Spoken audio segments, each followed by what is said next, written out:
A History of California, the Spanish Period, by Charles Edward Chapman. Preface. This is the third volume of the writer, which is the direct result of his enjoyment during 2 years of a native Sons of the Golden West traveling fellowship, which enabled him to make researches in Spain.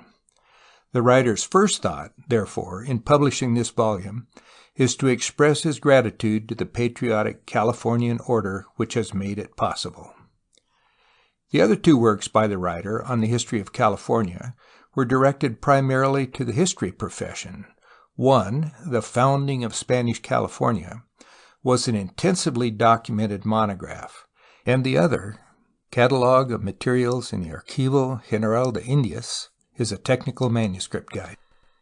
These 2 he is endeavoring in the present work to bring to their logical conclusion, the ultimate aim, indeed, of all historical scholarship, by publishing what he hopes may be accepted as an authoritative popular history. Since it is intended for the general public, this volume omits much of the professional paraphernalia and does not hesitate to give space to interesting incident.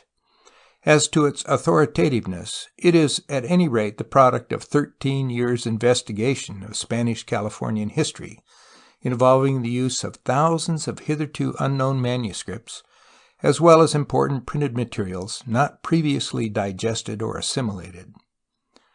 2 outstanding reasons exist for the publication of this volume. In the first place, it presents a vast amount of new material, some portions of which have never before appeared in print, while others were not known or not utilized by the general historians of the state. Secondly, an attempt is made to place the history of California in its proper perspective in relation to that of North America as a whole. Previous works have given a purely local narrative. This volume aims to show that California history is important as well as interesting, that the great Anza expedition of 1775 to 1776 and the Yuma massacre of 1781 demand inclusion in any comprehensive history of the United States. That California, while it indeed has a romantic history to tell, has also a great deal more than that to contribute to the cherished traditions of the American people. The writer first planned this volume 7 years ago in conjunction with Dr. Robert G. Cleland, whose point of view with respect to the American period of California history is precisely analogous to that expressed above about the era of Spanish rule. Since 1914, Dr. Cleland and the writer have been in constant communication, but otherwise working independently, with a view to producing between them an authoritative popular history of California. Where the 2 works overlap, in the first half of the 19th century, certain portions have been left for detailed treatment by Dr. Cleland, while others are taken up here. This it is possible to do without a rough break in the narrative, since the aim here for that period is merely to finish the local annals of Spanish California, carried through to the end of the Mexican rule. Dr. Cleland, on the other hand, tells the story of those events which pushed irresistibly toward the ultimate acquisition of California by the United States. Dr. Cleland's volume is about to go to press, as this work comes from the publisher. Bancroft's works in the writer's own monograph, The Founding of Spanish California, have been drawn upon freely, and in less degree so also the great general histories of Hittel and Eldridge. Since these, or some of them, have been used in most of the chapters, it has seemed unnecessary to cite them. Other strikingly important items are mentioned at the end of each chapter.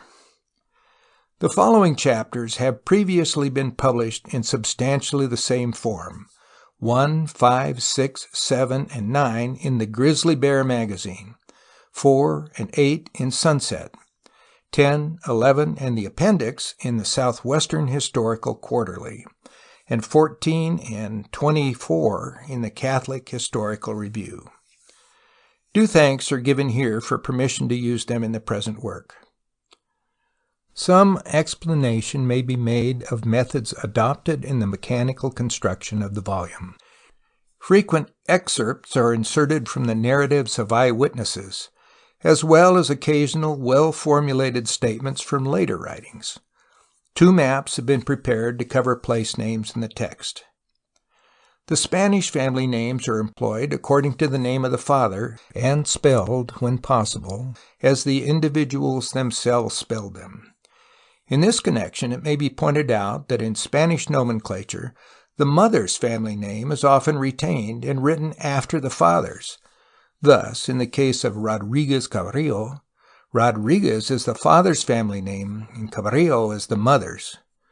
Furthermore, there are more than a score of names, Rodriguez, Garcia, Lopez, etc., which are of about as frequent usage in Spanish as Smith is in English.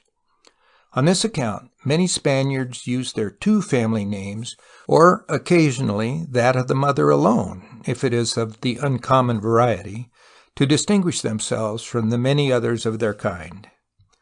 Bucareli has been adopted in spelling the name of the great viceroy who figures so prominently in this volume. To be sure, as he wrote it, it was Bucareli, wherefore that form was employed by the writer in a previous work. It is true, however, that I and Y were almost interchangeable in 18th century Spanish, and that the name was invariably spelled Bucareli in contemporary printed documents, including those emanating from the viceroy himself. Since also the word has been given that form in various Mexican monuments, it has seemed best to interpret the final letter as an I.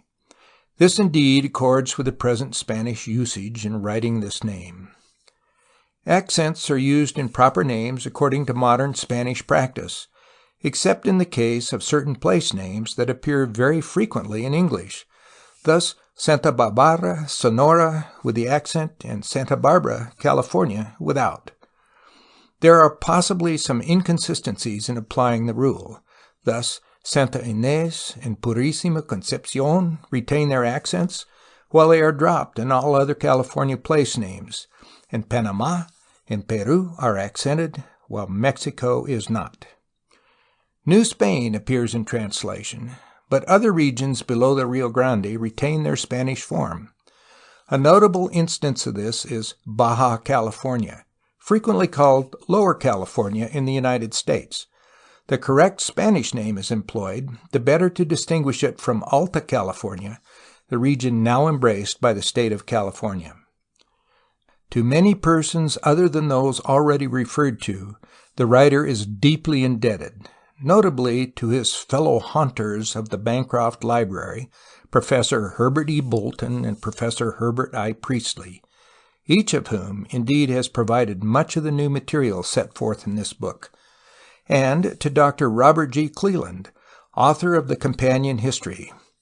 Not least deserving of thanks are the writer's pupils of the past 7 years.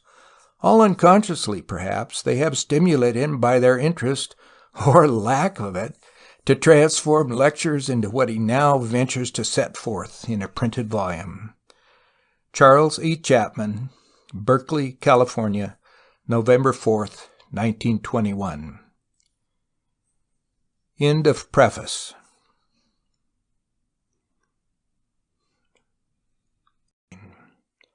Chapter 1. The Effects of Geography upon California History. The land, California, was not always as it is today. Numerous evidences, such as seashells found on mountains, make it clear that, many thousands of years ago, it was underwater. Later, it seems to have been a tropical land. Remains of gigantic prehistoric animals, which could only have lived in such a clime, have recently been found in the celebrated Lake of Tar at the Hancock or La Brea Ranch near Los Angeles. Doubtless, too, the land had a very different shape from what it now has, and indeed many writers have held that San Francisco Bay is of comparatively recent formation. Their argument is based on the fact that no white man seems to have seen the bay prior to its discovery by the Portola expedition of 1769, although the rest of the coast had been fairly well known for over 200 years. In particular, the English navigator Francis Drake had made a stop of about a month a few miles north of where the bay now is most assuredly located, and appears not to have learned of its existence, even though he made a journey inland.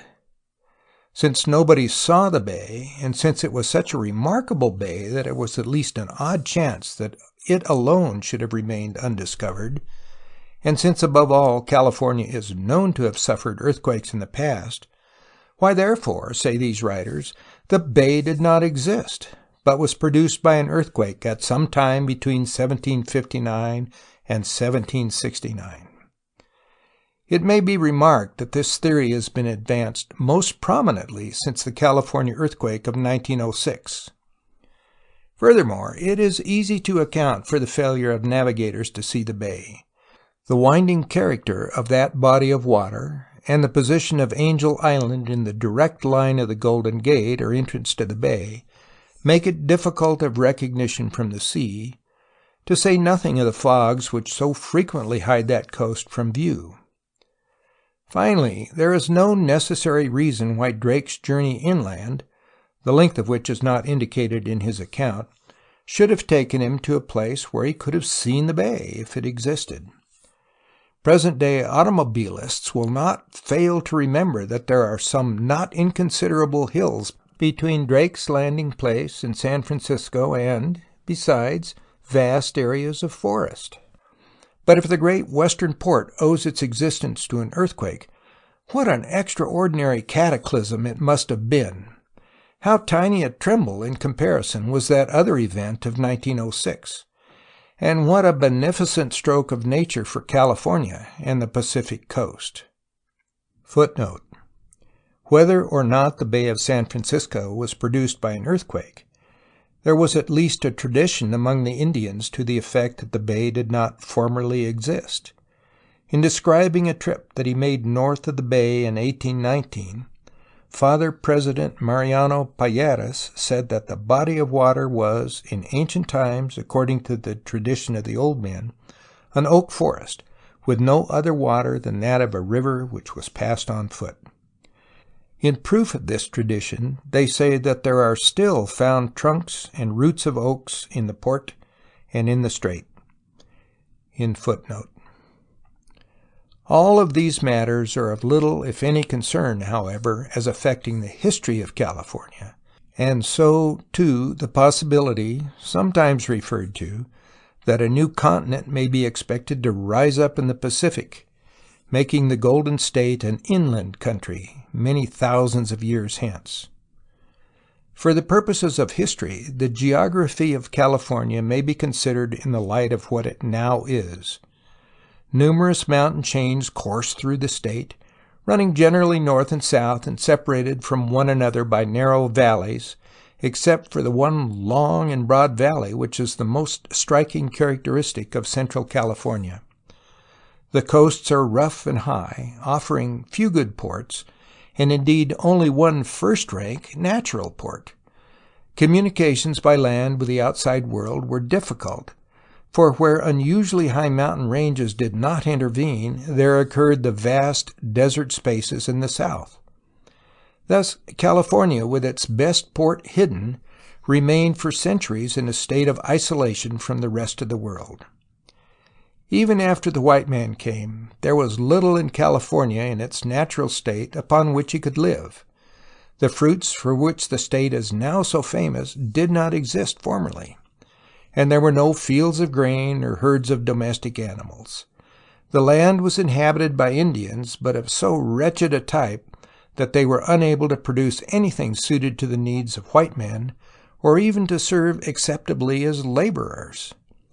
Manufactured articles of the kind that white men used were, of course, entirely lacking. Little wonder, then, that Gaspar de Portola, commander of the Spanish expedition of 1769, should say that if the Russians wanted California, he would let them have it. In his mind, such a gift seemed a meet punishment for the sins of their aggressive imperialism.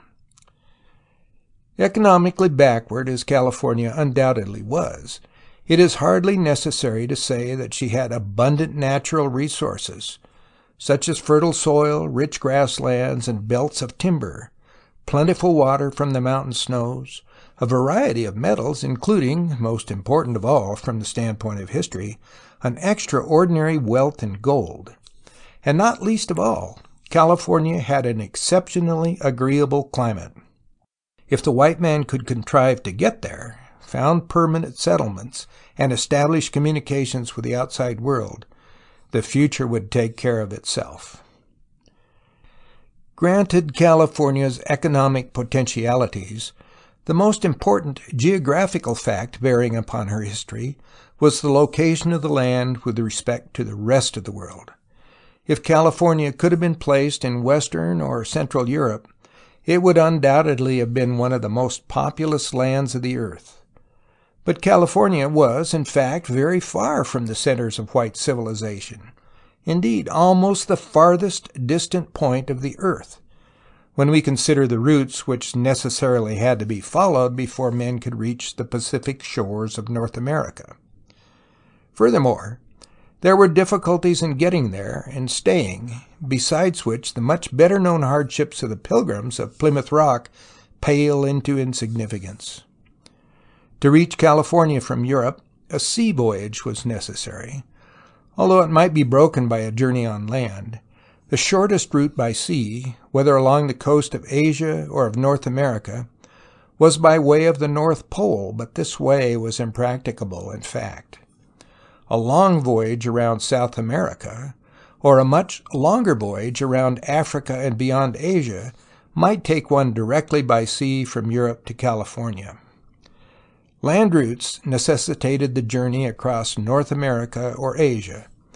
The difficulties of the sea routes to California, even for such comparatively short stretches as the voyage from western New Spain or Mexico, were due primarily to the length of the voyage.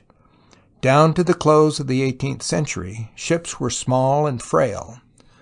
Boats of 500 tons were considered large, while transoceanic voyages were not infrequently made by ships of 50.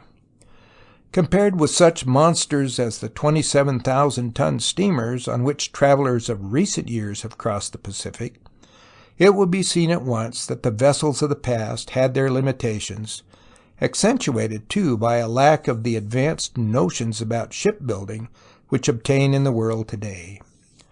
Nautical science had not yet gone far along other lines either.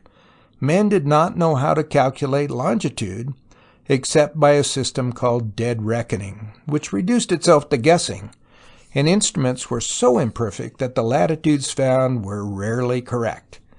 The calculations for the California coast were usually over 100 miles too high. Furthermore, the Pacific Ocean was not well known. Few charts existed, and none were accurate. Rocks, shoals, currents, coasts, and winds too frequently appeared where least expected, with the result that shipwreck was one of the ordinary perils of a voyage. Only a sailor can appreciate the terror of uncharted seas.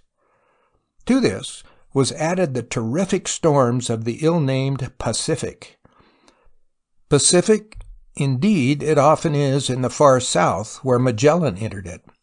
But assuredly he would have given another name, perhaps the exact opposite, could he have experienced the gales of the north. In the words of the Italian traveler Gemelli Carreri, who made the voyage from Manila to Acapulco in 1697 to 1698, the Spaniards and other geographers have given this the name of the Pacific Sea, but it does not suit with its tempestuous and dreadful notion, for which it ought rather to be called the Restless. Particularly, it was difficult for vessels beating up the coast, since they had to buffet against the ocean current as well as encounter the winds. Those who at the present time have made the voyage between San Francisco and Los Angeles appreciate the difference between going down and coming up. Other and yet more terrible factors combined to make the voyage to such a distant land as California little better than a sentence of death. Possibly worst of all was the dread disease of the scurvy. This disease, resulting from a lack of fresh fruits and vegetables, baffled medical science down to the close of the 18th century. Other ills there were in greater proportion than now, but the deaths from scurvy alone in a voyage from Europe into the Pacific might range from 40 to 75%. Casualties were not infrequently quite as great for the short voyage from New Spain to California. It is no wonder that men were sometimes driven on board ship at the point of a bayonet and compelled to go there. To be sure, there were usually many others who were willing to go because of the enormous wealth which, in some mysterious way, they hoped to acquire. Once arrived in California, the troubles of the would-be settler were only just begun. There was nothing in the land that could provide a regular food supply, wherefore he must bring with him all that he was going to consume. If the voyage had been long, the chances were that there would be little more than enough remaining for the return. It was impossible to stay unless there might be a sure resort for more, and this inevitably necessitated a base of supplies reasonably near at hand. Moreover, there was nothing easily obtainable in California that could serve as an article of exchange.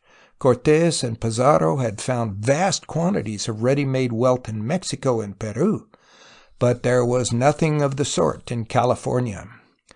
Thus, colonies could be maintained only at great expense, and governments were poor and disinclined to spend money except for a definitely recognizable return. Not until the late 18th century did European countries display a willingness to finance explorations and colonization for scientific objects, and even then there was usually the ulterior motive of imperialistic design. Yet, for strategic reasons, Spain endeavored during more than 2 centuries to occupy the Californias from Cape San Lucas to the north, and after her extraordinary efforts had at length achieved success, she at her own expense supported the colonies of the northern coast, which otherwise must have failed. Those who would make the journey to California by land encountered difficulties which, until the close of the 18th century, were perhaps greater than those of the voyage by sea. There were the same problems of the immense distance to be traversed, including lack of information, scurvy, insufficient supplies, and the lack of an article of exchange, just as in the case of the routes by sea. In addition, there were hostile intervening peoples to be considered. A small party might conceivably have carried supplies enough to cross what is now the United States, but would almost certainly have succumbed to the Indians. A large party might defeat the Indians, but could not carry sufficient food.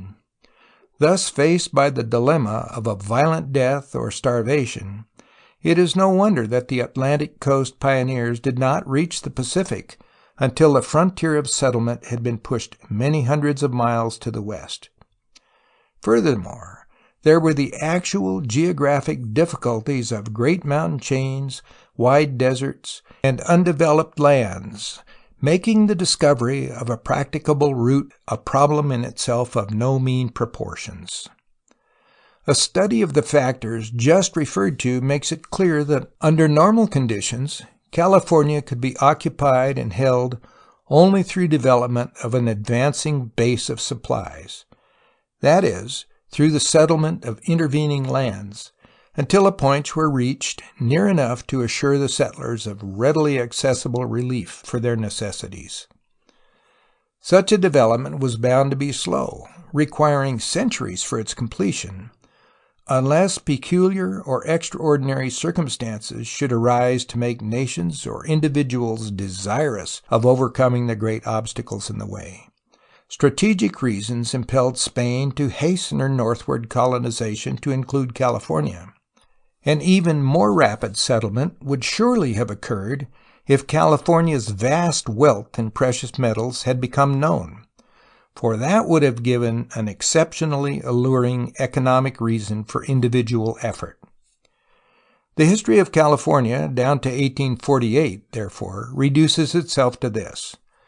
Those nations which approached by land would in normal course have the best opportunity of getting a foothold, because of the advantage of an advancing base of supplies. The first comer would not necessarily retain the land, for if it proved desirable, it might eventually be taken over by a stronger power. California was eminently desirable, for it contained wealth and gold and a good port on the Pacific as original inducements, with eventual possibilities of a greater and varied character. The United States had the best opportunity under normal conditions, for she was geographically better located than her rivals for a solid advance from base to base by land, even better than Spain and her successor Mexico, who held the province by a thin and precarious line of communications, besides which Mexico was so weak that she could not have retained the land in any event. The history of California proved to be, therefore, an interesting race between the development of the United States and the discovery of California's gold.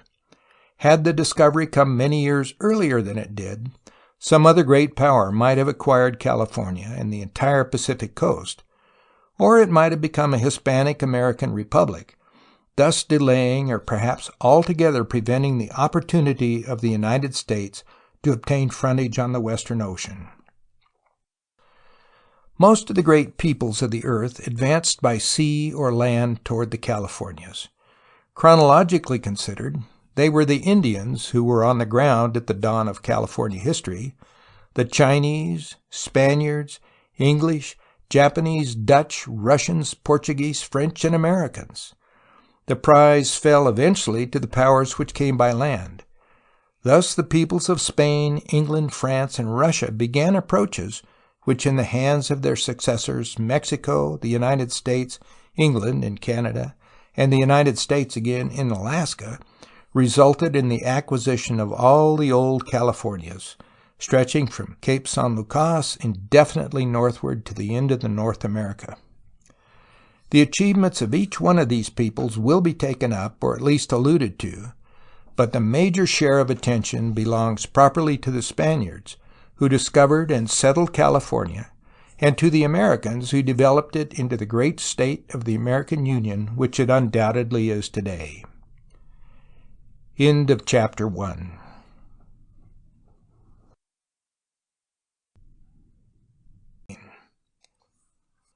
Chapter 2. The Indians. First of all the historic peoples to acquire California were the Indians. It is therefore pertinent to ask why it is that California is no longer an Indian country in any sense of the term. The answers will be made in course of many of the succeeding chapters, but it will become clear from this that the Indian could not hope to compete with the civilized races, though he might have rendered their occupation of California more difficult than in fact he did. Anthropologists frequently attempt to classify primitive peoples according to different standards which they apply. To the lay mind, these classifications are helpful, even though they are almost invariably denounced by anthropologists themselves, other than the authors of the particular classifications. Perhaps the most generally accepted mode of describing primitive man of prehistoric times is accorded to the implements he used. Thus, there lived the Paleolithic or Old Stone Age man, who used rough stone implements, followed by the Neolithic, New Stone Age man, who improved his implements by polishing them. Then came ages of bronze and iron, until historic times were reached, when man first began to write down records. Various paleontologists have dared to estimate the length of time man existed in each of the ages. One of them, Mortillet, gives 222,000 years of life to Paleolithic man, and 10,000 for the Neolithic, Bronze, and Iron Ages together. The date for the beginning of recorded history is quite definite. That occurred less than 7,000 years ago. That date is also taken to mark the beginning of a grade of culture which we call civilization. The above suffices, however, if at all, only for man in his most advanced stage at any time. Many people lagged far behind the foremost. It therefore has seemed necessary to apply some test whereby backward races may be recognized and differentiated from one another and from civilized peoples. One of the most useful of the classifications employed, if also one of the most impossible of applications in a given case, and therefore one of the most criticized by expert authority, is that which distinguishes between 3 grades of savagery and 3 of barbarism, through which primitive peoples are said to pass before they arrive at a state of civilization. According to this characterization, savage man is a wanderer. In the lower or arboreal stage, he lives in trees and eats fruits and nuts. This is the time when he first differentiates himself from other animals through his acquisition of articulate speech. The vanguard of mankind may have reached this stage anywhere from about 160,000 to 60,000 BC. Learning how to fish and control fire, man passes into the middle or fishing stage. This may have occurred between 60,000 and 20,000 BC for the leaders of humankind. Then man discovered how to make and use the bow and arrow, and passed into higher savagery or the hunting stage. This may have lasted from about 20,000 BC to about 10,000 BC for those who reached it first. With the invention of pottery, and therefore the very great multiplication and improvement of his utensils, man passes into a state of barbarism and tends to give up his wanderings and to lead a settled life. In the lower age of barbarism comes the domestication of animals, followed by the beginnings of agriculture, at which point the middle grade of barbarism is reached. Both of these states first appeared in the Neolithic age. With the use of metals, originally in the Bronze and Iron Ages, particularly with the smelting of iron ore, and with the development of manufactures of a rude character, man advances into upper barbarism, from which he emerges into civilization when he begins to write down records. As already observed, no hard and fast line between groups according to the above classification can be drawn in fact. A given people will often exhibit the traits of various groups. Furthermore, inferior peoples imitate the external forms of civilization in a very short space of time, when they come in contact with civilized man, but they can hardly be said to advance at one jump out of savagery and barbarism. After all, however, all that is necessary for the layman to know is that the primitive man, however learned he may be in his own lore, when measured by the standards of civilization, seems to have the mind of a child. Primitive Californians ranged from a state of upper savagery to that of lower barbarism in the case of the Indians of the Santa Barbara Channel, who were by far the most advanced. The average in the region taken over eventually by the Spaniards was about that of upper savagery, or some 15,000 years behind the white man in general culture. There are many controversies about their origin and racial affinities which need not be entered into at great length here. It is generally agreed that they and other Indians of this hemisphere came either from Asia or the Pacific Islands, whether by way of Alaska, the long sea route, very likely against their will, driven by storms, or even across some prehistoric Pacific continent. This has not been definitely determined. The number of tribes in California without close racial affinity seems to have been very great. According to Kroeber, the leading authority on the subject, there were as many as 21 linguistic families, not to mention the much greater number of dialects.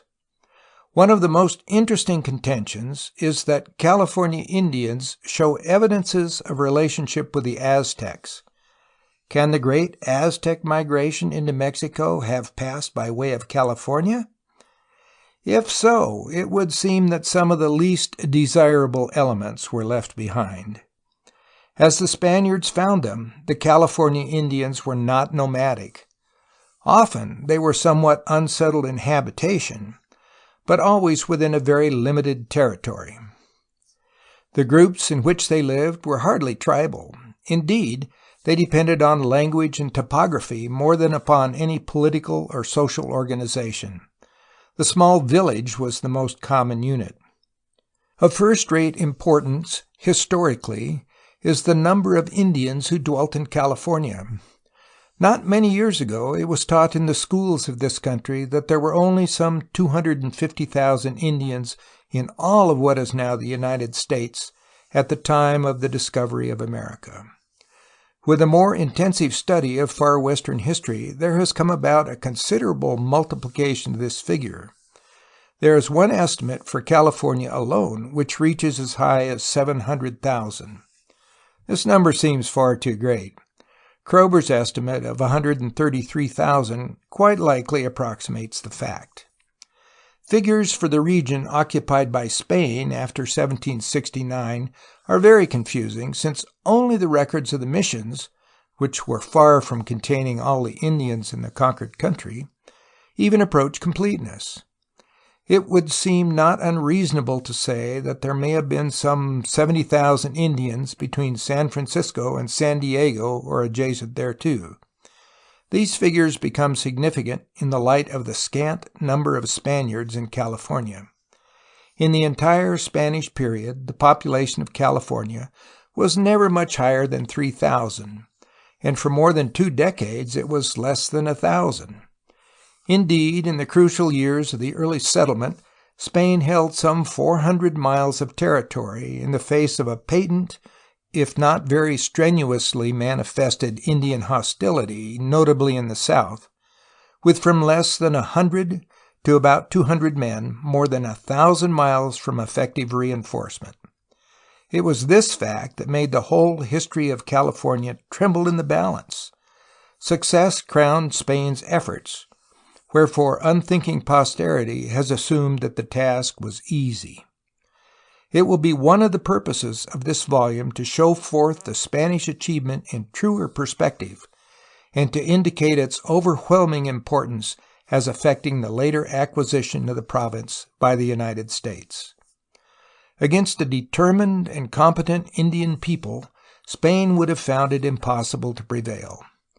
Fortunately, the Californians showed neither the one attribute nor the other.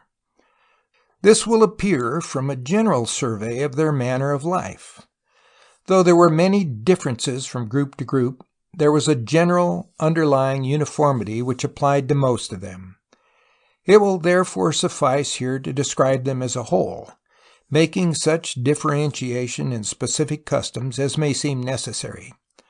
Judged by standards prevailing among civilized peoples, the habits of the Californians were, to say the least, gross and somewhat in need of expurgation in the telling.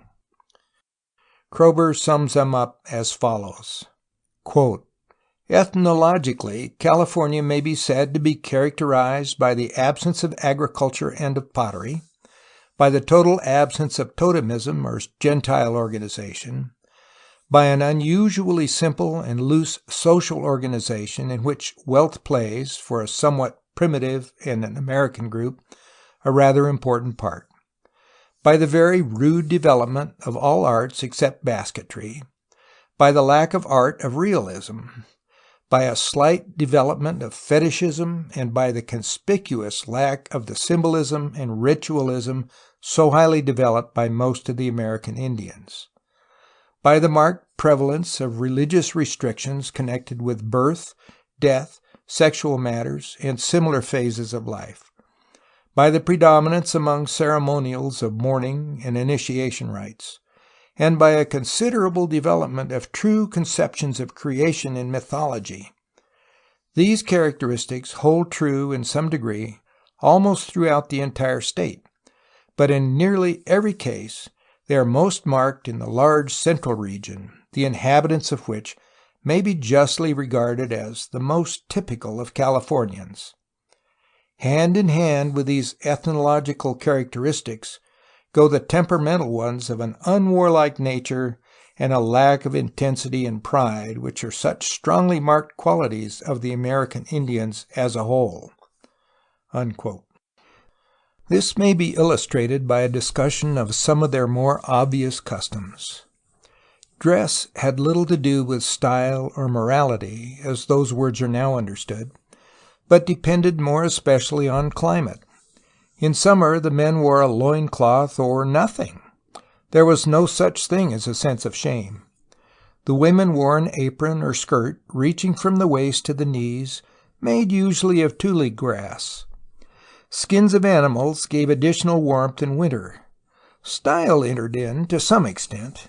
Ornaments of bone, shell, or wood were worn in the ears or hair or around the necks or wrists. Women beautified themselves by tattooing their faces, necks, and breasts, and the men were not free from this bit of vanity. The latter often painted their bodies grotesquely, hardly from a sense of humor, but rather to frighten evil spirits and enemies away, or perhaps also from motives of style. Homes were simple in the extreme.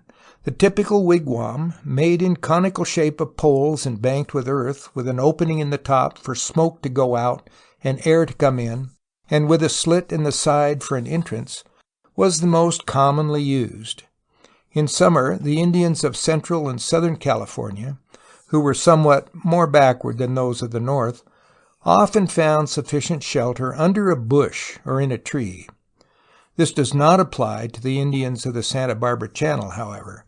They had well-fashioned huts of thatch. Those who hold that food is the mainspring of human activities will not be loath to admit that the diet of the Californians left much to be desired. They ate very little meat because they lacked domestic animals and were so bestially lazy, especially in Central and Southern California, that they were poor hunters. Nevertheless, they were far from being vegetarians. On the contrary, they ate nearly everything that teeth could bite which came their way. Coyotes, crows, lizards, rats, mice, frogs, and not merely the hind legs, skunks, and snakes were eaten by many groups, and when a dead whale drifted ashore, it provided occasion for rejoicing, because of the meat it supplied. Grasshoppers were something of a delicacy. They were eaten in various forms, dried, mashed, or roasted. Many of the Indians caught fish, but many others, even those who dwelt along the coast, confined themselves to taking salmon and lamprey eels in the rivers. Bear meat and the flesh of other large game were rarely eaten, not that the Indians objected to the taste, but because they believed that such dangerous creatures must be possessed of a demon, and to eat the meat would mean swallowing the demon. The rough delicacies thus far named were not, however, the principal food supply of the Californians. Otherwise, there would have been no Californians left to greet the white man. The Indians lived chiefly on foods that grew wild.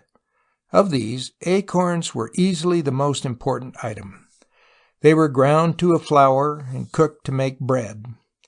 Many wars were fought in primitive California over the possession of acorn groves. Next after acorns came seeds, especially of grasses and herbs. Roots and berries were also used. The soil was left untilled, for to the natives the land seemed bountiful enough as it was. In a word, then, the Californians ate little more than that which came easily to hand without effort. It is hardly necessary to observe that a country with no better food supply than that just described would be little better than a barren desert to the white man coming from afar to make settlements. Occupations were simple in kind. In time of peace, the man busied himself in doing nothing, chiefly. Occasionally he would hunt or fish, but much more often not. The women did all the real work. They gathered the acorns, seeds, and other food, did all of the drudgery about the domestic hearth, and made clothing and such other simple articles of manufacture as the Indians required. Worthy of special notice were the waterproof baskets, stone cooking vessels, and awls of bone that they fashioned.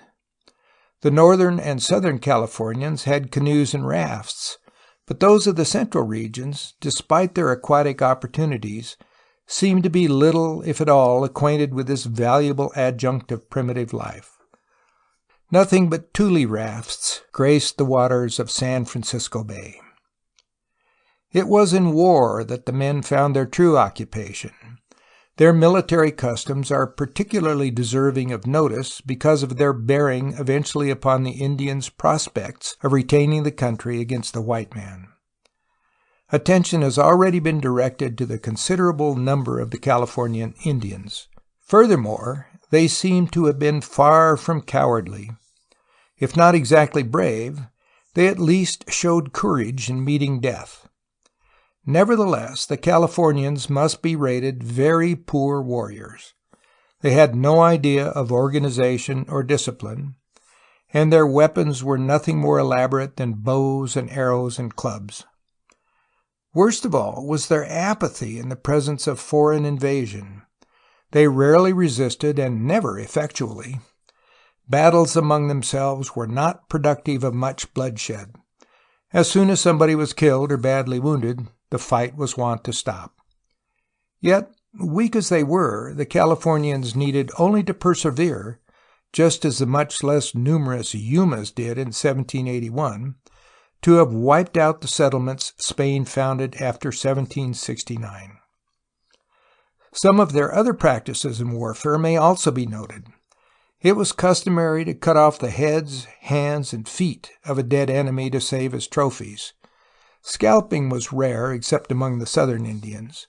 The gustatory habits of the Californians did not ordinarily extend to cannibalism, but a bit of every brave enemy who had died in battle might be eaten, not because of the meat he provided, but rather in order to get his courage. Prisoners of war were almost always put to death and not enslaved. There was little or no warfare of the migratory conquering type, for the Californians had found their several abiding places and were satisfied with them.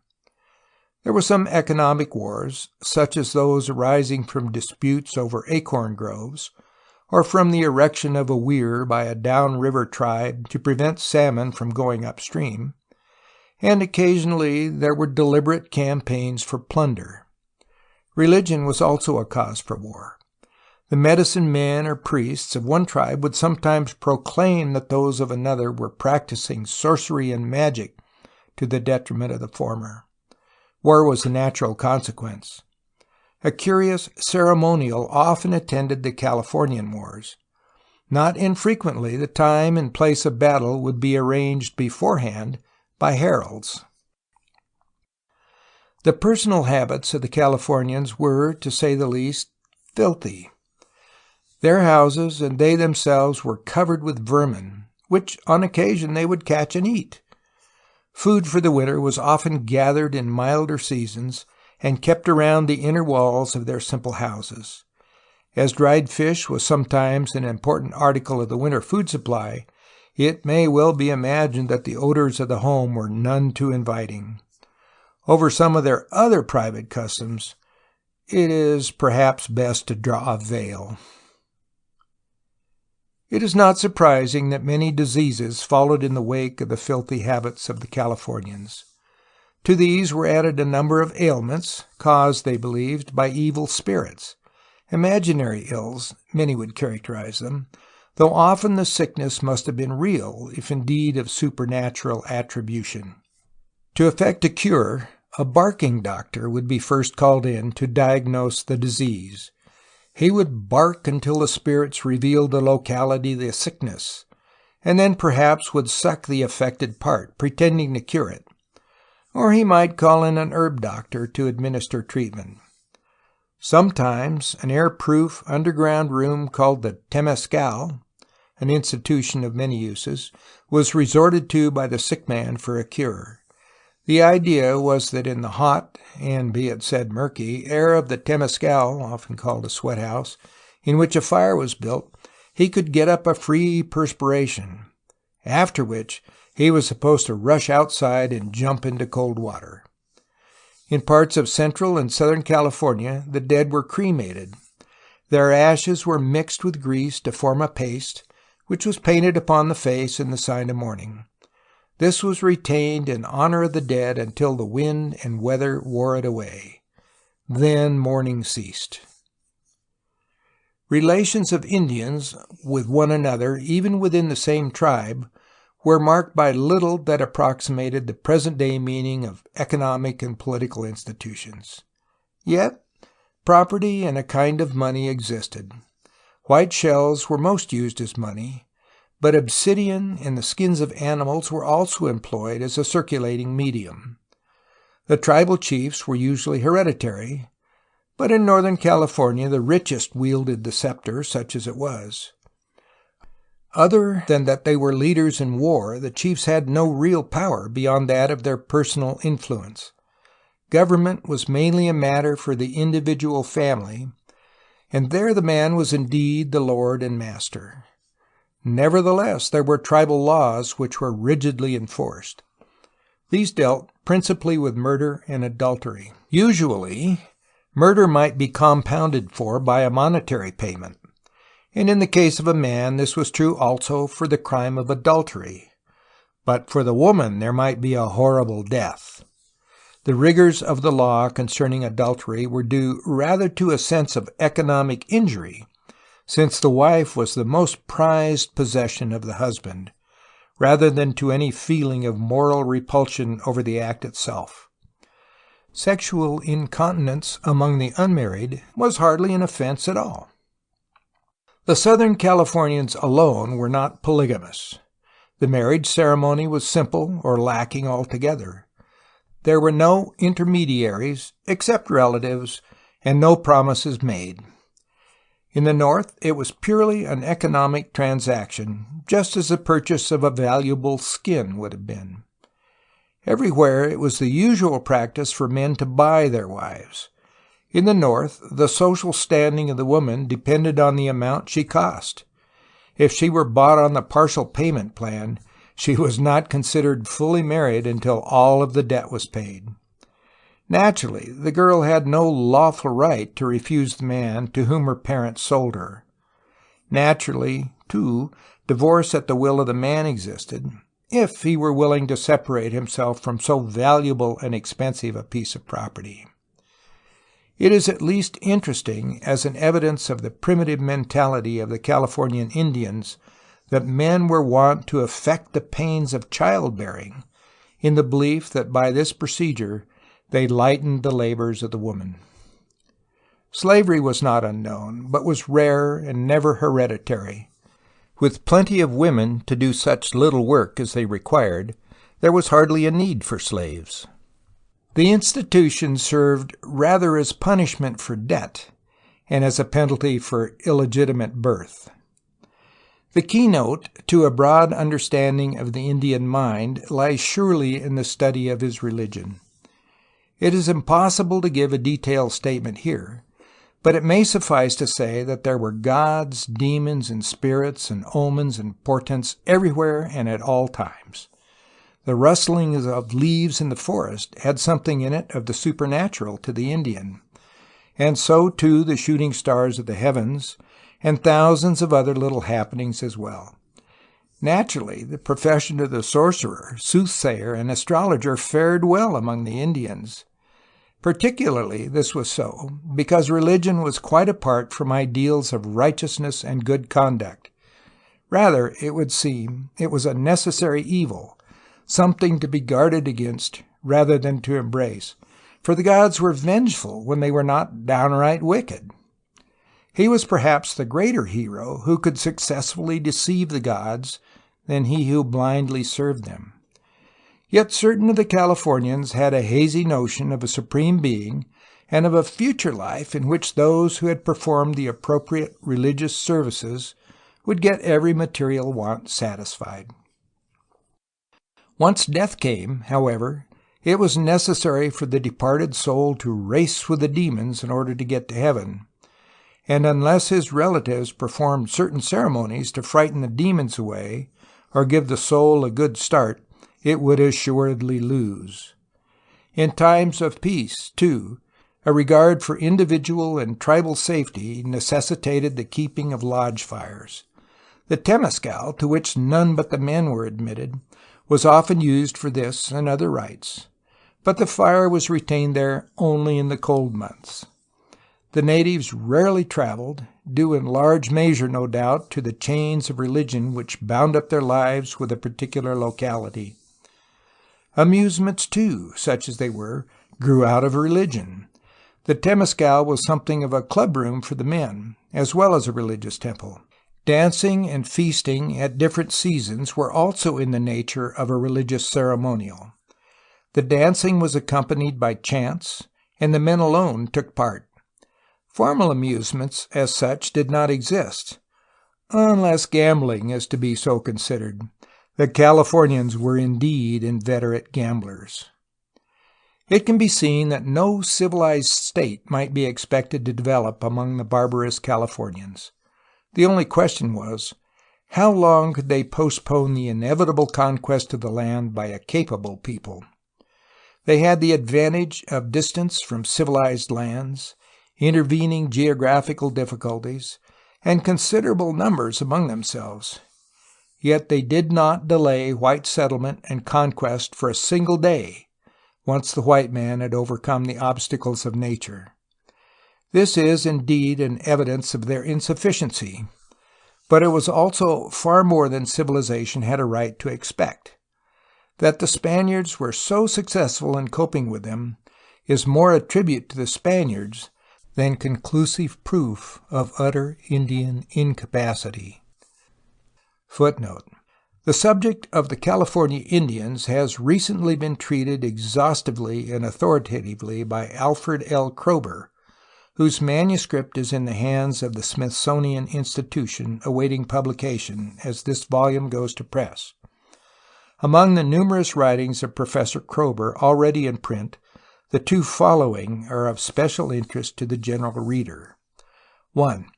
Indians of California, Smithsonian Institution, Bureau of American Ethnology, Bulletin 30, Part 1, A through M, Handbook of American Indians North of Mexico, Washington, 1907, 190. 2. Types of Indian Culture in California, University of California, Publications in American Archaeology and Ethnology, Berkeley, 1904, Volume 2, Number 3. End of Chapter 2.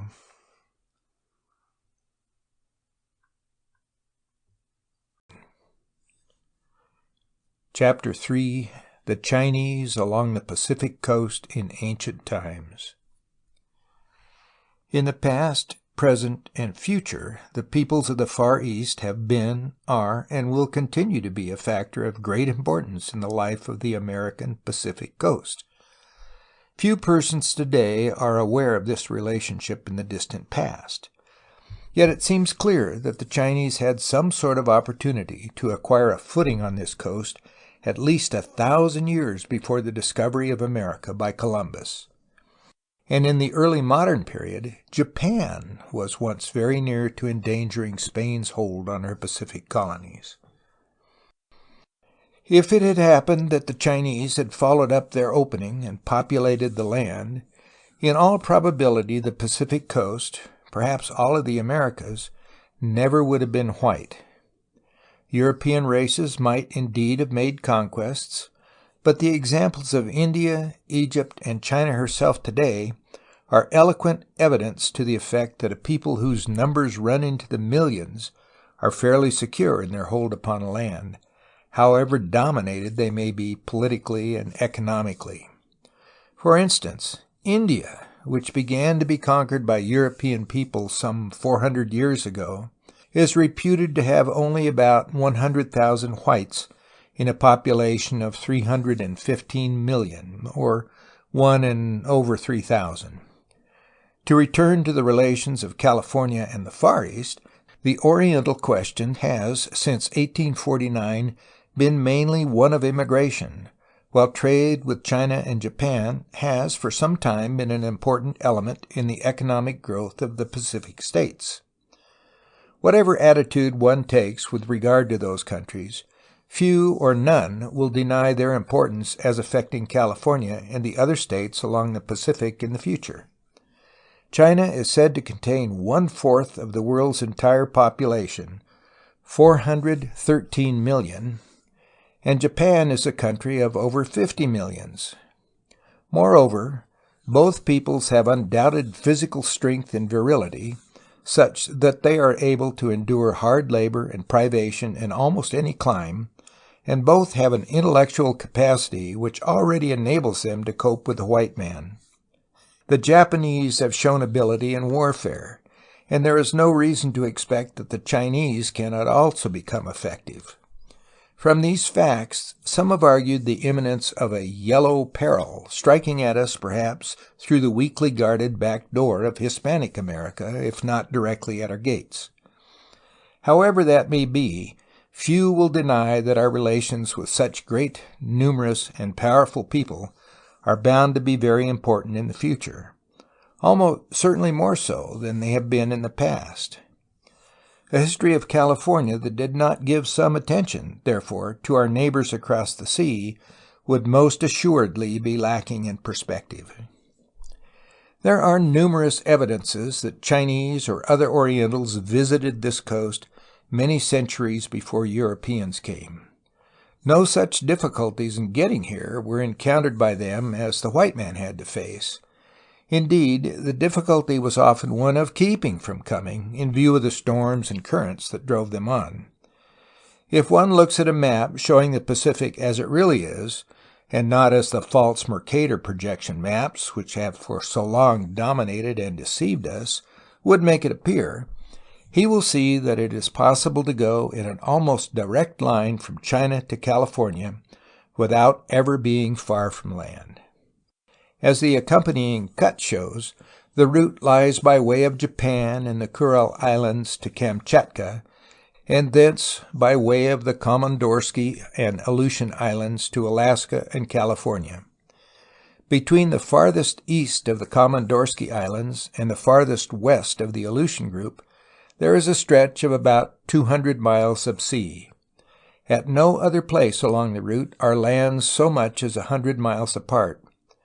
Furthermore, there is a powerful and warm ocean current called the Black Stream or Japanese Current, which takes this very course, breaking to the west again after it has left California to return to Asia by way of the Hawaiian Islands.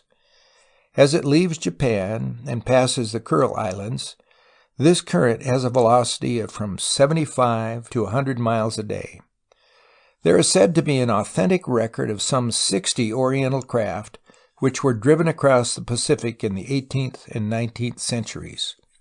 Furthermore, Indian traditions are full of stories about the coming of ships out of the west. In 1774, when the great Spanish explorer Juan Bautista de Anza was at Carmelo, he saw a strange wreck of a type of construction which none of the Spaniards there had ever seen. No doubt an Oriental boat.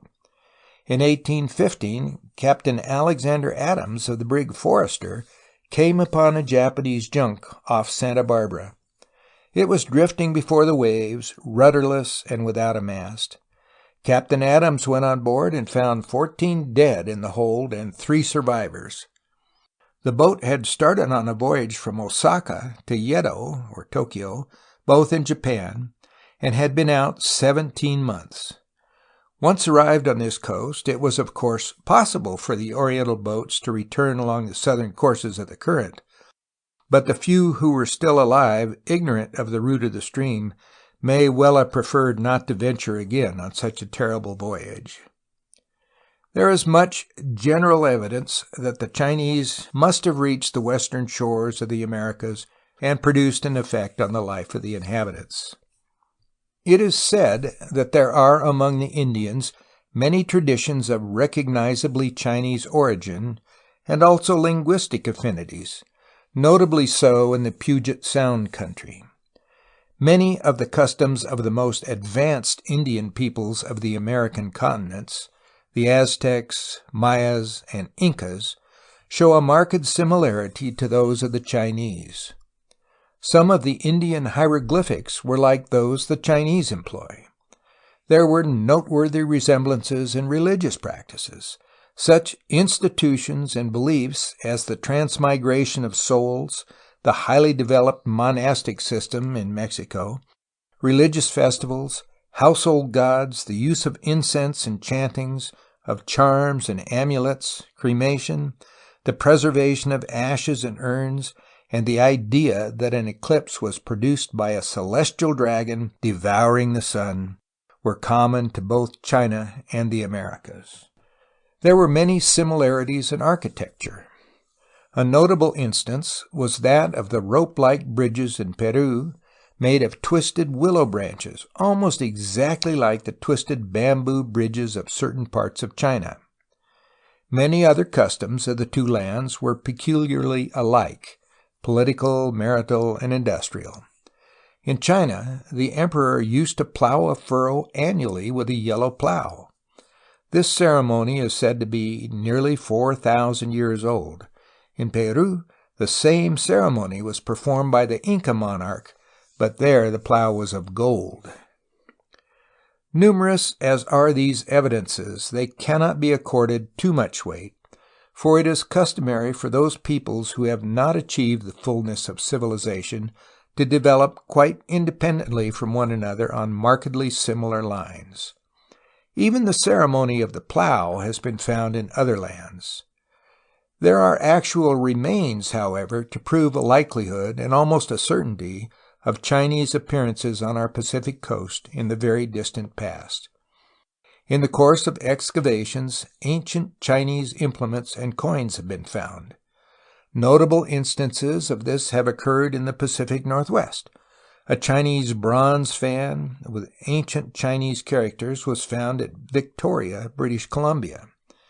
And at a place called Cassiar in the same province, some brass coins were unearthed, said to be over 3,000 years old.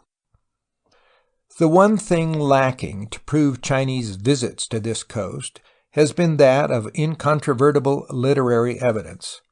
According to the New York Tribune of September 10, 1890, the Reverend Dr. Shaw, a missionary in China, claimed to have discovered a manuscript at Siniganfu, China, proving that a regular trade existed between China and California in the 1st century of the Christian era. This assertion seems never to have been verified. Definite literary evidence does exist, however, showing that as early as the 5th century the Chinese knew of a land called Fusang, which many writers have identified with the Pacific coast of North America. The story is found in volume 231 of the Great Chinese Encyclopedia, and not only there but in many other Chinese works of recognized authority, and it has long been known to Chinese scholars. In other words, the account itself is authentic, whatever the truth may be concerning the facts it relates. The facts stated in the Chinese Encyclopedia are substantially as follows. In 499 AD, a Buddhist priest named Hui Shan came to China from the kingdom of Fusang. He told the route he had taken from China to that country, giving directions followed and distances traveled, and told about the peoples encountered on the way. Fusang he described in detail. He wound up his account by saying that in 458, 5 mendicant Buddhist priests from Kabul, in Afghanistan, went there, introduced Buddhism and the monastic system, and reformed the manners and customs of the country. The remarkable feature about this story is that it corresponds so nearly with the facts about the Pacific coast as we now know them. There were some inconsistencies, however. Some of the translations make Hui Shan say that the natives had horses, carts, and grapes, things which are usually regarded as not having existed in the Americas. Very few travelers who have seen a land for the first time, however, without the advantage of other travelers' accounts to correct their own faults in perspective, have been accurate in all the details of their story. Herodotus told of a land in which the air was filled with feathers, and he had heard of another, but doubted the truth of the story, where men slept for 6 months at a time. Naturally, to peoples who rarely or never saw a snowstorm, and who had never heard of an Arctic winter, Herodotus long seemed to be the father of liars. Today, nobody doubts any longer that Herodotus was truthful, and essentially accurate about the peoples he described. Similarly, it is perfectly clear that Marco Polo was in China in the 13th century, and that his tale of travels was founded on fact. The value of his account is but little lessened when he tells of a bird, the roc in the Arabian Nights, so large and strong that it could seize an elephant and lift it in the air, or of oxen as large as elephants, of men with tails, and of dogs the size of asses, and so on, ad infinitum. Indeed, what more remarkable yarns were spun than those of the Spanish conquerors of the New World, of which more later, in their expeditions along our own Pacific coast?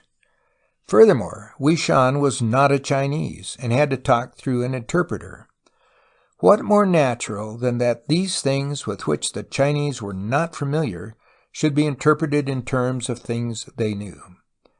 It may be added, too, that Hui Shan's account, in its present form, is the result of many ages of successive copyings.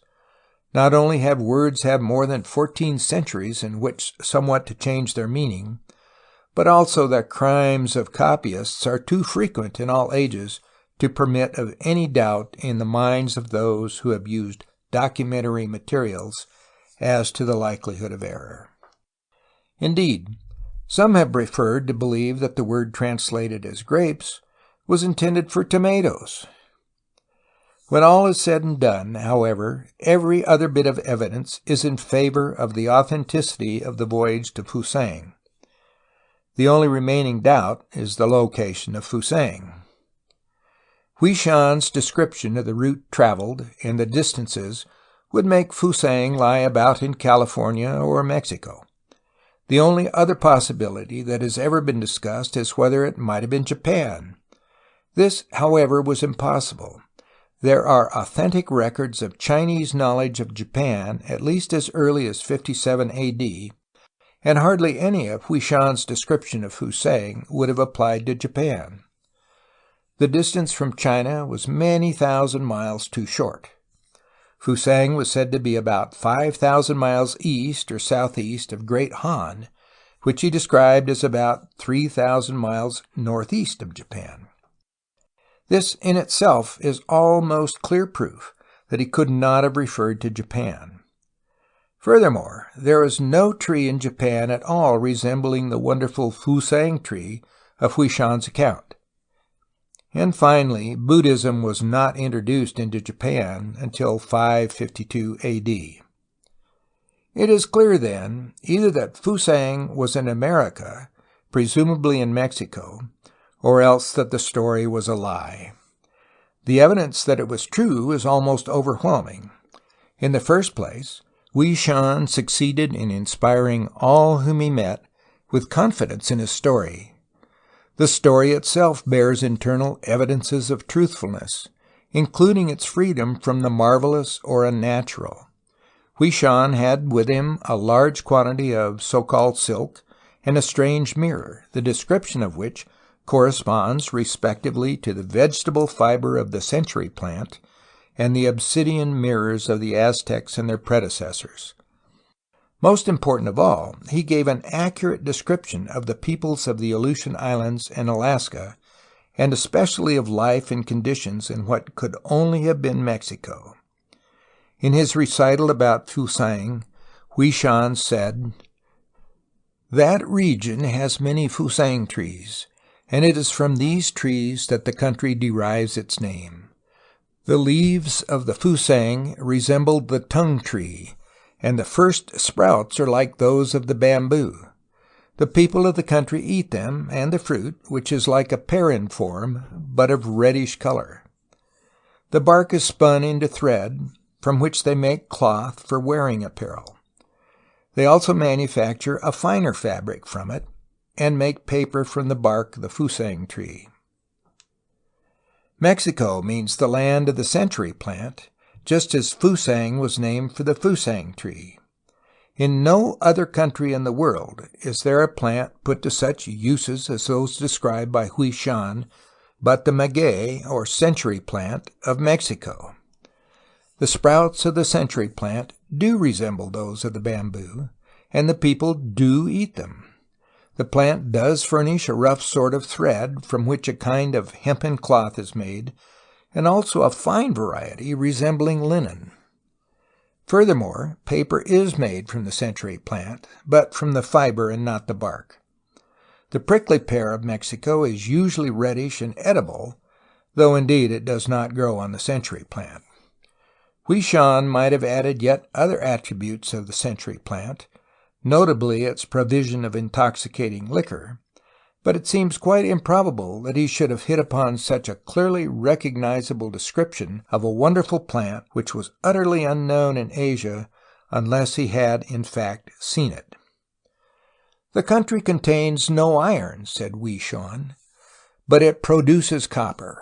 Gold and silver are not valued, and trade is conducted without duties and levies and without fixed prices.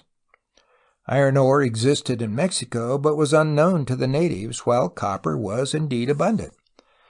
Trade was carried on by means of barter, without a circulating medium, while gold and silver were used principally for ornaments. They have no citadels or walled cities, no soldiers or military appliances, and they do not wage war in that kingdom," said Huishan.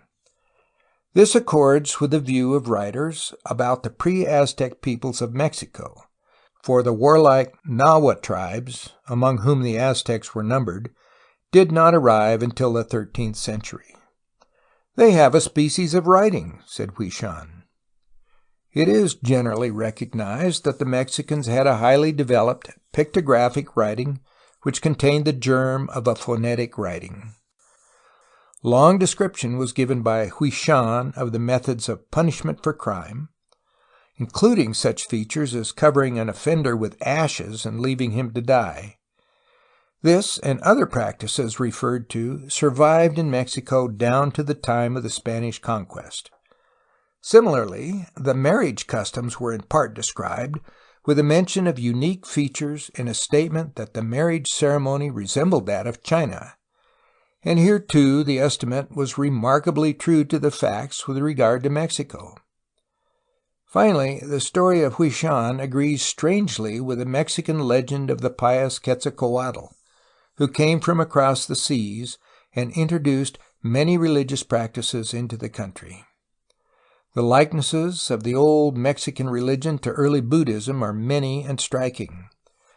There is a record of a high priest of Mixteca who was called Tesaca, or the Man of Saca.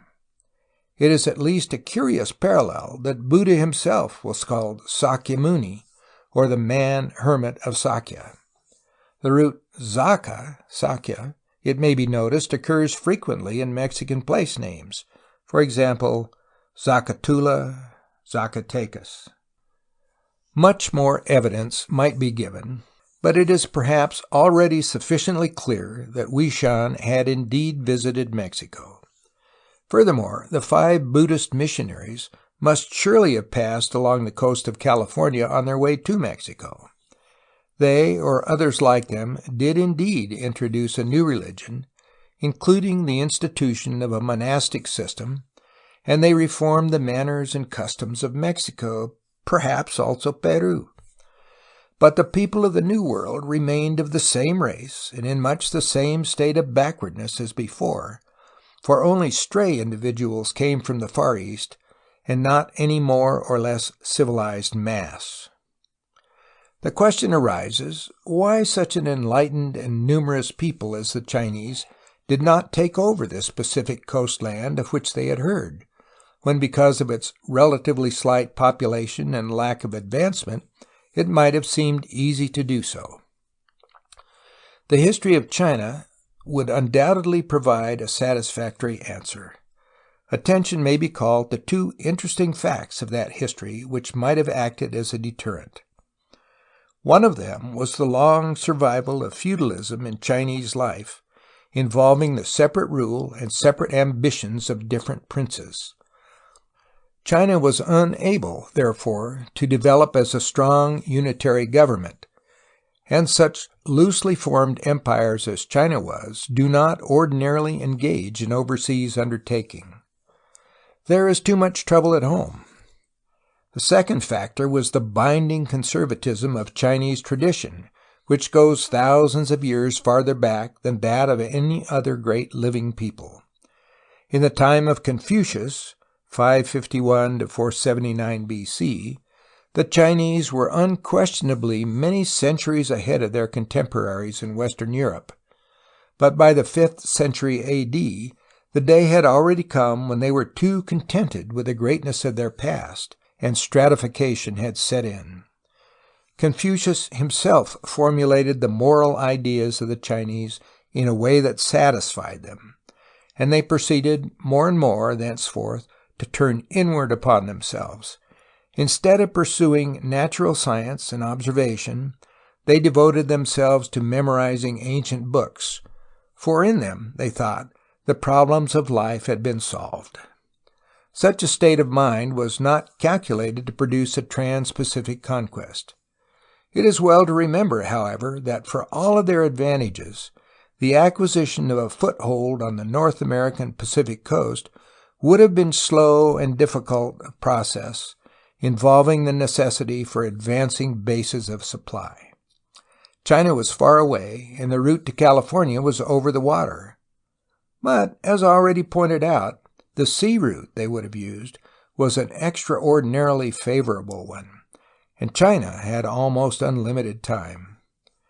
The Russians went all the way from European Russia to California in less than 300 years. From a point much nearer at hand, and with as good an opportunity to go by land, China had a 1,000-year chance. But the peril never passed the bounds of potentiality. Footnote. The principal basis for this chapter is Vining Edward Payson, an inglorious Columbus, or evidence that Hui Shan and a party of Buddhist monks from Afghanistan discovered America in the 5th century A.D. New York, 1885. End of Chapter 3.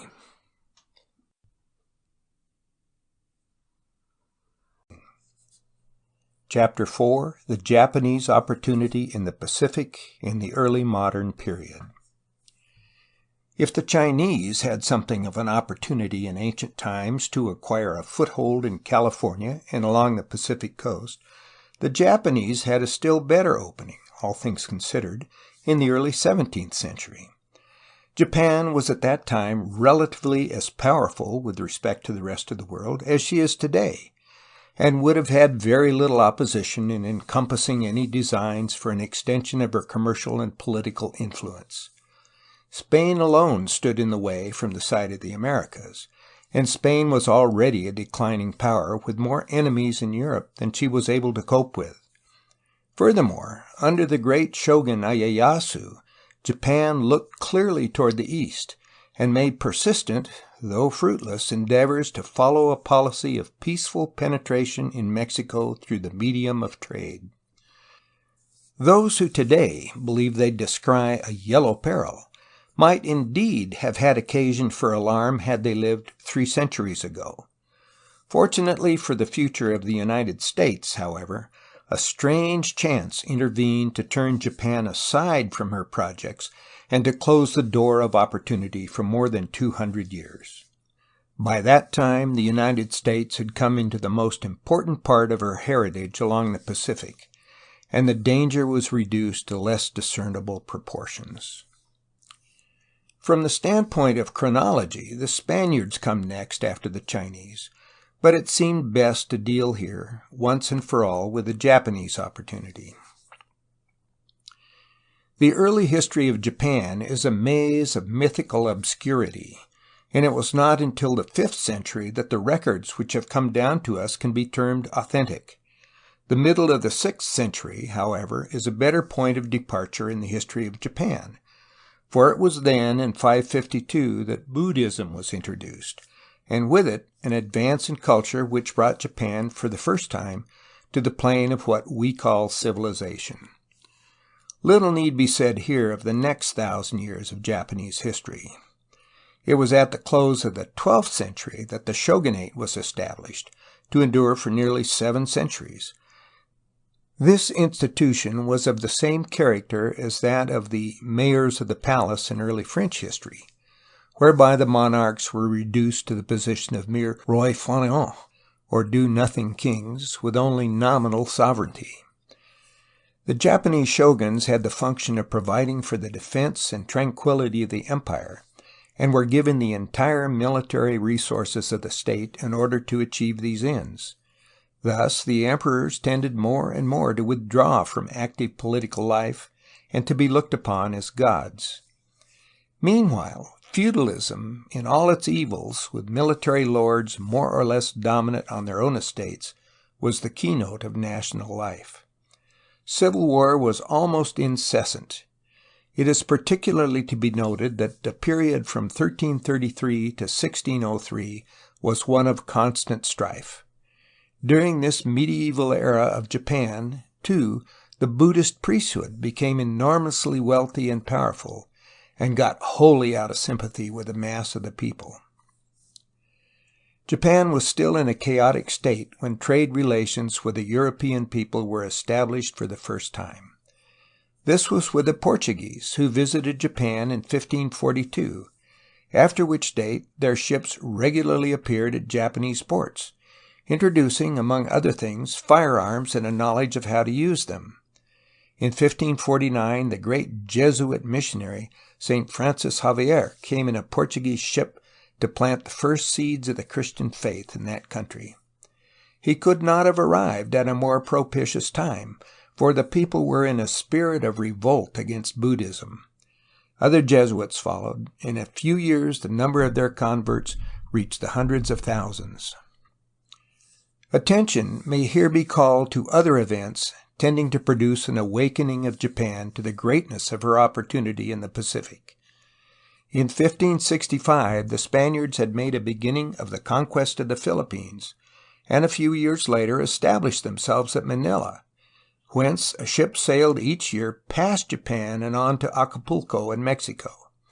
In 1580, Philip II of Spain became King of Portugal. Although he agreed to keep the dominions of the two crowns separate, this brought the Portuguese East Indies and Portuguese activities in Japan under a measure of Spanish control.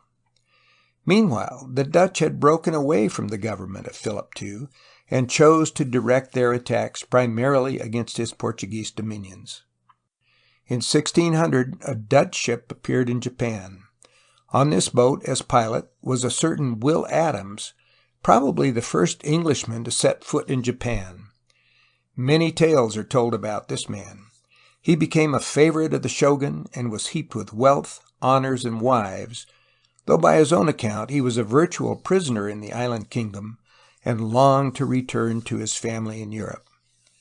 This romance loses some of its flavor when we learn that Will Adams was, on one occasion, sent to the Philippines and returned to his Japanese wives. Nevertheless, he was an important figure. To the Japanese, he was able to teach something of the arts of navigation and shipbuilding. To his Dutch friends, he was a useful helper, being in part responsible for the grant to them of trading privileges, as a result of which Dutch ships came regularly to Japan from 1609 onward.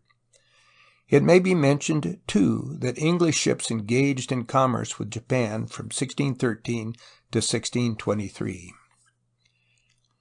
At the opening of the 17th century, the Japanese were indeed a people to reckon with in the affairs of the Pacific.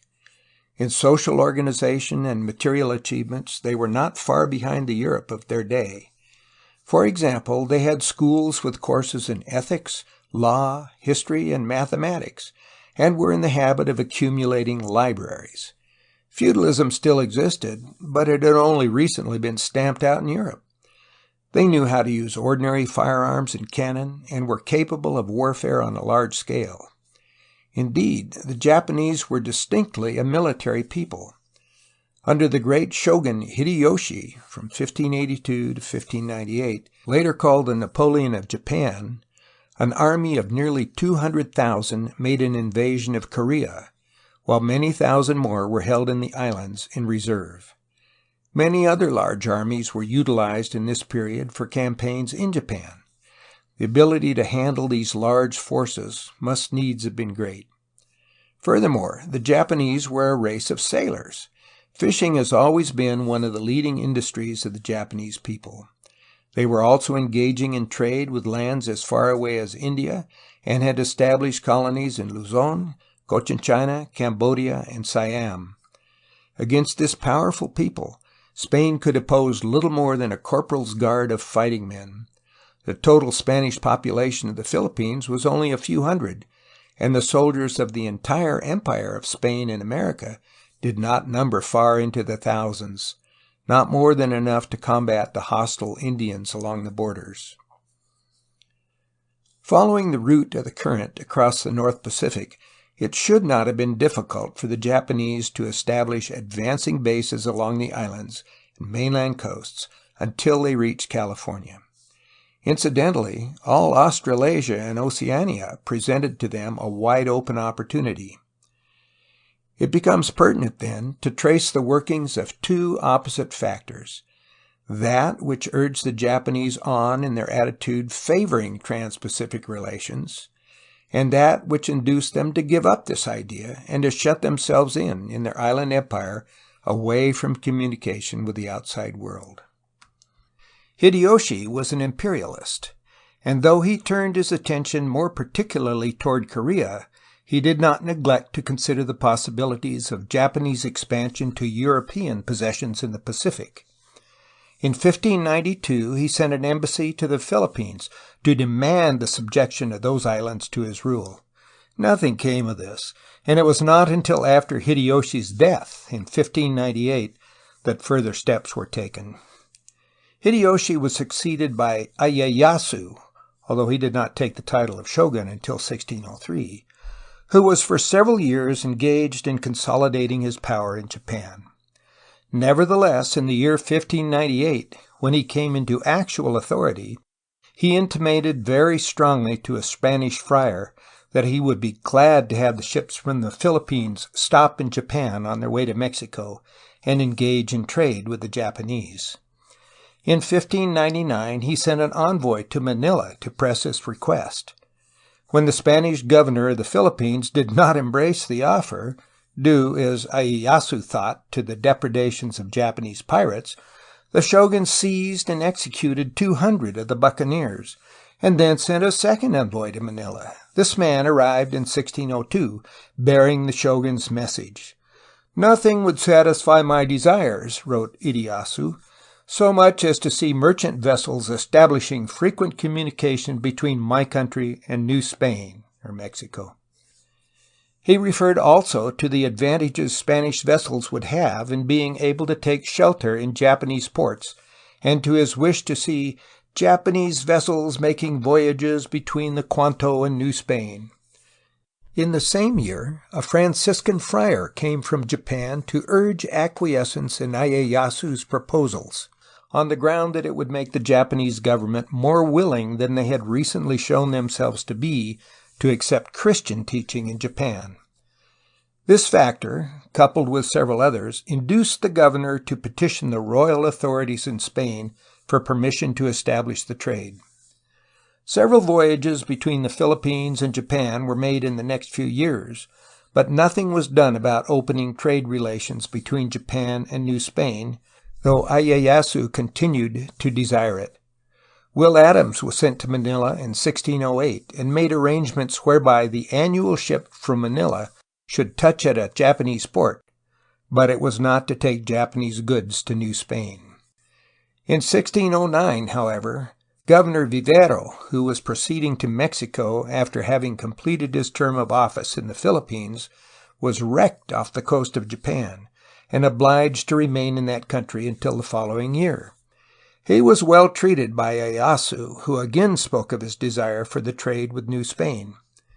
When the Franciscans joined their voices to that of Ieyasu, for they were alarmed lest the favor that was being shown to the Protestant Dutch might operate to check Catholic missionary endeavor, Vivero was convinced. So, in 1610, when he set sail from Japan, he was accompanied by 23 Japanese merchants and an envoy from Ieyasu to the King of Spain. When Vivero reached Mexico, he found that an expedition was just about to sail toward Japan in search of two mysterious islands said to be rich in gold and silver, wherefore they came to be known by the names Rica de Oro and Rica de Plata. Footnote number 1. It is usually stated that they had been first visited by a Portuguese navigator, but a remark in Gemelli Carreri's account of his travels around the world identifies them with the Solomon Islands. These islands were discovered in 1567 by Álvaro Mendaña de Neira, who headed another expedition in 1595 with a view to taking possession of this group. This time the islands were not found, and for 2 centuries they remained one of the mysteries of the Pacific. What more natural than that they should have traveled, like so many other things the Spaniards expected to find, farther north? Gemelli calls the commander Álvaro de Mendoza and gives 1596 as the date, but actually goes on to describe the voyage of Mendaña in 1595. End of footnote 1. These islands were sought more as a way station at which the ships from the Philippines might stop than for the wealth they might contain. The Spanish authorities believed this course would be safer than to utilize a Japanese port. The commander of the expedition of 1611 in search of Rico de Oro and Rica de Plata was a man who has become widely known in the annals of California, for it was none other than Sebastián Vizcaíno who had made a famous voyage to Monterey in the years 1602 to 1603. Footnote 2. The relation of Vizcaíno to the Californias is discussed in Chapter 11. End footnote. It was now decided that Vizcaíno should first visit Japan in order to thank Ieyasu for the kindness he had shown Vivero and to take back the Japanese merchants. He was also to seek permission to make a survey of Japanese ports, on the ground that the Spaniards wished to know the best ports in which to take shelter in case of a storm. However good a navigator Vizcaíno may have been, the event proved that he was hardly qualified for an ambassadorial task. He embittered the Japanese merchants on board his ship by threatening to hang some of them unless they refrained from quarreling with his sailors. The message that these merchants gave to Ieyasu about their mission to Mexico was also not calculated to please that ruler. They reported that the Spaniards had thanked them, but had gone on to say, "Our countries are far apart and navigation is difficult. Pray do not come again." Nevertheless, Vizcaíno was received at the courts of both the shogun and the emperor, but gave offense by refusing to conform to Japanese court etiquette and by making it plain that he considered his king, or even the viceroy of New Spain, whom he in fact represented, as superior to the highest authorities in Japan. He was given permission, however, to make a survey of the Japanese ports, which he accordingly did. Soon afterward, in 1612, he left Japan in order to search for Rica de Oro and Rica de Plata. Arrived at the place where they were indicated on the map, he searched 3 weeks without finding them, which is not to be wondered at since they were not there. Forced back by storms, Vizcaíno returned to Japan, but this time did not get the cordial reception which had previously been granted him. Many things conduced to this end. Vizcaíno had concealed the primary object of his voyage, which was the discovery of the 2 rich islands. This became known to the Japanese authorities through Will Adams and the Dutch, who also informed them that it was unwise to have allowed the Spaniards to survey the Japanese ports, as undoubtedly this was done by them with ulterior motives in view. It was the Spanish way, they said, to send missionaries to stir up rebellion, and then troops to effect a conquest. Ieyasu was displeased, but seems not to have been alarmed. Vizcaíno, too, had been guilty of inconsistencies in discussing the objects of his mission. On one occasion he maligned the Dutch, and said that the principal business about which he had come to Japan was to find out whether the Japanese intended to be friends with the Dutch, for if that people were allowed to enter Japan, the King of Spain would not consent to have his own subjects trade there. It was well known, too, that he represented only the viceroy of New Spain instead of the king, as he had made pretense of doing. Nevertheless, Ieyasu continued to request the Spaniards to consent to the trade with Mexico, though the petitions were presented by other hands than Vizcaíno's. The latter, meanwhile, had procured another ship, since his own had become unseaworthy, and departed on this in 1613. He records that he was virtually no more than a passenger on this vessel, which belonged to a powerful Japanese lord, and he seems to have left it at the first port in New Spain, though the ship went on to Acapulco, arriving there early in 1614. The Spanish government had for a time been disposed to permit the trade between Japan and Mexico, and in 1612 the Council of the Indies formally gave advice to that effect to the king. Immediately there was a chorus of objections. The Portuguese of Macau feared that it would ruin their trade. The Jesuits felt that it might result in giving over Japan to the Franciscans from Manila, and the Manila merchants, who were profiting by the trade between the Philippines and Japan, were inclined to believe that they would be injured by the competition of Mexico. These elements were able to carry the day. The Japanese trade with Manila was saved, but that with Mexico never got fairly underway. More might have been accomplished but for the death of Ieyasu in 1616. His successors found reason to distrust the Spaniards, with the result that in 1624 all communications with them were discontinued. The prime cause for this cessation of commercial relations was the same as that which a few years later caused Japan to close her doors to Europeans and shut herself in. This was the aversion of the Japanese government to Christianity. The early successes of the Portuguese Jesuits in Japan have already been alluded to. Much of their good fortune was due to the support of the warrior Nobunaga, 1573 to 1582, who made use of Christianity to overthrow the then much more powerful and more feared Buddhist priesthood. Hideyoshi, 1582 to 1598, seemed at first to favor the new religion, but in 1587 he executed a sudden about-face and ordered the expulsion of the Jesuits from Japan, alleging that they had preached things contrary to the law and had even had the audacity to destroy temples devoted to other religions. Back of this, there seems to have been a suspicion that the Jesuits aimed at an ultimate foreign conquest. It was noticed that they were very successful in their attempts to convert certain of the powerful nobles, and some thought that this was done with a view to promoting civil war, into which a foreign government could wedge itself for the sake of achieving its own ends. The Jesuits succeeded in evading this decree, and nothing serious occurred for another 10 years.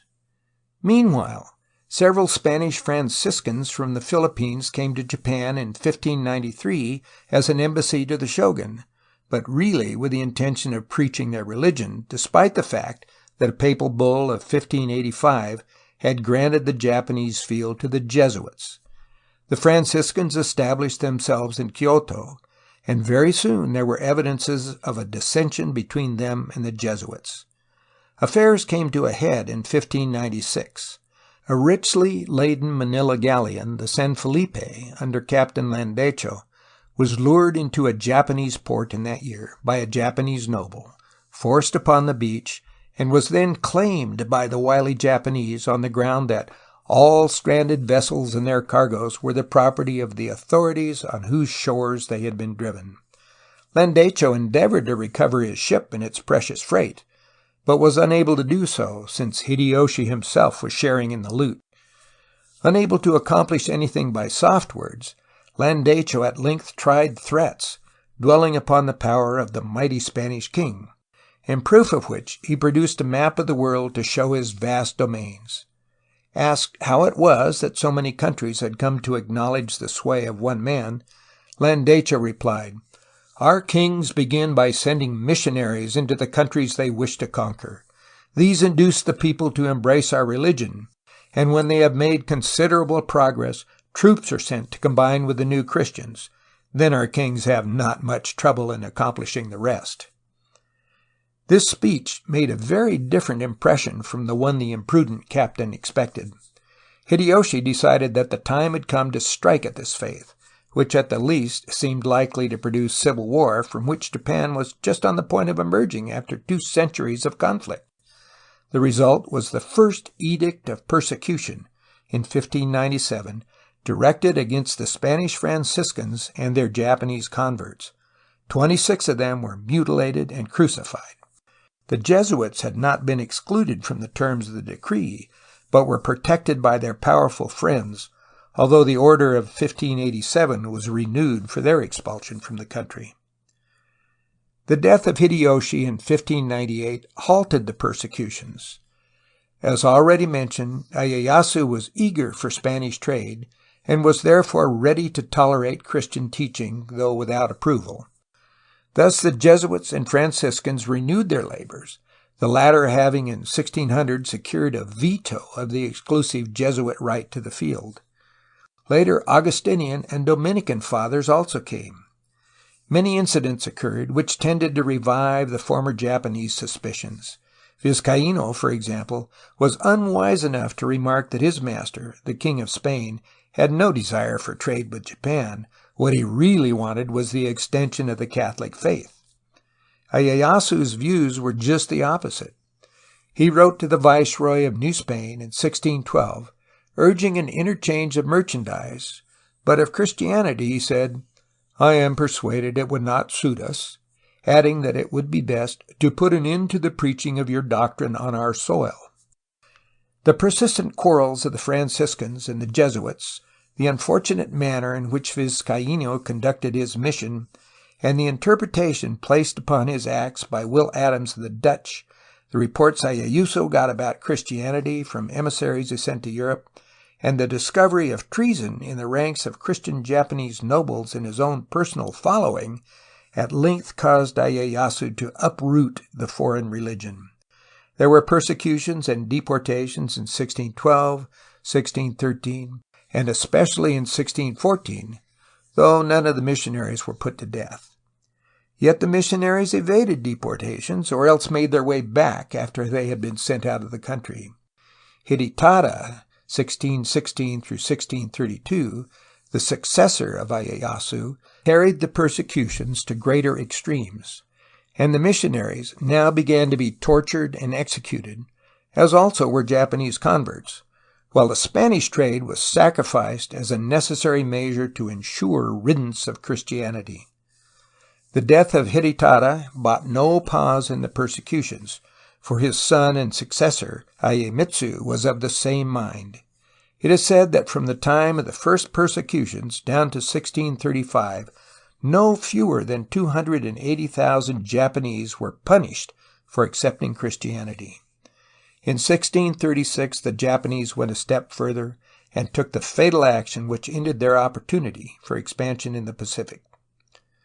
By the Edict of 1636, Japanese Christians were ordered to apostatize, and Japanese subjects were forbidden to visit Christian lands. To make this latter provision effective, it was ordered that henceforth no large ships were to be built in Japan, thus rendering it difficult for the Japanese to leave the country. Furthermore, the death penalty was imposed upon any Japanese subject who should do so. In case he ever returned, no excuse was taken, and it is said that even those who had been driven from the islands by storm were executed. The Portuguese and Dutch were allowed, under great restrictions, to continue their trade, but otherwise a policy of non-intercourse with the outside world was to be followed. This measure produced the great Christian revolt of Shimabara of 1637 to 1638, but the government put it down and massacred the survivors. As the Portuguese were suspected of complicity in the revolt, they were forbidden to set foot in Japan again. When the Portuguese of Macau sent an embassy in 1640 to ask for a renewal of their trading privileges, the Japanese governor burned their ship, put the 4 ambassadors and 57 of their attendants to death, and gave the following message to the few who were permitted to live and return to Macau. Inform the inhabitants of Macau that the Japanese wish to receive from them neither gold nor silver, nor any kinds of presents or merchandise. In a word, absolutely nothing that comes from them. You are witnesses that I have caused even the clothing of those who were executed yesterday to be burned. Let them do the same with respect to us if they find occasion to do so. We consent to it without difficulty. Let them think of us no more, just as if we were no longer in the world.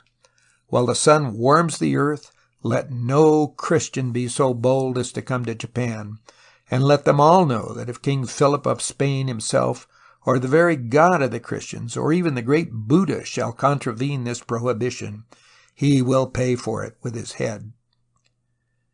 Thus did the wide-awake Japan of Hideyoshi and Ieyasu pass into a profound sleep under their successors, a sleep which endured until Commodore Perry entered the Bay of Tokyo in 1853 and induced the Japanese, much against their will, to reopen the country. Thus did Christianity, in a left-handed manner, render a service to those white races which now hold lands around the Pacific. Because of their disapproval of Christianity, the Japanese deprived themselves of an opportunity to be the dominant power in the Pacific, perhaps also in its train a world power beyond anything that a Japanese of the present day would even dream about. Possibly they would not have availed themselves of their chance, but who can deny that they most certainly had it? And one of the readiest lands to hand was the old Californias reaching from Cape San Lucas to Alaska, unoccupied in most of its extent until the close of the 18th century, inviting in its potentialities and lying along the island-studded route of the Japanese current. Footnote 3. The following works were used in the preparation of this chapter.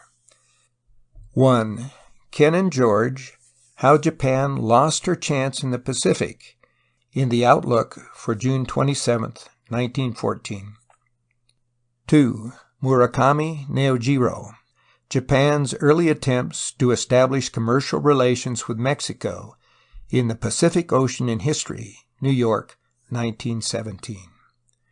3. Murdoch, James, with collaboration of Iso Yamagata, A History of Japan During the Century of Early Foreign Intercourse, 1542 to 1651. Kobe, Japan, 1903. 4. Nuttall, Zelia, The Earliest Historical Relations Between Mexico and Japan, in University of California, Publications in American Archaeology and Ethnology, Berkeley, 1904. End of footnote 3. End of chapter 4.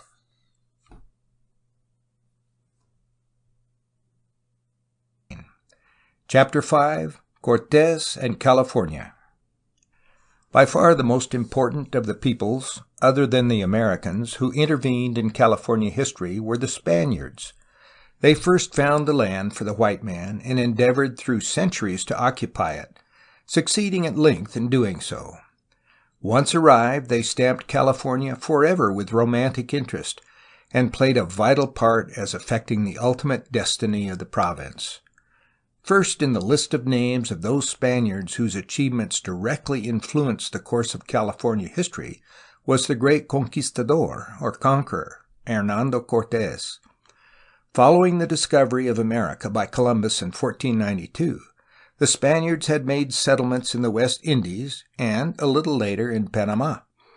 Some of their navigators had sailed along the Atlantic coast of the land we now call Mexico, and one of them had applied to it the name Nueva España, or New Spain. In 1519, Cortés landed at Vera Cruz with a tiny Spanish army, and after 2 years effected what we usually term the conquest of Mexico. This amounted to little more than the reduction of Mexico City and the route thereto from Vera Cruz. It was in 1521, with the definitive occupation of Mexico City, that the real conquest of New Spain, or Mexico, began. Mexico City became the principal base from which expeditions were sent out in all directions. The narrow belt ranging south to Panama was soon subjected. There remained the ever-widening spaces to the north.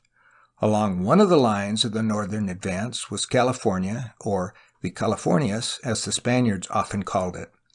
This included far more than the Alta California of later days, which corresponded to the present American state of California. As already pointed out, The Californias began at Cape San Lucas at the tip of Baja California Peninsula and ran indefinitely northward. It was towards this elongated California, or Californias, that the Spaniards for many years directed their attention. After native resistance had been overcome at Mexico City in 1521, the Spaniards pushed westward, and by 1522 had already reached the Pacific coast in the province of Michoacán, where Cortés formed a settlement at Zacatula.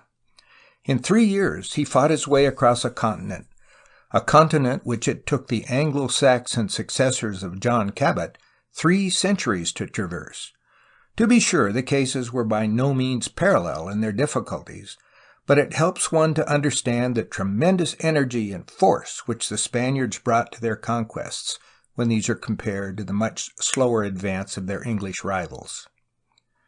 Cortés at this time enjoyed a power which many a so-called absolute monarch might have envied.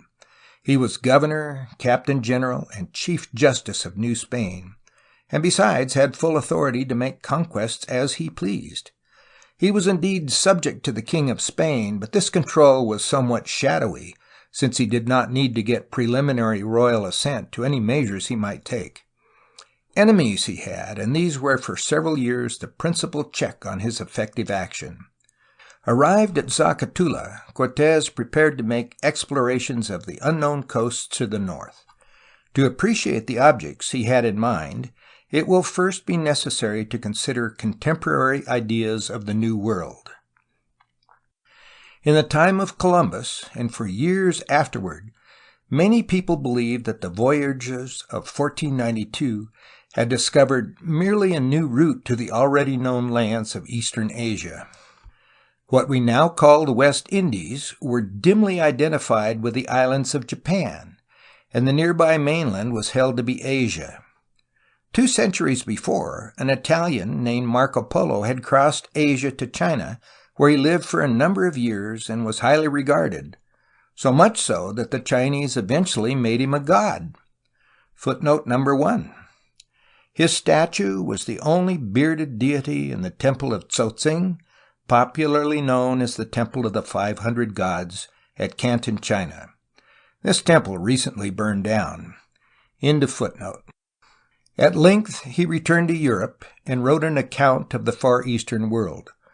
Among other matters, he told of the reputedly wealthy island of Cipango, Japan, and of a strait to the south of China whence men could proceed to India and in that way back to Europe. Marco Polo's account was confirmed in its essentials by other travelers, for example by the Englishman Mandeville, who crossed Asia early in the 14th century. It was logical to suppose that Columbus had come upon these distant lands which Europeans had long known, and indeed one only has to look at the map to see that the eastern coasts of Asia and North America roughly correspond. Naturally, there began at once a search for the strait which should lead to the riches of India. Men looked for it at Panama, where indeed the land narrows, and the ocean was soon found on the other side, but the strait eluded them. When they sought it in the south, they found that South America was of continental proportions. It was generally known that there were large islands south of the straits between China and India, but the existence of a continent was unsuspected.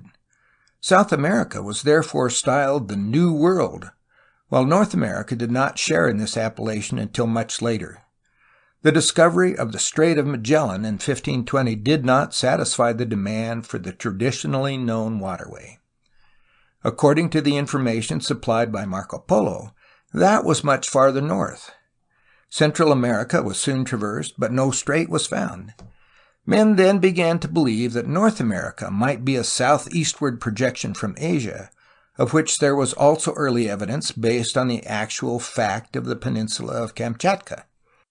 To be sure, nobody had any idea of the vastness of its size, but North America was for a long time not regarded as unusually large.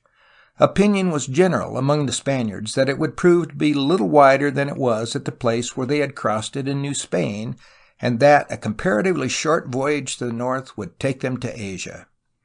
It will be recalled, too, that this idea persisted among the English colonists of the 17th century, as witnessed their, under the circumstances, string-like grants from sea to sea. After Magellan's long voyage across the Pacific had demonstrated that Asia was far away, men gradually began to realize that North America was a hitherto unknown continent. Yet, such is the strength of an idea once people become possessed of it, a belief in some of the geographical notions which depended on their earlier conception of North America as Asia was still maintained, although there was no longer any necessary reason for doing so. Most persistent of all these ideas was the belief in the existence of a strait. Since it was certainly not in the south, then, obviously, people thought, it must be in the north, always just a little farther than the last explorer had gone. People were tremendously interested in finding the shortest route to the rich lands of Asia and the Indies, but there were many remarkable things besides that which they hoped and even expected to come upon. Life in Europe in the Middle Ages had been comparatively stagnant and circumscribed when there began to occur a series of remarkable happenings which broadened men's horizons and fired their imaginations. In the 12th and 13th centuries, men left their homes in Western Europe to take part in the Crusades. Trade, wealth, and city life developed. Inventions like printing, gunpowder, and the compass offered incalculably great opportunities for diversification of existing conditions. And the Renaissance brought with it not only a revival of ancient learning, but also a receptivity of mind such as the world had not known since the Periclean age. Then came the discovery of America, which, even while it was still considered to be Asia, afforded an extraordinary stimulus to European imaginations, and this was accentuated after Cortés and Pizarro revealed by their spectacular conquests that the New World was well stocked with riches. Men talked of the wonderful things about which the ancients had written, and of those which Marco Polo and other travelers had seen. Meanwhile, the 15th and 16th century novel of chivalry had caught and fixed this expectant credulity in the popular mind. Men began to believe that the fantastic adventures of the wandering knights, who single-handedly performed the most extraordinary feats of valor and met with such marvelous experiences, might almost be duplicated in real life. Europe was far from having cast off its medieval cloak, however, in the pursuit of things that were new. It was still in the grip of tradition and the sanction of old belief. What they sought in the New World was not so much that which was new, but rather those old but nonetheless wonderful things about which their ancient and medieval masters had taught them. It was no wonder that the Spaniards expected to find rich cities to plunder, especially after their conquests in Mexico and Peru had given them concrete proofs of their existence. These lands, however, were as nothing in their wealth to the others they hoped to find. Men had known of the 7 cities before they had ever heard of America, and now these mysterious municipalities located themselves at large in the New World, until at length they were pinned down to the wretched Moqui pueblos of New Mexico. There also developed the story of Quivira, that great and strange kingdom which so many had heard of or even claimed to have seen, but which nobody in fact ever found. If Ponce de Leon sought a fountain of youth, it was not that he was a simpleton, but because men had believed in such things for centuries, and now that so many ancient marvels had been revealed, why not also a fountain of youth? Great masses, or even mountains of gold, islands of pearls, and rivers of pitch were quite in the normal course of expectation, and Potosi and other rich mines eventually provided them with the first named. From time immemorial, too, there had been stories of Amazon islands, where nobody dwelt but women, and not less sanctioned by authority was the story of the Gilded Man, whose kingdom was so rich that his people painted him with gold in the morning and washed him off at night. Then there was the terrestrial paradise, which had found a place on ancient maps, and was looked for in America by the Spaniards of the early 16th century. In fine, those things which people now would consider supernatural marvels were quite the expected thing among the half-medieval, half-modern conquerors who set foot in the two Americas some 4 centuries ago. Cortés, like the other men of his day, had all of these ideas in mind. He was eager to ascertain the truth with regard to the geography of North America, not from any desire for the advancement of science and knowledge, but because he wished to improve his material fortunes. In particular, he desired to find the mysterious and elusive strait, in the hope that it might prove to be the shortest route from Europe to the wealth of the Far East. His letters also tell of Amazon islands, mountains of gold, and populous cities just a few days' journey farther on. Finally, he hoped to acquire new kingdoms for his sovereign and fresh honors as well as wealth for himself.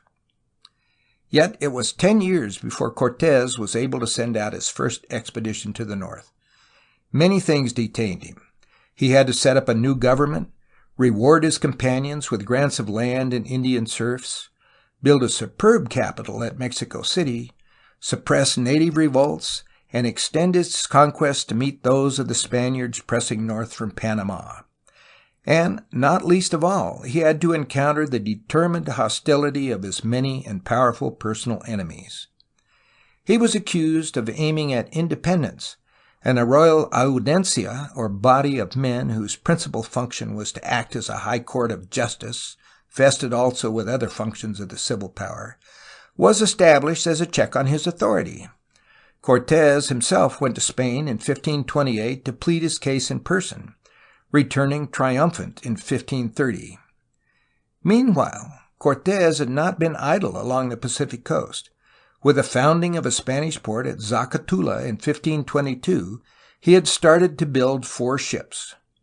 Work was unavoidably very slow, however. Aside from the difficulty of maintaining the settlement itself, it was necessary to bring everything but timber to the place. There was not so much as a nail in all New Spain, and there were no skilled workmen and no well-developed methods of transportation to take the many essential things to Zacatula where they were wanted. When matters were progressing somewhat, there was a fire which burned the warehouse, and a fresh start had to be made. Nevertheless, after 4 years' time, his ships were ready in 1526 for the long-planned voyage, when orders came to send them across the Pacific to the Moluccas, where a Spanish fleet was reported to be in need of relief. Accordingly, in 1527, Cortés's fleet was dispatched to the far southwest, and the northwest voyage was postponed. Cortés' facilities had now so greatly improved that he had 5 more ships well on the way to completion in 1528 at the time he left for Spain. Thereupon, the hostile audiencia caused the work to be stopped, and the hulks were left to decay. Nothing daunted, Cortés started to build 4 more in 1532. His enemies trumped up charges against him with a view to checking his project, but a new audiencia temporarily sided with him, and the boats were soon gotten ready. Cortés's first expedition was composed of 2 ships and their crews, under the command of Diego Hurtado de Mendoza. This was regarded as a preliminary to a later and greater expedition. Hurtado was merely to seek information and not to make any conquests. He was to sail along the coast, except when passing Nueva Galicia, which was ruled by Cortés's great enemy Guzman, who had only recently conquered it. In 1532, Hurtado started up the coast. Meeting with difficulties, he put into shore within Guzman's realm, but that individual forbade him to take on water and supplies or even to make repairs. Going to sea again, Hurtado found himself confronted by a mutiny of his sailors, some of whom transferred to the other ship with a view to returning. That ship was wrecked in the Bay of Banderas in Tepic, and all but 2 or 3 of the men were killed by the Indians, while Guzman seized the wreckage. Meanwhile, Hurtado sailed on, and some say that neither he nor his ship was ever heard of again. According to others, he and all his men were killed by the Indians of the River Fuerte in Sinaloa. This story was reported by the Indians. Decidedly, the voyage had been a failure. Not only were no marvelous things discovered, but also the expedition had been a total loss. Cortés was not discouraged, however, and blamed his misfortune to Guzman's treatment of Hurtado. At least he had acquired more accurate knowledge of the difficulties to be encountered and information about the coasts. Furthermore, the expedition had discovered the Tres Marias Islands, not far beyond which was the beginning of the Californias. In 1533-1534 came the second sea expedition under the auspices of Cortés in his endeavors to pierce the mysteries of the north. Diego Becerra was in command, while Hernando de Grijalva had charge of the second of the two ships. The latter almost at once parted company with Becerra's ship, presumably under the stress of bad weather, and never again rejoined it. It is possible that he wished to gain riches and glory on his own account through the discovery of the marvelous things Cortés had in mind, rather than receive his relatively slight portion as a result of Becerra's achievements. The example of Cortés, who had invaded New Spain against the orders of the governor of Cuba, his superior officer, was frequently followed by the adventurous leaders of the 16th century. The discovery of the since called Revillagigedo Islands, some 300 miles due south from Baja, California, was the principal result of his voyage. Meanwhile, Becerra, who is described as an arbitrary and disagreeable man, was put to death by his crew, and the first pilot, Fortun Jimenez, who had been privy to the murder, now took command. Jimenez proceeded with the voyage and came at length to a bay in what he believed to be an island. Here he and his men landed, but presently were set upon by the Indians, who killed Jimenez and 20 others. The few who escaped made their way back to Nueva Galicia. There Guzman again showed his hand, seizing the boat with a view to making explorations himself. Jimenez had in fact entered the Bay of La Paz in Baja California, being the first white man, so far as is known, ever to have set foot in the Californias. The records are so obscure, however, that it is not certain whether he was there late in 1533 or early in 1534. Though this expedition had ended in almost as great a disaster as that of 1532, it did contribute something toward Spanish projects of northwestward advance. Jimenez's men brought back reports about the existence of at least one marvel in the newly discovered land. They told of the wealth of the region in pearls, perhaps even brought some with them, since the story accorded with the facts. Here, then, was one of the islands of pearls which the Spaniards had expected to find, and here was a definite and clearly recognizable incentive for a fresh voyage. Cortés was now more eager than ever for the project. He sought to restrain Guzman from making a voyage, and procured a decree of the Audiencia requiring Guzman to return the stolen ship. But that body also forbade Cortés to make an expedition. Cortés protested that this decision was against his right to make conquests as he chose. When the Audiencia did not yield, he resolved to go anyway and to lead the expedition himself. The moment that this announcement got abroad, volunteers began to pour in. Such was Cortés's reputation as a conqueror and a finder of loot. Soon Cortés had more men than he could use, and in the spring of 1535 set sail with 3 vessels. On May 3rd he entered the Bay of La Paz, and named that and the island, as he believed the land to be, Santa Cruz, the day on the religious calendar that he had made his appearance there. Cortés at once began to establish a settlement, but he was already face to face with the difficulties white men always have in maintaining themselves in an undeveloped land. Supplies were short, so 2 of the ships were twice sent back for more and for the rest of Cortés's volunteers, many of whom he had been obliged to leave behind. On the second of these voyages, one of the vessels was wrecked, and the crew and the colonists returned to Mexico. Cortés and Grijalva now took the remaining 2 vessels and went to get more supplies. On the return to Baja California, they encountered yet another of the problems which was for centuries to be an important factor in the history of the Californias.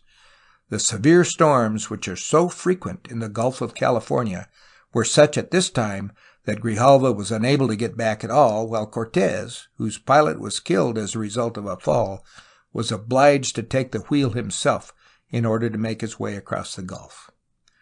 Upon his arrival at La Paz, he found that 23 men had died of starvation. The colony could not be maintained with the one vessel Cortés now had, and the land itself was unable to provide the needs of white men. So Cortés returned to New Spain to see whether he might procure relief. Eventually, he seems to have given up the idea, and perhaps toward the end of 1536 sent ships to take away the surviving colonists. Clearly, the result had been disappointing, though in the light of the conditions as they were, failure was almost inevitable. Cortés might possibly have given up his efforts at this point, but for the happening in 1536 of a spectacular event. His enemy, Guzman, had been deprived of his post, but Cortés's powers were now also greatly restricted as a result of the appointment of a viceroy of New Spain. Mendoza, the first viceroy, had reached Mexico City in 1535, and henceforth was Cortés's principal rival in the northward conquests. The spectacular event referred to was the arrival at Culiacan, Sinaloa, then the farthest north of the Spanish settlements along the Pacific coast, of Alvar Núñez Cabeza de Vaca. Núñez, or Cabeza de Vaca as he is more often called, had been a member of the ill-fated Narvaez expedition, which had landed in Florida in 1528 and had gone utterly to pieces. Núñez made his way westward, and he became a slave of the Indians on an island off the coast of Texas. Eventually he escaped and wandered across the continent until at length he reached Culiacan. His story would in any event have created great interest, but it became especially significant when he told of the great kingdom of Quivira and the 7 cities of Cibola not far beyond where he had passed. He himself had not seen them, but he had heard many tales about them. This story gave an extraordinary stimulus to Spanish exploration, especially since it corresponded so exactly with what the Spaniards had long expected to find in the north. As soon as the viceroy was able to get a respite from other pressing affairs, he prepared to take advantage of this information. In 1539 he sent Marcos de Niza, a Franciscan friar, to investigate the truth of Núñez's tale. Friar Marcos, accompanied by the Negro Estevanico, who had made the same journey with Núñez, and by some Indians, crossed Sonora and Arizona to the vicinity of the Moqui pueblos of New Mexico. There, indeed, he saw Cibola, but from a distance, for the Indians had been hostile and had killed Estevanico. But Cibola, to Friar Marcos' eyes, seemed something very different from what it actually was. To him it looked larger than Mexico City, though reputed to be the smallest city of the famous 7. The actual poverty of this Moqui town caused men of a later day to regard Friar Marcos as a liar, or at least as a victim of a wild imagination. Something of the latter may be true, but surely his report was what many another might have made in that credulous age. At any rate, his story caused a tremendous stir in all of New Spain. The viceroy at once got ready the famous expeditions, of which more later, that penetrated to New Mexico and Kansas, one branch of which was the sea expedition of Hernando de Alarcón in 1540 up the Gulf of California. It is now time to return to Cortés. Cortés's hopes were revived, if indeed he had ever given them up, by the stories of Núñez, and when he learned that the viceroy was sending out Friar Marcos to get information, he protested vigorously, asserting his own rights to make the conquests in the north. Characteristically, however, he did not wait for a decision upon his claims, but resolved to be beforehand in the discoveries. So in July 1539 he sent out 3 vessels, of respectively 120, 35, and 20 tons, under the command of Francisco de Ulloa. The smallest ship was soon wrecked, but the others went up the coast to the head of the Gulf, and were the first to discover that Santa Cruz, or Baja California, was not an island but a peninsula. Returning down the Gulf, Ulloa rounded the peninsula and started up the western coast. He seems to have entered Magdalena Bay and to have gone on to Cerros Island in 28 degrees latitude, at or near which he made a stay of 3 months. Several attempts were made to go farther north, but the best Ulloa could do was reach a point in about 29 degrees, which became known to contemporary mapmakers as the Cabo del Engaño, or Cape Disappointment. In April 1540, one of the ships was sent back to report, and made the return in safety. Ulloa himself and the 35-ton vessel remained to carry on the expedition, and what became of him is not known. No doubt, he and his ship, with all on board, were one of the many sacrifices, by wreck or other disaster, in the attempts of the Spaniards to reach the land of gold farther north. Cortés had now contributed greatly to the movements which were to bring about the eventual occupation of the Californias, though his efforts had been a losing venture for himself. Furthermore, he had been stripped of much of the authority he had originally possessed, wherefore he sailed to Spain in 1540 to seek redress. This ended Cortés's activities not only in the Californias, but also in New Spain, for he never returned. In 1547 he died. Thus passed the first of the great Spanish explorers who endeavored to make their way to the Californias and to penetrate the mysteries of the North. End of Chapter 5.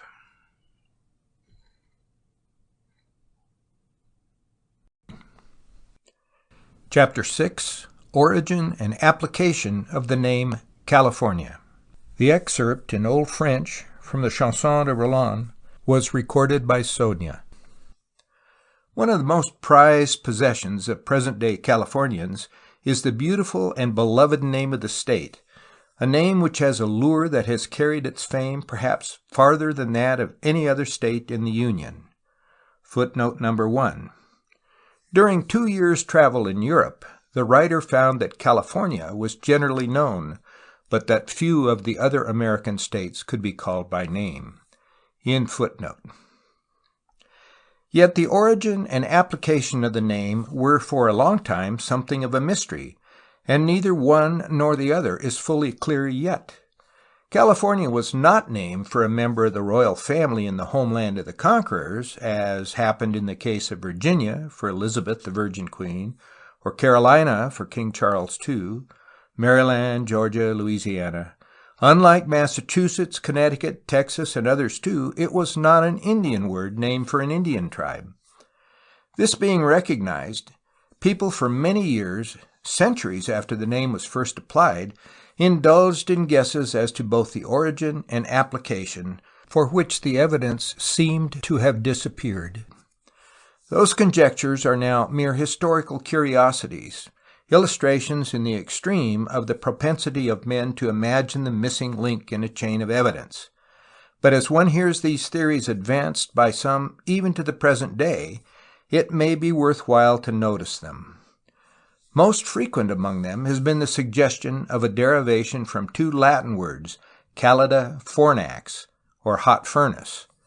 Baja California might well have seemed to Cortés and his men as hot as a furnace, it is said, or the name might also have occurred to them in connection with the Indian temescal or sweat house underground.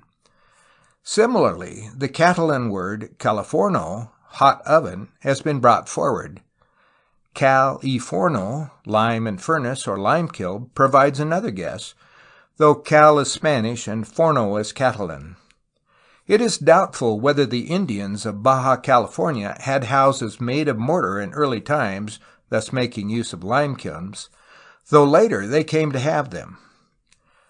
Another view was that it sprang from colofon, resin, on the ground that the Spaniards might have called out that word when they saw the resinous pine trees and decided to apply it as a name, perhaps as Colofonia, gradually corrupting it to California.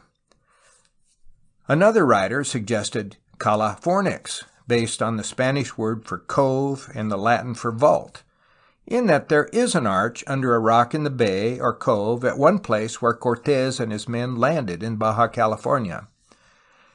These are a few theories out of many, all of which were barren guesses, unsustained by a shred of evidence. It may be said that it was not the habit of Spanish explorers to assign Latin names or to mix Spanish with Latin or with Catalan in such a matter.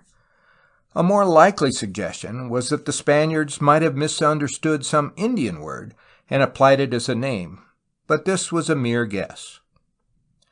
To Edward Everett Hale, distinguished divine and man of letters, is due the clearing away of the greater part of the cobwebs surrounding the origin of the name. In 1862 he chanced upon an old Spanish novel entitled Las Sergas de Esplandian, or The Deeds of Esplandian, and found that it referred to a strange and romantic island, California. He at once jumped to the conclusion that this must have been the source whence the discoverers procured the name. Other men before his time knew of the California of the Sergas. For example, the celebrated historian of Spanish literature, George Ticknor, who refers to the word in a volume that he published in 1849. But neither he nor anybody else seems to have thought of its connection with the American state of the same name, or if they did so, they do not seem to have recorded their impressions. The Sergas de Esplandian was one of those fantastic novels of chivalry which so accurately represented, and in turn influenced, the minds of Europeans in the period of transition from medieval to modern times. It was a sequel to one of the earliest, and undoubtedly the greatest of these books, the Amadis de Gaula, the Amadis of Gaul, of the Portuguese Vasco de Lobeira. The Amadis was written at about the opening of the 15th century, or late in the 14th. Lobeira, the author, died in 1403. The book had a most extraordinary vogue, being indeed one of the most popular works of all time. It was translated into every important European tongue, and the mighty and heroic Amadis of the novel became almost a household god. It is said that it was unsafe to refer slightingly to Amadis, for some excited admirer might take it upon himself to avenge this hero of romance. The novel became even more popular, perhaps, after the invention of printing, since its distribution was, of course, very greatly facilitated. Between 1492 and 1504, Garcia Ordóñez de Montalvo completed a translation of the work into Spanish in 4 volumes and attached to it a 5th, written by himself, the Sergas de Esplandian. The original date of publication is not clear, but a copy of the year 1508 exists in the British Museum, and there is a reference to an edition of 1498. There were a number of reissues, for example in 1519, 1521, 1525, and 1526, years contemporaneous with Cortés's early activities in New Spain. In accord with the literary practices of his day, Ordóñez de Montalvo pretended that he was merely translating from the Greek a manuscript of the Gran Maestro Elisabat, who saw and took part in what he relates. The story hinges on a supposed siege of Constantinople, when all the forces of paganism launched an attack against the emperor and his Christian allies in the city. In the midst of the siege, the pagans received unexpected succor from Queen Calafia of the islands California. Here is the story as it appears in the Sergas. Quote, "I wish that you should now know of a matter so very strange that neither in writings nor from the memory of people is it possible to discover how, on the following day, the city was on the point of being lost, and how, in that moment of peril, it was saved. Know ye that at the right hand of the Indies there is an island named California, very close to that part of the terrestrial paradise which was inhabited by black women, without a single man among them, and that they lived in the manner of Amazons. They were robust of body, with strong and passionate hearts and great virtues. The island itself is one of the wildest in the world on account of the bold and craggy rocks. Their weapons were all made of gold. The island everywhere abounds with gold and precious stones, and upon it no other metal was found. They lived in caves well excavated. They had many ships with which they sailed to other coasts to make forays, and the men whom they took as prisoners they killed. In this island, named California, there are many griffins. In no other part of the world can they be found. And there ruled over that island of California a queen of majestic proportions, more beautiful than all the others, and in the very vigor of her womanhood. She was desirous of accomplishing great deeds. She was valiant and courageous, and ardent with a brave heart, and had ambitions to execute nobler actions than had been performed by any other ruler." End quote. The upshot was that Calafia, the queen of the island, resolved to lead her women to the war against the Christians. She is excused for this decision on the ground that she did not understand what Christians were. Therefore, she and her best warriors set out in their ships, taking with them 500 griffins, which were in the habit of being fed upon the men captured in battle. Arrived at Constantinople, she found the pagan cause was going badly, so she sought permission to make the attack alone with her forces on the following day, adding that the pagans would then see a battle the strangest ever seen and never before dreamed of. The next day, the dusky Californians advanced to the fray, and at the proper moment let loose the griffins. Thereupon there was great carnage among the Christians, many of whom were seized and eaten by these birds, while others were carried into the air and allowed to fall, being dashed to pieces. The arrows of the Christians and blows of swords and lances were not sufficient to wound these thick-feathered, tough-bodied creatures of the air. Then Calafia called on the exulting pagans to charge and complete the victory. But here disaster befell, for the griffins, quote, "not knowing friend from foe, seized the Turks in the same manner that they had seized the Christians, and soaring high in the air with them, let them drop to earth, and thus killed every one of them." Unquote. This turned victory into defeat, and when this was seen by Queen Calafia, she was sad in a grand manner. The griffins were called off, and Calafia and her Amazons made a vigorous attack. Though the queen performed prodigies of valor, she was unable to take the city. Thereupon, Calafia joined with Radiaro, the Sultan of Liquia, in a challenge to the old hero Amadis de Gaula and to his son Esplandian, great emulator of his father's deeds.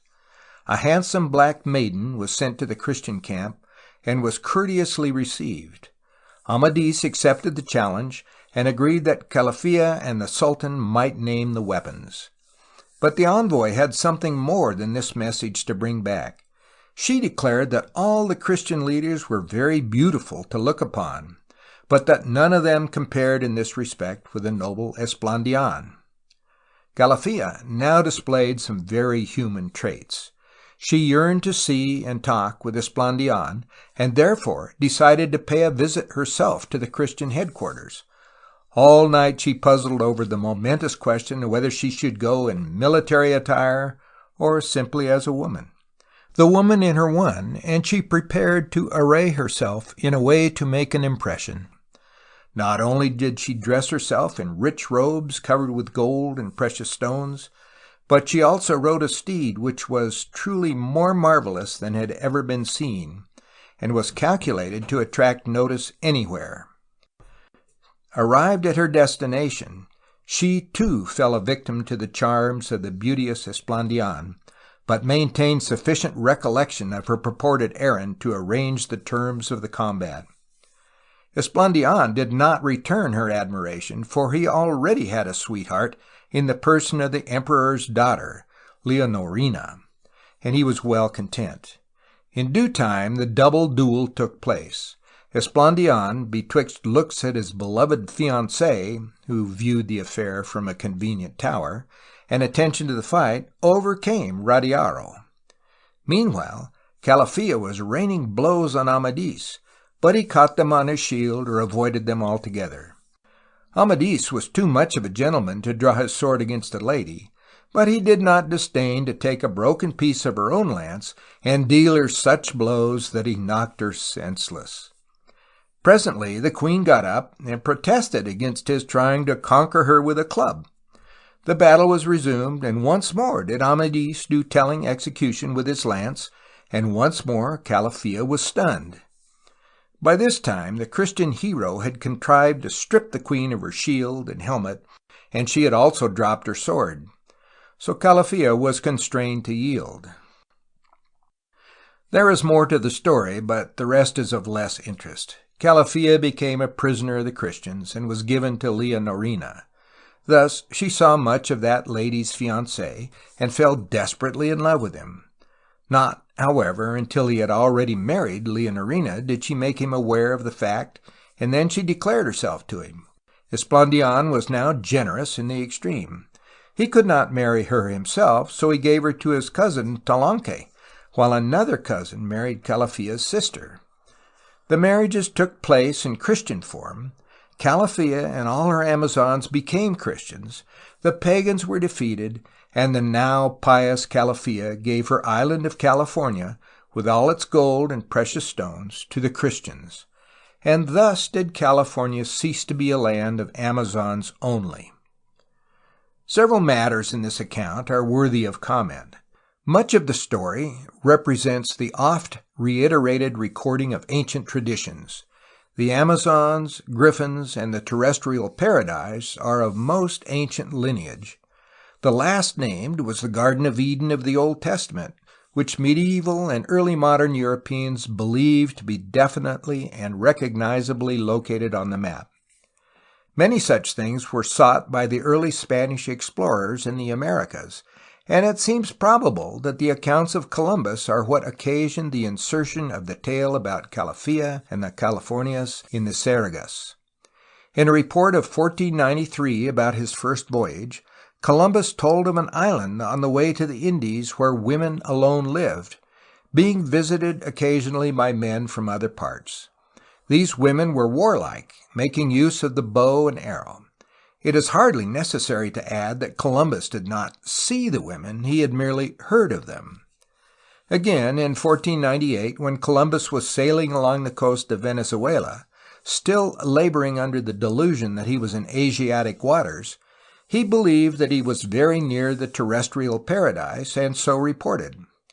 Other men of the same time told similar stories.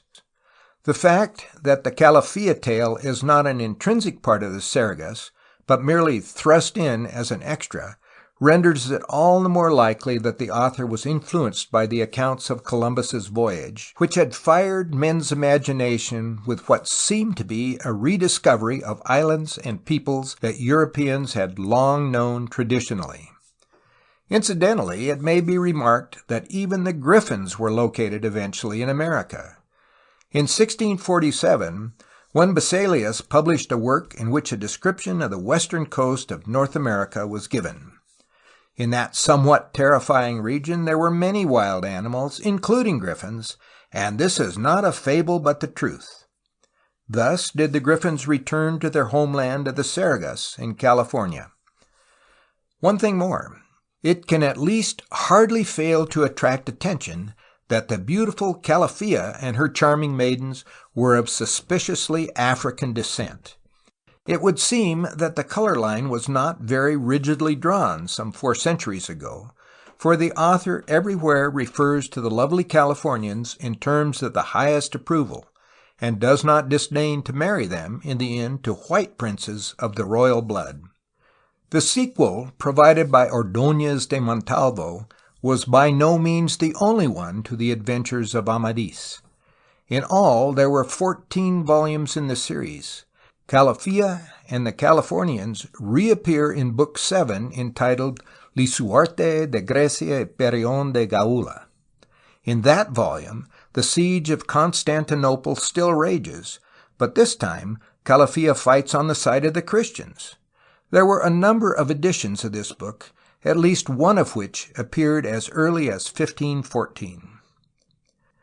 There is hardly room for a doubt that Cortés and his men were familiar with the story of the island California.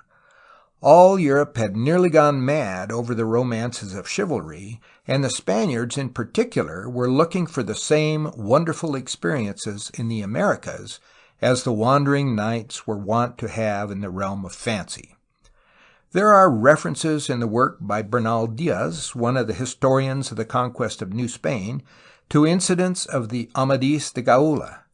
For example, in telling of the towns that he and the other soldiers of Cortés saw, he said, "We were amazed and said it was like the enchantments they tell of in the legend of Amadís."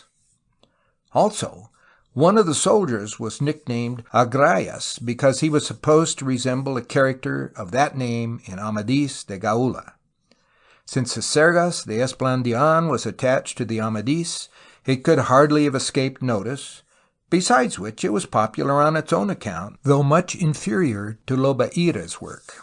It is interesting to note Cervantes' opinion of it in the Don Quixote. When the curate and the barber were overhauling the library of Don Quixote in order to destroy the books which had so shaken their friend's mind, they came across the Amadís and the Esplandian. The former was saved as the best of its kind, but the latter was the first to go to the bonfire. "Verily," said the curate, "the goodness of the Father shall not avail the Son."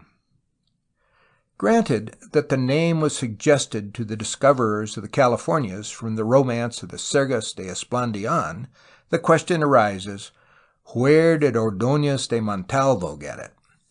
There have been many guesses on this point, similar to those formerly made about the origin of the word in the minds of the conquerors.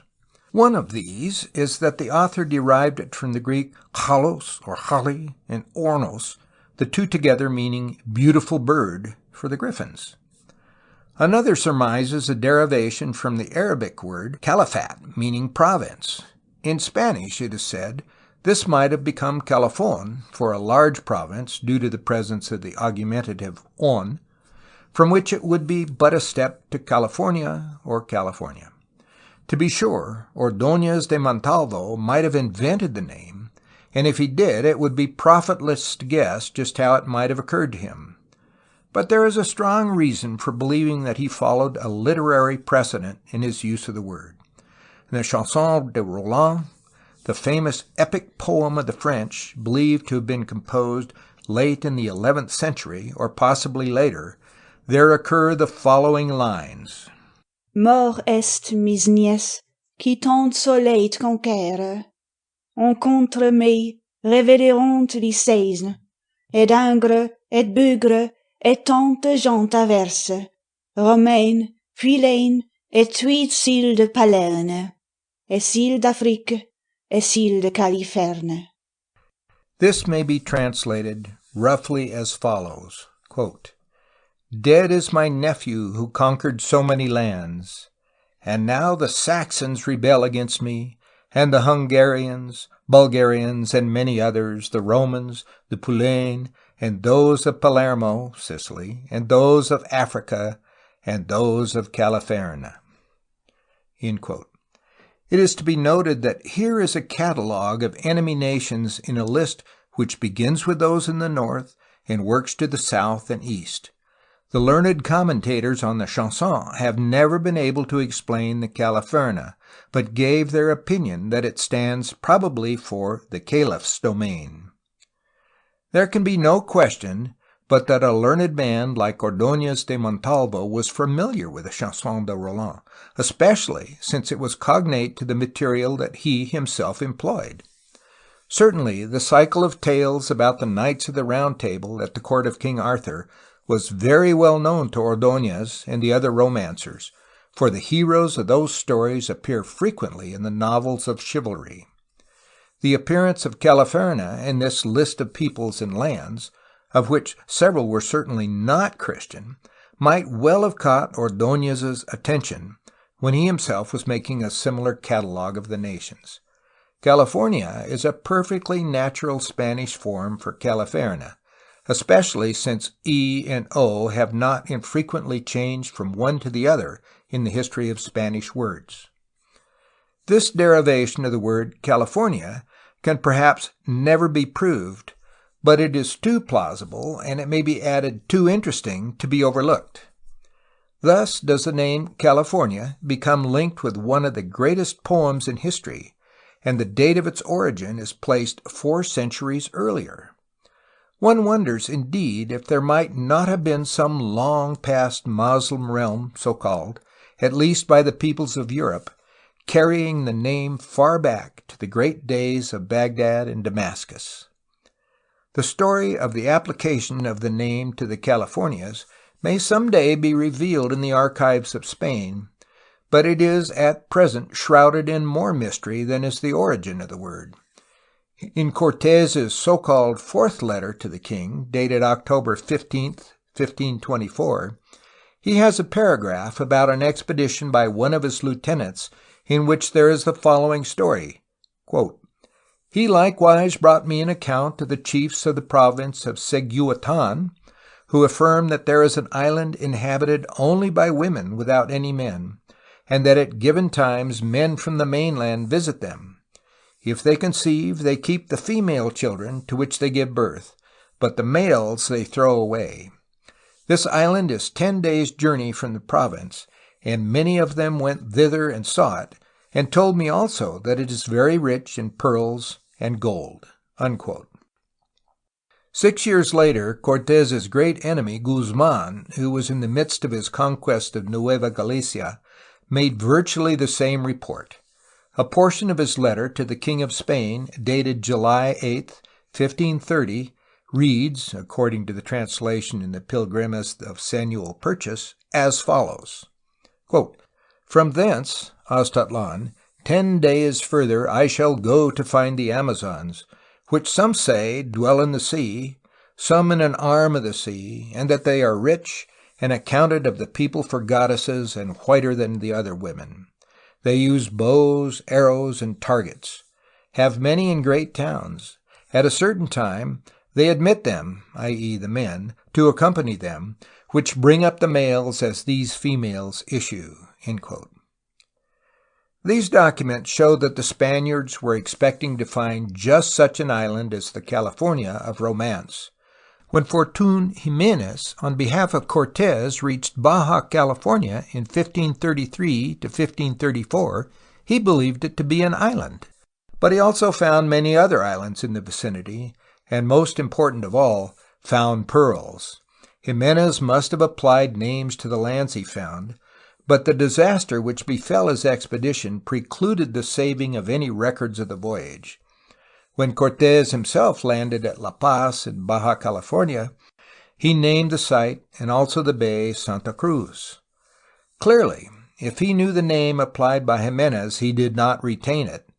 Furthermore, he would not have been inclined to honor the names given by Jimenez, for that worthy had murdered Becerra, Cortés's own kinsman and the leader he had designated for the voyage. It is said, too, that Cortés never himself employed the name California in reference to the land which had been discovered under his auspices. Many writers who dealt with Cortés's expedition of 1535, for example Gomara, Bernal Diaz, and Herrera, referred to the land as California, but their works were published a number of years after the name had become definitely fixed. A map of 1541, purporting to illustrate Cortés's activities in the Pacific, has the word California on it, but this is believed to have been added late in the 18th century by Archbishop of Mexico Lorenzana, who was getting out an edition of Cortés's letters. On the Ulloa expedition of 1539 to 1540, diaries were kept by Pedro de Palencia and Francisco Preciado. The diary of the former in the original Spanish is extant, but that of Preciado is at present known only in translation. The name California does not appear in Palencia's diary, but in the Italian version of Preciado's, printed in the works of Giovanni Ramusio between 1550 and 1556, it occurs 3 times. One of these entries reads, "We found ourselves 54 leagues distant from California." Much the same statement appears in Palencia, but the place is called Santa Cruz, thus identifying California with the place where Jimenez and Cortés had landed. It has been argued that Ramusio, whose translation appeared after the name had been definitely applied, might have taken liberties with Preciado's original, just as Richard Hakluyt later took liberties with the account in Ramusio. This is, of course, a possibility, but it cannot be asserted with confidence any more than the probability of its being an accurate rendering can be. In 1542, the name definitely appears in the Spanish journal of Juan Rodriguez Cabrillo, the first European navigator to reach the coast of Alta California. It is mentioned casually as of a name already well known. There is no direct evidence associating the name California with Ordóñez's romance, but the circumstantial evidence is so strong that the connection has been generally accepted since Edward Everett Hale first advanced the idea. Granted that the story in the Sergas accounted for the name, the further question arises, who applied it and when? In the opinion of the writer, the name was applied by Jimenez on the occasion of his discovery of the peninsula in 1533-1534. The failure of Cortés to use the name, owing to his attitude toward the murderer of his kinsman, has already been explained. This would also make clear why those in his immediate service would avoid the name for fear of the displeasure of the old conquistador, and especially does it account for the probable differences on this point in the Palencia and Preciado diaries. Palencia was the personal representative of Cortés on Ulloa's voyage, and official diarist, addressing his journal to Cortés. He would therefore be more likely to employ Santa Cruz than the proscribed word California. Preciado's position on the Ulloa voyage is not clear, but it would seem that he was not in the same official category as Palencia. Furthermore, he left the ship before the end of the voyage. The inference is a natural one that he would have been more free than Palencia to use the name current among the men. Though Preciado's diary identifies California with the bay and port of La Paz, there are many indications that the name was applied originally to many islands which were called collectively the Californias. Thus, Richard Hakluyt, though of course many years after the discovery, in commenting on certain portions of the story of Marcos de Niza, speaks of a great island and 30 small islands, which seem to be the new islands of California, rich in pearls, and again of great pearls and much gold in the Isles of California, which are 34 in number. It would seem, therefore, that the term Californias, which for centuries was much more current than the use of the word in the singular, was intended for the numerous and actually existing pearl islands of the Gulf, one of which might contain the long-sought Amazons, though nobody had seen them. In later years, the word was retained as a normal plural for the eventual 2 Californias, Alta and Baja. There is one other theory concerning the application of the name which is advanced by such high authority and yet is so contrary to the spirit of Spanish nomenclature that it cannot be passed over in silence. Bancroft and Miss Putnam suggest that the name might have been applied in derision because it was so unlike the Californias of romance. Bancroft suggests that this might have been given in 1536 by the colonists who were abandoning the peninsula, while Miss Putnam postpones the naming until the voyage of Alarcón in 1540.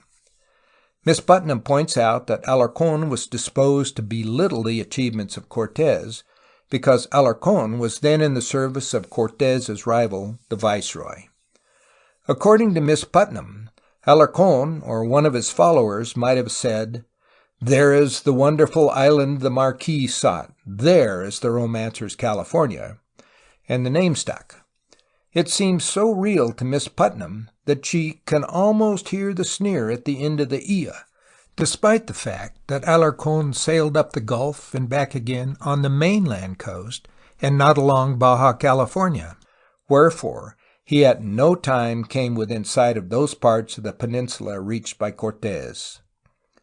In any event, the application of the name California because the land seemed so unlike the California of the Sergas, was both inconsistent with Spanish usage and with the facts as they believed them to be. If the point of view taken in this chapter is correct, the name was applied before the Spaniards had any clear knowledge of the country, and thus represented their beliefs and hopes rather than disappointment.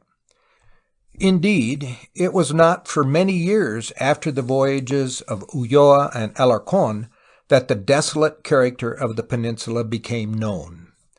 In the second place, it is certain not only that the Spaniards had high hopes about the wealth of Californias, hopes which seemed confirmed when the pearls were found there, but also that they were not disappointed.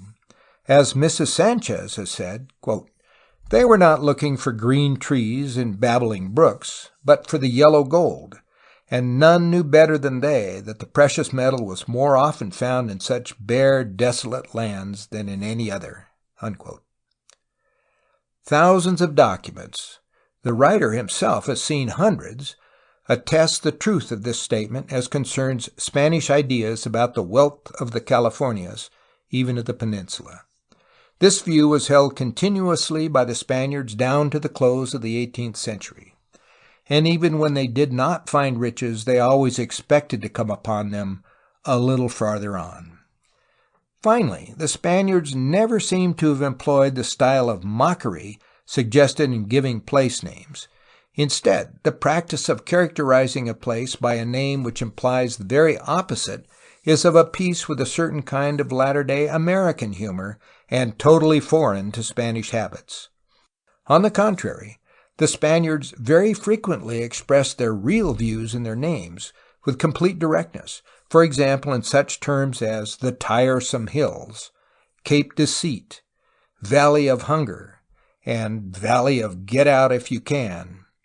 Indeed, says Mrs. Sanchez, referring to the conjecture that the name was applied in derision, quote, "Not a single fact or argument has yet been advanced in support of such a humiliating theory, and there is little doubt that our noble state received its charming name not in mockery, but rather in hopeful anticipation, almost in the spirit of prophecy of the riches and wonders to be found there."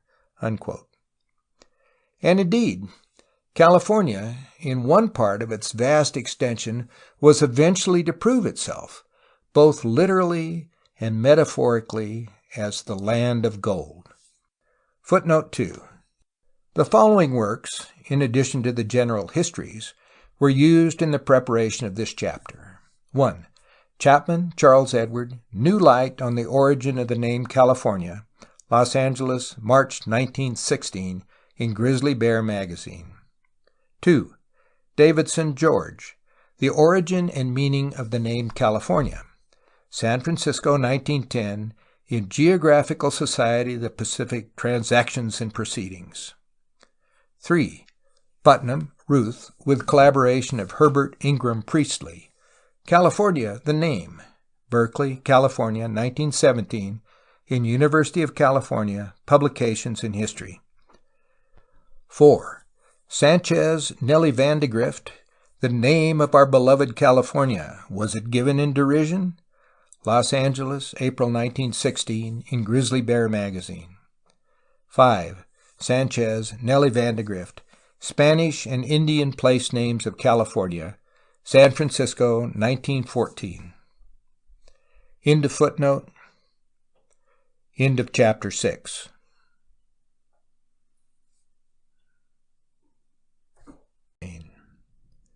Chapter 7. The Northern Mystery and the Discovery of Alta, California. A little farther north, there was the location of those things which, according to present-day conceptions, were so mysterious and wonderful, though to the Spaniards the mystery was mainly in that their exact location continued to escape them.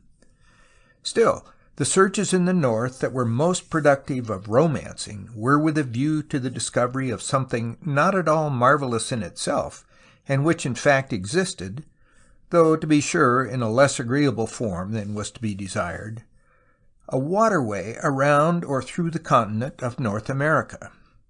Some indication has already been given about the origin of the theory of the strait, and of the attempts to find it at Panama and then ever and ever more to northward.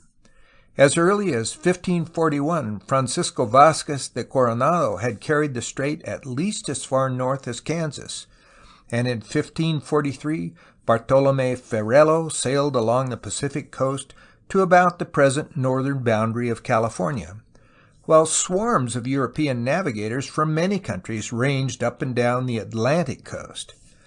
But it must be remembered that there were scores of others who said that they had been yet farther, even to the strait itself, or almost that far, and there was hardly a man but knew, or had heard of, somebody who had been through the strait.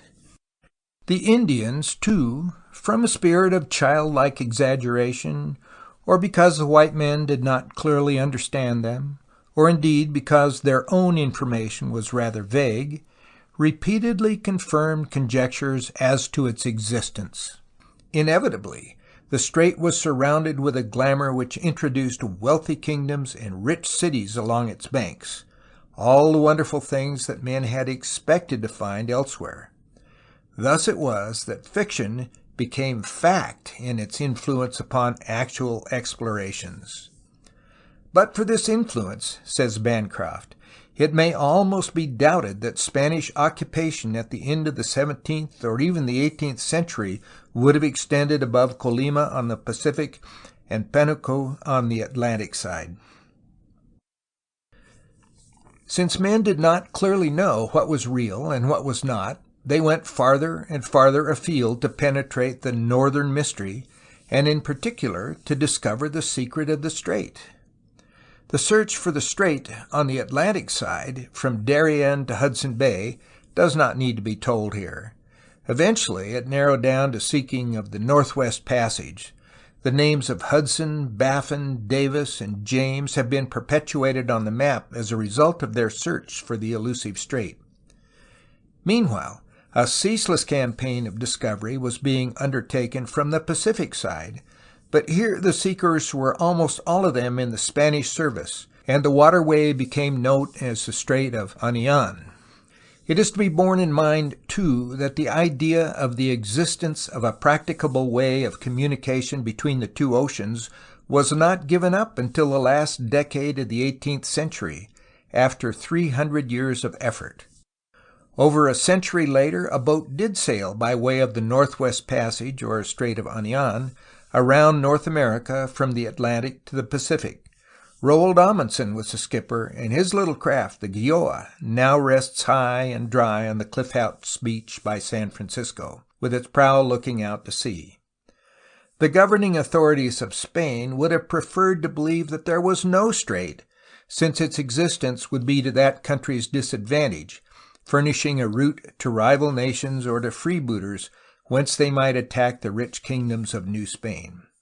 But if there were such a strait, Spain wished to be the first to find it, so as to fortify it and prohibit its use by others. For 3 centuries, the fear of foreign attack by way of the strait, or by way of some unknown great river connected possibly with the Great Lakes, was one of the leading factors in inducing Spain to make preventative conquests in the north, and especially this was true as affecting the Spanish advance toward and into the Californias. The story of the search for the Strait of Anian is one of the most fascinating tales in the annals of the New World. One way to trace it is through the medium of cartography, which is one of the most enlightening sources for an understanding of European notions in general about the Americas. Some idea has already been given of the progress of geographical thought, of the early theories based on the belief that North America was Asia, and that the strait was in the vicinity of Panama, followed by the conjecture that North America was a southeastward projection from Asia, but with a continuance of belief in the possibility of the strait. As time went on, the idea of the strait returned with new intensity. This was in part due to actual discoveries, such as those of the great inlets of the Atlantic coast, in part to the false or exaggerated stories that were told, and in part to a survival of old ideas. An example of the last named influence was the persistence of the legend of Atlantis, the island continent which the ancients said had disappeared beneath the sea. With a gradual elimination of the North America as Asia idea, men wondered whether they might not have found the long-lost continent. And if that were the case, there had to be a strait or passage around it, since Atlantis was an island. All of these changes in belief found record in the maps. For example, the earliest known map of America, that made by Juan de la Cosa in 1500, indicated the possibility of a strait in Central America, though, with due regard to the reputed position of what we now call the Strait of Malacca, he placed it below the equator. Rouche's map of 1508 had South America as the New World, widely separated by sea, though indicated as uncertain, from the West Indies and Asia, which was in the position that North America actually occupies. Schurner, in 1520, had a small North America called Cuba, a strait in Central America, and a channel separating it on the west from the nearby island of Japan. In 1530 edition of the works of Ptolemy, a Greek geographer of the 2nd century, North America was larger, was included as part of the New World, and had no strait, but did not extend far to the north, leaving a passage around it. Japan and Asia were only a few miles to the west. Orontius Fine in 1531 reverted to the original idea that North America was Asia, and South America a southeastward extension from it, with no strait except the one discovered by Magellan. The Münster map of 1545 is similar to the above-named map of 1530, but North America extended farther north, and was separated by a strait from Asia and a gigantic Iceland of about the same size as North America. And these two in turn were separated from each other by a strait. The first map, showing North America approximately as it is, was issued by Ramusio in 1556. About the only strange feature was the appearance of the mythical Quivira in Alta, California. Blanks were left for the regions beyond which actual discoveries had been made. Homem, in 1558, had a narrow North America running from southwest to northeast, paralleling the line of the Atlantic coast. Homem had a number of straits, the most prominent of which was by way of the Gulf of St. Lawrence.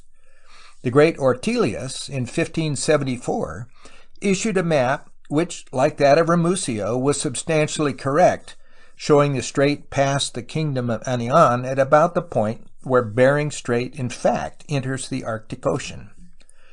Wild geography was by no means dead, however. For example, Locke's map of 1582 showed an open sea above North America, which extended to about 45 degrees in the extreme northwest and to about 63 degrees in the northeast, at which point the strait appeared. Incidentally, the kingdom of Quivira again found lodging in Alta, California. Even to the close of the 18th century, there was a strange mixture of the real with the fabulous. De la Isle's map of 1752 was substantially accurate as far north as Cape Mendocino, but just above that there was a great inland-reaching western sea, and beyond that, at about 50 degrees, a strait went through to Hudson Bay. In 1778, the American traveler Jonathan Carver indicated a river which had its sources near those of the Missouri and emptied into the Pacific. And as late as 1782, there was the Janvier map showing an enormous Sea of the West, with communication by rivers with the waterways of the East. Incidentally, these maps showed where mermaids were to be found, and Amazon islands, and other strange things. Footnote 1. For a proper understanding of this subject, one needs to study the maps. See Bancroft, Hubert Howe, History of the Northwest Coast, San Francisco, 1886. Of still greater importance for the investigator is the Ruth Putnam collection of maps in the Bancroft Library of the University of California. End footnote. The records are also teeming with memorials about the strait. There is one account by Menéndez de Avilés, the Spanish conqueror of Florida. According to Menéndez, he met a man in 1554 who said he went through the strait from the Atlantic to the Pacific on a French vessel. The vessel was wrecked on the return voyage, and the narrator of the story alone escaped. A certain Fernandez de Ladrillero made a sworn statement that he had been on a voyage many years before that got near the strait on the northwest coast, but storms and damage to the ships had forced a return. He also knew an Englishman who had entered the strait while fishing for cod. Undoubtedly, Fernandez told the truth as he saw it. It would seem that he was on the Ulloa voyage and that the Englishman had entered the Gulf of St. Lawrence.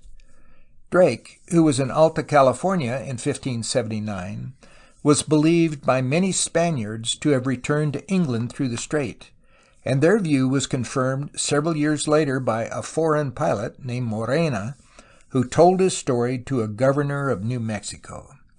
Morena said that Drake had put him ashore in the vicinity of the strait while he was sick.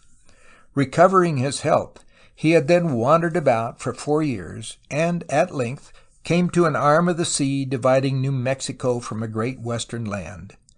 This body of water extended northward, he believed, to the strait, and its banks had many large settlements, including a nation of white people.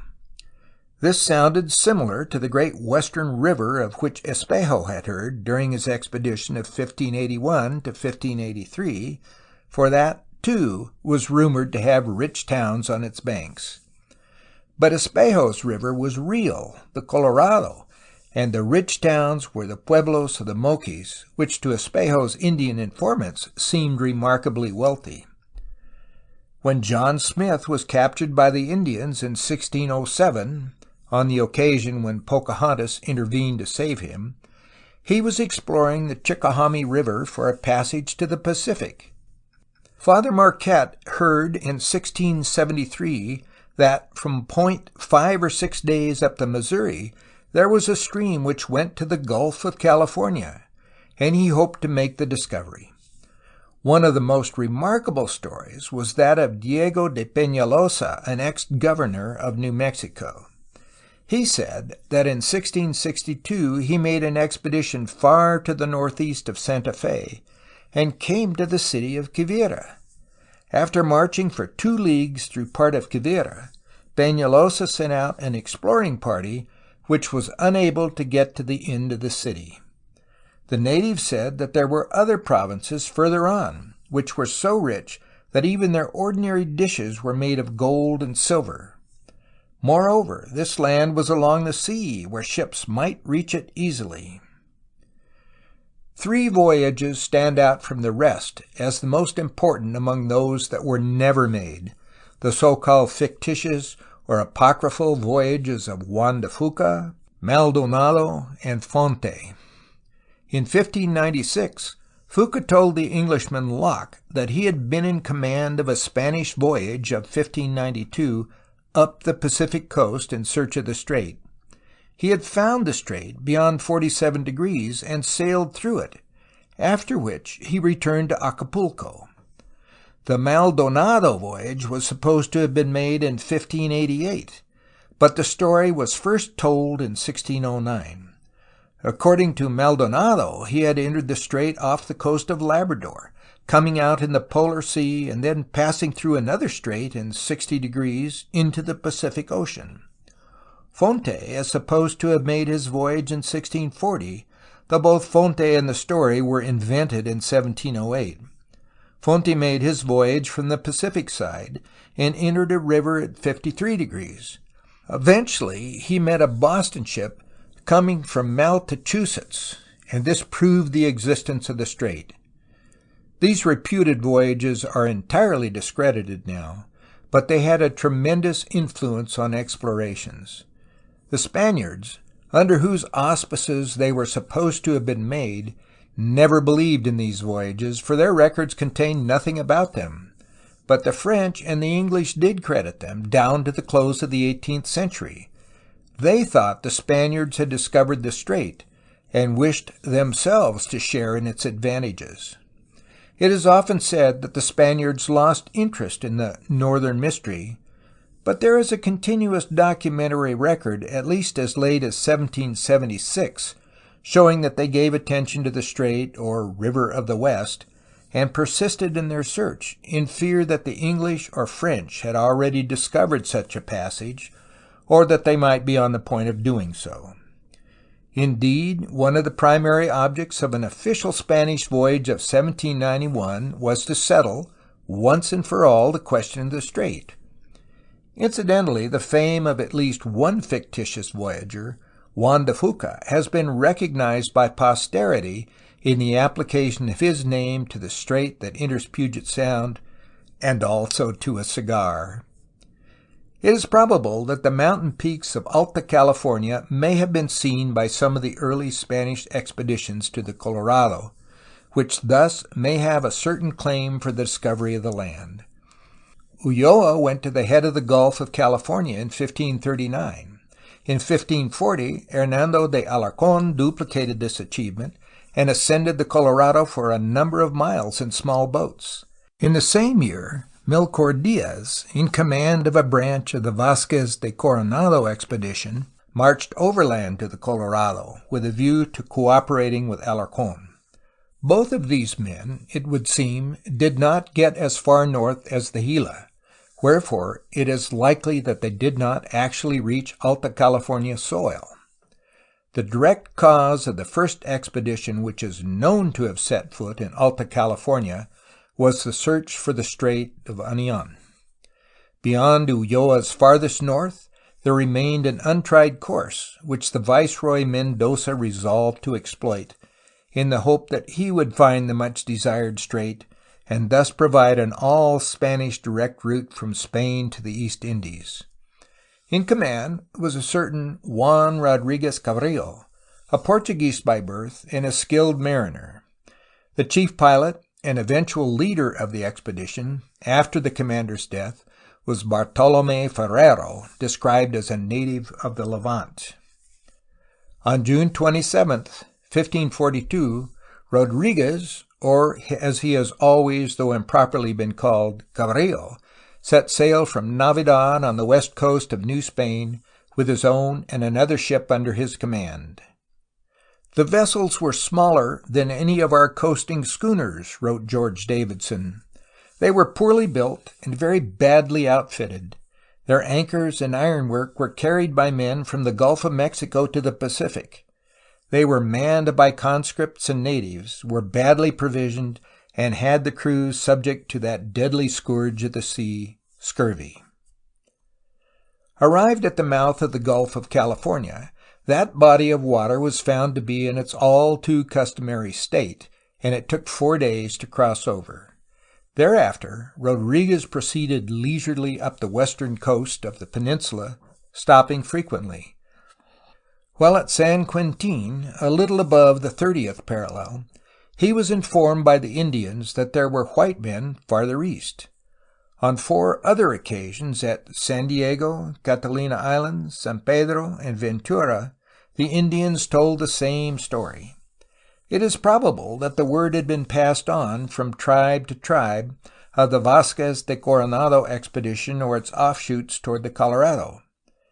At last, on Thursday, September 28, 1542, after 3 months of voyaging, Rodriguez and his men discovered a port closed and very good, which they named San Miguel.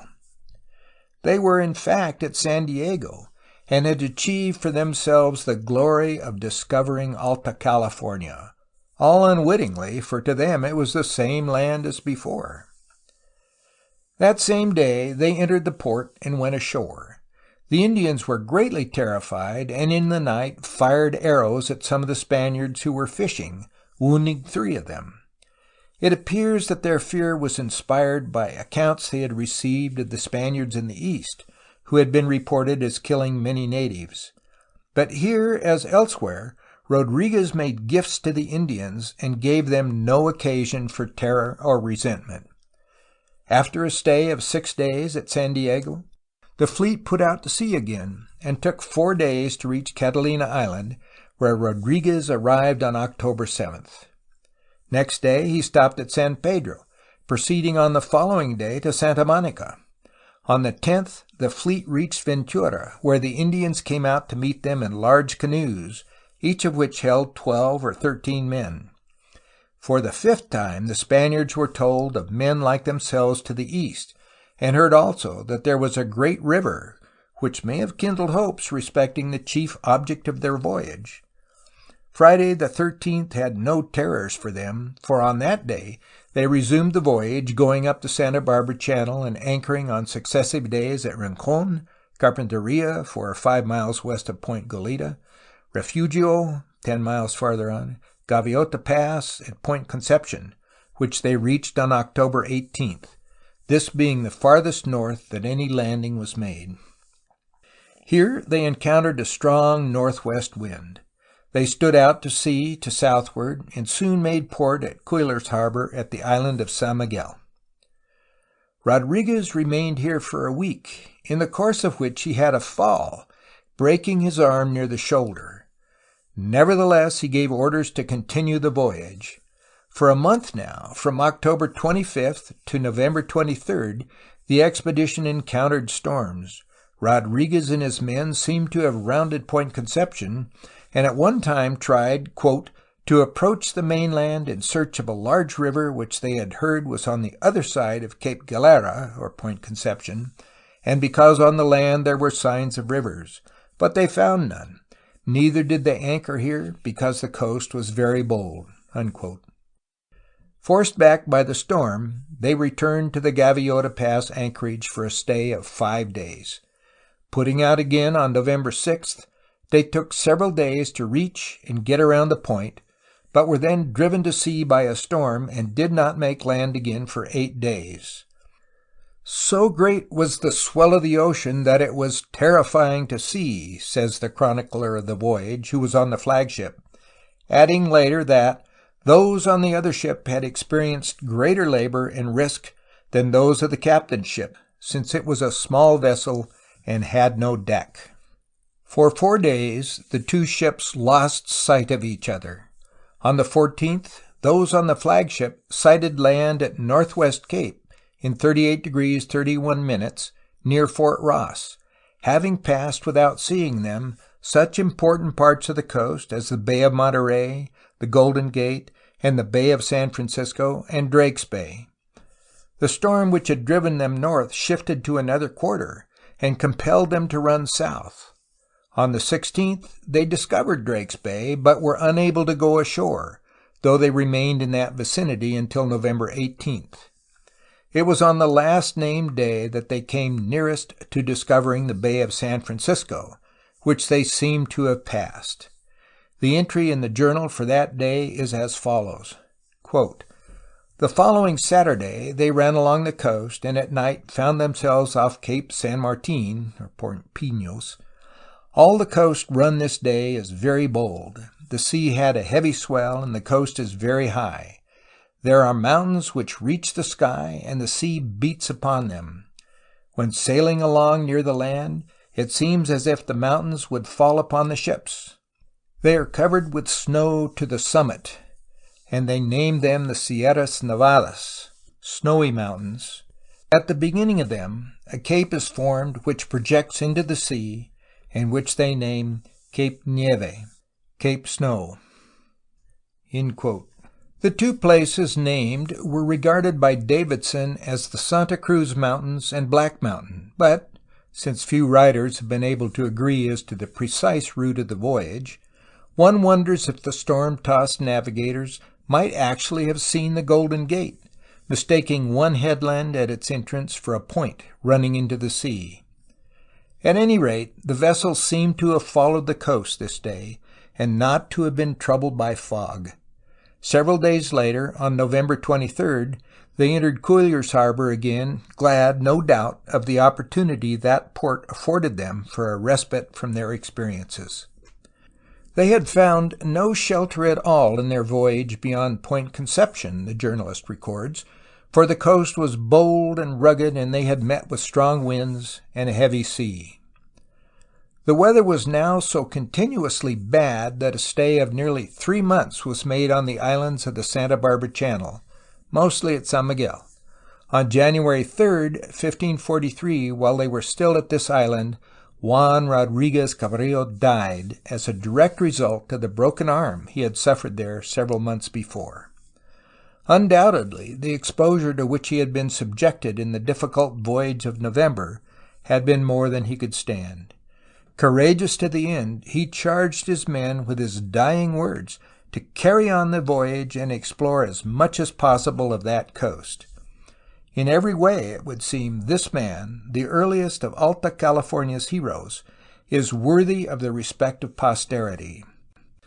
Martín Fernández Navarrete, a distinguished Spanish historian, has this to say of Rodriguez's achievement, quote, "Those who know the coast which Rodriguez Cabrillo discovered and explored, the kind of vessels in which he undertook the expedition, the rigorous season during which he pursued his voyage in those intemperate climes, and the state of the science of navigation at that period, cannot help admiring a courage and intrepidity which, though common among seafaring Spaniards of that time, cannot be appreciated in our day, when the navigator is fairly dazzled by the assistance furnished him through the wonderful progress of the arts and sciences, rendering his operations easier and supplying him with advantages which, as they were lacking to the early discoverers, make their courage and perseverance as portentous as their discoveries."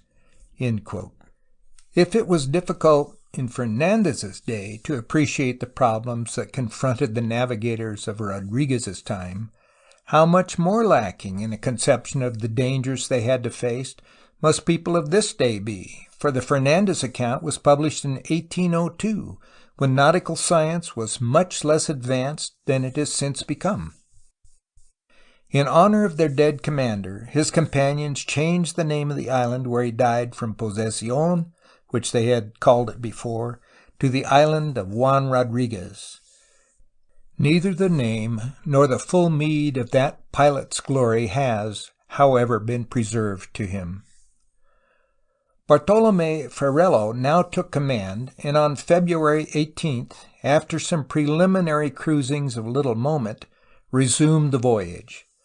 Going out to sea before rounding Point Conception, he did not approach the coast until he had reached Northwest Cape, at Rodriguez's farthest north.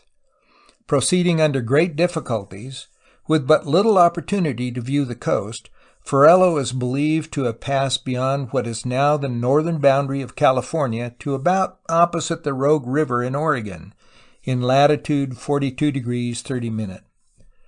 The account of the voyage that day, March 1, 1543, makes it perfectly clear why Ferrelo then turned back.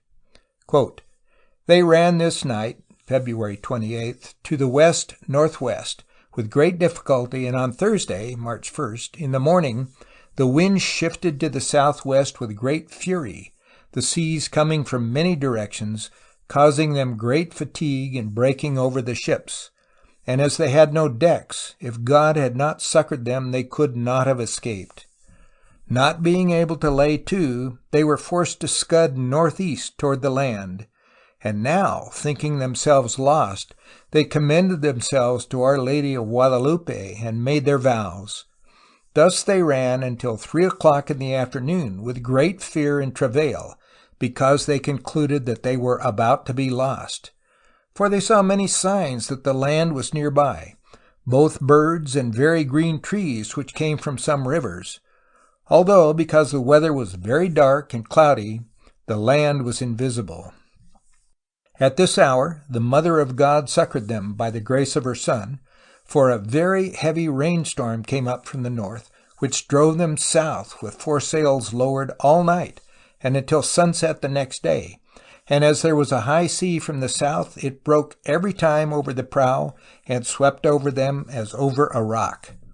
The wind shifted to the northwest and to the north-northwest with a great fury, forcing them to scud to the southeast and the east-southeast until Saturday, the 3rd of March, with the sea so high that they became crazed, and if God and His Blessed Mother had not miraculously saved them, they could not have escaped.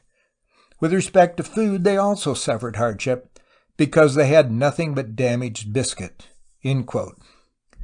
Yet, the diarist records that they believed there was a very large river in the vicinity of their farthest north. They did not wholly forget their quest for the passage through the continent, though the storm did not permit them to stop for a search. Meanwhile, their troubles were not over.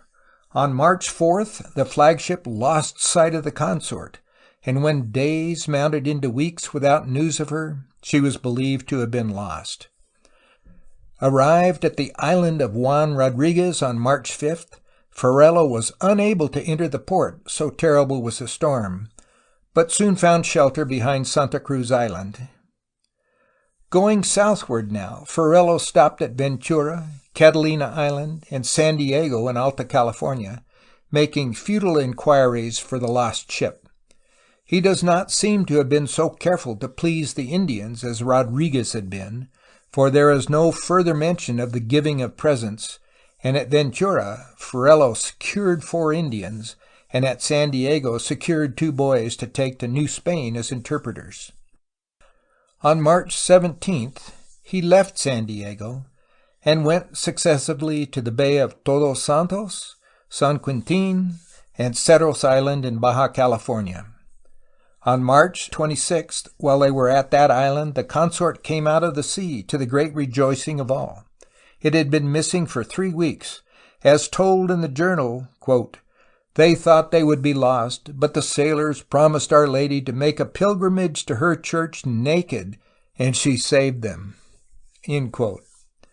Supplies were now too low to permit their resuming the exploration, so they returned to the port of origin, Navidad, arriving there on April 14th, 1543. How many returned of those who had in the first place set out from there, the journal did not say. The Rodriguez-Ferrelo expedition had not discovered the strait, nor any wealthy kingdom of Quivira, wherefore in some senses it had been a failure. It had, however, made known some 800 miles more of coast and its trend northwestward toward Asia. The strait had therefore been very appreciably pushed to the north and farther away from New Spain. This might well have been considered a satisfactory achievement by the Viceroy Mendoza. To Californians, however, it is enough that Rodriguez and Ferrelo have given them a noble tradition, a discovery of Alta California under conditions requiring a courage and tenacity that seem to have been almost superhuman. Footnote: the principal item used, together with the general histories, in the preparation of this chapter was the following: Spanish exploration in the southwest, 1542 to 1706, translated and edited by Herbert Eugene Bolton, New York, 1916, in Original Narratives of Early American History series. End footnote. End of Chapter 7.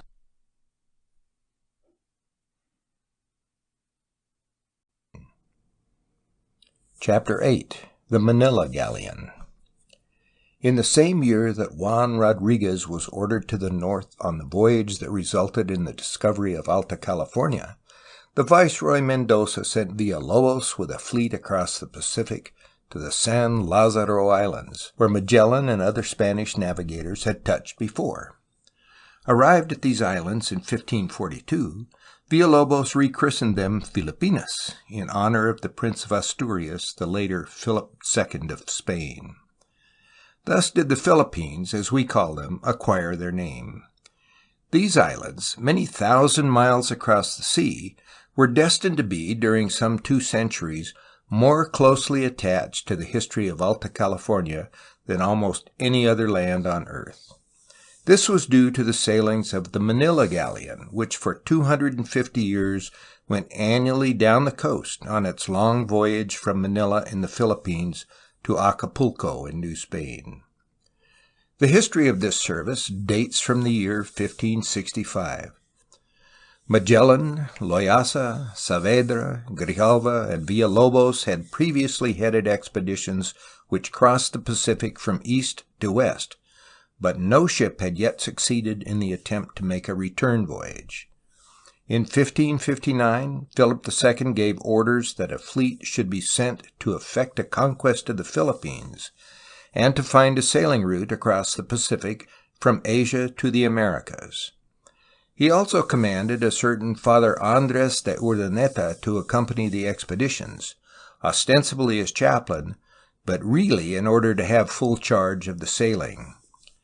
Strange as it may seem that he gave such a post to a man of the religious profession, the science of navigation was perhaps much more within Urdaneta's ken than the tenets of his faith. Born in 1498, he had for many years been a sailor of experience, had voyaged around the world, and was better acquainted with the Pacific waters than any of the king's subjects. Late in life he had taken religious vows, but he was too valuable a sailor to be spared. 4 ships, ranging in size from 500 to 40 tons, and about 400 men were gathered together for the voyage, and instructions were given. Go to the Philippines and the adjacent islands, discover the return route to New Spain with all possible speed, and bring back spices and other valuable commodities. Thus ran the instructions. Furthermore, a portion of this meager force, under Miguel Gómez de Legazpi, was ordered to effect the conquest of a group of islands containing millions of natives. The start was made from Navidad in New Spain on November 21, 1564. Urdaneta ran south to about 10 degrees north of the equator, and then sailed due west to Guam, over which today the American flag is raised. On February 13, 1565, the expedition reached the Philippines after a voyage of less than 3 months, in quicker time than Juan Rodriguez had taken to go from the same port of Navidad to San Diego in Alta, California. Indeed, the route westward across the Pacific offered comparatively few problems to the navigator. An establishment was made on the island of Cebu, whence the Spaniards proceeded to the conquest of the group. It was from Cebu that Urdaneta started back, and indeed it was not until 1571 that the Philippine galleon sailed from Manila, for it was in that year that the conquest reached the site which thenceforth served as the capital and metropolis of Spain's trans-Pacific possessions. The currents and seasonal storms would not permit of a return along the route whence they had come.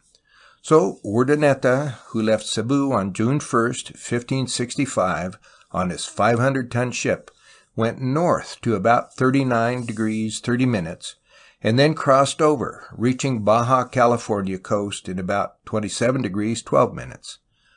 On October 8th, he arrived at Acapulco after a voyage of 129 days, in the course of which 16 men had died. He was somewhat chagrined, no doubt, to find that another ship of his original fleet had preceded him across the Pacific. This was the 40-ton tender commanded by one Arellano.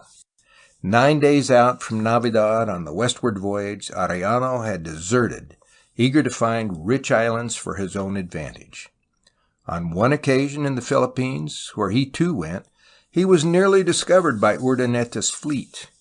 Only the small size of his ship saved him, for from the top of his mast he was able to see the ships of Urdaneta just above the horizon.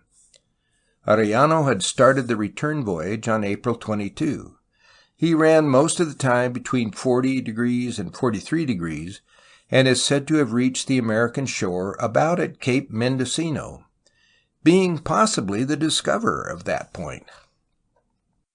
On August 9th he came to anchor at Navidad, having thus completed the eastward voyage 2 months earlier and in 20 days less time than Urdaneta. Nevertheless, Urdaneta got the credit. As commander of the expedition and sponsor for the ideas which the deserter Arellano followed, Urdaneta was clearly entitled to the honor. In 1566, the first trading voyage of the galleon was made, but the account reads more like a romance of Treasure Island than it does of a commercial venture.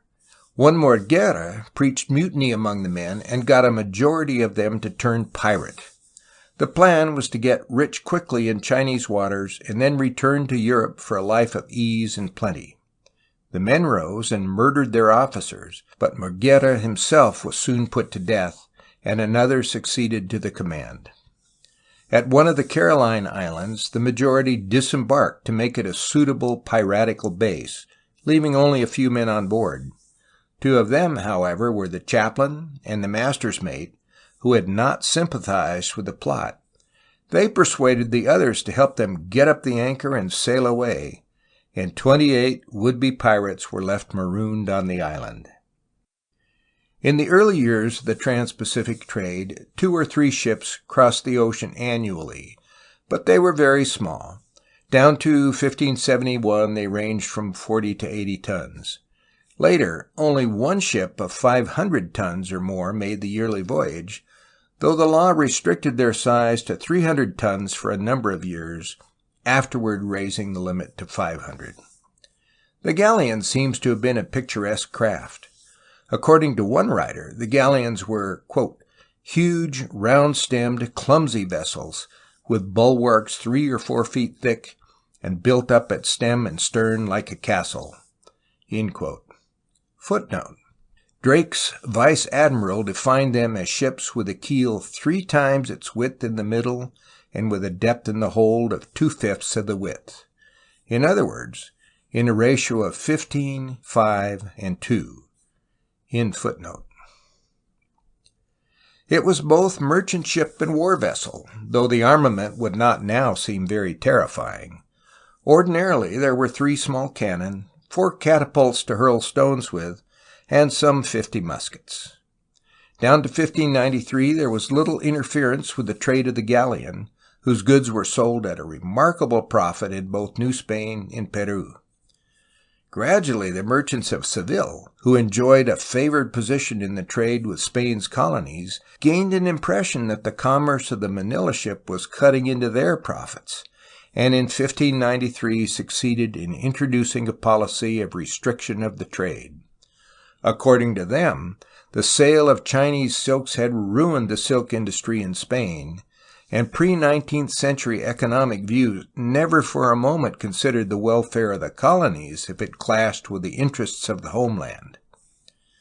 In addition to fixing the tonnage of the ships and the limitation of the number to 1 a year, many other obstructive measures were taken. Only citizens of Manila could own or ship goods. The value at Manila was limited to $250,000, with a right of sale at Acapulco for $500,000. The trade was restricted to New Spain, and the merchants of Peru were excluded. The Philippines were forbidden to trade with China, where silks were made. At times, even the carrying of silk on the galleon was forbidden. And, because it was regarded as bad economics to let specie get out of the country, the amount of silver that could be taken on the westward voyage was reduced to small proportions. In practice, every one of these restrictions was evaded, but there were periods of spasmodic enforcement of the law, and the evasion was only such as could be effected through the medium of a single ship. Thus, the Philippines were held so much in check that they never became as truly Spanish as the other dominions of the empire.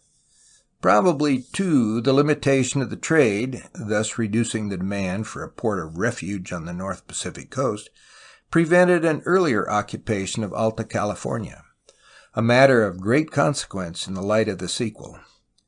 After 1734, some of the restrictions were removed, but the galleon remained an annual ship.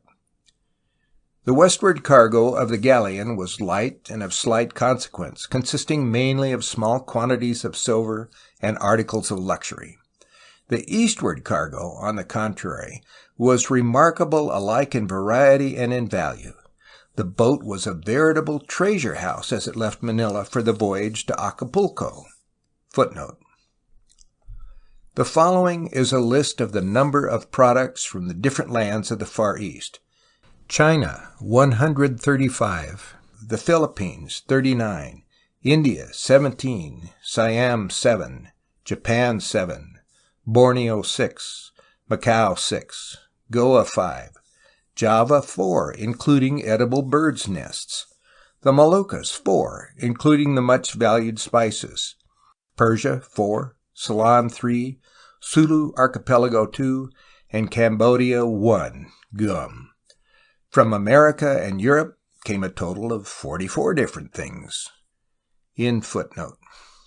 By far, the most important source of this cargo was China, which also furnished the most prized item, silk.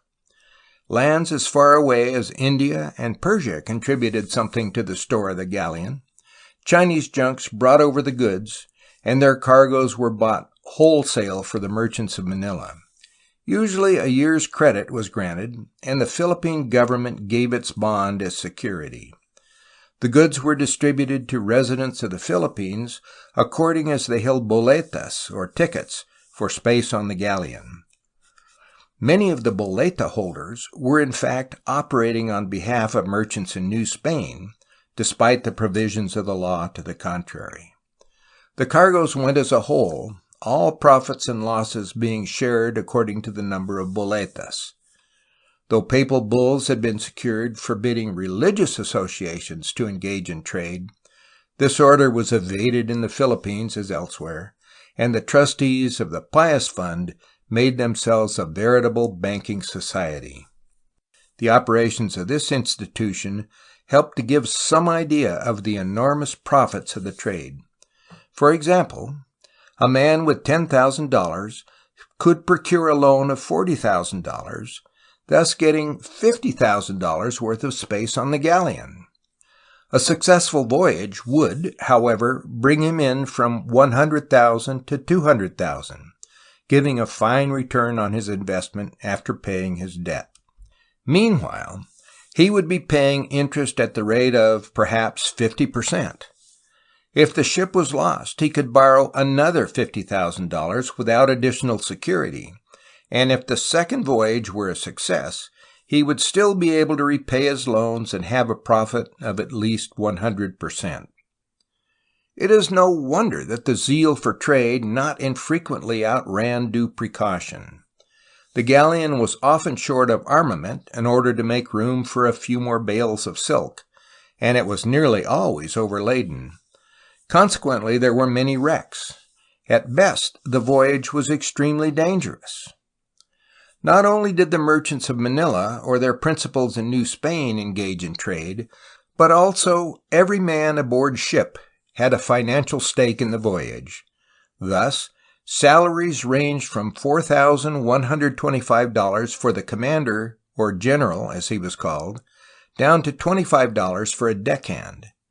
But the commander might make as much as $40,000 from a single trip, and the other officers would profit to the extent of $20,000 or $30,000, while the lowliest sailor would multiply his wage earnings many times over. Though every voyage meant imminent risk of death, men faced wreck or scurvy, exposure or capture, and paid a good figure for the privilege of a position on the galleon. Arrived at Acapulco, the cargo was inspected and officially valued at its $500,000 limit, though it might reach many thousands beyond that. The duties were collected and a great fair was held.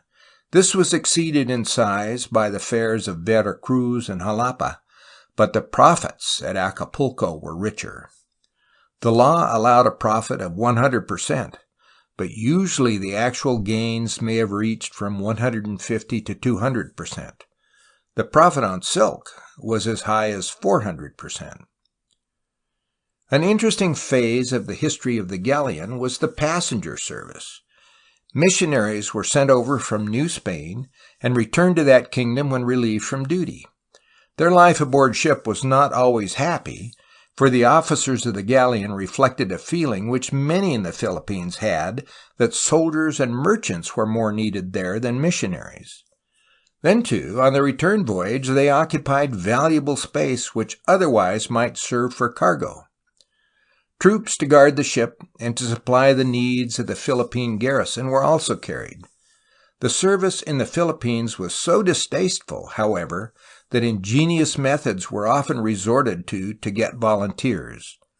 Making capital out of the universal vice of gambling in New Spain, recruiting officers would go about playing $5 against a man's enlistment, and sooner or later they would get their man. Philippine government officials traveled on the galleon, and stowaways were often found on the voyage from the Philippines, but rarely, if ever, to there. Passengers proper consisted mainly of Mexican and at times Peruvian merchants. A paternalistic law required them to take their wives, lest they commit bigamy, or else promise to return home within a stipulated time. Since bachelors could only take $150 in private property with them, while married men might take $300 worth, there was a certain financial advantage in being accompanied by one's helpmeet, though it is doubtful if the limitation was very strictly enforced. The fare seems often to have been a private venture of the officers, who took the passage money for themselves and provided for the maintenance of the passengers out of their own stock of supplies. There was a great difference in the nature of the voyage itself by the westward and eastward routes. The westward voyage was comparatively easy, requiring from 2 to 3 months, according to the amount of delay necessitated by threading through the difficult Philippines group itself. Having found a satisfactory route, the Spaniards followed it steadily for 250 years. Passing through a veritable ocean of islands, the Hawaiian among others, they did not sight land until they reached the Carolines or the Ladrones, and never discovered the other groups along the way. The eastward voyage was one of the most perilous that the world knew. In the voyage of 1697-1698, Gemelli Carreri, an Italian traveler, was a passenger from Manila to Acapulco, and, fortunately for posterity, wrote a full account of his journey across the Pacific. According to the translation in Churchill's Collections of Voyages and Travels, this is what the experienced globetrotter had to say.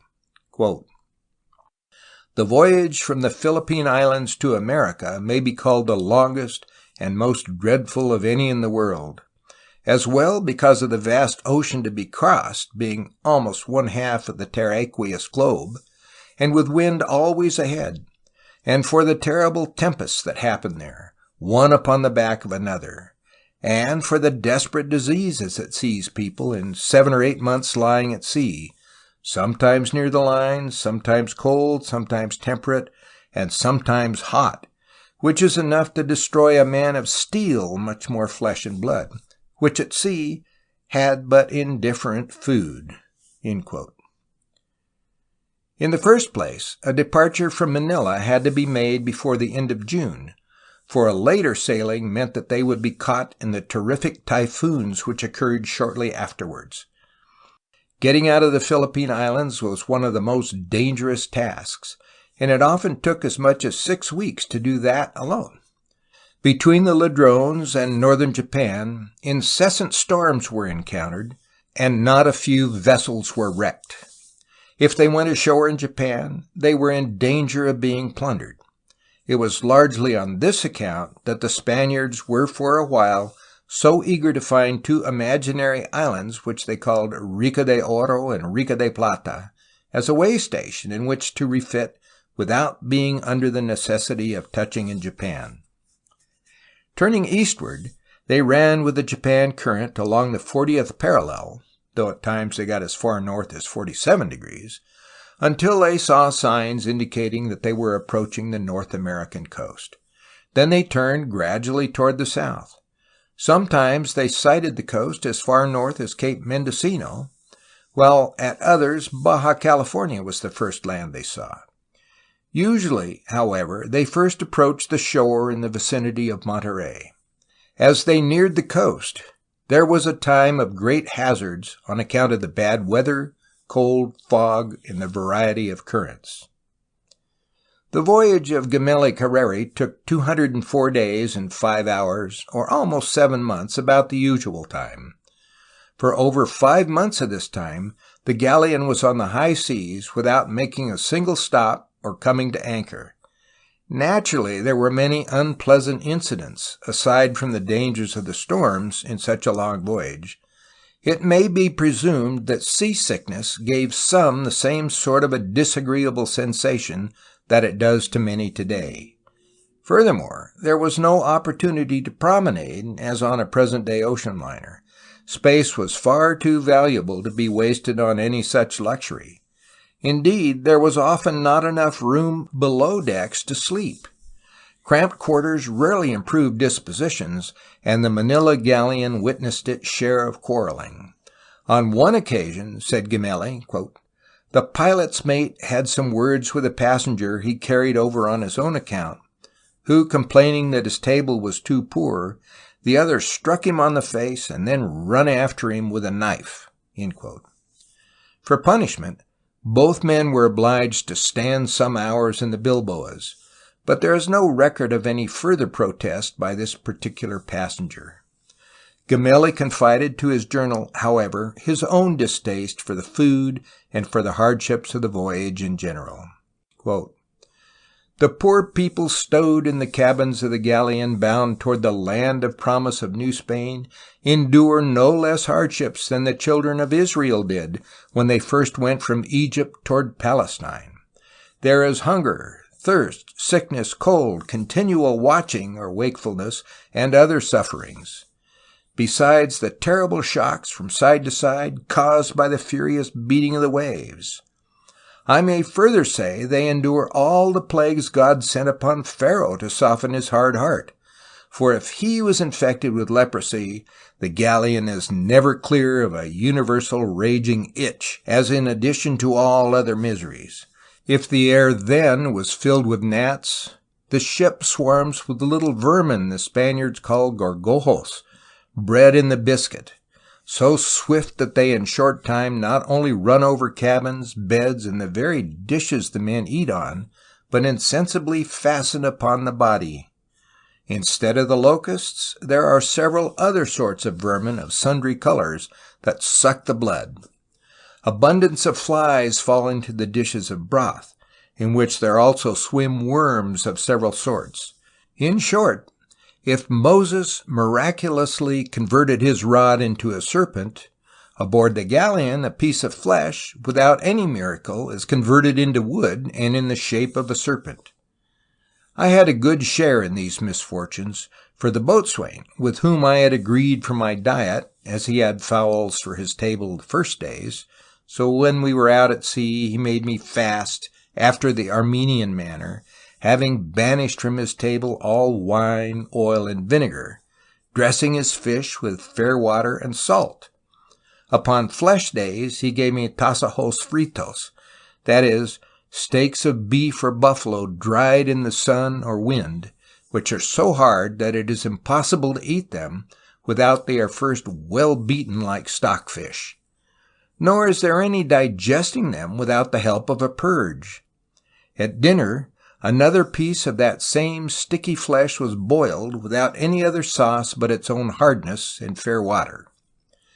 At last he deprived me of the satisfaction of gnawing a good biscuit, because he would spend no more of his own, but laid the king's allowance on the table, in every mouthful whereof there went down abundance of maggots and gorgojos chewed and bruised. On fish days the common diet was old rank fish boiled in fair water and salt. At noon we had mongos, something like kidney beans, in which there were so many maggots that they swam at the top of the broth, and the quantity was so great that besides the loathing they caused, I doubted whether the dinner was fish or flesh. This bitter fare was sweetened after dinner with a little water and sugar, yet the allowance was but a small cocoa shell full, which rather increased than quenched draught. Providence relieved us for a month with sharks and cacharetas the seamen caught, which, either boiled or broiled, were some comfort. Yet he is to be pitied who has another at the table, for the tediousness of the voyage is the cause of all these hardships. 'Tis certain that they take this upon them, lay out thousands of pieces of eight in making the necessary provision of flesh, fowl, fish, biscuit, rice, sweetmeats, chocolate, and other things, and the quantity is so great that during the whole voyage they never fail of sweetmeats at table and chocolate twice a day, of which last the sailors and grummets make as great a consumption as the richest. Yet at last the tediousness of the voyage makes an end of all, and the more because in short time all the provisions grew not, except the sweetmeats and chocolate, which are the only comfort of passengers." End quote. This statement was not overdrawn. The food was bad primarily because of the tediousness or length of the voyage, but there was also scant variety, and vegetables and fruits were little or not at all in evidence. The water, too, was not always good. Sometimes it ran low, for only enough was carried to last until the next expected rain, so as to yield more space for cargo. For the same reason, the water barrels were often hung in the rigging at the mercy of wind and storm, wherefore it was likely to get salt. Under all these circumstances, the galleon soon became a floating hospital, with the men in various stages of sickness from the scurvy and kindred ills. The death rate was incredibly high. As the galleon neared the California coast, one after another would give in to the disease and be cast overboard when he died. There were some amenities, however. Now and then they danced, for Spanish dances can be danced in one place without the need of a smooth floor. Hence, this interfered in no way with the cargo. Frequently there were impromptu plays and charades, and always they gambled. Cockfights furnished a great medium for gambling in the early stages of the voyage, and at such times there were chicken dinners. The men caught sharks and cacharetas while the vessel was in full flight by hanging out a rag flying fish for them to jump at. When they had their fill of eating these monsters of the sea, they would have cruel sport with them. Thus says Gemelli, quote, "One great one was thrown into the sea again with a board tied to his tail, and it was pleasant to see him swim about without being able to dive down. 2 others were tied together by the tails, one of them being first blinded and then being cast into the sea, the blind one opposed to the other that would have drawn him down, thinking himself taken." End quote. As soon as the señales or signs of land were noticed as they approached the California coast, the sailors held a mock trial in which they brought humorous charges against the officers and passengers. All were sentenced to death, but were permitted to buy themselves off with money, sweetmeats, wine, or the like. According to Gemelli, quote, "He who did not pay immediately or give good security was laid on with a rope's end at the least sign given by the President Tarpaulin. I was told a passenger was once killed aboard a galleon by keel hauling him." End quote. At length the galleon pulled into Acapulco, where it anchored under the fort, and, at least in the case of the voyage which has so often been referred to in the present account, made fast to the shore by means of a rope which was tied around a tree. After 1734, with the gradual removal of restrictions on commerce, the importance of the galleon diminished. Foreign ships began to trade at Manila, though until 1789 this was against the law. In 1763, direct trade between Spain and the Philippines around the Cape of Good Hope was instituted. In 1785, the Philippine Company was established and was granted the privilege of trading with Manila from Spain and of carrying goods directly between the Philippines and South America. The islands gained as a result, but not so the galleon. Finally, the merchants of Manila themselves asked for the abolition of the galleon service and for permission in its place for private-owned ships, as well as those of the company, to trade with Spain or the colonies. The request was granted, and in 1815, after 250 years, the sailings of the galleon were abandoned. The relation of California to the galleon is almost as long a story as is that of the galleon itself. Many allusions will hereafter be made, but the gist of the tale may be given here. Except for a few outstanding voyages, the only ships which visited Alta California prior to 1769 were those from Manila, and they came every year. Yet, precise information of their voyages is lacking. Indeed, after Urdaneta, only Gali in 1584, Rodriguez Cermenho in 1595, and Gemelli Carreri in 1697 have left any known records of visits to Alta California shores. Footnote: the Gali and Rodriguez Cermenho voyages will be taken up in Chapter 10.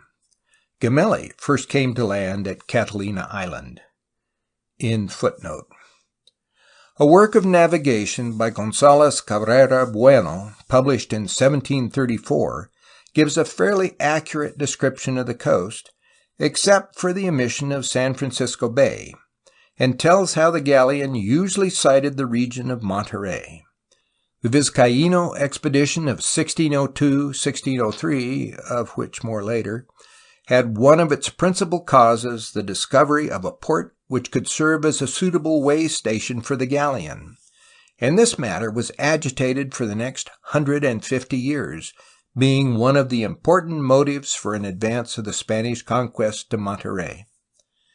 In 1734, the galleon stopped in Baja California, and thereafter did so occasionally at other times. In 1775, orders were given that the galleon must stop at Monterey under penalty of a fine on the commander, but it would seem that it rarely did so. In any event, it was forbidden to trade in Alta California. However little documentary evidence of actual voyages down the coast may ever be found, the importance of the galleon in promoting Spanish conquests toward Alta California demands emphasis. A way station was desired, not merely to allow men to recover their health and repair the ship, but also to send word of their coming, and to receive it in turn of the presence of pirates or foreign enemies in those seas, if any there were. For, at least in the 17th century, this was one of the grave but altogether too customary perils of the last stages of the voyage. Footnote: the principal materials used in the preparation of this chapter were the following. 1. Carreri, Giovanni Francisco Gemelli. A Voyage Around the World by Dr. John Francis Gemelli Carreri, translated from the original Italian in A Collection of Voyages and Travels, edited by Anshawn and John Churchill. London, 1752. 2. Shirts, William Lytle. A Study in the Beginnings of Trans-Pacific Trade, Berkeley, California, 1912. Manuscript, PhD thesis, in the Library of the University of California. End of footnote. End of Chapter 8.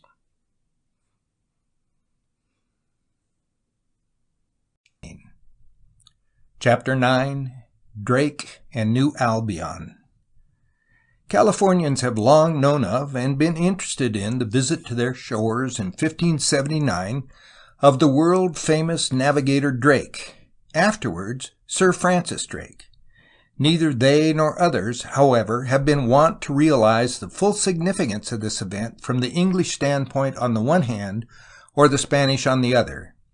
In truth, here was the first New England in North America, not alone in the name Nova or New Albion which Drake applied, but also in the deliberate intent then and thereafter to create a great English empire in the Americas around the nucleus of Drake's California discoveries. The plan failed to mature, but the achievements of Drake, and later of his fellow countryman Thomas Cavendish, stimulated the Spaniards to great efforts which materially furthered their program of an advance up the Pacific coast and into the Californias. The story finds a logical place in the great world events of the 16th century, which can only be alluded to briefly here. Spain and England, even when not at war, were bitterly hostile to each other during most of that century, and especially so in the reign of Queen Elizabeth of England, 1558 to 1603. Spain was the great power of Europe and the world, the uncompromising champion of Catholicism in an age of violent religious differences, and the sole occupant of the treasure house of the Americas. England, though rising to a position of greatness, was scarcely to be considered as equal in strength to Spain. It was Protestant and anti-Catholic, and was particularly displeased with Spain's pretensions not only to the sovereignty, but also to the exclusive trade of the New World. Thus, English mariners, with the secret or even the open backing of the royal authorities, made voyages to the Americas to smuggle goods into Spanish colonies or capture Spanish ships and plunder their towns. There was what amounted to a perpetual warfare, though in Europe the two peoples were for the first 30 years of Elizabeth's reign outwardly at peace. Greatest of the earlier sailors of this period was John Hawkins, under whom Drake received his training. In 1568, the fleet of John Hawkins came to grief in the port of Vera Cruz when it was attacked by the Spaniards in contravention of what the survivors claimed was their plighted word. On this occasion, Drake indeed escaped capture, but lost some 7,000 ducats, all that he possessed, which he had embarked in Hawkins' venture. Filled with hate for the enemy, whom he regarded as having treacherously deprived him of his fortune, Drake swore an oath to be revenged. Never was an oath more faithfully and completely kept. During the remainder of his life he collected the debt many times over, and was a veritable scourge of Spain. In 1573 he made an inland journey nearly across the Isthmus of Panama, with a view to capturing the Spanish treasure coming that way from Peru. Reaching the Continental Divide, he climbed a tree and saw before him, for the first time, the waters of the Pacific. As he told his old comrade, John Oxenham, he besought Almighty God of his goodness to give him life and leave to sail once in an English ship in that sea. This wish developed into the proportions of a vow, for from that time forward Drake was resolved to find a way to accomplish his desire. 5 years later the chance came. Meanwhile, in 1575, Oxenham had crossed Panama and built a pinnace which sailed in the Pacific, thus depriving Drake of the glory of being the first Englishman to navigate those seas. But Oxenham's party was captured by the Spaniards. It was in the years 1577 to 1580 that Drake made his famous voyage around the world, stopping in California in 1579 on the way. One of the moot points about this voyage has been the question whether Drake had the formal authorization of a sovereign for the undertaking, or whether he was to be considered a pirate. No instructions of the royal government are extant, but there is such an overwhelming array of circumstantial evidence that there can no longer be a reasonable doubt but that he went forth in the royal service. Though Spain and England were not formally at war, the English queen had many scores against Spain which she was only too ready to pay off, if opportunity should offer. To mention but a single thing, there were the constant plots against her life, and the queen well knew that Philip II of Spain was cognizant of them, if not indeed the directing hand. She therefore resolved to pay Spain back in her own coin by dealing a series of underhanded blows whereby she could get satisfaction and at the same time profit for the crown. The Earl of Essex recommended Drake to her as a man well fitted to serve her against Spain, and Drake was granted an interview with the queen. Elizabeth seemed desirous of some sort of descent upon the Spanish peninsula itself, but Drake, quote, told Her Majesty of the small good that was to be done in Spain, but the only way was to annoy him by his Indies, unquote. It would seem that Drake then proposed that he should make a voyage into the Pacific to plunder and destroy Spanish ships and cities there, thus to annoy the King of Spain, and to take possession for his queen of all lands not occupied already by a Christian prince. Then, if possible, he was to return to England by way of the Strait through North America, if he could find it, or otherwise by sailing around the world. The evidence for this is not direct, but Drake often stated that he had sailed by the Queen's commission. According to the testimony of a Portuguese pilot whom he took prisoner and later released, quote, "He told all those whom he captured that he came in the service of his sovereign the Queen, whose instructions he carried and obeyed, and that he had come more for another purpose than that of taking ships." End quote. Furthermore, his ship was fitted out in a way to make an impression beyond anything that was required of an ordinary buccaneering adventure. For, quote, "Neither did he omit to make provision also for ornament or delight, carrying to this purpose with him expert musicians, rich furniture, all the vessels for his table, yea, many belonging even to the cook-room being of pure silver, and divers shows of all sorts of curious workmanship, whereby the civility and magnificence of his native country might, amongst the nations whithersoever he should come, be the more admired." End quote.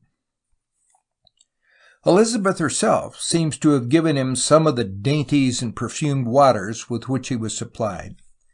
In keeping with all this magnificence, Drake had gorgeous uniforms, observed almost royal state on his ship, and was attended by a number of gentlemen of the best families in England.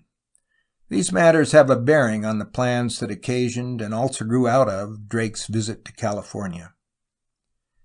In November 1577, Drake left England at the head of a fleet of 5 ships. The largest was the Pelican, a vessel of only 100 tons, subsequently renamed the Golden Hind when Drake reached the Pacific. In all 5 ships there was a total of 164 men. Of the early hardships he encountered and of his experiences in South and Central America, there is little need here to tell. He entered the Pacific in September 1578. Sailing northward, with only his flagship left to him, he attacked Spanish towns and ships until he had a treasure that filled the vessel to its capacity. Proceeding to New Spain, he stopped at Huatulco in Oaxaca. Here he put ashore the last of the prisoners he had taken, except for 3 Negroes, and procured supplies. He had sufficiently worried King Philip, but the principal business of the voyage remained to perform. He wished now to find suitable lands for British colonies and the way of escape from the Spaniards through the strait, and the fewer witnesses he had with him, the better. Leaving Huatulco on April 16, 1579, Drake went well out to sea and headed toward the unknown waters of the north. There is a dispute as to the farthest north Drake reached, a dispute which was of international significance down to the Oregon Treaty of 1846 between Great Britain and the United States. The British claim was based largely on their contention that Drake had discovered the coast above 42 degrees, the present northern boundary of California, to 48 degrees. The international dispute having long since been settled, it has been possible to investigate the matter objectively, and the consensus of opinion has been in favor of 42 degrees. George Davidson, who knew the Pacific coast as well as any man that ever lived, held that Drake stopped between 42 and 43 degrees at Ch8 Cove, 42 degrees 3 minutes, just over the California line in present-day Oregon. He was, therefore, the probable discoverer of that state, for it is unlikely that Ferrelo saw the coast so far north. It is true that the claim for the higher latitude was based on accounts of those who made the voyage, together with their comments on the extraordinary cold they experienced and the snow they saw on the mountains. But these very accounts are inconsistent in themselves, and the remarks about the cold were applied equally to what all recognize as the California coast and to the supposedly more northern climates. Thus, John Drake, a cousin of the commander, who was on the Golden Hind, had this to say in 1854 when questioned by Spanish officials of the Rio de la Plata.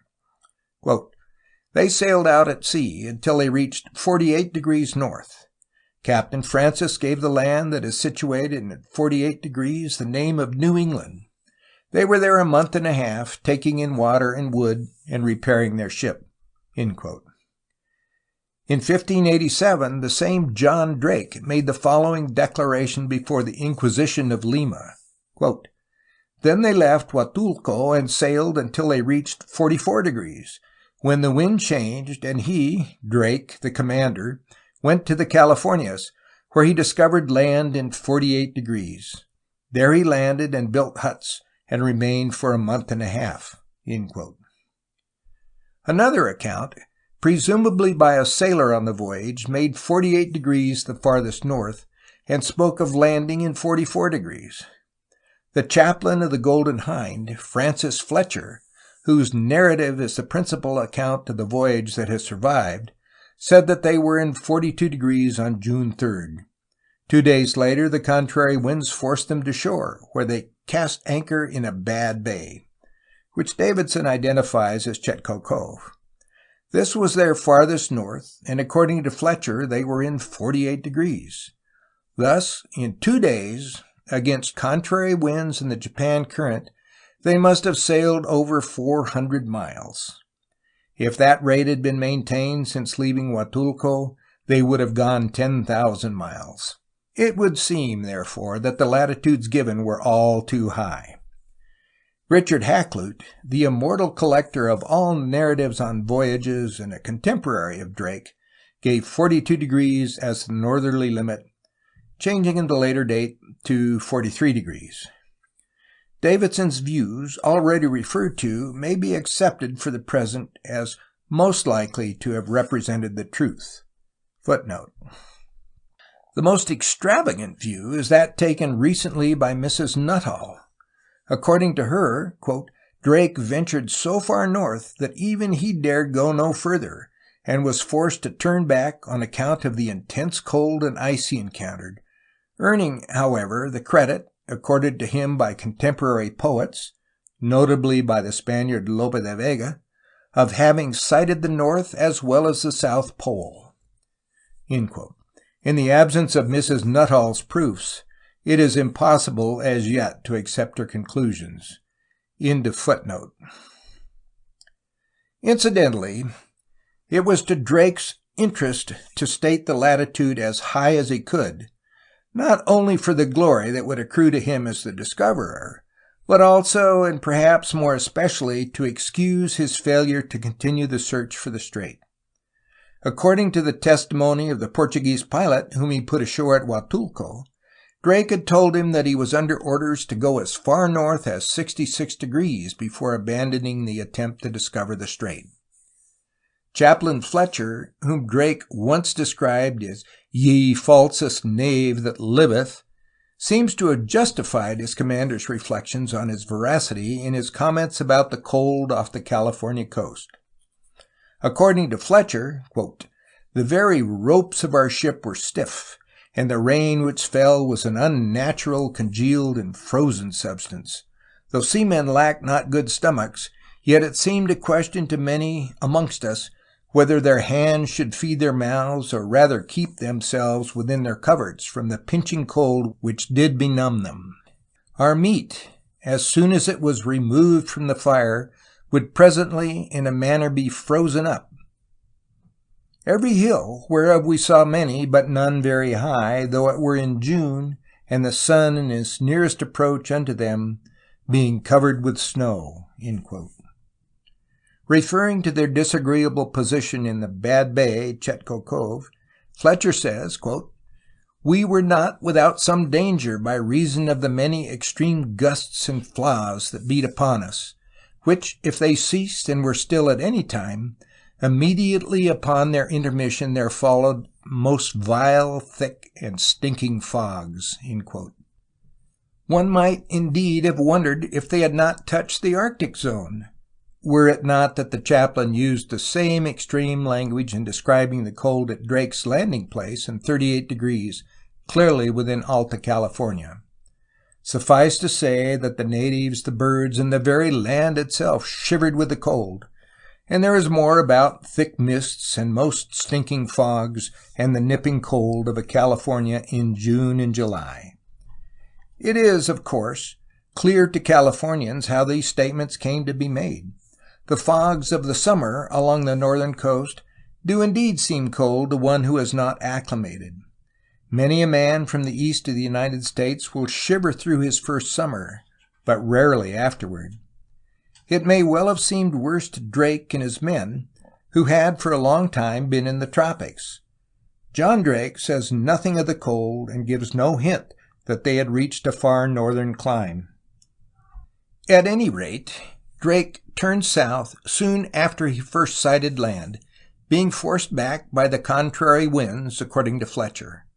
Perhaps the principal reason for his return, or at least for his failure to resume the northward voyage, was that the coast ran so continuously to the northwest that he and his men began to believe that North America was joined to Asia or very near it, and therefore there was scant probability of a strait. So the ship went south along the California coast, and, as Fletcher puts it, quote, "In 38 degrees 31 minutes we fell within a convenient and fit harbor, and on June 17th came to anchor therein, where we continued till the 23rd day of July following." End quote. It is now generally agreed that this was Drake's Bay, but for a long time many held that the stop was made in San Francisco Bay a little further south, while others contended in favor of Bodega Bay a few miles to the north. The Spaniards always said that Drake stopped in the Bay of San Francisco, but this was the only possible argument for that port, as the description of Drake's stopping place in no way tallied with that of San Francisco Bay. When it developed that the Bay of San Francisco was for nearly 2 centuries the Spanish name for Drake's Bay, while the bay now so called was unknown to them, the argument for San Francisco Bay was dropped. Bodega Bay is not a convenient and fit harbor, for it is open to the westerly winds, and no ship like Drake's could have stayed there 36 days. Drake's Bay is small, but it might have been deemed a good port, and besides, it has the white banks and cliffs which lie toward the sea, referred to in the description given by Fletcher. On the day following their arrival, they were harangued 3 times by an Indian in a canoe, who made a great show of reverence and submission. The Indians, in general, seemed to be in a state of wonderment about the ship, which was the first, so far as is known, that had ever stopped there, though Ferrelo's expedition and, no doubt, a number of the galleons had in previous years passed within sight of the shore. 3 days later, Drake moved his ship farther in, that he might repair a leak, and he landed his men, but took the precaution of making a rough fort for their protection, and set up tents to sleep in. The Indians, however, were very submissive, and showed plainly that they looked upon Drake and his men as gods, despite the attempts of the latter to persuade them that they were not. The Englishmen, on their part, were interested in the customs of the Indians, their wigwam homes, their dress, or lack of it, and the rude presents that they brought. During 2 days the Indians stayed away, but then they came with a great concourse from neighboring towns and with gifts, or, as they seemed to Drake's men, sacrifices upon this persuasion that we were gods. Quote, "When they came to the top of the hill, at the bottom whereof we had built our fort, they made a stand, where one, appointed as their chief speaker, worried both us his hearers and himself too with a long and tedious oration, delivered with strange and violent gestures, his voice being extended to the uttermost strength of nature, and his words following so thick one on the neck of another that he could hardly fetch his breath again. As soon as he had concluded, all the rest, with a reverend bowing of their bodies and a dreaming matter and long producing of the same, cried, 'Oh!' thereby giving their consents that all was very true which he had spoken, and that they had uttered their mind by his mouth unto us.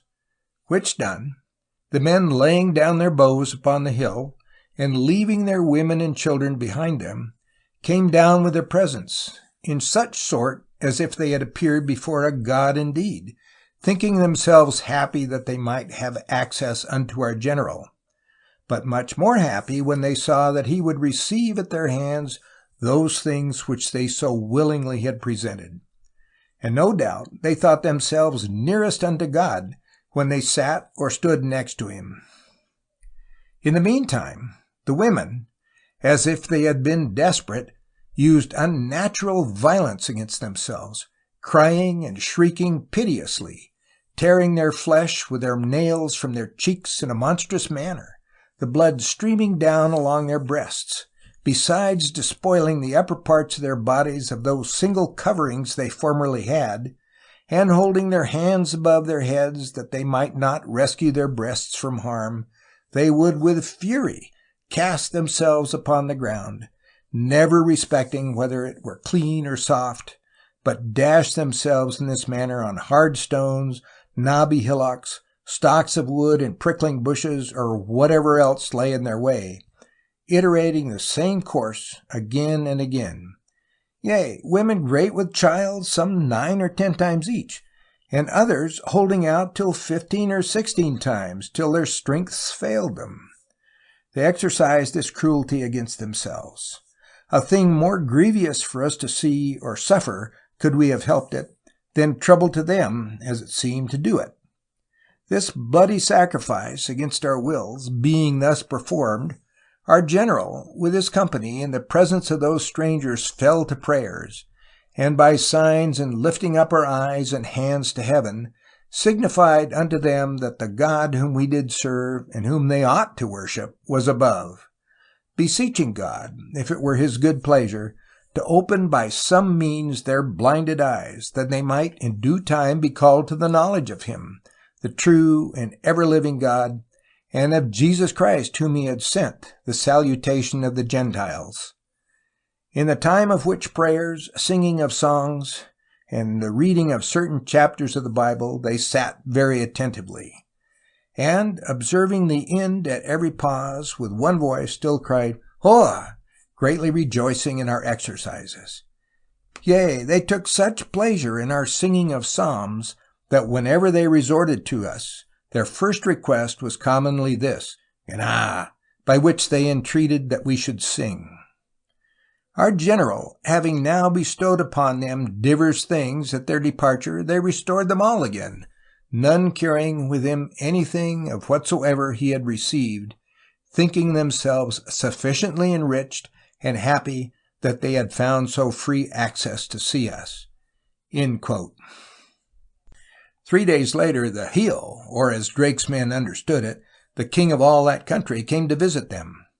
On this occasion, there were a number of long, unintelligible speeches and religious songs and dances by the Indians, after which, as Fletcher asserts, they offered Drake the scepter and the crown, even the Heel joining in, "making signs that they would resign unto him their right and title in the whole land, and become his vassals in themselves and their posterities. Wherefore, in the name and to the use of her most excellent majesty, he took the scepter, crown, and dignity of the said country unto his hand." The ceremony was described at great length, and was relied upon by the English government nearly 3 centuries later in part substantiation of its claim to the northwest coast. It is now generally held that the Indians, who had not the faintest conception of the meaning of sovereignty, were going through the ceremony of the peace pipe, admitting Drake to membership in the tribe. After this was over, "the common sort, both of men and women, leaving the king and his guard about him with our general, dispersed themselves among our people, taking a diligent view or survey of every man, and finding such as pleased their fancies, which commonly were the youngest of us, they presently, enclosing them about, offered their sacrifices unto them, crying out with lamentable shrieks and moans, weeping and scratching and tearing their very flesh off their faces with their nails. Neither were it the women alone which did this, but even old men, roaring and crying out, were as violent as the women were." In the course of the long stay at this port, Drake and some of his company made an inland journey, but whether for several days or only for a few hours the record does not say. They found it to be, quote, far different from the shore, a goodly country and fruitful soil, stored with many blessings fit for the use of man, unquote. Among other things, they saw very large and fat deer by thousands and a multitude of strange kind of conies. They seem not to have set eyes upon San Francisco Bay, for there is no reference to such a body of water in the records of their sojourn. Drake called the country Nova Albion, induced to this course by the white banks and cliffs which lie toward the sea, but more particularly it may be imagined, quote, that it might have some affinity, even in name also, with our own country, England, which was sometimes so called, end quote. Drake also took good care to set up a monument claiming title to that kingdom for Queen Elizabeth and her successors. At length the time for departure was at hand, and when the Indians perceived that the Englishmen were going, they were filled with grief and renewed their sacrifices. They made signs indicating that they hoped to be remembered and wished that the Englishmen would return some day. As the Golden Hind went out of the port, July 23, 1579, they lighted beacon fires on the hills. The next day, Drake was at the Farallone Islands, unaware how near he was to that great port of the West. Here is the narrative of that day. Quote, not far without this harbor, Drake's Bay, did lie certain islands, we called them the Islands of St. James, having on them plentiful and a great store of seals and birds, with one of which we fell July 24th, whereon we found such provision as might competently serve our turn for a while. We departed again the next day following, viz. July 25th. Drake's further adventures may be rapidly passed over. He steered across the Pacific, and for 68 days was out of sight of the land. At length he reached the Philippines and the Moluccas, and then sailed on around the Cape of Good Hope to England. On one occasion, an event happened which is at once illustrative of Drake's luck and of the perils of the sea. While under full sail in an open sea at night, the Golden Hind ran aground and stuck fast. Yet, all around, when soundings were taken, they could not find bottom.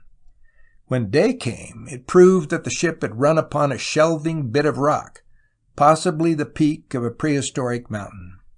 They had come upon it at high tide, and now that the tide had fallen, their chance of getting off seemed worse than ever.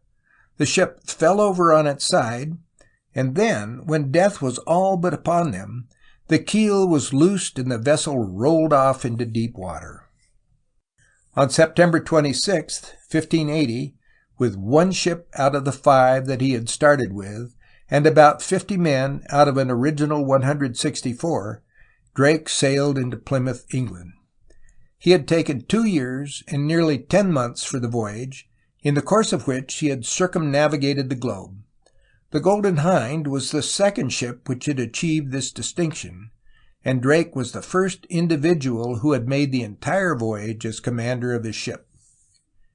These, then, are the facts concerning Drake's visit to California, but the story does not end here. As has already been intimated, Drake and the Queen seem definitely to have planned the establishment of a colonial empire in the Americas in rivalry to that of Spain.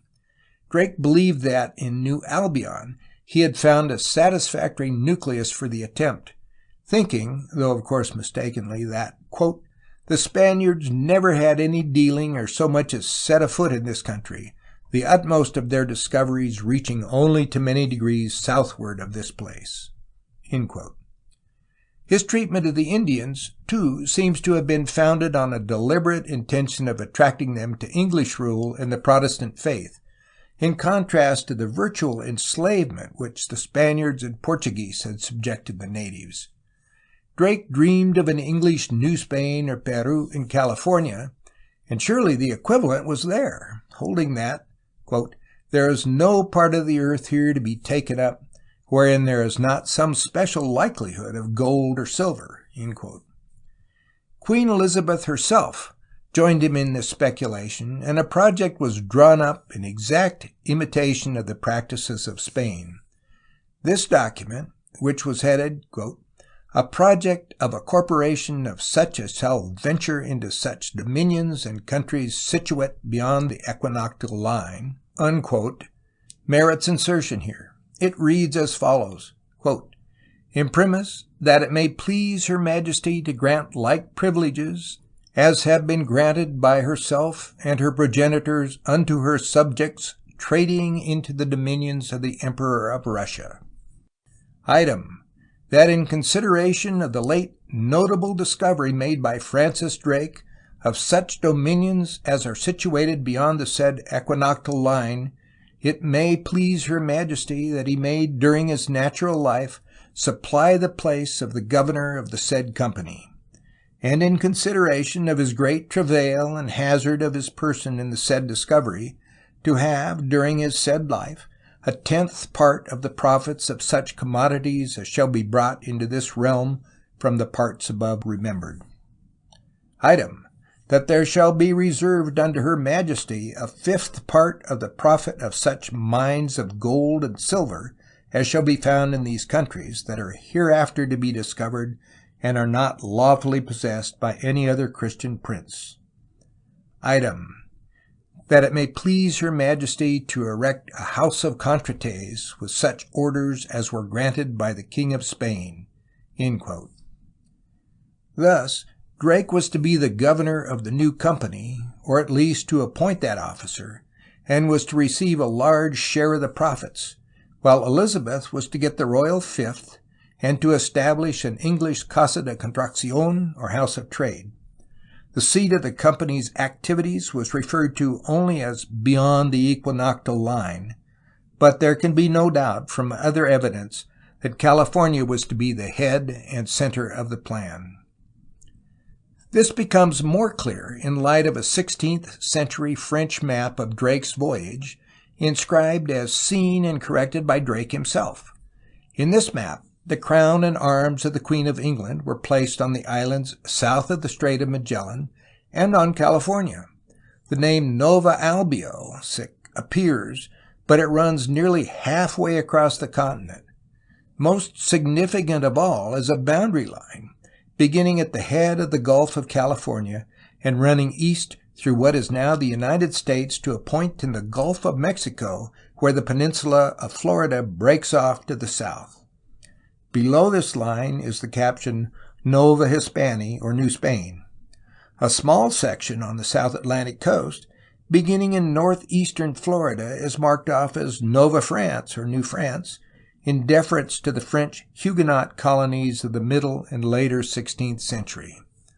All the rest, including the narrow wedge of the Florida peninsula between New France and New Spain, was apparently to be part of Drake's New England, or Albion, proceeding not out of Plymouth Rock or Boston Harbor, but from the faraway western port at Drake's Bay.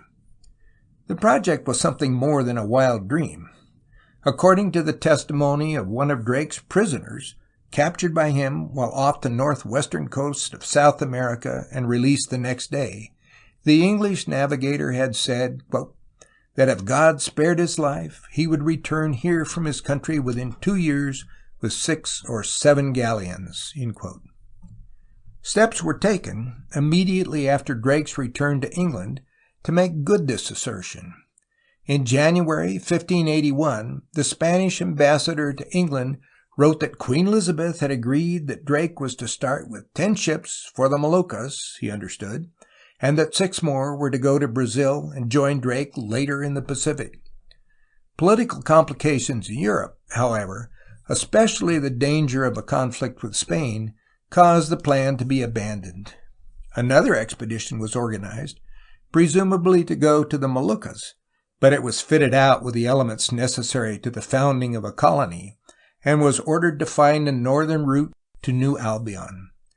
The sequel, as told by Mrs. Nuttall, was as follows, quote, by some intrigue, the command was finally given to Edward Fenton, whom Drake and his men suspected of having dealings with the Spanish ambassador. It certainly came to pass that orders were disregarded. The fleet was taken to the coast of Brazil, where it was met and attacked by Spanish ships. Suspecting treachery, John Drake and a small party separated themselves from the expedition, which was then abandoned. Thus, the attempt to colonize New Albion and establish trade relations with the East Indies was frustrated. End quote. Drake's first visit to California was, therefore, his last, and it was 2 centuries more before his countrymen again appeared off that coast. His achievement, however, was not without result, though Spain originally and the United States ultimately were to profit by it instead of England. As will be pointed out in the next chapter, he stimulated the Spaniards to efforts which were later to bear fruit in the occupation of the Californias precisely against such a peril as Drake's plan represented. It is therefore fitting, not only in honor of the English navigator's great feat in itself, but also in testimony of the importance of his work as affecting the future of California, that a stone cross should have been raised to his memory on one of the hills of San Francisco, overlooking the Golden Gate and San Francisco Bay. Footnote. The literature on Drake's voyage in the Pacific is of vast proportions, but though much contemporary material has been discovered, many of the facts concerning this celebrated expedition are still veiled in mystery. This is due mainly to the disappearance of Drake's own journal and the necessity for reliance upon inconclusive evidences. Particularly noteworthy among the works employed in preparing this chapter are the following. 1. Drake, Sir Francis. The World Encompassed by Sir Francis Drake, collated with an unpublished manuscript of Francis Fletcher, chaplain of the expedition. London, 1854. Original edition, London, 1628, in Hakluyt Society Works, First Series, Volume 16. The author was a nephew of the Admiral. The remarks cited to Fletcher in this chapter are from this volume. 2. New Light on Drake, a collection of documents relating to his voyage of circumnavigation 1577 to 1580. Translated and edited by Mrs. Zelia Nuttall, London, 1914, in Hakluyt Society Works, Second Series, Volume 34. End of footnote. End of Chapter 9.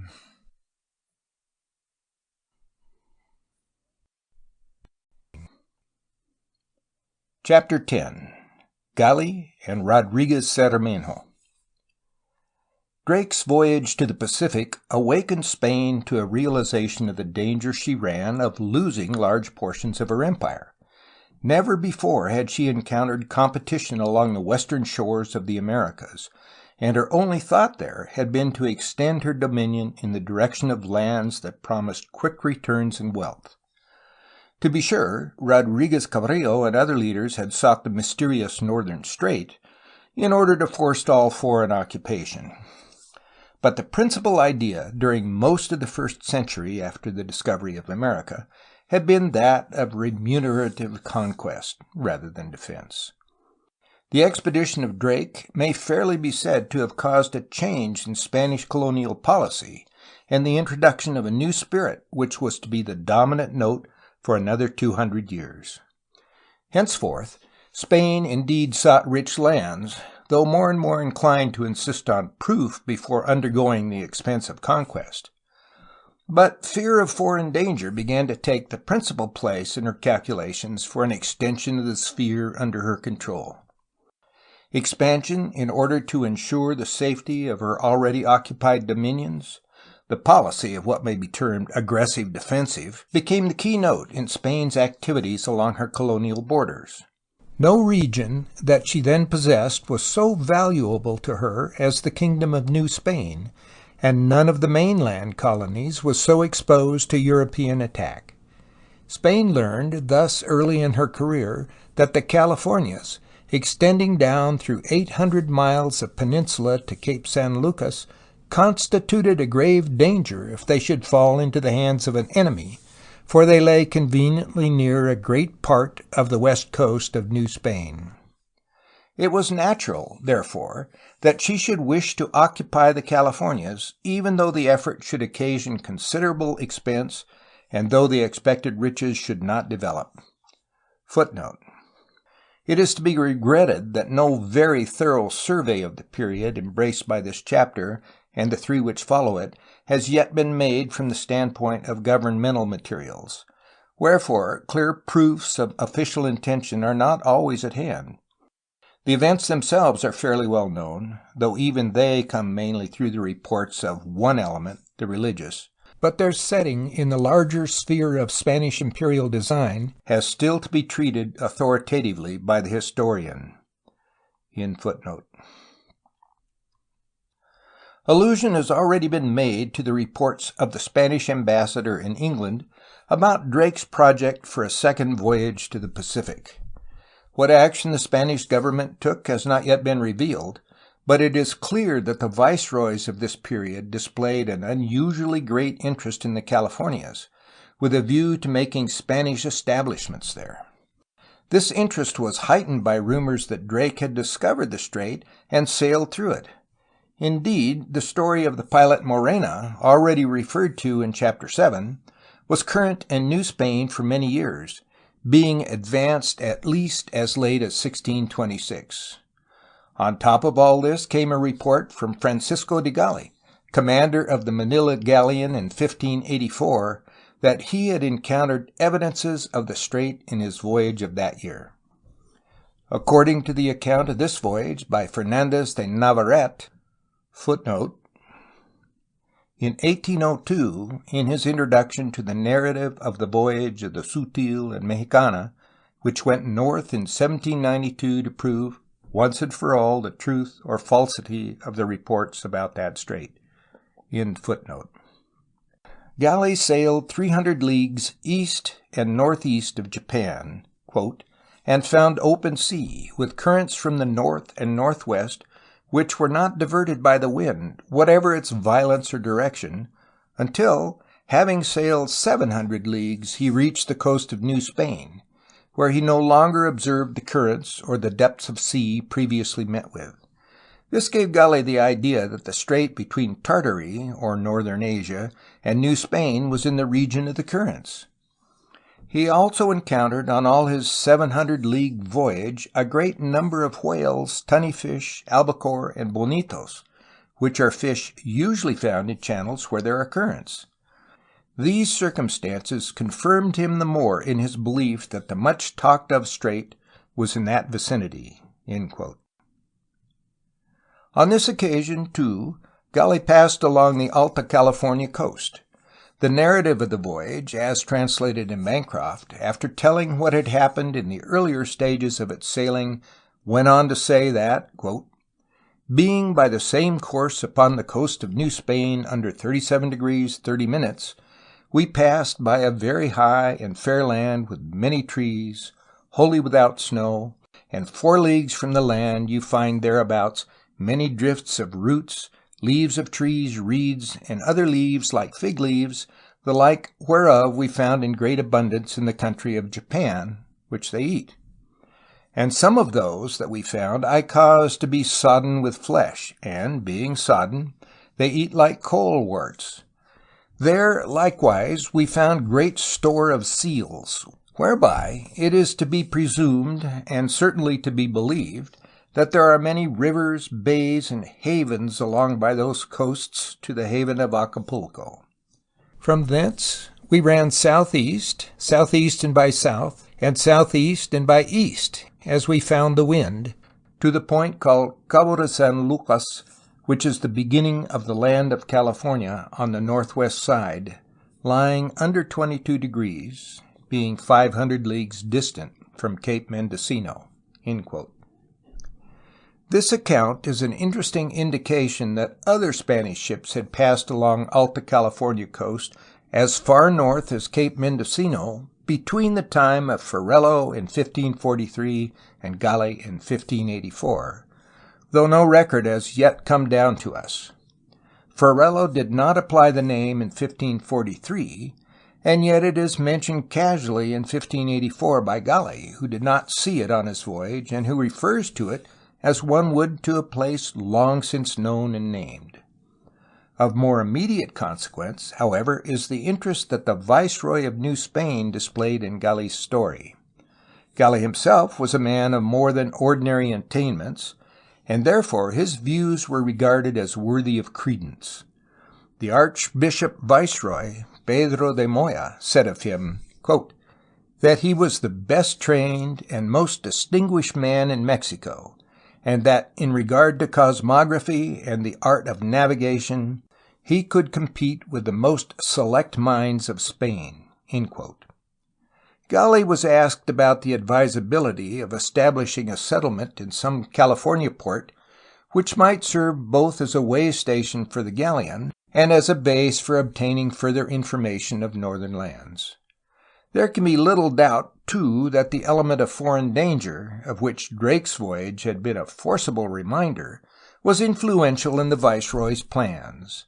Moya wrote to the king, strongly urging the need of discovering and occupying a port on the Alta California coast, and intimated that he was about to send Gali again to the Philippines with orders to explore and make maps of the coasts of Japan, the islands of the Armenian, as the islands later styled Rico de Oro and Rico de Plata were sometimes called, and the Californias. It seems probable that the voyage was not made, as no evidence of it has come to light. At any rate, Moya's successor, the Marqués de Villamanrique, was clearly out of sympathy with the project. In May 1585, 5 months before he reached New Spain to take over the government of the Viceroyalty, Villamanrique expressed his opinion that, though no settlements had been made in the Californias, the ships from the Philippines had not suffered any inconvenience for the lack of them. He seems not to have considered the matter from the standpoint of foreign danger. Upon his arrival in New Spain, it is likely that the plan was dropped. If the new viceroy felt that there was no reason for anxiety over foreign incursions into the Pacific, he was soon rudely disillusioned. In 1586, Thomas Cavendish had set sail from England with 3 ships of respectively 120, 60, and 40 tons, and with 123 men. Entering the Pacific in 1587, he sailed north, ravaging the coasts of Peru and New Spain and capturing many ships. Learning that the galleon was soon expected, the richest prize of all, he betook himself with his 2 remaining ships to the Bay of San Bernabe at Cape San Lucas in the Californias. On November 4th, 1587, the galleon of that year, the Santa Ana, a 700-ton ship laden with rich silks and other cargo, besides 122,000 pesos in gold, hove into sight. Cavendish gave battle, and after a desperate fight, took the prize. He thereupon transferred to his own ships what he wanted of her cargo, burned the galleon, and set sail for England. With one of his ships, he got across the Pacific and eventually around the world to England. The survivors of the Santa Ana found that enough remained of the hulk for them to make their way in it to Acapulco. Now, more than ever, it seemed clear that something must be done about occupying the Californias, for it was there that the foreign ships had the best opportunity to lie in wait for the galleon, which was such an important element in the economic life of New Spain. More than likely, the achievements of Drake and Cavendish would serve as an alluring inducement to others. The worst of it was that a mere handful of men seemed capable of upsetting Spain's security in the Pacific. Steps were taken, therefore, to discover a northern port along the California coast where the galleon might receive notice whether the seas were clear and perhaps the escort of a well-armed vessel. In 1591, Luis de Velasco, who had succeeded Villamanrique as viceroy in 1590, wrote to the king that it was necessary to discover and survey the ports of the Californias if the Philippine ships were to be adequately protected. Orders were therefore sent from Spain in 1593 for such a survey to be made in the course of a voyage of the galleon. The difficulty was to find the money, since a careful exploration would entail considerable additional expense. It was arranged, however, with the consent of the government in Spain, that a private individual should supply the funds, in return for which he was to receive concessions enabling him to make a profit on his venture. Accordingly, in 1594, Sebastián Rodriguez Cermenho, a Portuguese, was selected to command the Manila ship. Footnote. The mother's name, Cermenho, by which he is more often called, is usually written in the Spanish form as Cermeño. Cermeñón and Cermeño are also of occasional use. End of footnote. According to Velasco, he was, quote, a man of experience in his calling, one who can be depended upon, and who has means of his own. End quote. Apparently, he was well acquainted with the galleon route, for he seems to have been pilot of the ill-fated Santa Ana when Cavendish took it. Rodriguez was given permission to ship a number of tons of cloth at Manila on the galleon, thus receiving the benefit of the space and freight money. The wisdom of the decision to know and perhaps occupy the Californias seemed clear when news came to New Spain, late in 1594, that Richard Hawkins in an English ship had broken into the Pacific some time before and ravaged the South American coast, though he was captured by the Spaniards in the month of June, not far from Panama.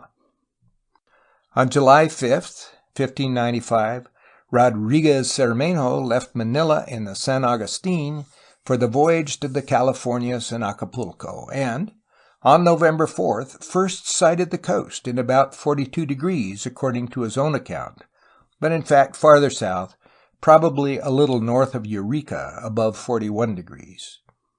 He now proceeded along the coast, taking soundings and looking for a suitable port, except at night, when he deemed it wise to run to sea. On the 5th, he passed Cape Mendocino.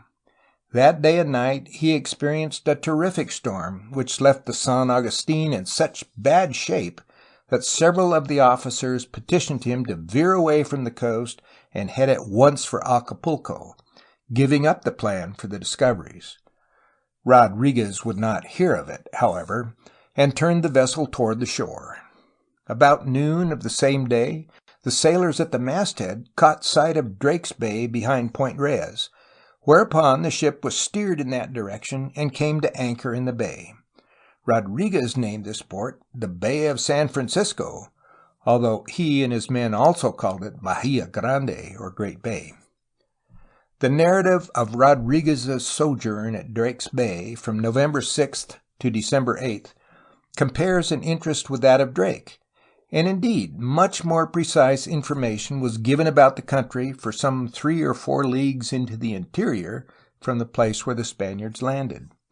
The Indians were almost equally as friendly as in the time of Drake, and the country impressed the various witnesses who expressed themselves about it as very much like Castile. The Spanish accounts also tell of the great number of deer, which seemed to them of unusually large size, and partridges, probably the conies of Drake's narrative, that they saw. Rodriguez's long stay was occasioned by his plan to explore the shore in a smaller vessel, which he built there, leaving the galleon to keep farther off the coast in the safer waters of the deep sea. In the light of what happened, it was fortunate that he had decided upon this course, for on November 30th, the San Agustin was driven on shore and wrecked. Only 2 men seem to have met death, but most of the cargo and all of the provisions were lost. It would be interesting to have more details of this disaster, but the narratives of the voyage which have thus far been found are singularly reticent on this score. The launch or open sailboat which they were building was nearly completed, so they were saved a delay in their departure which otherwise would have cost them their lives. It was pressingly urgent, however, that they should procure supplies, for there were 70 mouths to feed. Rodriguez therefore made 2 expeditions inland and obtained provisions from the Indians, mostly acorns, which, though bitter to the taste, kept them from starving. On one occasion, Rodriguez went to a village to recover some timbers which the natives had procured from the wreck of the ship. The Indians showed fight, sending a shower of arrows against the Spaniards, which wounded one man. Then they fled, and Rodriguez and his men plundered the village, getting a great booty in acorns. Later, the Indians repented and made a gift of further supplies.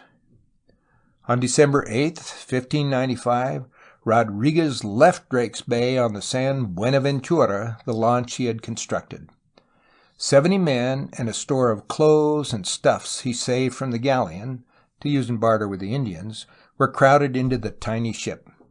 He headed south for some small, barren islands, the Farallones, that he had seen before, and, quote, passed near the said barren islands on the land side about a league or more from shore.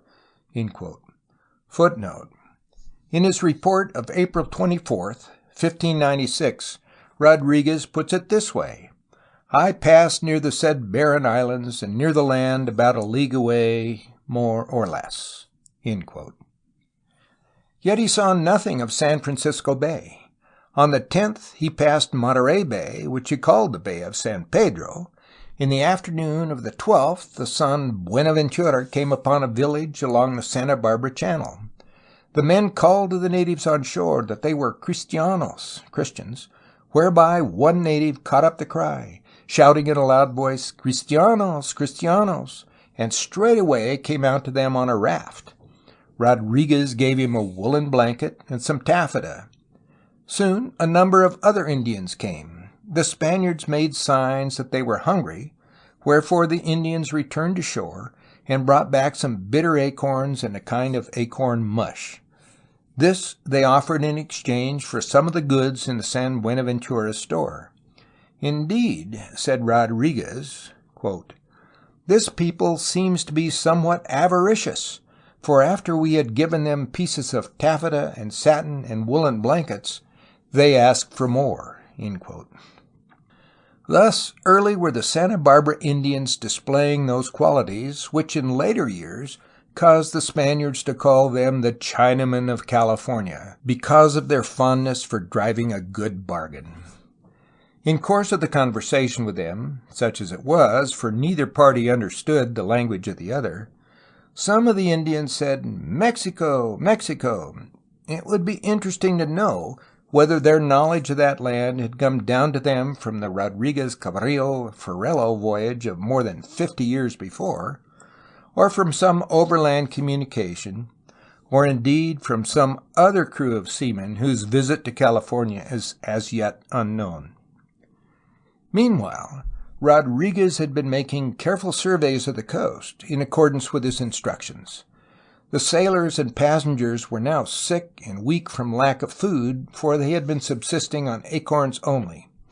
So on the 13th they joined in asking Rodriguez to desist from making further discoveries and to sail with all possible speed for a land where they might procure food.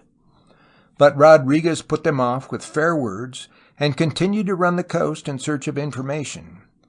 If the account is true, he must indeed have been a brave man of commanding personality to hold out against starving men in an age of violence. At any rate, he proceeded in ensuing days to make his observations as before. To satisfy their hunger, the Spaniards killed a dog they had with them, cooked him, and ate him even to the very skin. This was on the 13th. On the 14th, they passed near Catalina Island, where 2 Indians came aboard and gave them 10 or 12 fish and a seal. Rodriguez made them a present of some silk and woolen blankets, intimating to them as best he could that they should bring more food in exchange for these goods. The Indians went away and returned again, but brought nothing to eat. Nevertheless, the Spaniards were able this day to catch about 30 fish, all of which they ate. From there they sailed to San Clemente Island, which they reached that night. Going toward the mainland again, on the 15th, they came to Point Loma and the San Diego Bay, which had been named, apparently on some previous voyage, the Bay of Pescadores, or fishermen. They did not stop, however, making a 2-day run down the coast. On the 17th they came to a large island, probably the one known today as San Martin Island in 30 degrees 29 minutes near the Baja, California coast. Footnote: Rodriguez described this island as running from northwest to southeast, 8 or 9 leagues long by 4 wide, and in 31 degrees 15 minutes at its northwestern point. End quote. The island seemed to have been known to Rodriguez before, and is referred to by him as San Agustin. The Spaniards now had neither food nor drink, so a party was landed to see what they could find. They brought back some bread which the Indians of that place had cooked, made out of a root resembling the sweet potato, but this made the Spaniards sick when they ate it. Driven from the southern part of the island by a strong wind, they went to the northern end for shelter. Here they made a discovery which very probably saved their lives. As Rodriguez puts it, quote, "We went on shore and found many wild onions and prickly pear trees, and likewise God willed that we should find a dead fish among the rocks, with 2 mortal wounds, and it was so large that the 70 of us sustained ourselves on it for more than a week, and if it had not been so large, we would have perished there of hunger." End quote. There was still no water, but here too the miracle occurred. God was pleased to send a wind that night, which caused them to leave their anchorage and run down the island more than 4 leagues, where they entered a small but safe bay. There they found a stream of good water, which descended from the mountains of the island. It was 2 days more before the wind died down sufficiently for them to return to the northern end. There they picked up some 30 companions who had been left there to roast the big fish and guard it. On December 22nd, having taken on board plenty of water and the remainder of the big fish, Rodriguez set sail in search of Cerros Island. The sailors and passengers with him were now so sick and weak, some of them at the point of death, that Rodriguez acceded to their requests that he should no longer stop to make observations of the coast, which from this point on was quite well known to Spanish navigators anyway. So he hastened on as fast as possible, and on January 7th, 1596, came to anchor in the port of Navidad, New Spain. Here most of the men, Rodriguez among them, disembarked in order to restore their shattered health. The launch was dispatched under Juan de Morgana, one of Rodriguez's officers, with a crew of 10 men, to Acapulco, where it arrived on January 31st. Rodriguez made his way to Mexico City, at which place, on April 24th, 1596, he penned his official report. Unfortunately for the reputation of this mariner, there was an aftermath to the voyage. To the merchants of New Spain, and to a certain extent to the authorities, the outstanding fact was the loss of the San Agustin and its cargo, and proceedings were instituted to determine who was at fault.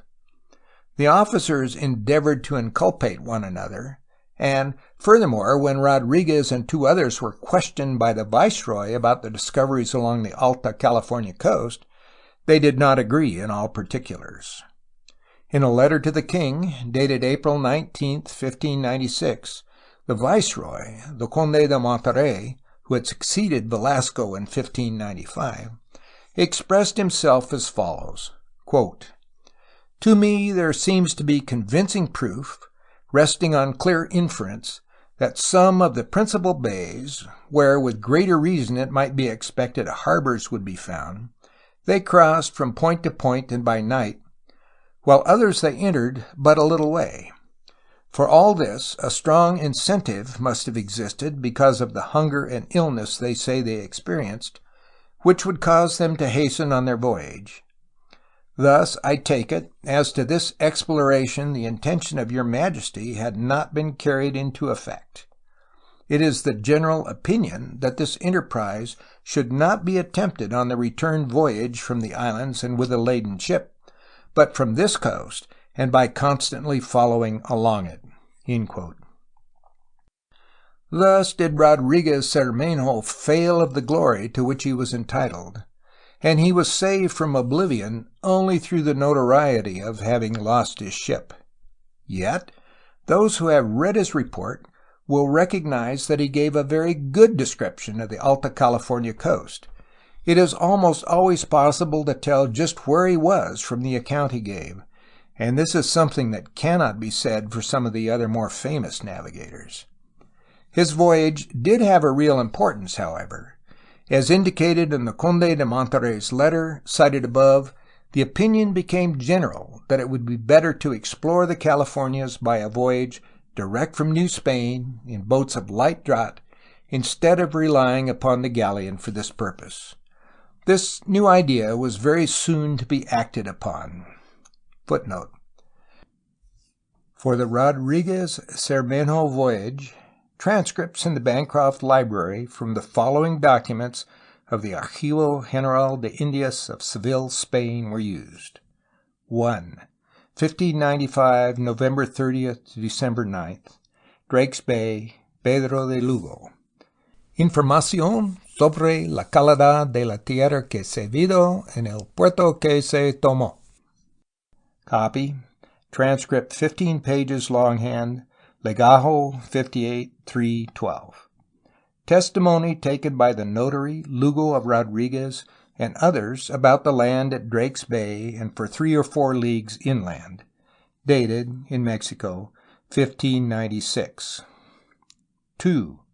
1596, January, Navidad. Pedro de Lugo. Sworn testimony of Rodriguez before the notary Lugo of his discoveries in the Californias from the first day that he sighted the coast until his arrival at Cerros Island. Original. Transcript 16 pages typed. Legajo 58-312. 3. 1596, April 24th, Mexico. Sebastián Rodriguez Cermenho. Derrotero y relación del descubrimiento que hizo el capitán y piloto mayor Sebastián Ruiz Cermenho, por orden de su majestad, hasta la isla de Cedros. Original. Transcript 21 pages longhand. Legajo 58-316. These 3 documents tell much the same story, but they are not identical. Taken with other materials in the Bancroft Library, they should one day be the basis for a substantial thesis. Except for a brief and somewhat mistaken note in Richmond, they have never been utilized before. In addition, the documents and documentos cited in items 1 and 2 in the bibliographical note to the next chapter were used. End of footnote. End of chapter 10.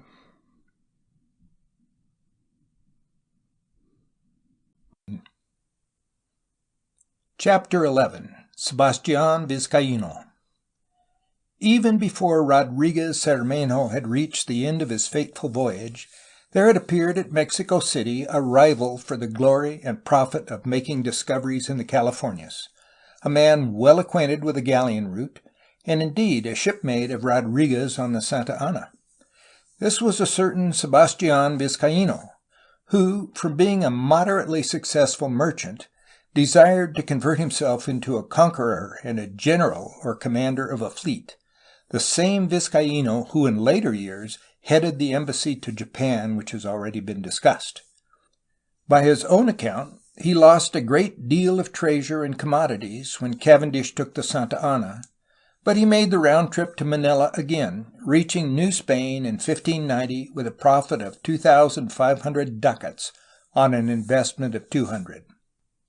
Footnote. In a letter to his father, dated June 20th, 1590, translated and published in The Principal Navigations, Voyages, Traffics, and Discoveries of the English Nation, edited by Richard Hakluyt, Everyman edition, Volume 7, London and New York, 1907. End quote.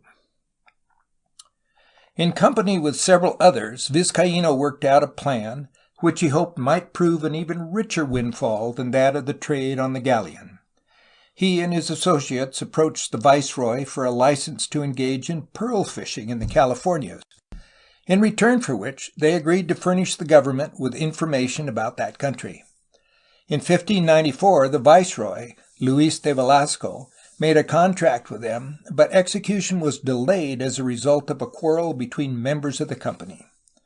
The matter was brought before the courts, which ordered Vizcaíno and his companions to begin the voyage within 3 months' time. Matters were at this point when the Conde de Monterrey reached Mexico.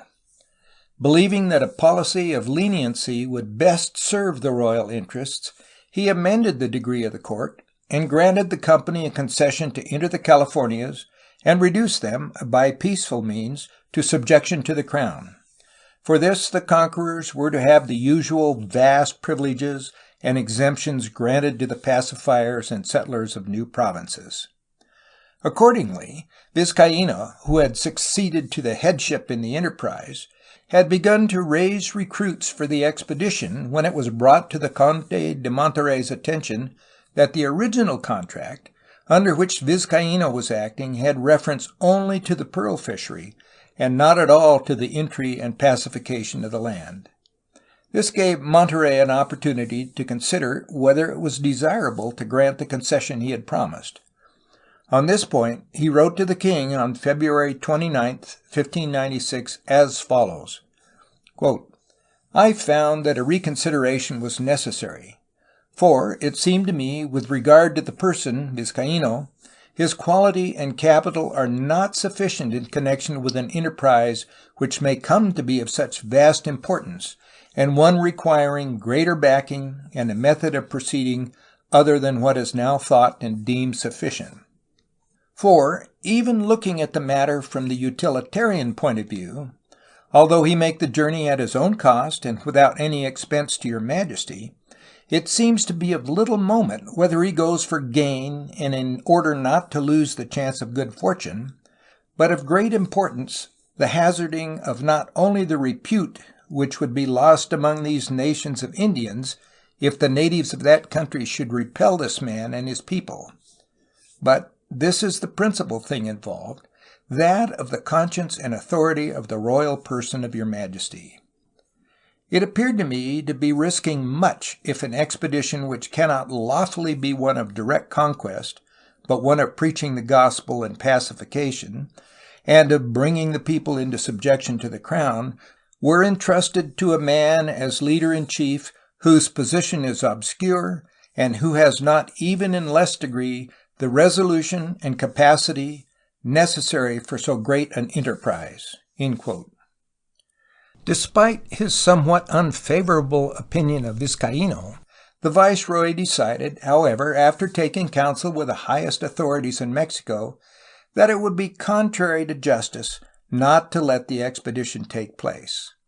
As he put it, in the letter above referred to, quote, "And because I have deemed it meet for the service of our Lord and that of your Majesty, inasmuch as it was necessary to go on with the affair since it had been begun, and as this man, Vizcaíno, does not possess notorious defects which can rightfully excuse your Majesty from aiding and fomenting his undertaking, in order that the persons he has enlisted and intends to put on board ship, and who in number and condition make a reasonably good showing, may esteem and respect him, I have done all that lay in my power to show him honor while here, and to clothe him with authority in view of the greater danger I foresee and fear on his account, though I would not say it to him, which is some lack of respect and an overbold bearing on the part of the soldiers whom he takes with him, so that in this way they may come to disobey his orders, all this giving rise to great disorder." Unquote.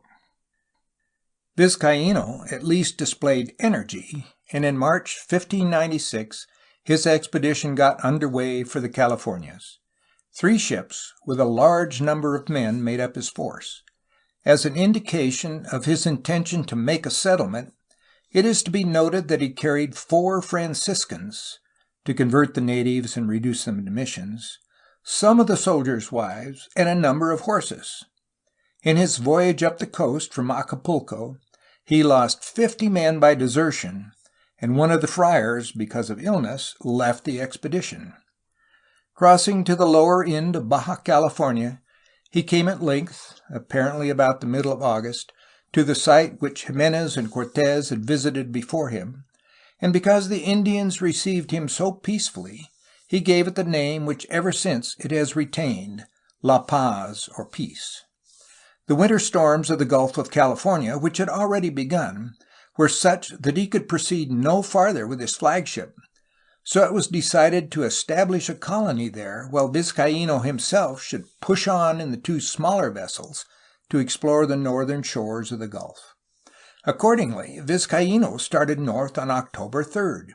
He encountered terrific storms, but weathered them, and at length came to a place where the Indians invited the Spaniards to come ashore. So Vizcaíno landed 45 men. All went well until a Spanish soldier, quote, inconsiderately struck one of the Indians in the breast with the butt of his arquebus.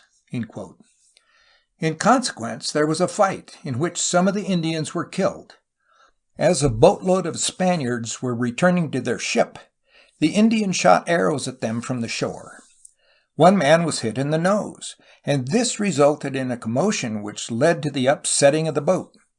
Dressed as they were in heavy leathern armor, 19 were drowned and only 5 escaped by swimming. In course of time, this event became magnified in the telling until it reached the proportions of a very pretty legend. The story was told that a certain Don Lope, a page of the viceroy, besought the hand of Doña Elvira. The latter at length promised to marry him, provided he could replace a certain magnificent pearl she had lost. Consequently, Don Lope joined Vizcaíno's expedition. Going on the voyage up the Gulf, he was one of the men who landed at the place where the battle with the Indians was fought, and was indeed the one who caused it. He saw the identical pearl which would suit Doña Elvira, and he seized it from the very lips of a chieftain's daughter. This not only brought on the battle, but also the enforced abandonment of the province. But Don Lope was well content, for he had won his bride, and then she confessed that she had not lost any pearl at all. Vizcaíno put back to La Paz, where he found that the colony was not maintaining itself too successfully. According to Franciscan writings, the Indians liked the friars, but objected to the soldiers, who paid scant attention to native customs and too much to native women. Furthermore, all were discouraged by the storms, which prevented their fishing for pearls, numerous indications of which had been found, and the food supply was running short. As the country was unsuited to provide for their wants, Vizcaíno gave orders for the return to New Spain. On October 28th, the colony was abandoned after an existence of about 2 months, and 2 of the ships sailed for New Spain. Vizcaíno, in the 3rd ship with 40 of his best men, made another effort, however, to explore the northern shores of the Gulf. Again he encountered heavy storms, and this time they were so severe that the rudder irons broke. Therefore, he and his men made the best of their way back to New Spain, God in pity conducting us, as he himself put it.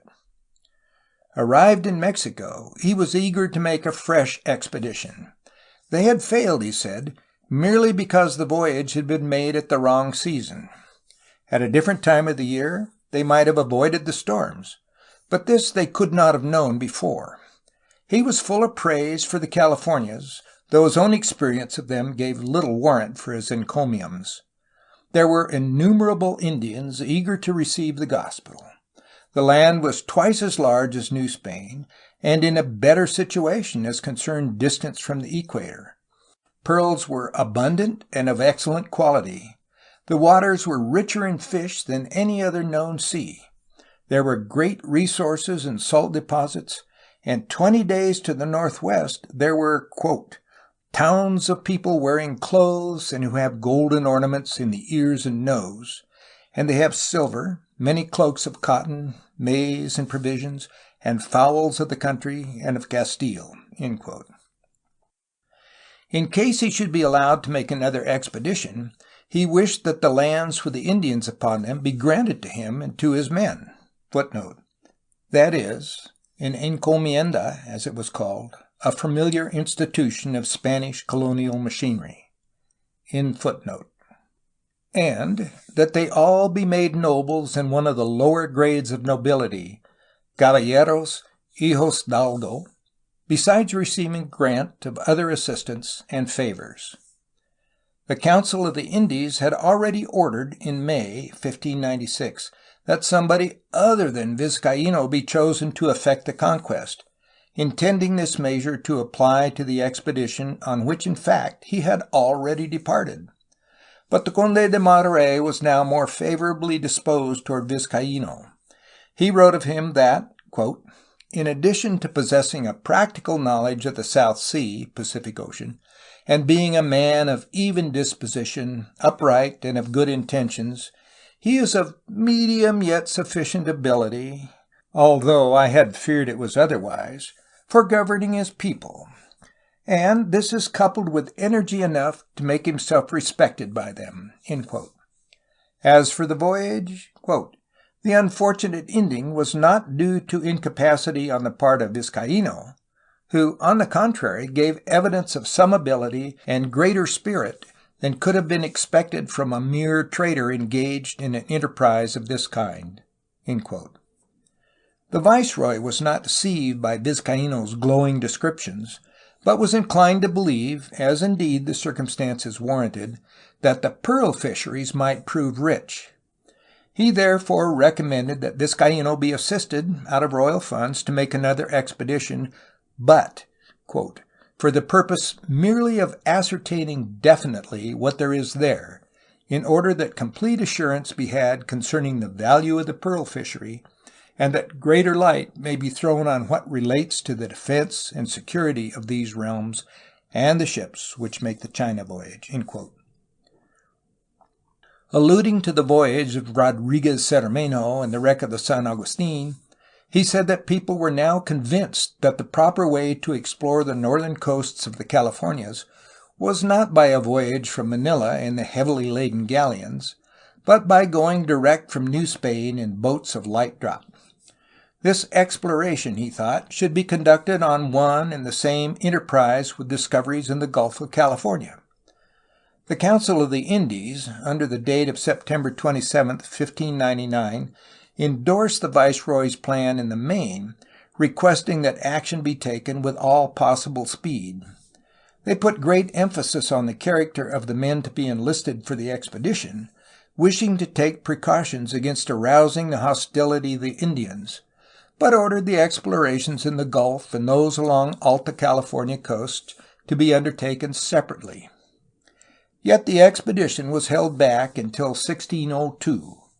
One of the prime causes for delay was a fresh entry of foreign ships into the Pacific, wherefore it became necessary to seek them out with all forces Spain could command. This time it was the Dutch who caused the trouble. In 1598, 2 Dutch fleets left Europe and sailed through the Strait of Magellan into the Pacific, respectively in 1599 and 1600. One of these fleets, originally under Jacob Mahu, and later under Simon de Cortés, did not in fact go very far north before making its way across the Pacific. But the other, under Oliver van Noort, made several captures off the west coast of South America, and reached the region of the equator before turning west. Notices of these voyages early reached New Spain, and rumors of foreign ships came in from all directions. Passengers on the San Jeronimo, the Manila Galleon, which reached Acapulco early in 1599, declared that they had seen 4 ships near Cerros Island, off the western coast of Baja California. But the Conde de Monterey reported, no doubt with correctness, that more likely they mistook the clouds for ships. With the actual captures made by Van Noort in 1600, Spanish fears were redoubled. One man, who had been a prisoner of Van Noort's ship, declared that the Dutch had accounts of the voyage of Cavendish in their possession, and that they planned, like him, to catch the Manila Galleon off Cape San Lucas. A Spanish fleet was therefore sent north from Peru under Juan de Velasco to look for Van Noort, and in September 1600 it spent some days scouring the Baja California coast from La Paz to beyond Cape San Lucas. Finding no enemies, the Spaniards began to doubt their existence in those seas. As one of the captains, Hernando de Lugones, said, quote, "There is news of the enemy everywhere, but they are like phantoms which appear many places, whereas we find them in none." Unquote. The immediate danger having in fact disappeared, preparations for the Vizcaíno expedition could now be resumed. On March 18, 1602, formal instructions for the voyage were issued. These were set forth in great detail, but amounted substantially to what had been decided upon in 1597 and 1599 by the Viceroy and the Council of Indies. Vizcaíno was ordered to make a thorough exploration of the coast from Cape San Lucas to Cape Mendocino, employing 2 ships of moderate size and a launch which could get near the coast for close-up observations. On no account was he to go inside the Gulf, unless perhaps in passing on the return journey. Indeed, in an earlier communication dated March 2, 1602, the Viceroy informed him that he would incur the penalty of death if he disobeyed this particular. If weather permitted, he might continue his exploration beyond Cape Mendocino to Cape Blanco, but if the coast had a westward trend from Cape Mendocino, he was to go 100 leagues only, and not more. Footnote. It is interesting to note that the Spaniards already had some idea of the coast as far north as Cape Blanco, doubtless through voyages of the Manila Galleon. End footnote. Emphasizing the fact that this was a voyage for exploration of the coast only, the Viceroy said that Vizcaíno was not to stop for a thorough examination of any great bay he might find, beyond observing the entrance thereto and discovering shelter for shipping. In view of the interest in the Strait of Anian, this indeed manifested a desire to discover only so much as might surely be possible, rather than the pursuit of wild schemes. Furthermore, he was to make no settlements and was to take great pains to avoid conflicts with the Indians. No expense had been spared in providing for this expedition. The crews, about 200 men in all, were carefully selected, most of them being enlisted in Mexico City as both sailors and soldiers. There were 3 ships of better than usual quality: the San Diego, the flagship, on which Vizcaíno sailed as general of the expedition; the Santo Tomás, under the Admiral Toribio Gómez de Cordovan, a sailor of long experience in European service; and the launch, or frigate, Tres Reyes, under Sebastián Melendez, succeeded later by Martín de Aguilar. In addition, there was a longboat, but that was left behind at the lower end of Baja California, though picked up again on the return journey. An expert map-maker was taken along in the person of Jerónimo Martínez de Palacios, who in fact performed his tasks most meritoriously. Footnote. The name Martínez appears in some documents as Martín. A series of maps, presumably by Martínez, and beautifully done in colors, are to be found at the Archivo General de Indias, Legajo 6437. Exact reproductions now exist in the Bancroft Library. End footnote. Several other officers and special counselors of the general went along, besides 3 Carmelite friars. One of the last named was a certain Father Antonio de la Ascensión, a former pilot, and also something of a cosmographer. His account of the voyage was, for many years, the best known of the original sources, though his diary is not now extant. Incidentally, the general was accompanied by his son. Provisions for 11 months were carried. On May 5, 1602, the expedition left Acapulco. Making his way up the coast, Vizcaíno crossed over to Cape San Lucas, requiring several days for the voyage on account of the winds encountered. The voyage from the Bay of San Bernabé, near the Cape, in which he had cast anchor on June 11th, to San Diego, may be passed quickly in review. It proved to be one of extreme difficulty, for headwinds were met with all the way. For example, the general was 3 times blown back to the port of San Bernabé before he could round the peninsula to northwestward, and one ship was obliged to return a 4th time. Some days not a league was made, and tacking back and forth was always necessary. Frequently the ships were separated, but managed to find one another again. One of the worst difficulties was in keeping up the water supply off the sterile west coast of the peninsula. "It was not very fresh, and it was green," said Vizcaíno of one standing pool of water, "but the bottles we carried were filled with it." Always, however, a supply would be found, though absolute want often threatened. Nevertheless, careful explorations of the coast were made, and names were applied without much regard to those given by earlier voyagers. After a voyage of over 4 months from San Bernabé, from which he had succeeded in departing on July 5th, Vizcaíno passed the line of what was later to become Alta California. Quote, "Sunday, the 10th of the month," he said, "we arrived at a port which must be the best to be found in all the South Sea (Pacific Ocean), protected on all sides and having good anchorage." 2 days later, on November 12th, the day of St. James, or San Diego, a mass was celebrated, and the name San Diego, which it still bears, was given to the port, thus doing honor not only to the saint, but also to the general's flagship. Here a stay of 10 days was made to repair the ships and give crews a chance to recover from sickness. Leaving San Diego on November 20th, Vizcaíno sighted Catalina Island on the 24th, the day of St. Catherine, or Santa Catalina, wherefore he gave it the name it has since retained, though he did not come to anchor there until the 27th. While there, an incident occurred that is worth mentioning.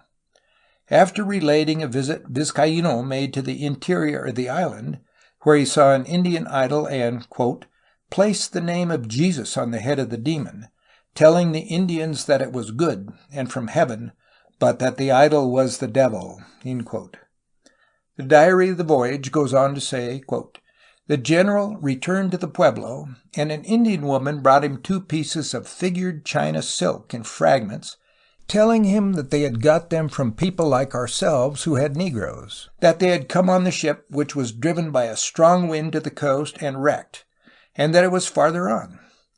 The general endeavored to take 2 or 3 Indians with him, that they might tell him where the ship had been lost, promising to give them clothes.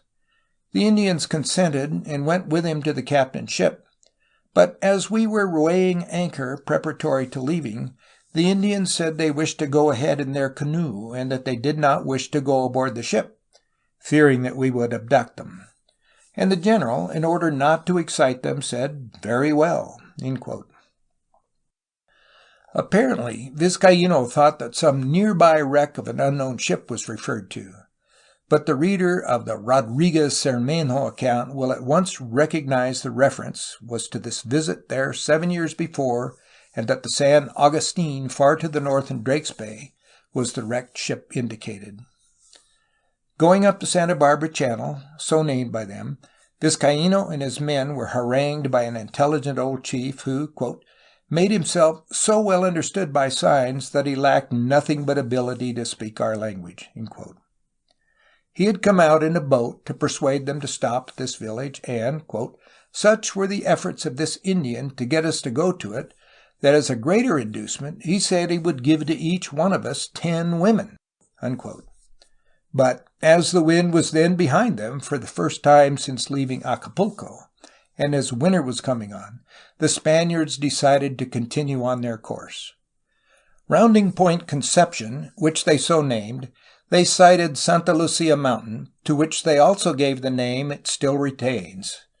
Coming to a large bay, Vizcaíno sent the launch ahead to explore it for a port, for this country was the most important of the exploration for the purposes of His Majesty, because it was at this point that the Manila Galleon would be most desirous of finding suitable anchorage. This was on December 15th. The report of the commander of the launch was favorable, and on the next day the fleet entered the bay to procure water and restore the sick, of whom there were many. They were now in Monterey Bay, which they so named in honor of the viceroy. Nearby, too, they discovered the Carmelo River and named it. The so-called discovery of the Bay of Monterey, so called because Rodriguez Cermenho had seen this bay almost 7 years to the day before Vizcaíno did, was the capital event of the expedition. According to Vizcaíno, quote, "We found ourselves to be in the best port that could be desired, for besides being sheltered from all the winds, it has many pines for masts and yards, and live oaks and white oaks, and water in great quantity, all near the shore." End quote. In his letters, too, he praised the port, quote, "in addition to being so well situated in point of latitude for that which His Majesty intends to do for the protection and security of ships coming from the Philippines, the harbor is very secure against all winds. The land is thickly peopled by Indians, and is very fertile, in its climate and the quality of soil resembling Castile." End quote. Footnote: Vizcaíno to the King, Monterey, December 28, 1602. End footnote. And again, quote, "It is all that can be desired for the commodiousness, and is a station for ships making a voyage to the Philippines, sailing whence they make a landfall on this coast. The port is sheltered from all winds, and if, after putting to sea, a storm be encountered, they (the Philippine ships) need not, as formerly, run for Japan, where so many have been cast away and so much property lost." End quote.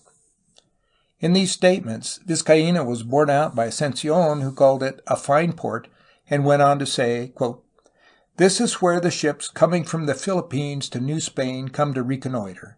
It is a good harbor, well sheltered, and supplied with water, wood, and good timber." End quote.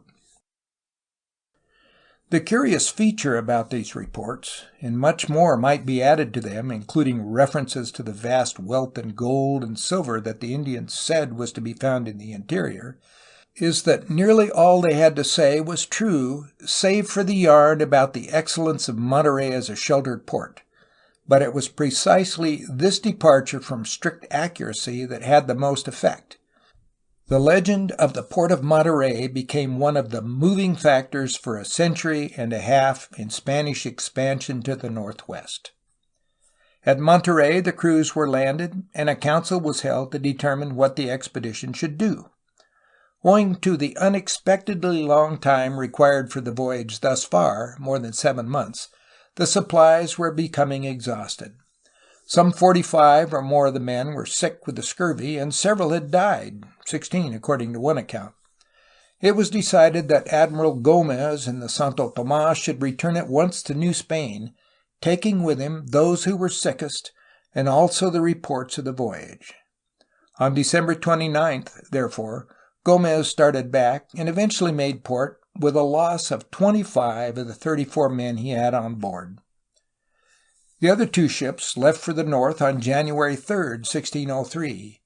On the 5th they parted company in a storm, and did not again see each other during the rest of the voyage. That same day Vizcaíno came to anchor outside the harbor at Drake's Bay, but was driven away the next morning by an offshore wind. Several of Vizcaíno's men had been at Drake's Bay before, on the San Agustin, notably Francisco de Bolaños, the chief pilot of the San Diego, who recognized the bay as the place where Rodriguez had stopped. On the 12th, Vizcaíno at last reached Cape Mendocino, whence, in accord with his instructions, he was at liberty to turn back.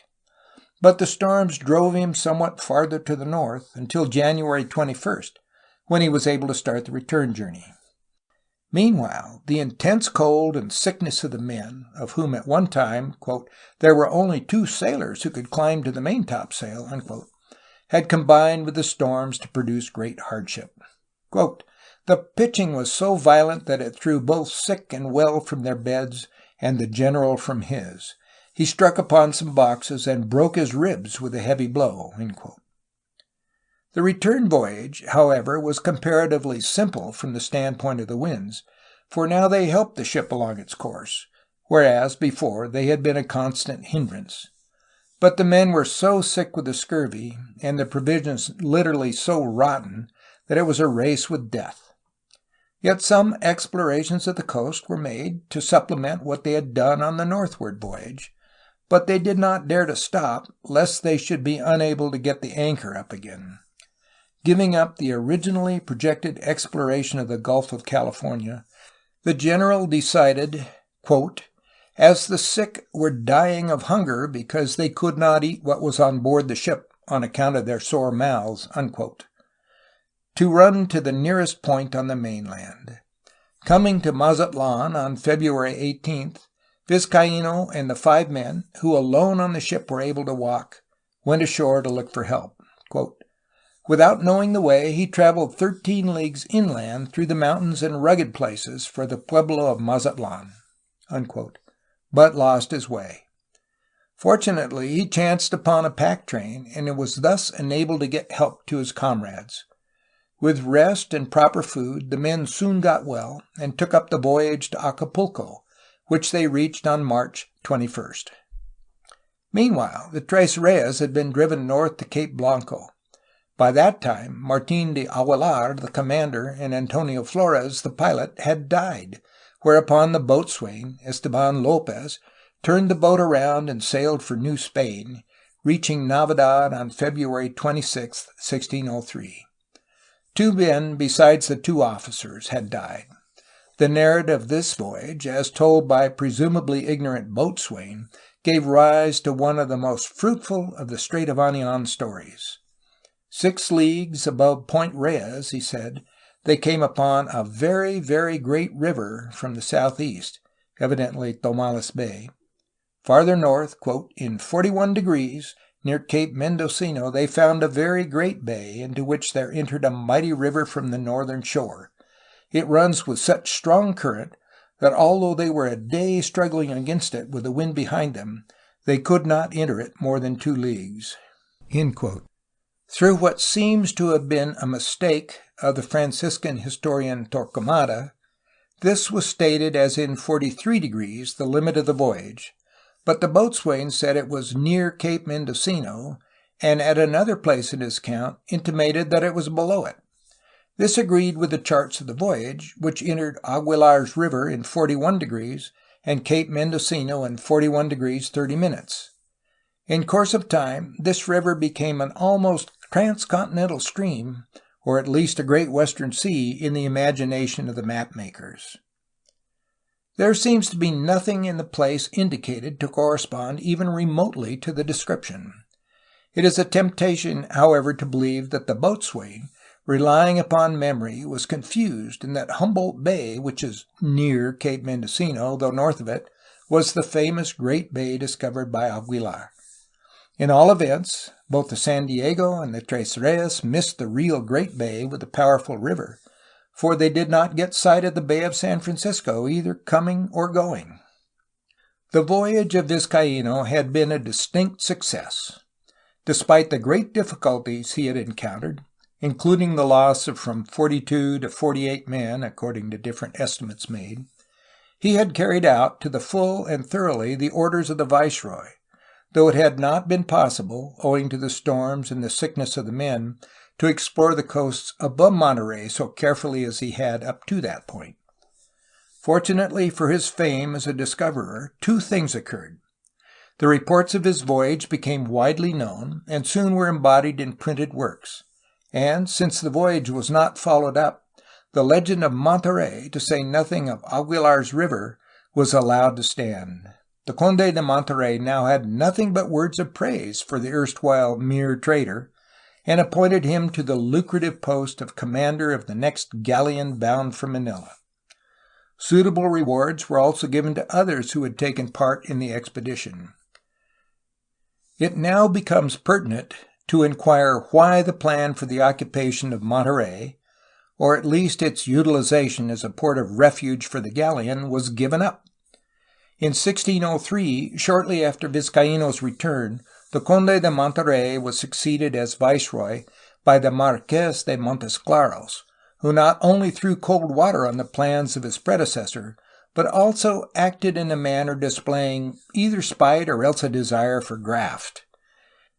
In a letter to the king, dated October 28, 1605, he objected to the former viceroy's having appointed Vizcaíno as the commander of the galleon sailing from Acapulco in 1604, 6 months after Montesclaros himself should be in office. He had countermanded the order and made Vizcaíno alcalde mayor, Chief Justice and Mayor of Tehuantepec, which he stated was fully as much as he deserved.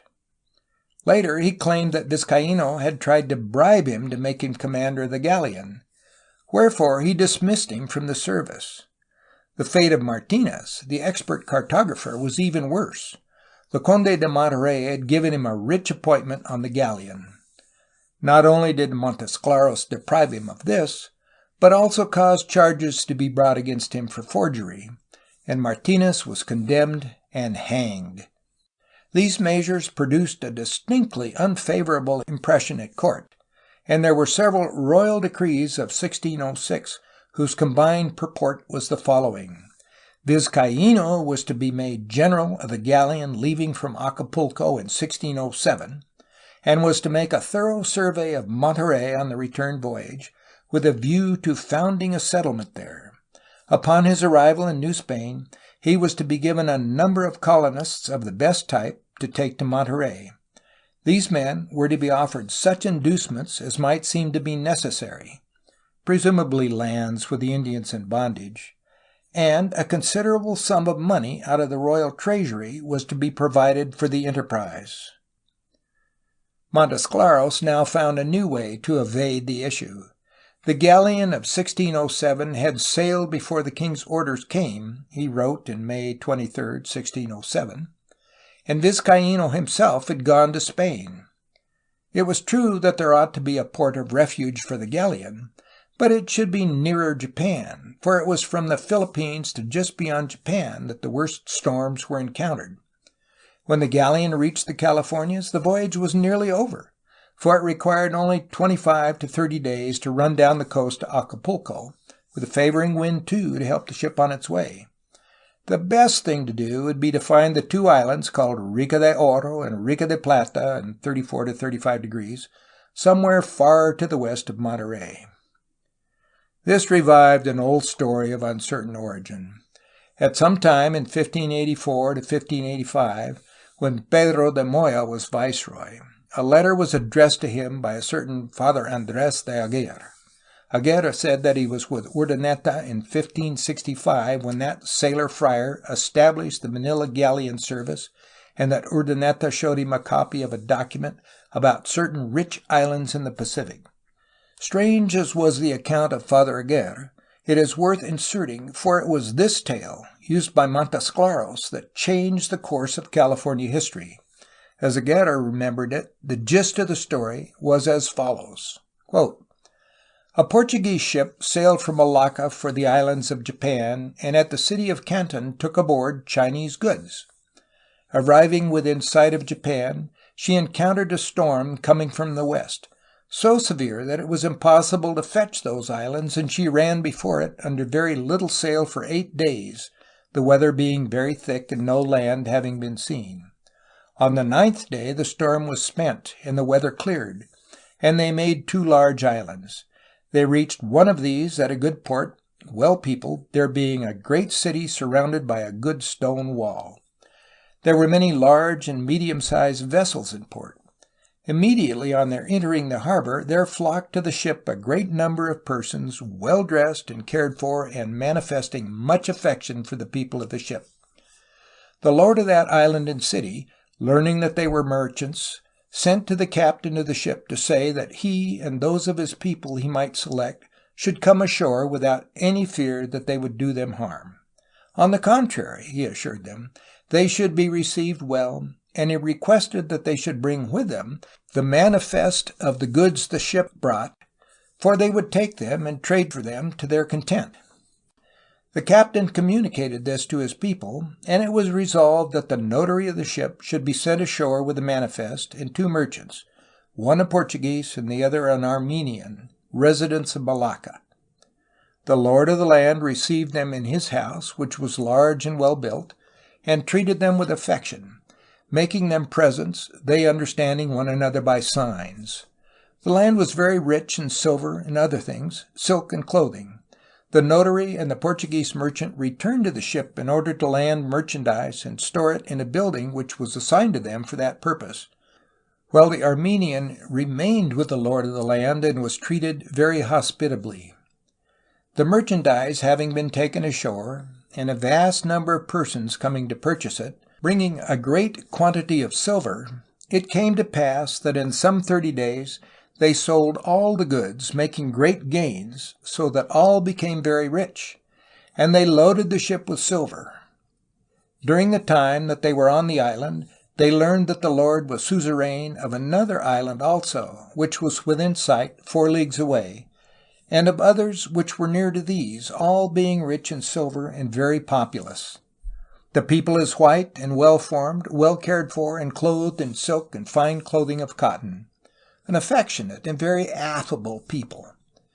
The language differs from that of Chinese as well as that of the Japanese, and is readily learned, for in less than 40 days that the Portuguese passed on the island, they were able to converse with the natives. These islands abound in the means of maintaining life well. Rice, which is the bread they use, fowls like ours in great number, tame ducks and many hogs, goats, buffaloes and deer and wild boars in great abundance, various birds and game and fishes many and good, and a great plenty of many kinds of fruit. The climate of the land is very good and healthy. These islands are in from 35 to 40 degrees. The difference in longitude between them and Japan cannot be arrived at, because they had run before the gale and the weather was very thick and obscure. They ran from Japan to the eastward, and, having disposed of their merchandise, they returned to Malacca. They named these islands out of regard for the Armenian merchant, who was greatly respected by the people of the ship, Isles of the Armenian." These were the islands which, as Rica de Oro and Rica de Plata, Montesclaros now proposed to find. Shortly afterward, August 4, 1607, he brought his guns to bear on the project for a settlement at Monterey. This time he used a plea which rarely failed, whatever the angle from which it was introduced, that of foreign danger. The greatest strength of the royal dominions in the Pacific, he said, was that the difficulty the king's enemies had in getting there or in remaining after they arrived. It was on that account that they had been so desirous of finding a strait above Cape Mendocino. To settle Monterey, therefore, would endanger the Spanish Empire, for it might serve as a port where enemies as well as Spaniards could refit and procure supplies. And he had already pointed out that Monterey was not necessary for the galleon, while in addition it was too far away from New Spain to be armed against impending dangers. The ideas of Montesclaros bore fruit. The Council of the Indies gave up the plan for a colony at Monterey, and diverted the funds to a wild goose chase for the 2 mysterious islands. The story of Vizcaíno's voyage of 1611 to 1613 to Japan, and of his fruitless search for the 2 islands, has already been told. Meanwhile, Alta California was saved for over 150 years in the blissful obscurity it needed if the English colonists, who were just making their first successful settlements along the Atlantic coast, were ever to have their opportunity to acquire the golden area on the Pacific. Out of it all, Vizcaíno retained his fame as the discoverer of the wonderful port of Monterey, though neither was he the discoverer, nor was the port wonderful. But he lost his chance to become the California Portola, as Ascension, perhaps, its Sarah. Yet, despite his over-enthusiastic exaggeration, he had played the part of a thoroughgoing man. Footnote. Such a vast body of materials on Vizcaíno has been uncovered in recent years that the career of this important figure in California history ought to be made the subject of a doctoral thesis. Several transcripts in the Bancroft Library from the documents in the Archivo General de Indias of Seville, Spain, have been used in the preparation of this chapter, though the following items were more particularly relied upon. 1. Documents from the Sutro collection, originally in Spanish and translated and edited by George Butler Griffin, in Historical Society of Southern California, Publications, Volume 2, Part 1. Los Angeles, 1891. 15 of the 19 documents range in date from 1584 to 1603. 5 of them were made use of in the preceding chapter and the other 10 here. 2. Documentos referentes al reconocimiento de las costas de las Californias desde el Cabo de San Lucas al de Mendocino, edited by Francisco Carrasco y Guisosola, Madrid, 1882. This contains 44 documents ranging in date from 1584 to 1609. Many of the more important appear in item 1 above. Some of the others were also used. 3. Spanish exploration in the Southwest, 1542 to 1706. Translated and edited by Herbert Eugene Bolton, New York, 1916. In Original Narratives of Early American History series. This contains a translation into English of a diary attributed to Vizcaíno of the 1602-1603 voyage, and of the relation written in 1620 by Father Ascensión, a member of the same expedition. 4. Torquemada Wande. Primera, segunda, tercera parte de los 21 libros rituales de monarquía indiana. Volume 1, Madrid, 1793. This account is the one that has, heretofore, been almost the only source for material about Vizcaíno. It has some facts not appearing elsewhere. End of footnote. End of chapter 11.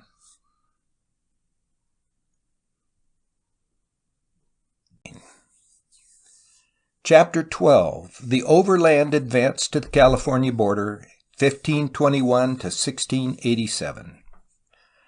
The general factors governing early California history, insofar as they bear upon European approaches by sea, have now been set forth in such detail that it is possible to condense the material of this kind for the period elapsing between the end of Vizcaíno's efforts and the Portola expedition of 1769.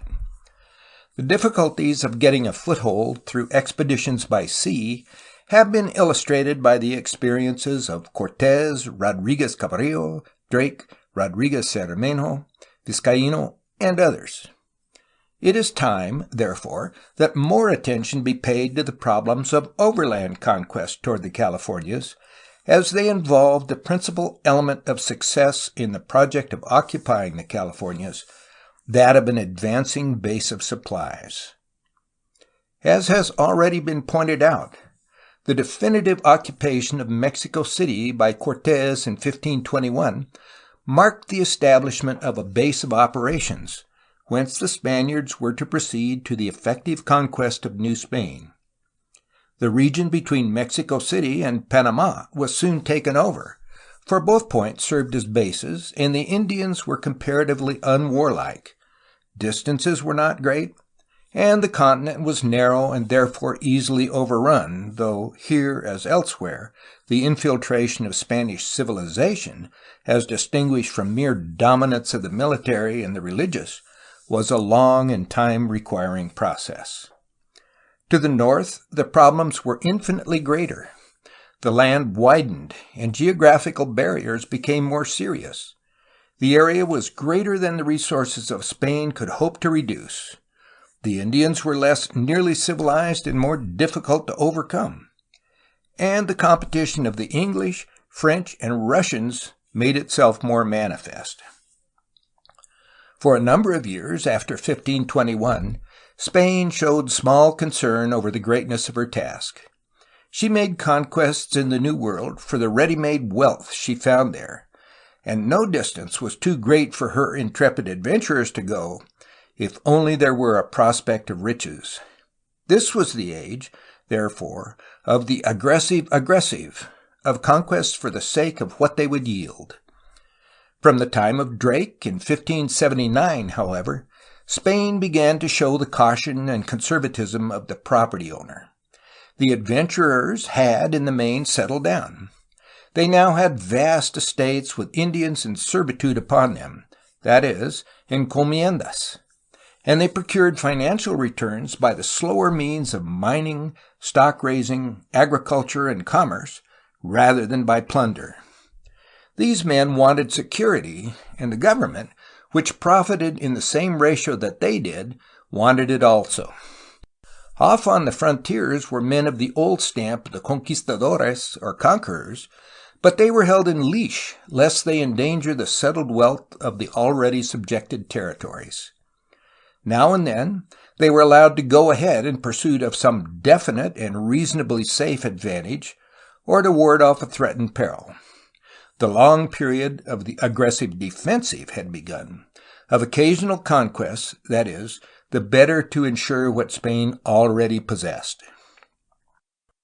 Northward expansion from Mexico City may be said to have followed three principal lines: northwestward to Sonora and the Californias, up the central plateau through Nueva Vizcaya, about coextensive with the present-day states of Durango and Chihuahua, to New Mexico, and similarly, but branching off to run through Coahuila into Texas.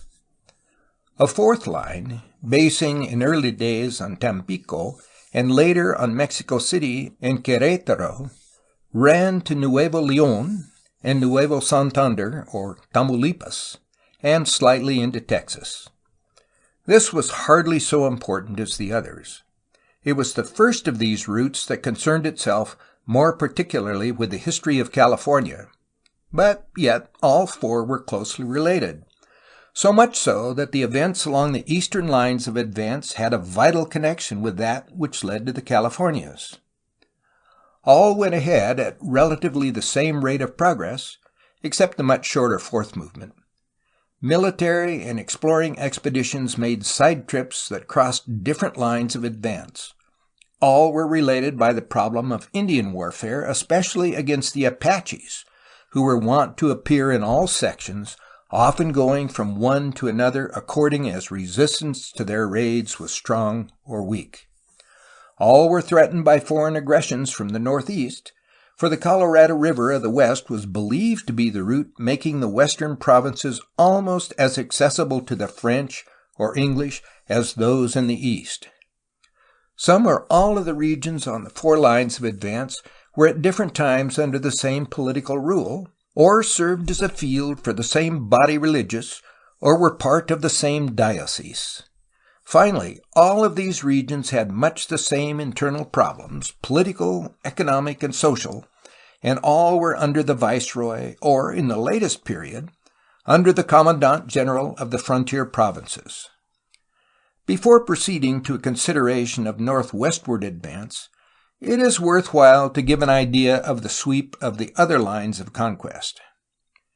Naturally, the line of advance through Nueva Vizcaya to New Mexico was most closely related, because nearest, to the movement through Sonora. The same Indian wars often affected both. The Jesuits were in western Nueva Vizcaya as well as in Sinaloa and Sonora until 1767. Sinaloa and Sonora were included in the government of Nueva Vizcaya until 1734, and formed part of the same diocese under the Bishop of Durango until 1779, when a bishopric was created for Sinaloa, Sonora, and the Californias. The first great name in the history of Nueva Vizcaya is that of Francisco de Ibarra, who set up a government there in the middle of the 16th century. By the end of that century, the line of settlement had reached southern Chihuahua. Next, there was a gap beyond which lay New Mexico, settled by Oñate expedition of 1598. By the close of the 17th century, the line of settlement had approached or reached the Rio Grande. For example, the presidios of Pasaje, Gallo, Conchos, Llanos, and Casas Grandes were already in existence. In the 18th century, there were many changes in presidial sites, the general movement being to suppress the more southerly presidios and establish new ones toward the Rio Grande. Similarly, the missions advanced, and the region behind them was gradually yielded over to the secular clergy. In 1767, according to statistics compiled by Bishop Tamarón, Nueva Vizcaya had a Christian population of 120,000, divided evenly between Chihuahua and Durango, its northern and southern divisions. But while Durango had 46,000 civilized people, there were but 23,000 in Chihuahua. Footnote: the term civilized people is used for what Spaniards called gente de razón, including those of white or mixed blood or even Negroes. In fine, all but the Indians were included. End footnote. Meanwhile, New Mexico had enjoyed great prosperity until 1680, when all was destroyed by an Indian revolt, and the land was not reconquered until over a decade later. By the end of the 18th century, there may have been 20,000 civilized people in the province and 10,000 Christian Indians. Along the Coahuila line, Parras and Saltillo in southern Coahuila were occupied by the end of the 16th century, although these two settlements were under the government of Nueva Vizcaya until 1785. Coahuila never enjoyed striking prosperity. By the close of the 17th century, Monclova was the most northerly presidio, while the missions had passed on to the Rio Grande. Early in the 18th century, the presidios reached that river. The total Christian population of Coahuila in 1780 was about 8,000, of whom 2,000 were Indians. The addition of Saltillo and Parras in 1785 doubled the population. The most interesting portion of this line was the Texas extremity. In the 16th century, there were voyages along the coast and overland incursions from New Mexico and even from Florida, but no settlements. Between 1685 and 1688, La Salle made a disastrous attempt to found a French colony on Matagorda Bay. This incident, joined to tales of fabulous wealth in the land of the Tejas in eastern Texas, induced the Spaniards to send an expedition in 1689 under Governor Leon of Coahuila, which in the next few years led to the establishing of missions east of the Trinity. These failed, but on the renewal of French activities, this time from the Mobile district, several missions and a presidio were founded in eastern Texas in 1716. In 1718, establishments were made at San Antonio, and the Texas boundary was moved westward from the Trinity River to the San Antonio on the borders of Coahuila. In 1721, a presidio was placed near the coast at Espiritu Santo, and the eastern settlements, which had been destroyed by the French, were reestablished and strengthened. Between 1745 and 1763, several new posts were founded, notably in northern Texas, but the northernmost of these, on the San Gabriel and San Saba rivers, were soon abandoned. By the cession of Louisiana to Spain in 1762, the French peril, the dominating note in Texas history up to that time, was removed, and the eastern settlements were given up. In a few years, however, many of the Spanish settlers returned to eastern Texas. In 1782, there were only 2,600 civilized people in Texas and 460 Christian Indians. The beginnings of Nuevo León date from its colonization by Carabajal late in the 16th century. Nothing else occurred that need be noted here until 1748, when Escandón, coming from Querétaro, achieved an almost bloodless conquest of Nuevo Santander. His work was remarkable for the number of settlements formed by him, rendering the conquest as thorough as it had been quick and peaceful. Unruly Indians were soon conquered or went elsewhere, and this part of the frontier enjoyed unusual prosperity. The first great conqueror, after Cortés, along the line leading northwestward to Primeria Alta, as the region beyond the Altar River was called, and the Californias, was Nuño de Guzman. In 1529, he set out from Mexico City with an army of 500 Spaniards and perhaps 10,000 native allies, and by 1531 had passed through Jalisco to Sinaloa, reducing the country along his line of march. At one stroke, over half the territory between Mexico City and Alta California had been traversed and made known to the Spaniards, and much of it remained definitively conquered. In 1540 came the great expedition of Vázquez de Coronado in search of the seven cities and the kingdom of Quivira, induced by the already mentioned wanderings of Alvar Núñez Cabeza de Vaca and the journey of exploration by Marcos de Niza. Vázquez led an army through Sonora to New Mexico, and from there to Kansas, returning to New Spain in 1542. It was as a part of this expedition that Melchor Diaz marched through Sonora to the Colorado River. Indeed, he crossed that river and thereby entered the Californias, though several miles below the Alta California line, it would seem.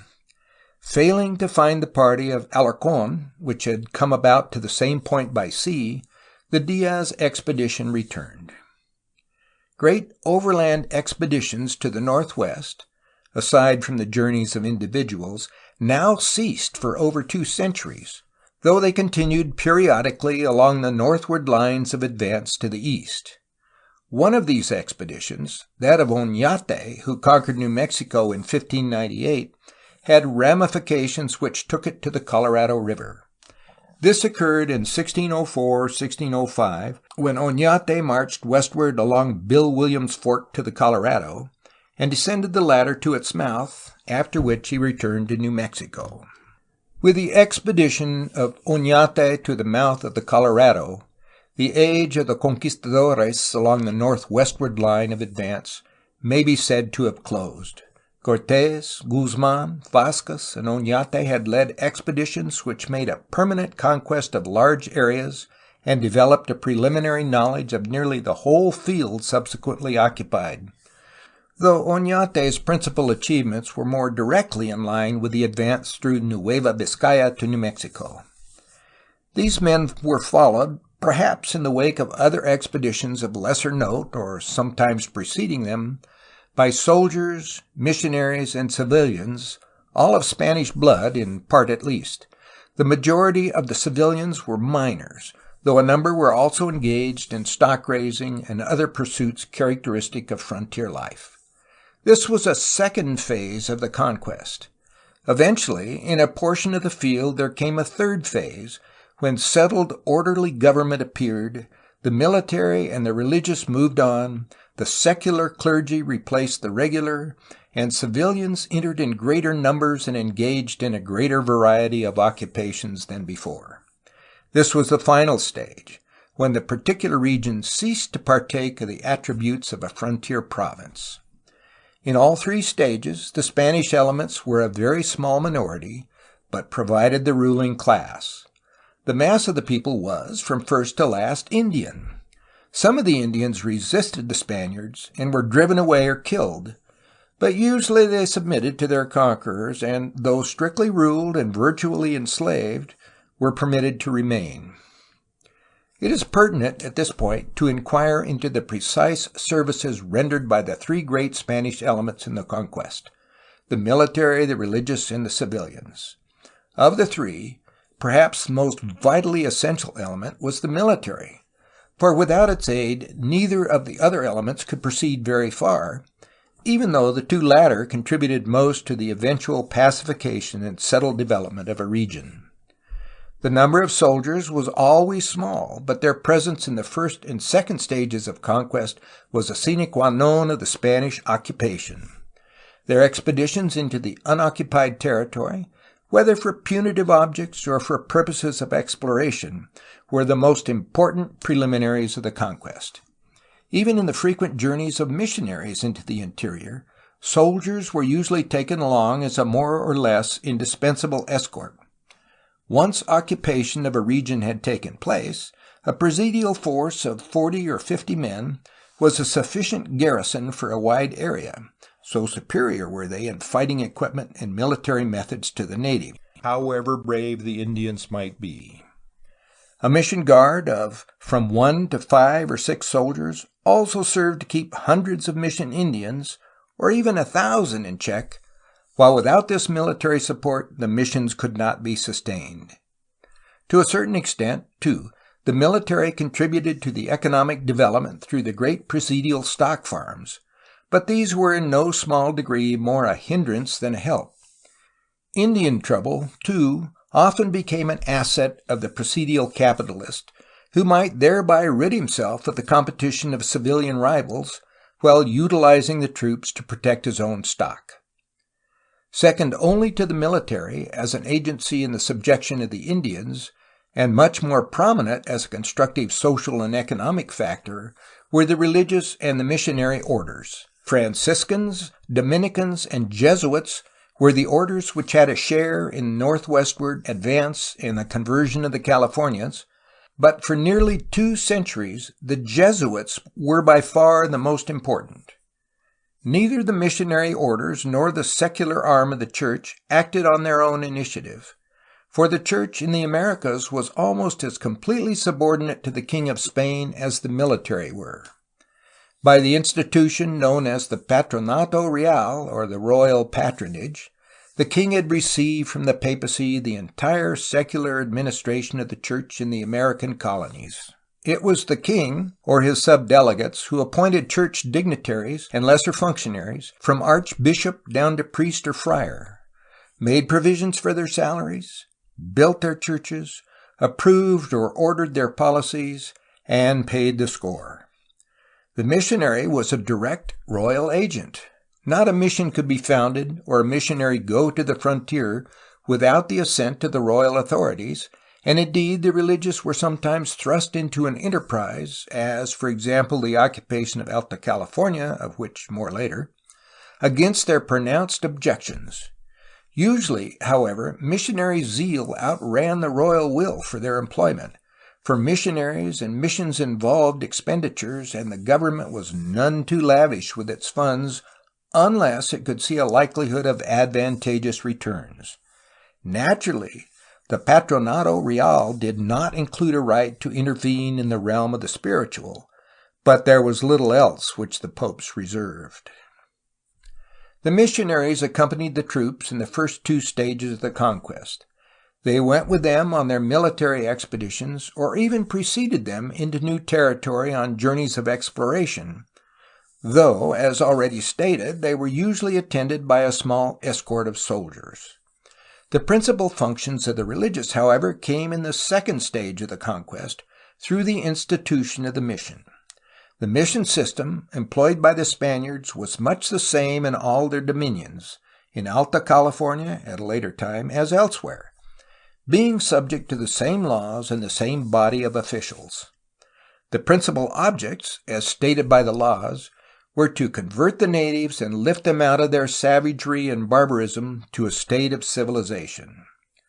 These were indeed the primary objects of the missionaries themselves, but they were secondary to other factors in the attention of the royal government. The mission was an effective support of the troops in keeping the Indians of a particular region in subjection, and in this way contributed, through the security it gave, to the protection of the royal domain from other Indians and from foreigners beyond the frontier. Thus it assisted in actual conquests, and much more cheaply than the soldiers necessary to take their place would have cost. Ultimately, too, the Indians would become a source of profit to the crown, for those who had submitted to Spanish authority were required by law to pay an annual tribute, though this was remitted for the Indians still in missions. A mission was founded through a process of voluntary conversion by gathering the Indians of a community or limited region into a reduction, reducción, or mission village. No Spaniards other than the missionaries, the mission guard, and an occasional civilian official could stop at the mission or reside there. Persuasion, usually to the accompaniment of gifts of food, clothing, and tobacco, or trinkets which appealed to the childlike fancy of the natives, was generally employed to induce acceptance by the Indians of the mission idea. Once they entered the mission, however, there was no legal escape for them until such time as the royal government should give them their release, and emancipation meant taxation in the shape of the annual tribute. The salaries of missionaries and a certain initial sum were provided at state expense, besides military protection, but the mission was supposed to procure all else that it needed by means of its own industry or through the gifts of pious individuals. Usually there were 2 religious at a mission, and a corporal at the head of 4 or 5 soldiers, but at times a single missionary and fewer troops were employed. Beyond the limits of the mission proper, but within a day or two's journey at the farthest, there were pueblos de visita, villages of visit, or visitas, where the missionaries went occasionally to perform religious services. In the visitas, there was a representative of the missionary in the person of the Indian master of doctrine. But in other respects, the visita Indians retained their liberty. On the other hand, they did not share in economic benefits, such as the receipt of tobacco, food, and clothing, to the same extent as the Indians of the mission. Except for a certain amount of independence on the part of the military escort, which, however, was in most respects under the orders of the religious, the missionaries were like absolute monarchs in their narrow realm. Subject only to their superiors in the religious and political hierarchy, they were the spiritual and political and even economic masters of the mission. In theory, the mission belonged to the Indians, who owned it in common, but it was administered under the direction of the missionaries, whose word was law. The Indians, indeed, elected their own petty political officers, but the missionaries, in fact, decided for whom they should vote. There can be no question but that the missionaries were devoted to the welfare of the Indian, but it seemed to them necessary, if his soul were to be saved and his intelligence quickened, that his body should first be enslaved. The spiritual training of the Indians resolved itself into learning the catechism and the vocabulary, or outward forms and ceremonies of religious services.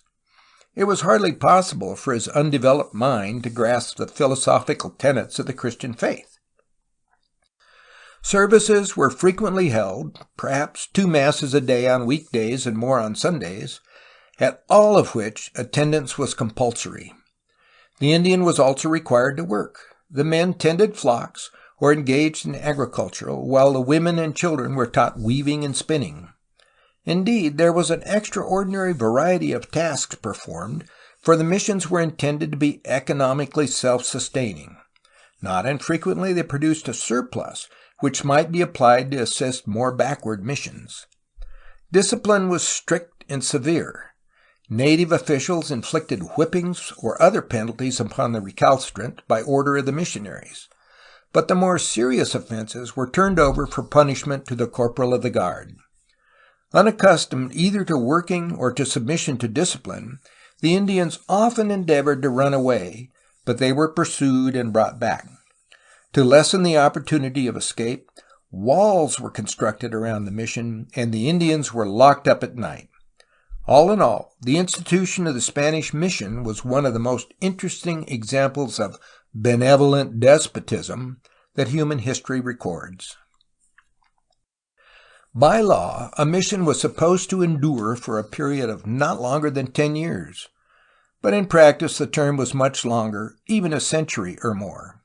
In fact, the end of mission rule depended more upon civilian colonization of a region than upon the instruction afforded in the mission. When a region had filled up with whites sufficiently to be safe for the crown, the mission might be dispensed with.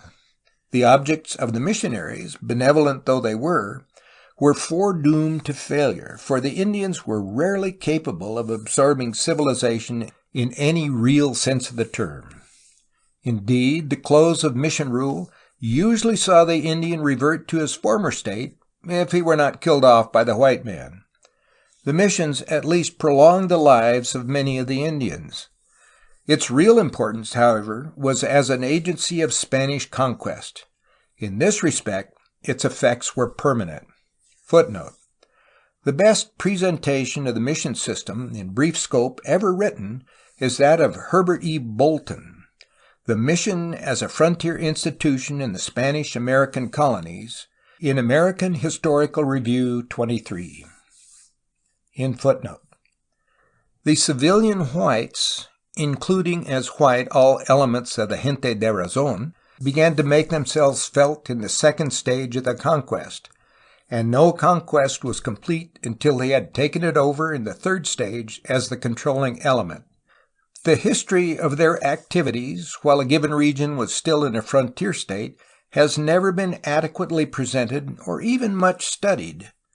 Most that we know of them has been derived from the works of the religious, who were primarily concerned with their own achievements and not interested in the civilian element, except as they found occasion to pronounce against them.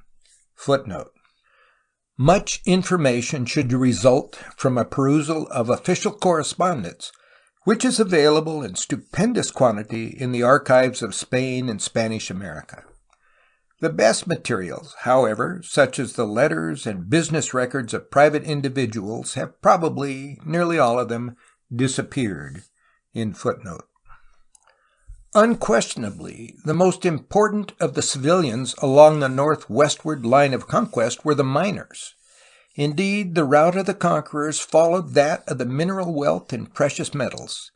These men generally did the work by means of Indian labor in a state of virtual slavery. Traders, stock raisers, and farmers came in to some extent, but the two latter were at a disadvantage, for they had to meet the competition of presidial and mission ranches. As already stated, the civilians took entire possession when it became time for the military and the religious to move on. With the civilian element should be included the secular church, with its hierarchy of officialdom ranging from the archbishop or bishop down to the curate or priest. The secular church entered a region only in the third stage of conquest, and sometimes rather late at that. When this arm of the church arrived, it was time for the soldier, missionary, and civilian pioneer to depart. Indeed, the friars were often obliged to serve as curates after the mission had disappeared, before the secular church came on the scene. The crucial stage of the conquest, then, was the second, and this was the period when the greatest variety of widely differing elements came into play. These elements, to be sure, were controlled by the same fountainhead, the king, acting through his Council of the Indies and the viceroy, but they were rarely able to work together in entire harmony. In particular, the military and the civilians were constantly disputing with the religious. Questions of jurisdiction and relative authority were always to the fore as between the military and the religious. Political rule was invariably given in the charge of the former, but in some respects the missionaries were not subject to them. The civilians were opposed to the religious on economic grounds. The missionaries had been first on the scene, and had therefore had the first pick of the lands. The civilians wanted the mission lands and the Indian labor upon them. Arguments frequently turned on other matters than those which were in fact uppermost in the minds of the parties to the conflict. The civilians, for example, accused the religious of ill-treating the Indians and of retaining the missions much longer than was necessary. As for the Indians, who were after all the persons most vitally concerned, the restraints and punishments of the mission were indeed irksome to them, wherefore many, with their minds on the objectionable thing nearest at hand, supplied evidence to the civilians. Perhaps the majority realized, however, that their lot under civilian control would be far worse, and it is no doubt true that a great many were devoted to the missionaries and content with mission life, to which in the course of time they became accustomed. It is to be borne in mind that the general conditions of what has been termed here the second stage of the Spanish conquests applied in the case of Alta California under Spain and Mexico, just as it did to Nueva Galicia, the name of Guzman's conquests, and Sinaloa and Sonora in the period under review. Coming now to the details, the age of the conquistadores along the northwestward line was quickly over, and the work of conquest in its second and third phases came steadily to the fore. Guzman founded a settlement as far north as Culiacan, Sinaloa, in 1531. By 1550, an audiencia for the government of Nueva Galicia was established, but this was located for a time at Compostela, but soon afterward moved to Guadalajara. López de Velasco, writing between 1571 and 1574, said there were as many as 1,500 Spaniards in Nueva Galicia, which at that time included most of New Spain north of Mexico City. There were 31 or 32 settlements, of which 15 or 16 were mining camps. Guadalajara was the largest town, with a Spanish population of 150. The only settlement in what later became Sinaloa was Culiacan, with about 30 Spaniards. there were no Spaniards in Sonora. An increase in the population of Sinaloa came in 1596, when the Presidio of San Felipe de Sinaloa, the first in that province, was established, with a garrison of 25 men. Meanwhile, the Franciscans, Dominicans, and Jesuits had been making converts, so that the region south of Sinaloa had become Christian, nominally at least, by the end of the 16th century, and, after some feudal revolts, it was definitely reduced to the Spanish crown. The erection of a bishopric in Michoacán in 1537 may be regarded as a first step in the third phase of the conquest. So, despite the scant white population of Nueva Galicia, that part of it lying south of Sinaloa was fast losing the characteristics of a frontier province. Up to 1591, not many conversions had been made in Sinaloa, but in that year the Jesuits reached there and the real work began. Father Zapata's report of 1678 shows that by that time Sinaloa had been thoroughly reduced. The province had been Christianized and had a white population of 600. In addition, there were many more of part Spanish blood. At San Felipe de Sinaloa alone there were 1,200 of Spanish or mixed blood. These missionaries and civilians were supported by two presidios, Fuerte de Montesclaros having been added in 1610. The occupation of Sonora did not begin until early in the 17th century, with the successful military campaigns of Diego Martinez Hurdaide paving the way. The Jesuits took charge of the mission work and made rapid progress. By 1678, there were 28 missions in Sonora, serving 22 villages with a combined population of about 40,000. There were perhaps 500 people of Spanish or part Spanish blood, a large proportion of them engaged in mining. Thus, by the end of the 17th century, Sinaloa had attained to the comparative freedom from frontier characteristics that the region to the south of it had reached 100 years before. The latter was now definitely off the frontier. Sonora, however, was in the midst of the second stage of conquest, and had such problems in the shape of hostile Indians that its early emergence into a settled state could not be expected. Indeed, events were to prove that it was much more than a century behind Sinaloa in this respect.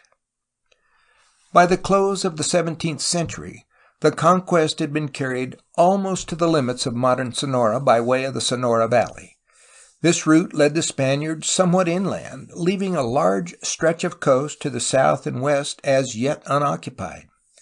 In this district were the Seri Indians, destined to cause trouble during the greater part of the 18th century.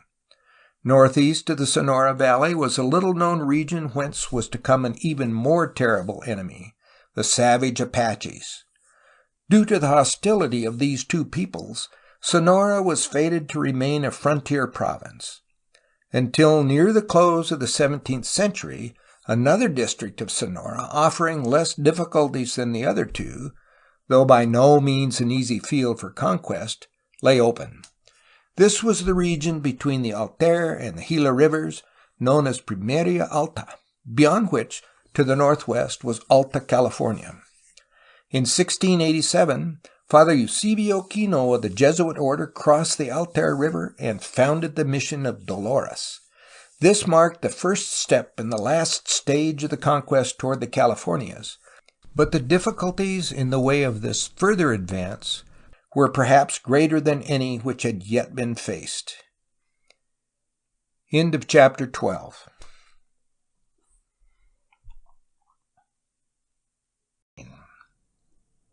Chapter 13.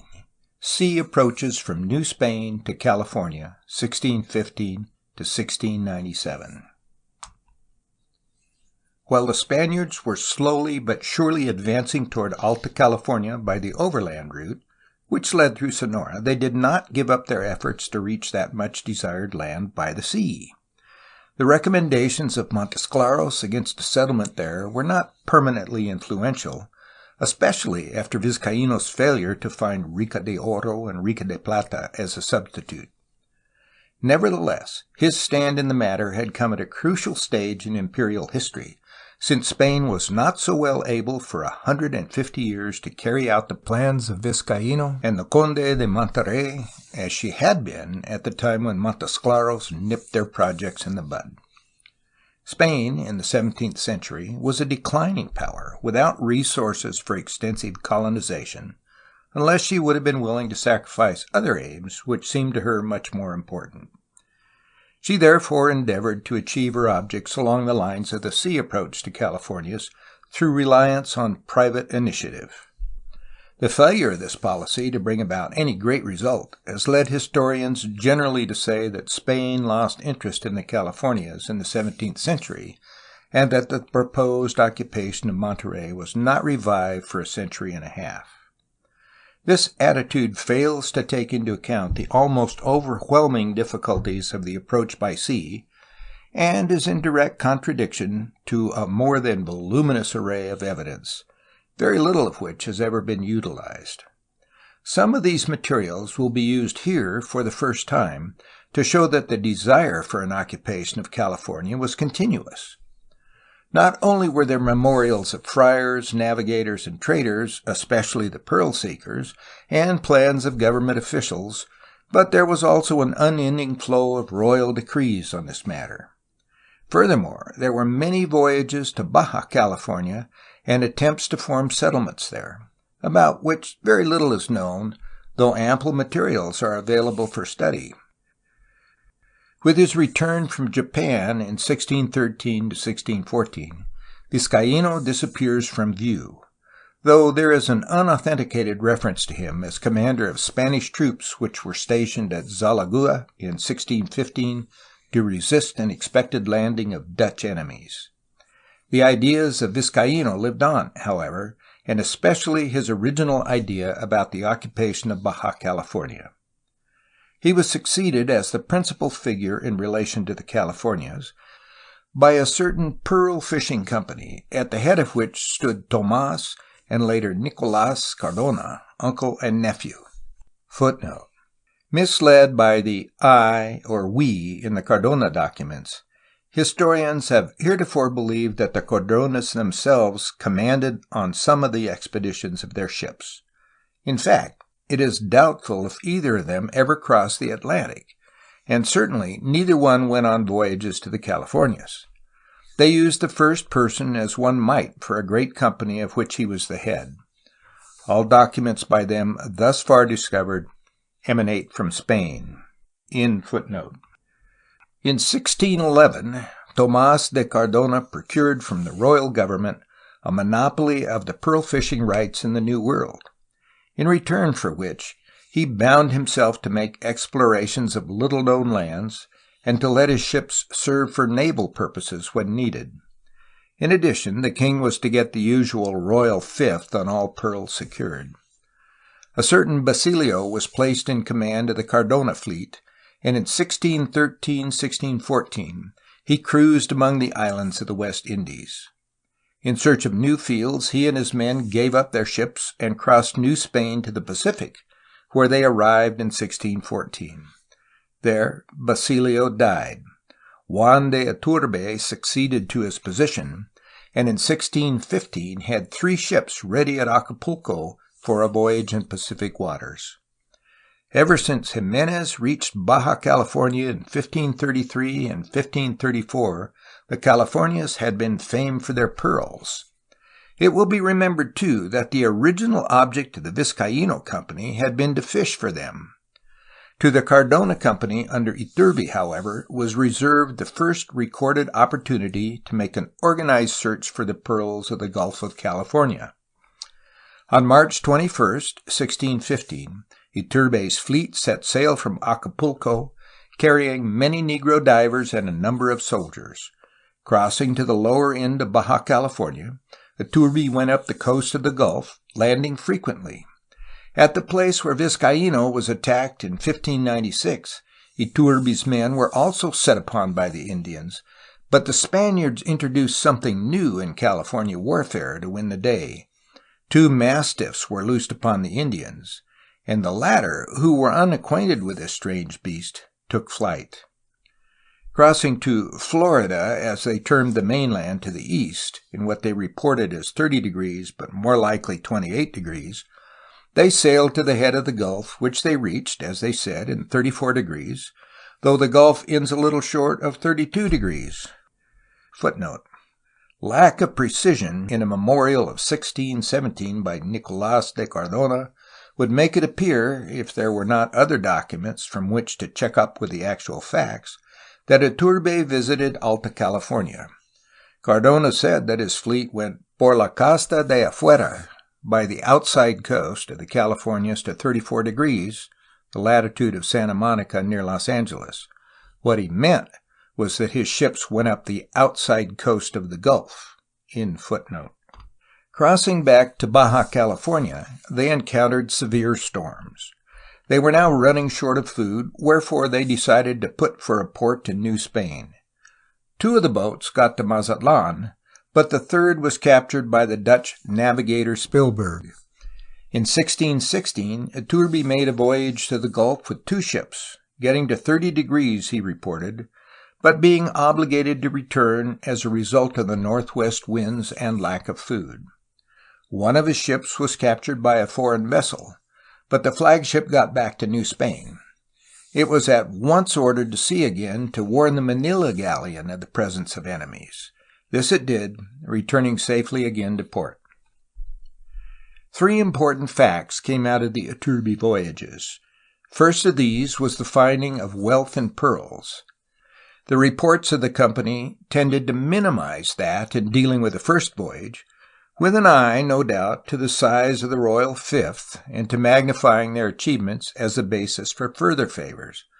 But Spilberg got a number of pearls from a boat he captured, and it is almost certain the flagship carried a much greater quantity. At any rate, it was admitted by the company that the second voyage had prospered well. A rich cargo of pearls was obtained. One of them was worth 4,500 pesos. The wealth of the Californias in this respect was no longer a part of the northern mystery. The second noteworthy factor was that of the presence of foreign enemies. These deep-voiced foreigners, when not called pirates by the Spaniards, were referred to as pichilingües. Footnote. Doubtless from pecho, meaning chest, and lengua, meaning language or tongue. To a Spaniard, whose words are formed more by the tongue in the front of the mouth than by the throat, the guttural-voiced northerners, especially the Dutch, might well have seemed to be speaking from out of their chests. At least, this might have seemed a fitting way to express a certain disapproval of the speech of their enemies. In footnote. For something like half a century after Spilberg's arrival in 1615, they were a veritable pest to the Spaniards. Little is known of the pichilingües in the Pacific, aside from the meager accounts which have thus far emanated from Spanish sources. There seems to be no definite record, for example, of the pirate who took one of Iturbe's ships in 1616. Most, if not all, of these enemy sailors were probably Dutch. One inevitable result of their activities was that the Spanish government should wish to bring about an occupation of the Californias, if only for the greater security of the galleon. A third result of these voyages, of great importance as affecting the projects concerning the Californias during more than a century, was a resumption of the belief that the Californias were an island and not a peninsula. When Iturbe got to the head of the Gulf in 1615, he at first thought, indeed, that this was a gulf, but on crossing to Baja California he believed he saw a strait, and so reported. One wonders if the floods of the Colorado had anything to do with his opinion.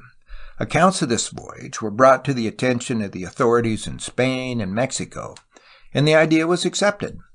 A contributing influence, no doubt, were the century-old rumors of a great and mysterious island. Despite the discoveries of Ulloa and Alarcón in the Gulf, such reports had persistently appeared. Footnote. Until recently, it was believed that the revival of the island theory was an offshoot of Oñate's expedition in 1604-1605 from New Mexico to the mouth of the Colorado. In a memorial of 1620, Father Ascension said, with reference to the Gulf of California, "Up to the present time, people have understood that it was an inlet or great bay of the sea there, and not running continuous sea, as in fact it is." This was supplemented in 1626 by a statement of Zárate Salmerón, the historian of New Mexico, who in dealing with Oñate's expedition had this to say, as the Indians stated, that the Gulf of California is not closed, but is an arm of the sea. It now appears that there was no such statement in the manuscript of Father Francisco de Escobar, on which Zárate drew. The stories Escobar heard did indeed relate to an island, possibly Catalina Island, 5 days' journey to the west, but there was no intimation that the Californias were meant. Furthermore, Oñate's party descended the Colorado to the Gulf, and there is no inkling in the record that they believed it to be anything other than the Gulf. For a translation of Escobar's report, see Father Escobar's Relation of the Oñate Expedition to California, translated and edited by Herbert E. Bolton in Catholic Historical Review, Volume 5, Washington, April 1919.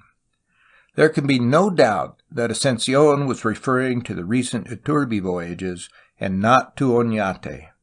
Historians have been confused because they knew little or nothing about Iturbe. End footnote. In consequence, it was more logical for the government to give its attention to sea approaches to the Californias rather than seek to get to Monterey by land. Not until 1746 was the island idea definitively dispelled.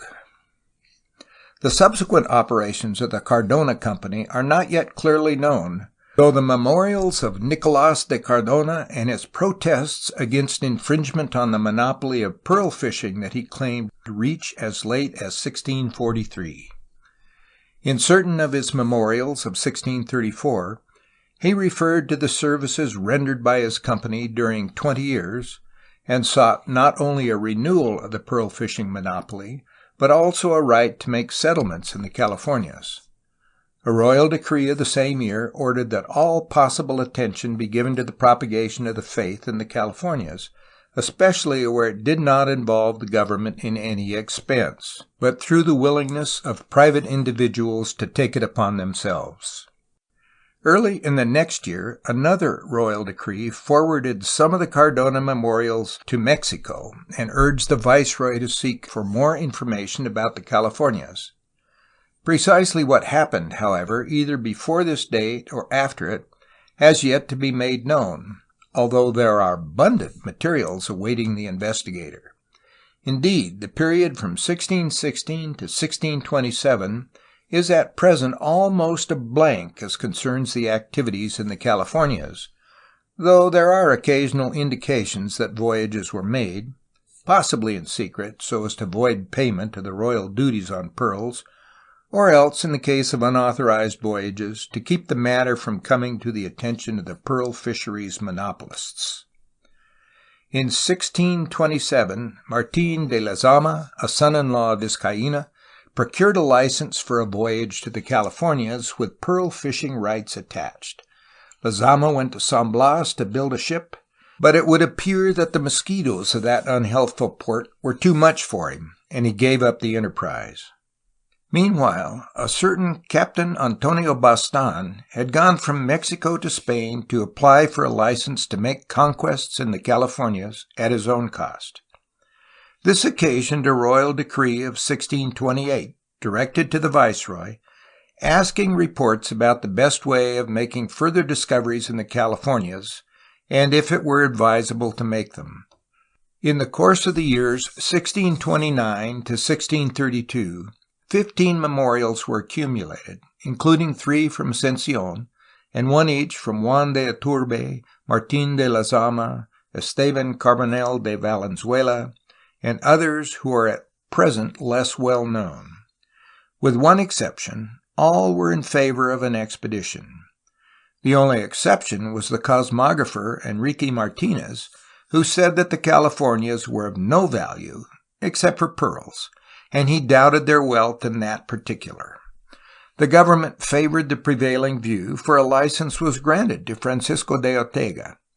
He obtained the typical 17th century contract, authorizing him to make the voyage and giving him permission to seek for pearls, in return for which he was to bear all the expense and was to procure information about the Californias, besides paying the customary duties on the pearls he should find. On March 20th, 1632, several months earlier than some of the memorials growing out of the royal decrees of 1628, Ortega set sail for the Californias, with the pilot Esteban Carbonell as his second in command. The lower end of the peninsula was reached on May 4th, and the expedition proceeded up the Gulf on the western side to 27 degrees. In July, the return voyage was made. Many pearls had been found. Carbonell was sent to sea again forthwith, for the Pichilingues were along the coast, and it was necessary to warn the galleon. The galleon was warned, and Carbonell returned. In 1633-1634, a more ambitious expedition was made, and the founding of a colony was attempted. Sailing from New Spain on September 8, 1633, Ortega reached La Paz on October 7th. A colony was founded there, which was temporarily successful. The Indians proved docile, and many conversions were made, largely as a result of gifts of food, always one of the most persuasive spiritual arguments with the natives. In course of time, it appears that supplies got low, and it was necessary to abandon the colony. Meanwhile, many pearls had been found, and some information acquired about the country. In 1636, Ortega made his third voyage to the Californias, leaving a port in Sinaloa on January 11th. He and his men were wrecked near the southern end of the peninsula, but escaped on a fragment of the vessel. They made a boat and got to La Paz, where they were well received by the Indians, who wanted them to stay. The little party of Spaniards went on to the mainland, however, coming to port on May 15th. Despite their misfortunes, they were able to report that they had found many pearl beds. In the years 1636 to 1637, Ortega's pilot, Carbonell, became the central figure in a sensational case that aroused interest in both Mexico and Spain. An individual named Vergara had procured a license for a voyage, but transferred his rights to Carbonell. Carbonell had been in New Spain for many years, and had long been prominent in connections with activities in the Pacific. Footnote. In a document dated July 9, 1620, Nicolás de Cardona promised Carbonell 500 pesos if he would go to Tehuantepec and refit a ship, which the former proposed to use for discoveries in the Californias. Footnote. It developed, however, that he was a Frenchman and that he had secretly built a ship on the river Santiago near San Blas. Some of his crew were said to be French Canadians, who had reported that a transcontinental strait surely existed. It was believed that Carbonell planned to seek the strait and sail through it to France, opening a way for the French to threaten the Spanish possessions in the Pacific. Hundreds of memorials or depositions were gathered in the trial in this case, but it is not yet possible to tell how it came out. Very likely Carbonell had nothing more in mind when he built a ship than the making of an unlicensed pearl voyage. The profound interest, not to say excitement, which the case caused is one of the almost innumerable evidences that Spain could always be stirred up by threatened foreign incursions in the Californias. These were recognized as an entering wedge into her rich dominions of New Spain. The fact that no great expedition followed the Carbonell case may for the present be regarded as some evidence that the French pilot was acquitted of the principal charges against him. Footnote. The above information is based on the charges against Carbonell, one document out of hundreds in the file. Yet, as an example of the present inadequacy of our information about this period, it is worth pointing out how this clears up and supplants the statement made in Bancroft. According to Bancroft, Carbonell got a license in an underhanded way, unspecified, and made a voyage in 1636, returning to Mexico in disgrace. His partner, Vergara, also got a license and transferred it to a French company. That is all. The information provided in the charges against Carbonell was supplied by the writer to Mr. Rudolph J. Taussig, who used it in his The American Interoceanic Canal, an historical sketch of the canal idea, in the Pacific Ocean and History, New York, 1917. In footnote. Meanwhile, another individual had gradually been coming to the fore. In 1635, Pedro Porter Casanate, in association with Juan Botello, asked for a license to make a voyage to the Californias at his own expense, offering also to provide accurate charts of that land. The license was given in 1636, whereupon Ortega complained that it infringed rights previously granted to him. As a result, both licenses were revoked. Porter had already spent a vast sum of money on the enterprise and betook himself to Spain for redress. His case received favorable attention, and at length, in 1640, he procured the desired royal license, which also gave him a monopoly of the right to sail the Gulf of California.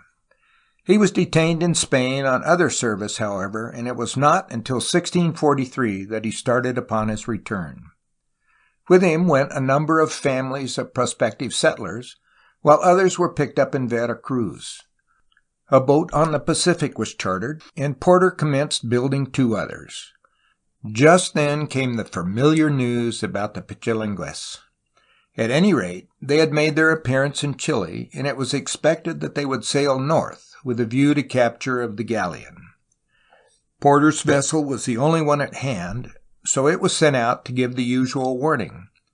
In January 1644, this ship, under Alonso González Barriga, put to sea.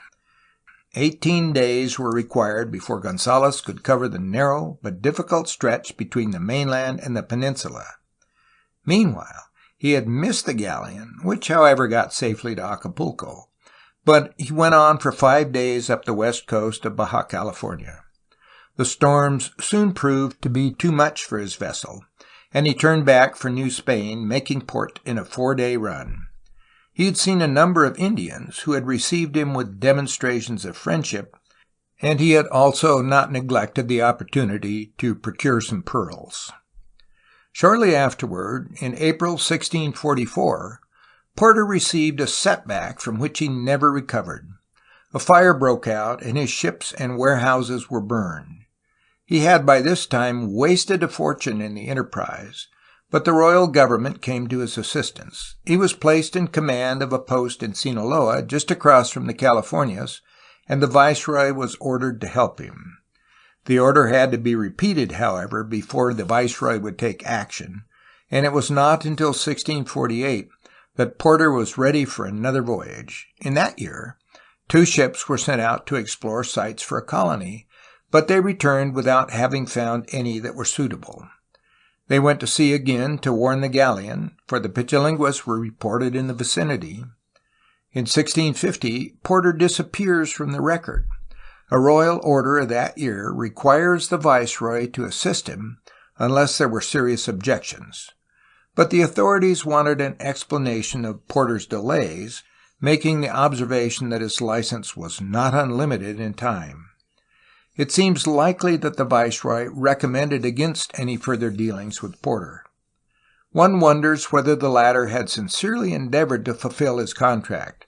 For 15 years he had devoted himself to this project, and, so far as the evidence goes, had made but 2 rather unsatisfactory voyages. It is at least probable that his ships crossed the Gulf on other occasions without reporting the fact, thus avoiding the obligations imposed in the contract. Graft was a prevalent vice in New Spain, and it would have been easier and cheaper to bribe royal officers than to live up to the terms of the license and pay the royal fees. After Porter's voyage of 1648, there is, at present, a hiatus in the records until Bernardo Bernal de Pinedero steps forward in 1664 as the principal figure in California exploration. Pynadero had procured the usual type of contract, with emphasis on the importance of making a settlement in California. In 1664, he sent out 2 ships. Completely disregarding his contract obligations, Pynadero confined his efforts to a search for pearls and procured a rich cargo. Precise information of this voyage got out, for the Spaniards quarreled over the division of the spoil. Furthermore, Pynadero had treated the natives cruelly, compelling them to serve as divers, whereby many of them were drowned for lack of breath. And of course, he had made no settlement. The viceroy authorized him to make another voyage, but the Audiencia of Guadalajara temporarily prevented him from doing so. Pynadero was therefore delayed until 1667, when he seems to have sent out 2 ships. Nothing definite is yet known of this voyage, and it may have been the same as reputed 2-ship voyage of 1668 under the command of one Lucenilla. Lucenilla stated that the Californias were barren and returned without making a settlement. It was asserted that his real object was to find pearls. Pynadero continued to have rights of discovery or to seek them until 1678. In 1672, the Council of the Indies ordered the viceroy to investigate and report fully on one of his petitions, insisting that the project of settling the Californias should be carried out. If Pynadero was not the proper person, then another was to be found, or if necessary, it was to be undertaken at royal expense. This shows that the government was beginning to realize that conquest and settlement by private initiative could no longer be counted upon. The day of the conquistador, or adelanto, was gone, and henceforth it was the state which would have to pay the bills. A considerable file of papers accumulated growing out of the order of 1672. The authorities in New Spain decided against Pynadero on various grounds, including that of his past irregularities, but the Council of the Indies in 1674 sustained him. The decree added that the viceroy should regard discoveries in the Californias as important, even if they offered no advantages other than as a field for spiritual conquest, doubtless with the strategic importance of the peninsula in mind. Whether Pynadero made another voyage, however, is at present unknown. Discoveries and settlements in the Californias on private initiative had failed. The contracts had been mere shields behind which the individuals engaged, whether openly or secretly, in the pearl fisheries, without making serious efforts to achieve what was uppermost in the royal mind. Convinced of this fact, the government, which all along had desired the occupation as a defensive measure, resolved to provide the funds itself. A new type of contract was drawn up, therefore, in 1678 and approved in 1679, whereby Isidro Atondo y Antillon was to found a colony and the government was to bear most of the expense. It was not until 1683 that everything was ready. The expedition was to consist of 3 ships and about 100 men, including 3 Jesuits. One of the Jesuits was Eusebio Francisco Kino, whose lifelong interest in the Californias was aroused as a result of this expedition. Starting in January 1683, Atondo spent 2 months without being able to cross the Gulf to the peninsula. Making a fresh attempt, he got over in 4 days and reached La Paz on the 1st of April. The natives were not as well disposed as in other years.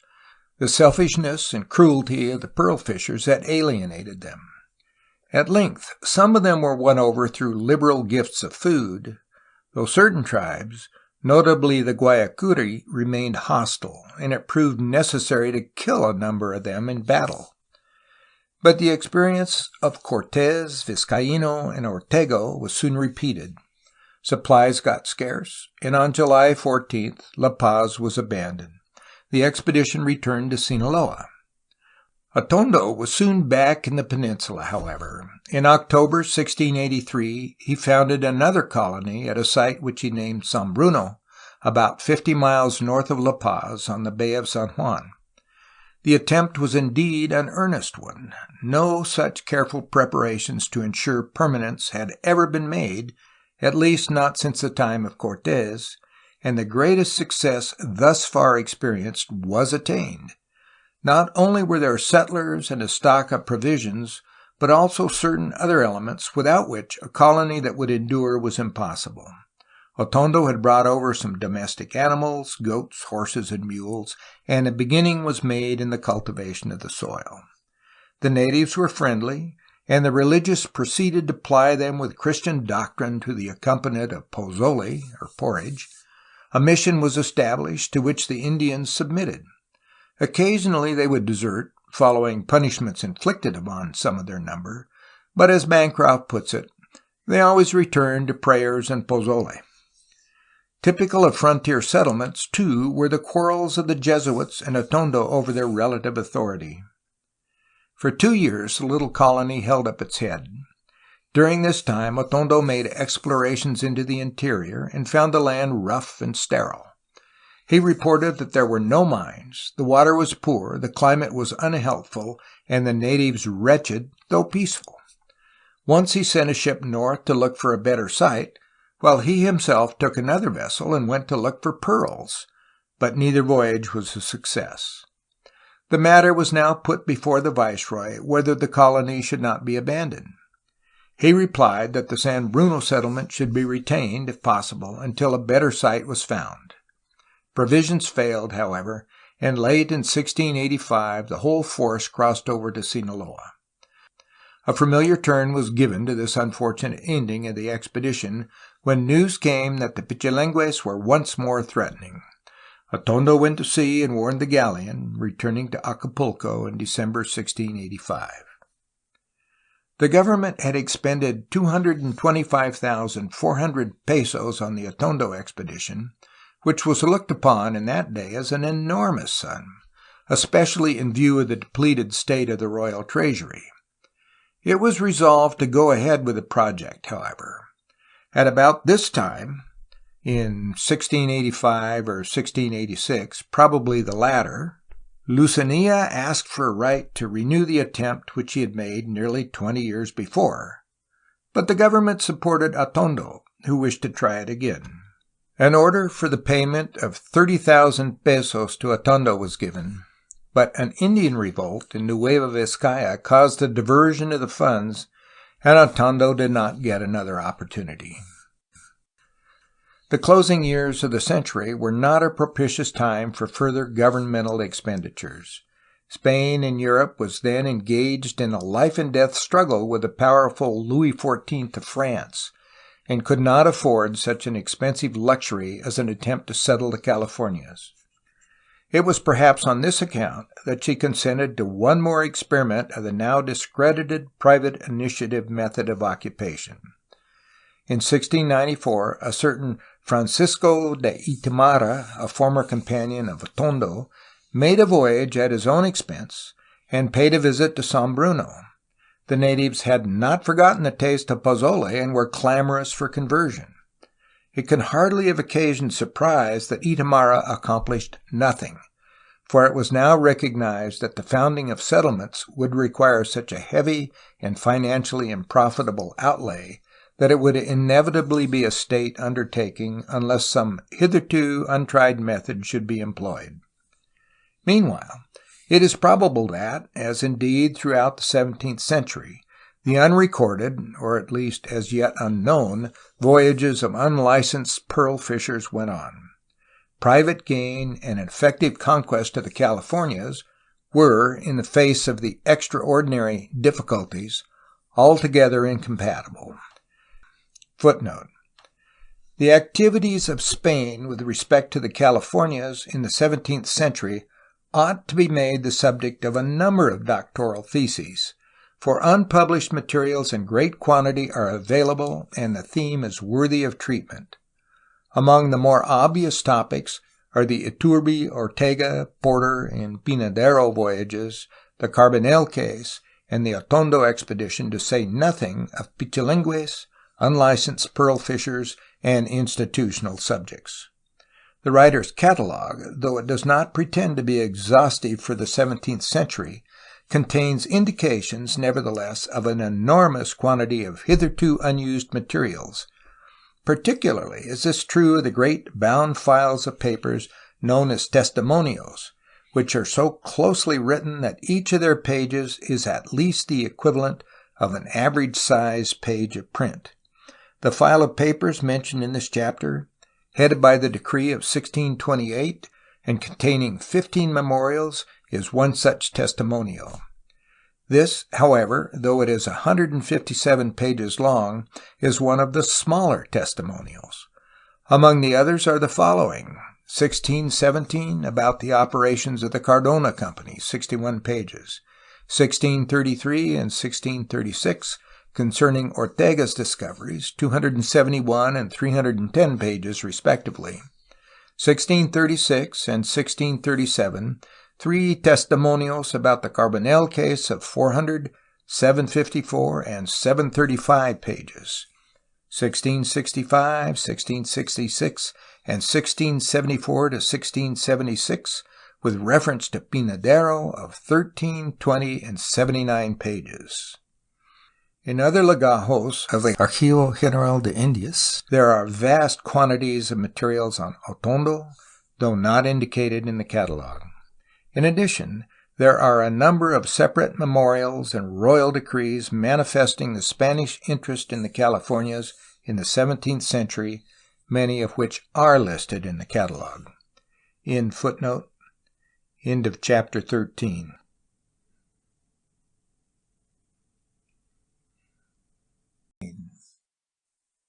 Chapter 14. The Jesuits in Baja California, 1697 to 1768.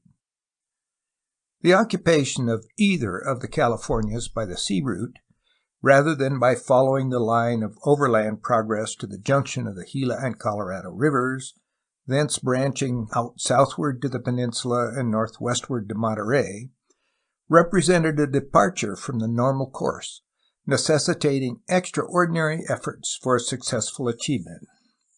Yet both regions were settled and maintained as an overseas venture, and one of them, Baja California, served in some degree as a preliminary base for the acquisition of the other. Credit for the occupation of Baja California belongs jointly to the Jesuits and the Spanish government, which cooperated to bring it about, and especially to maintain the initial gains made at their own expense by the Jesuits. The Jesuits, however, are entitled to principal recognition as the active agents of the Crown, who succeeded in an enterprise which for nearly 2 centuries had had an almost unbroken record of failure.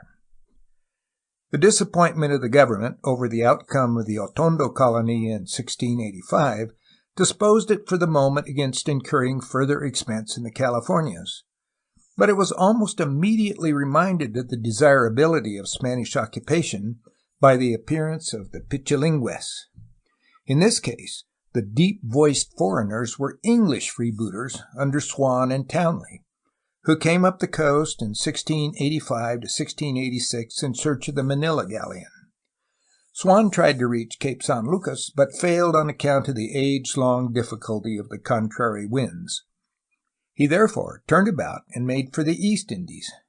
The galleon was not taken, but the government was again roused to action. It was believed, however, that a new method of conquest should be tried, and therefore in 1686 an offer of 40,000 pesos a year was made to the Jesuits to undertake it. Since the conversion of the Indians, rather than wealth in pearls or the development of rich lands, was their primary aim, it was hoped that they might succeed where others had not been able to do so. The royal government might indeed have commanded the Jesuits to do this work, but in the nature of things it was essential to have their free consent. Thus, when the Jesuits declined on grounds of the wretchedness of the land and the small number of Indians, the government did not press the matter. The suggestion was soon to bear fruit, however. It was after the Jesuit refusal that the government made the already mentioned plan to finance Atondo again, a project which came to naught. The revival of the idea of a Jesuit conquest was due to 2 religious of that order, Fathers Eusebio Francisco Quino and Juan Maria Salvatierra. As a member of the Atondo expedition, Father Kino had developed an enthusiasm for Jesuit penetration into the Californias. This became one of the abiding aims of his life. Upon his return from the San Bruno colony, he had been sent to Sonora, where, in 1687, he had crossed the Alta River to found a mission at Dolores in Pimeria Alta. It was there that he met Salvatierra, who had been sent out by the Jesuit order as a visitador or inspector of the missions in that region. Kino imbued Salvatierra with his own enthusiasm, and the latter put himself at the head of a movement for a Jesuit occupation of Baja California. The time was unusually unpropitious, for Spain was then prostrate before France in a great war which was not yet finished but was virtually decided. Not only the government, but also the higher Jesuit officials opposed the plan, but in 1696 help came from the fountainhead of Jesuit power. In that year, Father Santaella, general of the order, was in Mexico City. He favored the project. It was therefore not hard to procure a license from the government, which had so long desired the achievement of this very aim, but the proviso was attached to its consent that the Jesuits must find the funds. Early in 1697, Salvatierra was empowered to raise them, if he could, by private subscription. Salvatierra was assisted in his project by Father Juan de Ugarte, a member of the Jesuit College of Mexico City, and it was this individual who now began his important services on behalf of the Californias by suggesting the establishment of the Pious Fund for the Californias. This institution, described hereafter in this chapter, provided for the collection of funds from pious individuals and for their employment in the founding and maintenance of missions. The royal license to the Jesuits, dated February 5, 1697, called for the occupation of the Californias by the Jesuits at their own expense, assisted by the Pious Fund. The most striking feature of the contract was the provision that the entire enterprise was to be under Jesuit control. Not only were they to have charge of spiritual interests, but they were also to hire and command the soldiers and such other officials or helpers as they might need. This was something new in California history, though it had been tried elsewhere in Spanish dominions, notably in Paraguay, with success. The one check on Jesuit authority was the requirement that the conquest should be made in the name of the king and subject to the orders of the viceroy or other higher representatives of the crown. Salvatierra met with many discouragements in getting his expedition under way. He found that insufficient provisions had been supplied. Then Fathers Kino and Piccolo, whom he had intended to take with him, did not appear at the rendezvous. Kino was detained permanently in Pimeria Alta, but Piccolo eventually joined Salvatierra, though not until after the latter had reached Baja California. Though affairs were not in such a state as he could have wished, Salvatierra resolved to go anyway, so he gathered together his army of 6 men and started. The voyage was made in 2 small craft, which endeavored to cross from the Sinaloa coast to the peninsula. Salvatierra's boat got across the Gulf in a single day, sailing on October 10, 1697, and arriving on the 11th. The other boat was caught in a storm and did not reach its destination until November 15th, over a month later. On October 18th, after a week's search, Salvatierra picked out a site about a third of the way up the peninsula, which Captain Romero had said he had visited 2 years before, on a voyage of which otherwise there is no record, unless Romero was in fact referring to the Itamara voyage of 1694. At this place, to which the name Loreto was given, was now established the first permanent European settlement of the Californias. A fort was constructed with the provisions as bulwarks, and a tiny swivel gun was mounted. There were many natives in the vicinity, and they helped in the work of preparing the camp, receiving gifts of porridge and maize. Salvatierra was a very busy man in the early days of the colony. He was priest, officer, sentry, governor of the province, and cook for the army rolled into one. Yet he found time to study the native tongue and to conduct religious services from the first. The Indians were invited to attend, and they were given an extra allotment of porridge when they did. Trouble soon developed, however, on the part of the unconverted. They wanted as much porridge as the converts received, and furthermore began to steal things about the camp. Their dissatisfaction at length reached such proportions that on the 1st of November they issued demands for porridge. For several days the Spaniards thought it best to accede to them, as the second ship had not arrived, and their forces were hopelessly insufficient. Meanwhile, they became exhausted with watching, for it was evident that the Indians, emboldened by their success, planned to rush the camp. At last, on November 12th, the attack came. The Spaniards felt that it was time to use the swivel gun. They did so, and one famous shot was fired, but the result was very different from what they could have hoped. The gun burst and killed 2 Spaniards, while the Indians received no harm. Seeing what had taken place, the Indians charged. All seemed over now, but the Spaniards prepared to sell their lives dearly. They fired their muskets point-blank at the Indians, several of whom were killed. Thereupon a new light dawned on the Indians, and they came to a sudden, unanimous, and simultaneous decision to run the other way. The battle was over. The next day the Indians sued for peace. 2 days later, on the 15th, the second boat, the one which had left Sinaloa at the same time as Salvatierra's, reached Loreto, and on the 23rd the first boat, which had been sent back to New Spain, came in, bringing Father Piccolo. Success now seemed likely. All the Indians appeared to want conversion and manifestly desired porridge, but Salvatierra insisted upon more instruction and greater proofs of their sincerity. The conquerors were now 18 in number, 2 religious, 7 soldiers, 5 sailors, and 4 Christian Indians from the mainland, a force that was large enough to cope with the Indians of the neighborhood, numerous as they were.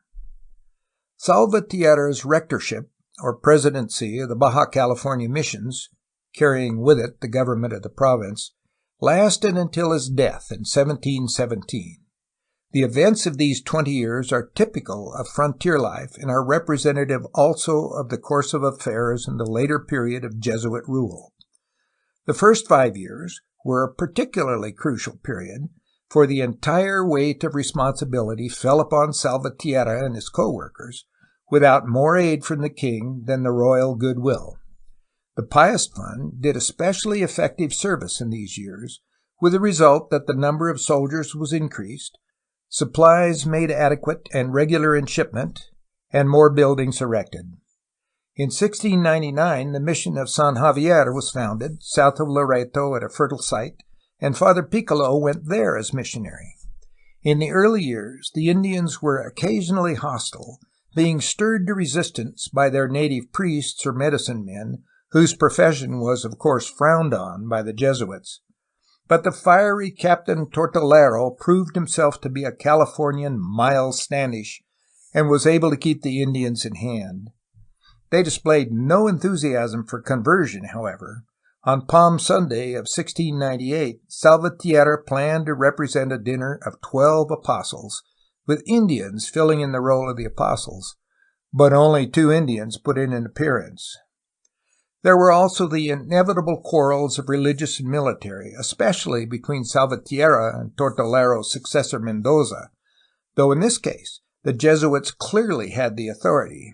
Mendoza wanted to employ more summary methods against the Indians, and also to use the soldiers in fishing for pearls.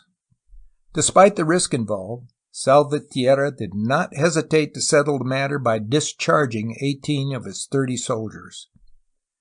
The most serious difficulty arose over the inadequacy of the Pious Fund for the needs of the colony, and furthermore, the amount of the gifts to the funds fell away, due to the inimical reports of the disappointed soldiery and the pearl fishers.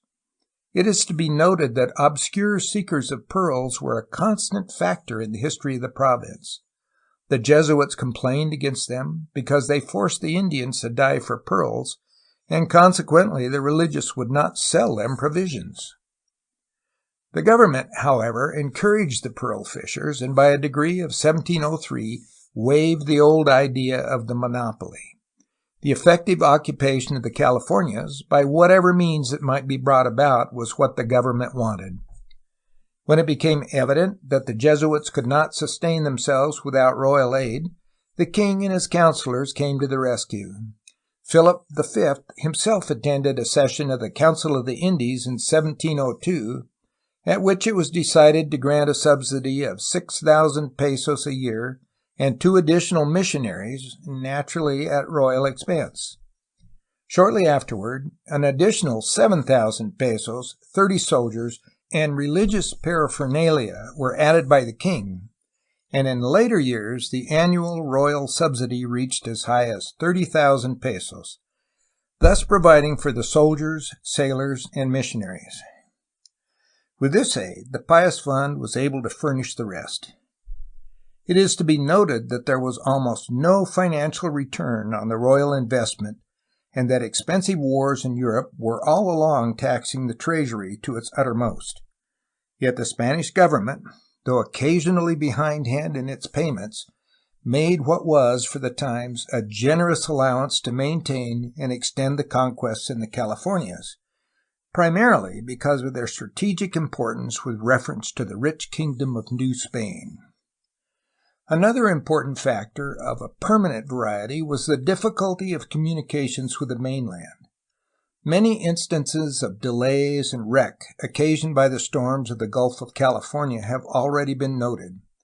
In Salvatierra's time, about 1 ship a year was lost by wreck. Salvatierra became convinced that it would be much better to develop a supply route by way of Sonora, and in 1701 visited Quino in Pimeria Alta to discuss the matter. As a result, plans were made for joint expeditions from Sonora and Baja California to see whether there were a practicable trail. It was impossible to do this by boat, as the number of wrecks left the Jesuits with an insufficient fleet of vessels, and the contrary winds were too difficult a factor to overcome readily. Explorations were made by land to the end of Jesuit rule, but never quite reached the Colorado from the side of Baja California, or the settled part of the peninsula from the side of Sonora. It is important, however, that the need for such a route was recognized. Baja California was in fact at the extremity of an overland advance, occupied as a result of special circumstances before the intervening spaces. The greatest of the Baja California Jesuits, undoubtedly, was Father Salvatierra, but second only to him stood Father Juan de Ugarte. It was Ugarte who organized the work of the Pious Fund, but he was not content with the task of administering that institution. He wanted to be an active toiler in the field. So in 1701 he came to Loreto. Father Piccolo had just been driven away from San Javier by the Indians, but Ugarte went there to restore the mission. Moreover, relying on his great strength, for he was a giant in stature, he sent back the soldiers who had gone there with him. He reestablished the mission, and as the site was fertile, put the Indians to work at agriculture. The experiment, which had not previously been tried, was a success, and in course of time, San Javier was able to produce a surplus for use at the other missions. Ugarte was a man who radiated enthusiasm, and he was able to succeed where others would have failed. Patient as a rule, he could also exhibit a picturesque wrath. On one occasion, he took an Indian by the hair and swung him around his head, and on another seized by the hair 2 Indians who were fighting and dashed them to the ground. His bountiful courage was particularly useful in 1701, the year of his arrival. Provisions got so low that even Salvatierra was ready to abandon the province. Ugarte opposed and said that he would stay, whatever the others might do. All stayed, therefore. Very soon they were reduced to eating roots, but a ship came in time to save them. Naturally, upon the death of Salvatierra, Ugarte was appointed to succeed him, and he ruled until 1730, when he died at the age of 70 years. His term of office was one of great munificence to the Pious Fund, with the result that more missions were founded and the establishments generally placed on a secure basis. Ugarte resolved to solve the riddle of the Gulf, if Gulf it were. First, it was necessary to build a ship, for those which plied between the mainland and Loreto had proved unequal to the northward voyage. Scouring the land, he found a grove of timber in an almost inaccessible ravine. The builder said that it was not suitable for a ship, but Ugarte cut it anyway and hauled it for 100 miles over mountain ranges to a mission on the coast. The ship was built, and named appropriately the Triunfo de la Cruz, or Triumph of the Cross. In this boat, the venerable rector, then 61 years of age, made a voyage up the Gulf in 1721, taking an Englishman, a certain William Stafford, called Guillermo Estrafort in the Spanish, as a pilot. Ugarte proved that the sheet of water upon which he sailed was a gulf. Yet, so persistent were the old ideas that the voyage had to be repeated by Father Consag in 1746. Then, at length, the legend of California's insularity was overthrown forever. A serious Indian revolt broke out in 1734. The Indians of the Cape San Lucas region had always been unruly, and particularly objected to the Jesuit efforts to deprive them of their institution of polygamy. There were only 3 Jesuits and 6 soldiers in the south when the rebellion began, and 2 of the former and 4 of the latter, together with many Indian converts, were killed. In 1735, when a boat from the Manila Galleon put in at Cape San Lucas, 13 Spaniards were massacred. The news of these events spread through the peninsula, and the Indians of the north seemed on the point of rising, wherefore all the missions, save that of Loreto, were temporarily abandoned in 1735. 60 hard-fighting Yaqui Indians were brought over from Sonora, and they saved the situation for a time. Later in the year, Governor Huidobro of Sonora came to the peninsula and decisively defeated the Indians of the south. As a result, the revolt in the north died before it had fairly broken out, and that of the south lost force, though the Indians of that quarter continued to drive off cattle and to commit other depredations for some 10 years more. Abandonment of the province had been averted, however. In 1768, the Jesuits were deprived of their position in the peninsula. Before relating how this came about, it is well at this point to summarize their achievements in Baja California. As a recent work puts it, quote, "During their 70 years' sojourn in the lower, or Baja California, the Jesuits had charted the east coast and explored the east and west coasts of the peninsula and the islands adjacent thereto. They had explored the interior to the 31st parallel of north latitude, about 100 miles south of the present international boundary, in a manner that has never been excelled. They had brought about the institution of the Pious Fund. They had founded 23, including the Chapel of Jesus de Monte, mission establishments, of which 14 had proven successful. Footnote: 2 of the 14 were abandoned by the successors of the Jesuits. End footnote. They had erected structures of stone and beautified them. They had formulated a system of mission life never thereafter surpassed.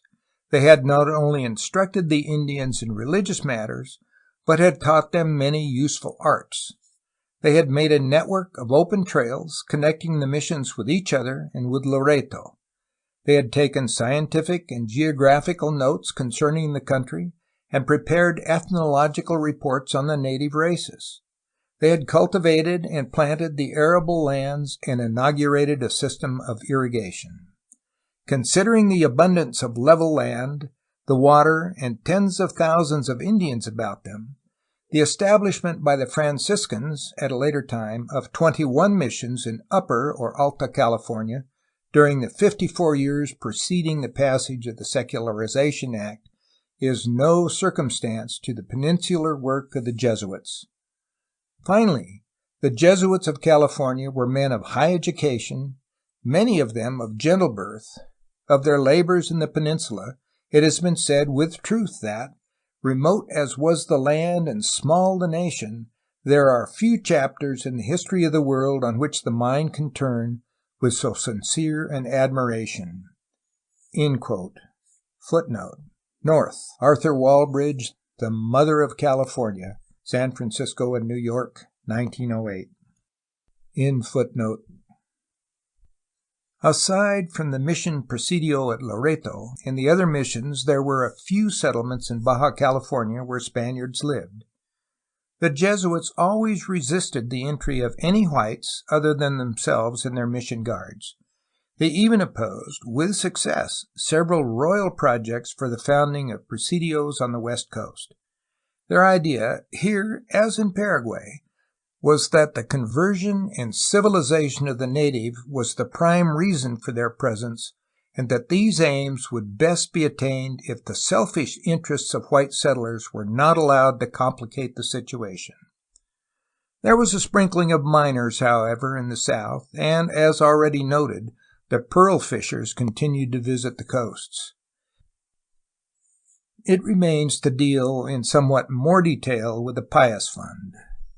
The Pious Fund of the Californias, founded by Salvatierra and Ugarte in 1697, came to be, eventually, one of the principal supports of the missions of both Baja and Alta California. The royal treasury never provided enough for the needs of the missions, which could not have been sustained without a much larger governmental grant, if it had not been for the assistance of the Pious Fund. For the first few years, indeed, the Pious Fund was the sole reliance of the Jesuits. At the outset, the method of handling was for the donors to pay over the interest merely on sums that they had given but retained in their possession. Thus, a grant of 10,000 pesos, which was usually regarded as the capital required for the support of one mission, entailed payment of 500 pesos per year as interest to the Jesuit administrator in Mexico City. One donor went bankrupt, however, and from the year 1716, the funds were paid over in entirety and reinvested, usually in ranches. Their greatest benefactor was the Marqués de Villapuente. In addition to providing sums for the founding of a number of missions, he gave several 100,000 acres of land in Tamaulipas with all the flocks and buildings upon them. A certain Josefa Paula de Arguelles gave nearly 200,000 pesos, and a member of the great Borja or Borgia family, Maria de Borja, Duquesa de Gandia, gave 62,000. The fund reached a total of from 500,000 to 1,000,000 pesos, and produced at a rate of about 5%. A Jesuit procurator managed the estates, and bought and shipped goods to the missionaries in the peninsula. After the expulsion of the Jesuits had been decided upon in 1767, the Pious Fund was taken over by the government, but was managed as a separate financial institution with a view to carrying out the objects of the original donors. It was, henceforth, applied to both Californias. Occasionally, too, funds were devoted to other than purely religious objects, as in the case of the expeditions of 1769 and 1775-76 to Alta California, both of which were provided for, in part, out of the Pious Fund. In 1836, the Mexican government, which had succeeded Spain in exercise of sovereignty over the Californias, passed a law that the fund should be applied toward the expenses of a bishopric of the Californias, which, with papal assent, it was proposed to establish. Thus, the religious were deprived of any further utilization of the fund. In 1842, the Mexican government reassumed control, but announced that it would employ the proceeds to promote the civilization and conversion of the savages. Later in the same year, the separate estates of the Pious Fund were sold, and the moneys obtained were incorporated in the Mexican treasury, but the government made formal acknowledgment of an indebtedness for religious objects in the Californias to the extent of 6% a year on the amount it had received. When the United States took over Alta California in 1848, Mexico ceased to make further payments on behalf of that territory, and for many years they lapsed. In 1868, a commission met to adjust claims between the United States and Mexico, and while it was still in session, the Catholic authorities of California put in a claim in 1870 for a portion of the income of the Pious Fund, so much as would normally have been Alta California's share. The United States entered the claim, but as no agreement with Mexico could be reached, the matter was submitted to an umpire in the person of Sir Edward Thornton. This gentleman rendered a decision in 1875 calling for payment by Mexico of 6% annually on one-half the value of the fund, on the theory that Alta and Baja California were equally entitled. His decision covered the 21-year period from 1848 to 1869 and required payment by Mexico of $904,070.99 or $43,050.99 a year. Mexico paid, but announced that any future claim for arrears would be inadmissible, a contention with which the United States did not agree. In 1891, the United States put in a claim for the arrears since 1869, but Mexico declined to honor the claim. In 1902, however, the two countries consented to a submission of the case to the Arbitral Tribunal of The Hague, the first case ever acted upon by that body. The court gave a unanimous decision that Mexico should pay the accrued interest, which by that time amounted to $1,420,682.67, and also that Mexico should forever pay over the sum of $43,050.99 each year on the 2nd of February. The money is payable to the United States, which of course recognizes its obligations to give the full amount to the Catholic Church in California. Mexico has again fallen in arrears, and the matter of the Pious Fund has taken its place as one of the perennial unpaid claims of this country against Mexico. As for the share due Baja California, Mexico has long since ceased to make payments. Thus, strangely does the course of history take its way. Who could have foreseen such a varied career for that heritage from the missionary zeal of Salvatierra and Ugarte, the Pious Fund of the Californias? In 1767, the Spanish government issued a decree expelling the Jesuits from all their dominions. The causes for this action had scarcely anything to do with Jesuit activities in Baja California, though there, as elsewhere, charges were filed against them. It was merely part of a worldwide movement in Catholic countries against the Jesuits, growing largely out of a fear that the Jesuits were planning a great revolution against the absolute monarchs of Europe. Portugal and France had already expelled the Jesuits, and Naples followed the lead of these countries, and Spain in 1767. Indeed, the Pope was induced to suppress the Jesuit order in 1773, though it was later restored. It is therefore futile to go into the question of the justice of this decision as affecting the Jesuits of Baja California, as the complaints of their detractors, which were in great part false or very greatly exaggerated, had no real bearing on the case. In Baja California, as in all other Spanish domains, great secrecy was observed in carrying out the decree, and no hint of what was coming was given. In September 1767, Captain Gaspar de Portola, a native of Catalonia, arrived in the province with a commission as governor. He called the Jesuits together, and on February 3, 1768, they were sent out of the peninsula. The Indians, it seems, made great manifestations of grief, and well they might, for their future in other hands was to be less happy than it had been under Salvatierra and his successors. The Franciscans of the College of San Fernando in Mexico City had been offered the California field in June 1767 and had accepted, but it was not until April 1768 that their first missionaries actually arrived in the peninsula. Footnote: the College of San Fernando was not a college, as that word is ordinarily understood in this country, It was one of several Franciscan institutions, such as the colleges of Querétaro, Jalisco, and Zacatecas, which served primarily as an administrative center for missionary work and as a home for missionaries without employment or for those who had retired from actual service. The College of San Fernando, which was destined to supply all the missionaries of Alta California in the Spanish era and most of those in the Mexican, was founded in 1734. In footnote. Meanwhile, the missions had been turned over to military commissioners who gave very little thought to the Indians and very much to a search for the vast treasure that the Jesuits were reputed to have accumulated. As a result, the missions were nearly ruined, and the Indians were left in sad straits, while little or no treasure was found. At the head of the Franciscans, who arrived in the spring of 1768, was Junipero Serra, the appointee of the college as president of the missions, then in his 55th year. The conditions under which he took up his presidency were very different from those of the Jesuit era.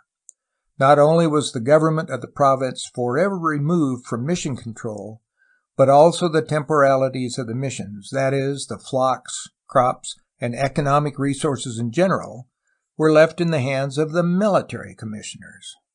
Only the church properties and spiritual authority were to be in charge of the Franciscans. The military men had proved to be self-seeking or else incompetent, so that the missions seemed doomed to fail. Not having food or clothing to give the Indians, the missionaries could not attract the unconverted or even hold the former protégés of the Jesuits. Later, in 1768, José de Gálvez, the citador or royal inspector of all New Spain, arrived in the peninsula, and one of his first reforms was to give back the temporalities to missionary control. With this, the new regime in the Californians, that of the typical frontier province, may fairly be said to have been installed. End of chapter 14.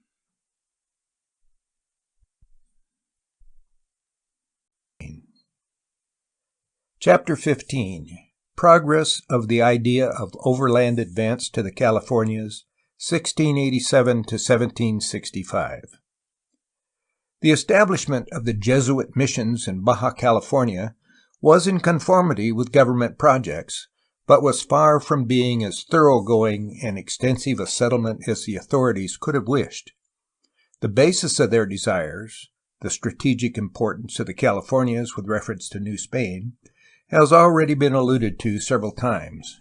But, in the face of the difficulties in the way of occupying the land, the impelling causes and the motive agencies of conquest had to be very strong in order to achieve the wished-for result. It is well, at this point, to get these factors clearly in mind before proceeding with the detail as to the governmental plans and activities. The mere lust or vainglory of conquest in itself, without the inducement of profits, had never appealed to the Spaniards in the Americas. Conquests involved expenditures, and the government had no funds for expeditions that promised no clearly recognizable advantage. The northern mystery still lived in the 18th century in the minds of many individuals, at least in its milder forms of wealth in precious metals, kingdoms of Quivira and Straits of Anian, though fountains of youth and Amazon islands were no longer urged seriously. But the government was utterly unmoved by these tales, or at any rate declined to open the royal purse in order to investigate them. A definite discovery of wealth in precious metals might indeed cause it to assume the expense of a conquest, but the evidences of discovery had to be convincing before it would start. Mere wealth and natural resources, of the kind that would require time and capital to develop, did not interest the state. Precious metal would yield immediate returns through the exaction of the royal fifth, or through the sale of quicksilver, which was a royal monopoly, for extracting gold or silver from the ores. But Spain had other uses for her long-term capital than its employment in a distant frontier province of the empire. There was one perennial cause for conquest, the fear lest some other European power might occupy lands that would threaten those already possessed by Spain. that is, the element of foreign danger, which had made its appearance as a factor in Spanish imperial councils when Drake's visit to the Pacific coast had inaugurated the area of the aggressive defensive in California affairs. In this matter, Spain was unceasingly distrustful, and her fear was constant. Indeed, skepticism was thrown to the winds where foreign aggressions were concerned, and mere unauthenticated reports were sufficient to produce expensive efforts from which no financial profit was expected to be derived. Hardly a year passed without some governmental project on this account, but the advances between 1687 and 1769, except for the Jesuit activities in Baja California, were more in the way of improving the eventual line of communications than in taking over new territories. All of this was essential work. If the details are not dwelt upon here, it is not because the founding of a presidio or the suppression of an Indian war in Sonora was a matter of no importance. What might have happened if incontrovertible evidence of foreign aggression in the Californias had been received is a question, but no such proofs were obtained in this period. Suspicion there was, always. Down to 1761, it was directed primarily against the French, but the English were at all times suspected, and the fear of Russian encroachments began to be a factor from about the middle of the 18th century. In any event, the government had to have fit instruments to carry out its policies of defensive conquest. The relative importance of the military, the religious, and the civilian settler as agencies of conquest has already been discussed. But it should be emphasized that the conversion of Indians to Christianity is to be regarded distinctly as an agency rather than the cause of conquest. On this point, Father Engelhardt says, quote, "The kings, indeed, desired the conversion of the Indians to Christianity, and frequently declared this to be the chief aim of the conquest. Nevertheless, the object for which alone expenses were incurred was political." End quote. And again, quote, "The men who presumed to guide the destinies of Spain cared not for the success of religion or the welfare of its ministers, except insofar as both could be used to promote political schemes." End quote. Anybody who has made an extensive study of the documents of the period will recognize that these statements are essentially true. Unquestionably, the conversion of the Indians was the principal object of the missionaries, but with the government it was merely a means to an end. If funds were provided for missions, it was because some political advantage was expected, or in order that some danger to the state might be averted. As an agency of conquest, however, the work of the religious, as already indicated, was very important.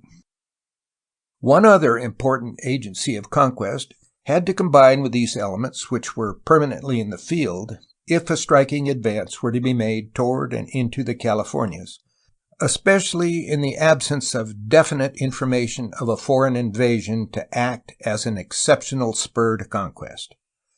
The difficulties to be overcome, geographical barriers, the insufficient funds which the government was willing to apply, the hindrances of graft and administrative cumbersomeness, the numerous Indians to be encountered, and the competition of Europeans, were so great that only a leader of extraordinary energy and ability could push ahead of the normal march of conquest. Salvatierra and Ugarte demonstrated the necessary qualities in Baja California, but no other great leader appeared until the arrival of José de Gálvez in 1765. There were many, however, who paved the way for later conquests by their explorations of little-known lands, or by their propaganda in favor of an advance.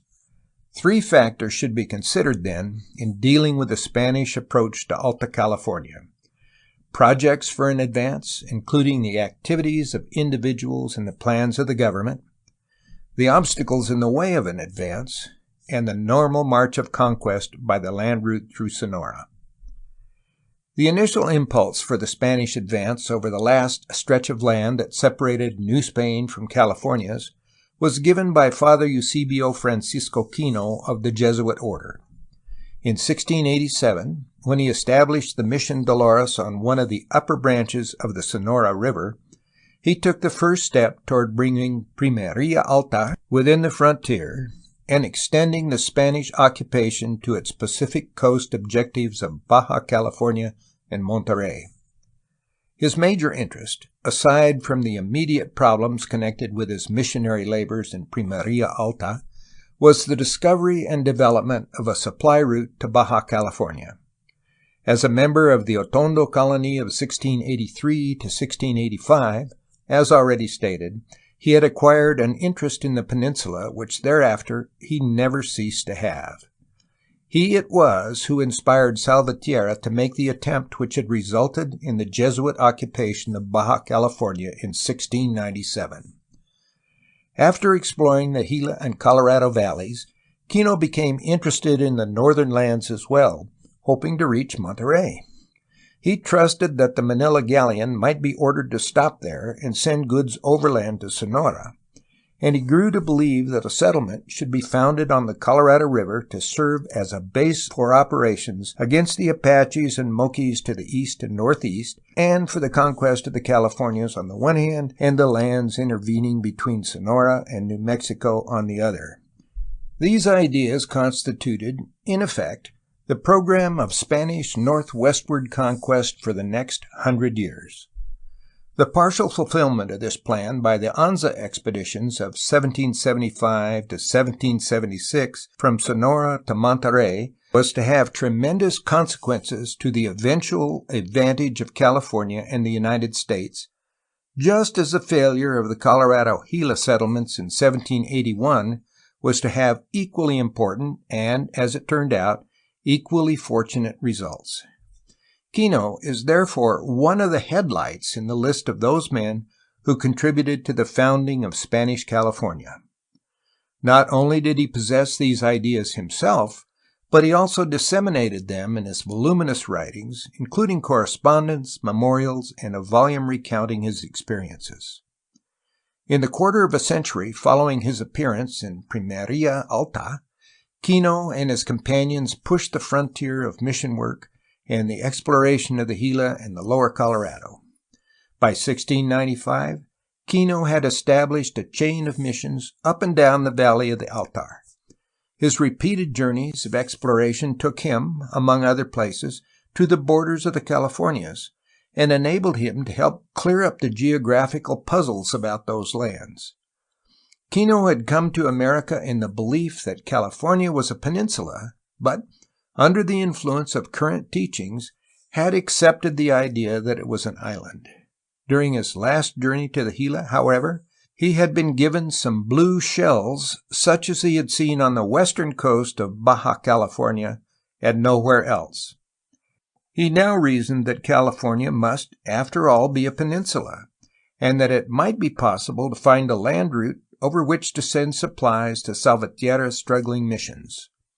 To test this view was the principal object of his later explorations. In 1700 he, for the first time, descended the Gila to its junction with the Colorado. In the following year, accompanied by Salvatierra, he tried to reach the head of the Gulf by going up the coast from Sonoita. Failing in this, he went to the Gila junction, descended the Colorado nearly to its mouth, and crossed over on a raft. In 1702, he again descended the Colorado, this time reaching the Gulf. He had now proved, to his own satisfaction at least, that California was a peninsula. Meanwhile, Kino and his brother friars had pushed the missionary frontier to the Gila. In 1700, he founded the mission of San Javier del Bac, and within the next 2 years, those of Tumacacori and Guevali, all in the Santa Cruz Valley and within modern Arizona. Kino's exploring tours were also itinerant missions, and in the course of them he baptized and taught in numerous villages up and down the Gila and Colorado and throughout Pimeria Alta. Kino had blazed the trail. The record of the next half-century after the completion of his own labors in 1711 amounts to accumulation of achievements along the lines that he had already laid down.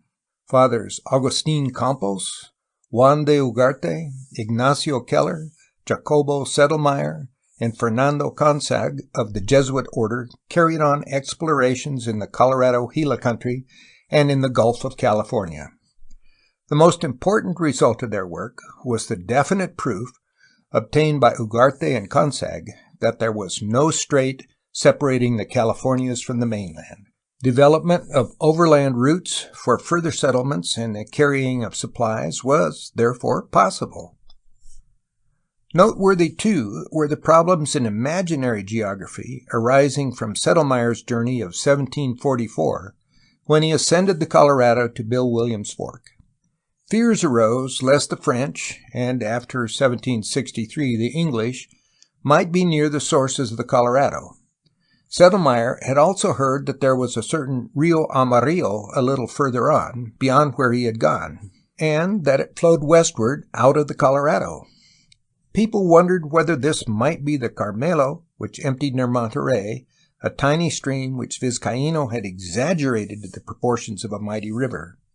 The proximity of the French or of the English, and the watercourses by which they might advance against New Spain, were used henceforth as leading arguments for an occupation of the Colorado Gila country and Monterey. The names of those who fell heir to Kino's ideas are legion. The Jesuits José de Ortega in 1754, Andrés Burrell 1757, and Francisco Javier Alegre 1767, published books in which were set forth similar arguments to those that Kino had made. The same things came out in the memorials of Campos, Settlemyre, Escobar, head of the Jesuits in New Spain, Pedro Altamirano, head of the order in Spain, and Juan Antonio Baltasar, also of the Jesuit order, and of other individuals such as Captain Juan Bautista de Anza, father of the Anza, who headed the expeditions of 1774 and 1775-76 to Alta California, Bishop Benito Crespo of Puebla, a certain José de Mesa, Captain Fernando Sanchez, and another military officer named Pedro de la Vaquera.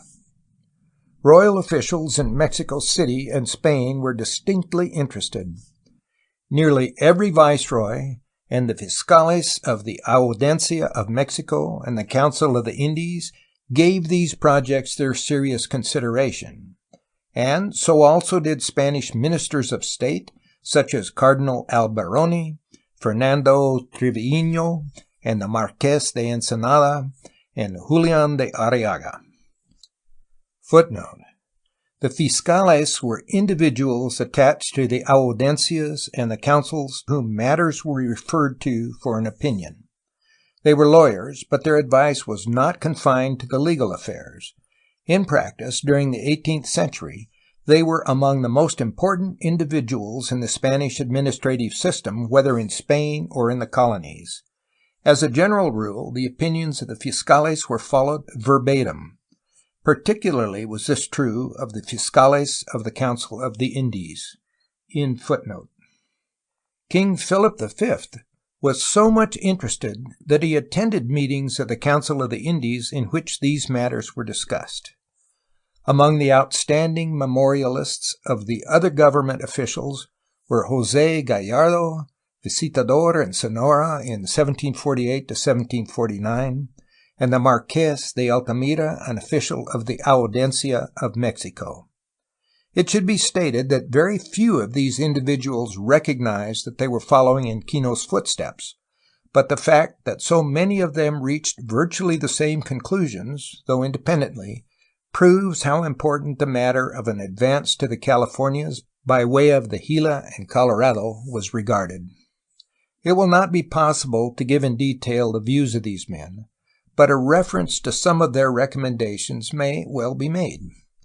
The entire period under consideration was filled with royal decrees evincing interest in the extension of conquests in the Californias and in the occupation of the Colorado and Gila basins. Especially notable was one of January 29, 1716, for which Alberoni, then dominant in Spanish politics, is said to have been responsible, although it is likely that he was influenced by the memorials of Kino, whose ideas appear in the decree. The decree itself was like many another, asking information as to the progress of conversions in the Californias, referring to the great importance of promoting spiritual conquest there, and ordering the viceroy to fulfill the decree of July 26, 1708, requiring him to take steps in the matter. At the same time, orders were given to promote the advancement of the Sonora missions, and verbal instructions were issued to the viceroy to explore the Pacific coasts and to found colonies and presidios there. In addition to these colonies, Alberoni planned, quote, in like manner to advance the Spanish domain with the new settlements in the vast unknown territories to the north of Sonora, from the Gila and Colorado rivers onward, end quote. The last-named settlements might send their products to the new colonies on the coast and receive in exchange what they needed, he argued. These regions were not to rely on New Spain and Europe for trade, but were to develop commerce with the Philippines. Alberoni was not left in peace to work out his ideas, and a few years later, after a stormy career in power, he found himself in exile from Spain. The viceroy called a junta, however, to act upon the decree of 1716, and all but one member approved a plan to found at least one colony on the west coast of the Californias. Footnote: the Junta de Guerra y Real Hacienda of the Viceroyalty was one of the most important institutions in Spanish colonial administration. Its consent was necessary for the expenditure of royal funds, and it was often called upon to deliberate whether a given project should be ordered or not. It was, however, very human in its workings, in that a viceroy could override the law and dominate or even dispense with the junta if he so desired. The number of members varied, but it was usually about 10 or 12. Most of them held administrative posts connected with financial affairs and were in the capacity of the subordinates of the viceroy. Ordinarily, the viceroy welcomed the counsels of the junta and followed them, just as, on other matters, he accepted the suggestions of the fiscal.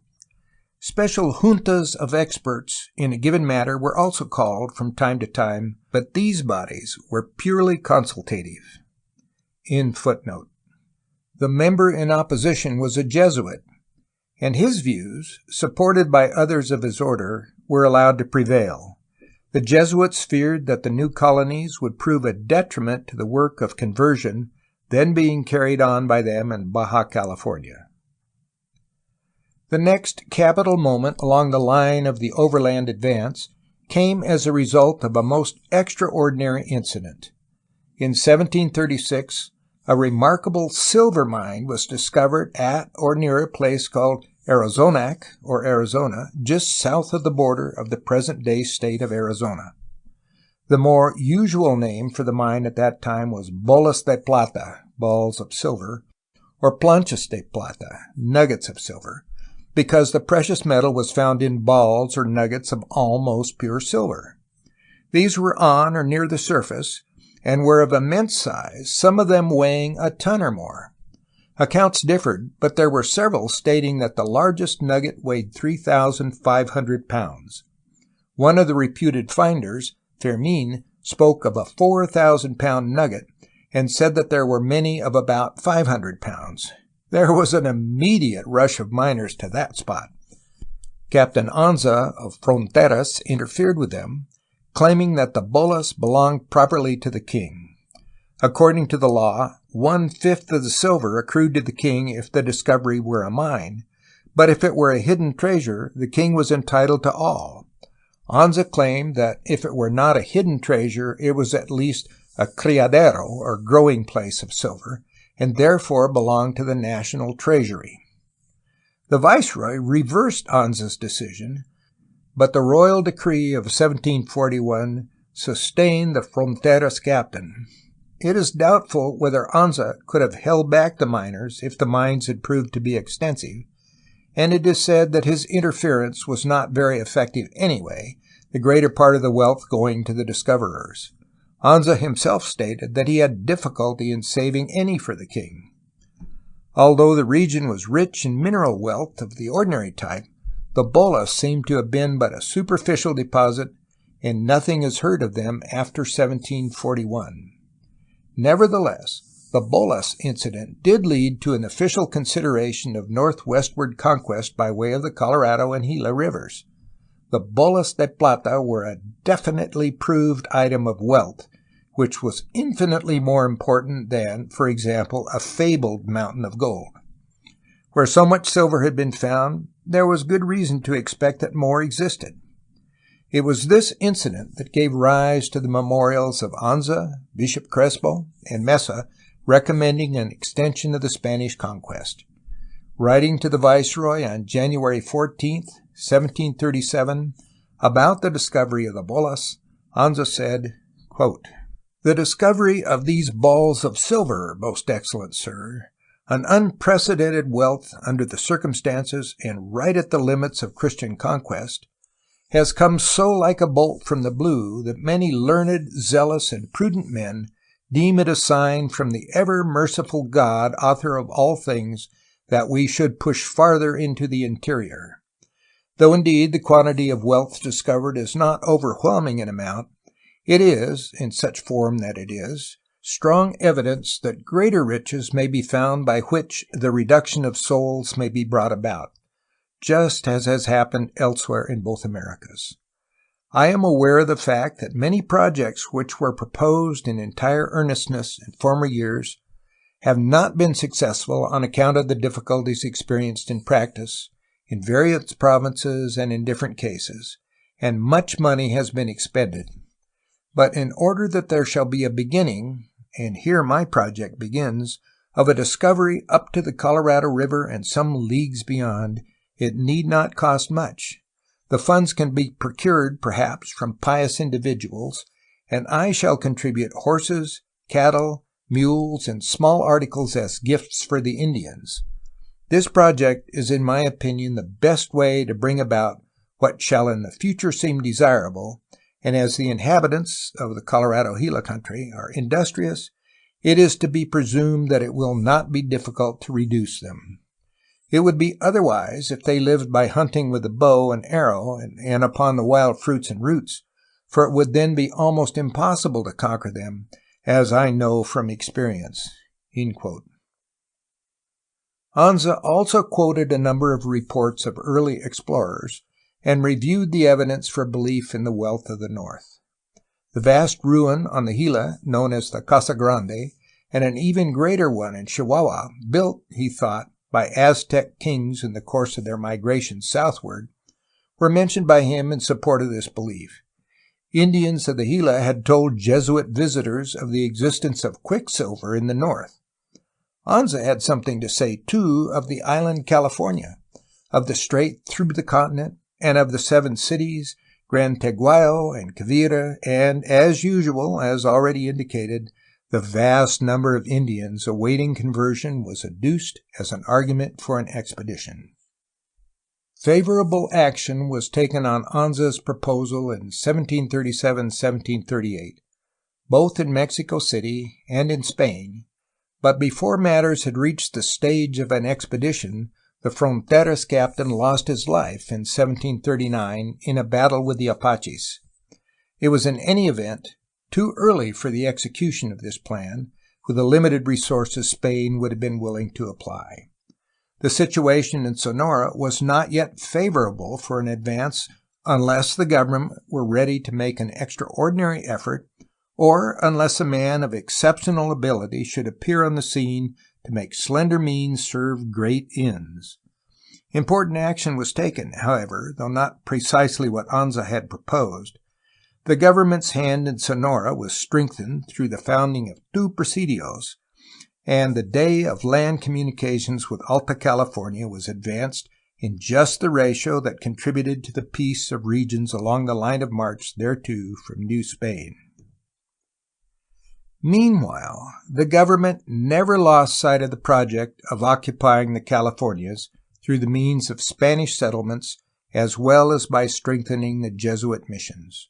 George Anson, commander of an English naval vessel, had contributed to this attitude on the part of Spain, for he had appeared off the west coast of New Spain in 1742 and had subsequently captured the galleon in the Philippines.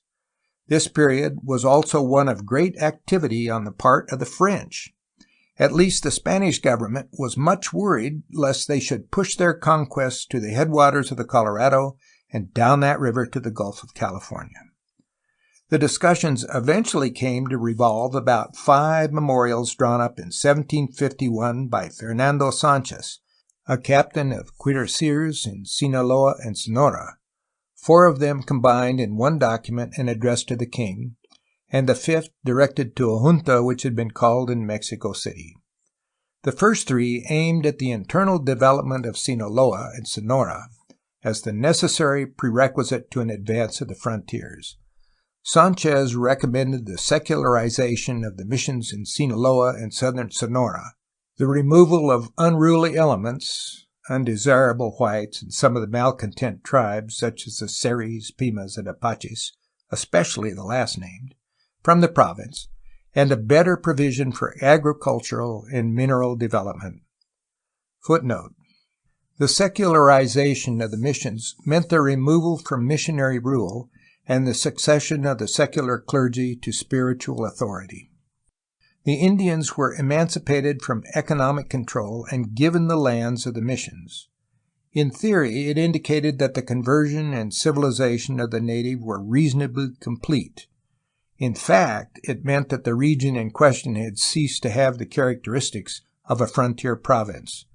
The 4th memorial, looking toward conquests in the region of the Colorado and Gila, contained the matter of chief interest to Sanchez, who devoted the letter with which he remitted the 4 representations to a summary mainly of the 4th.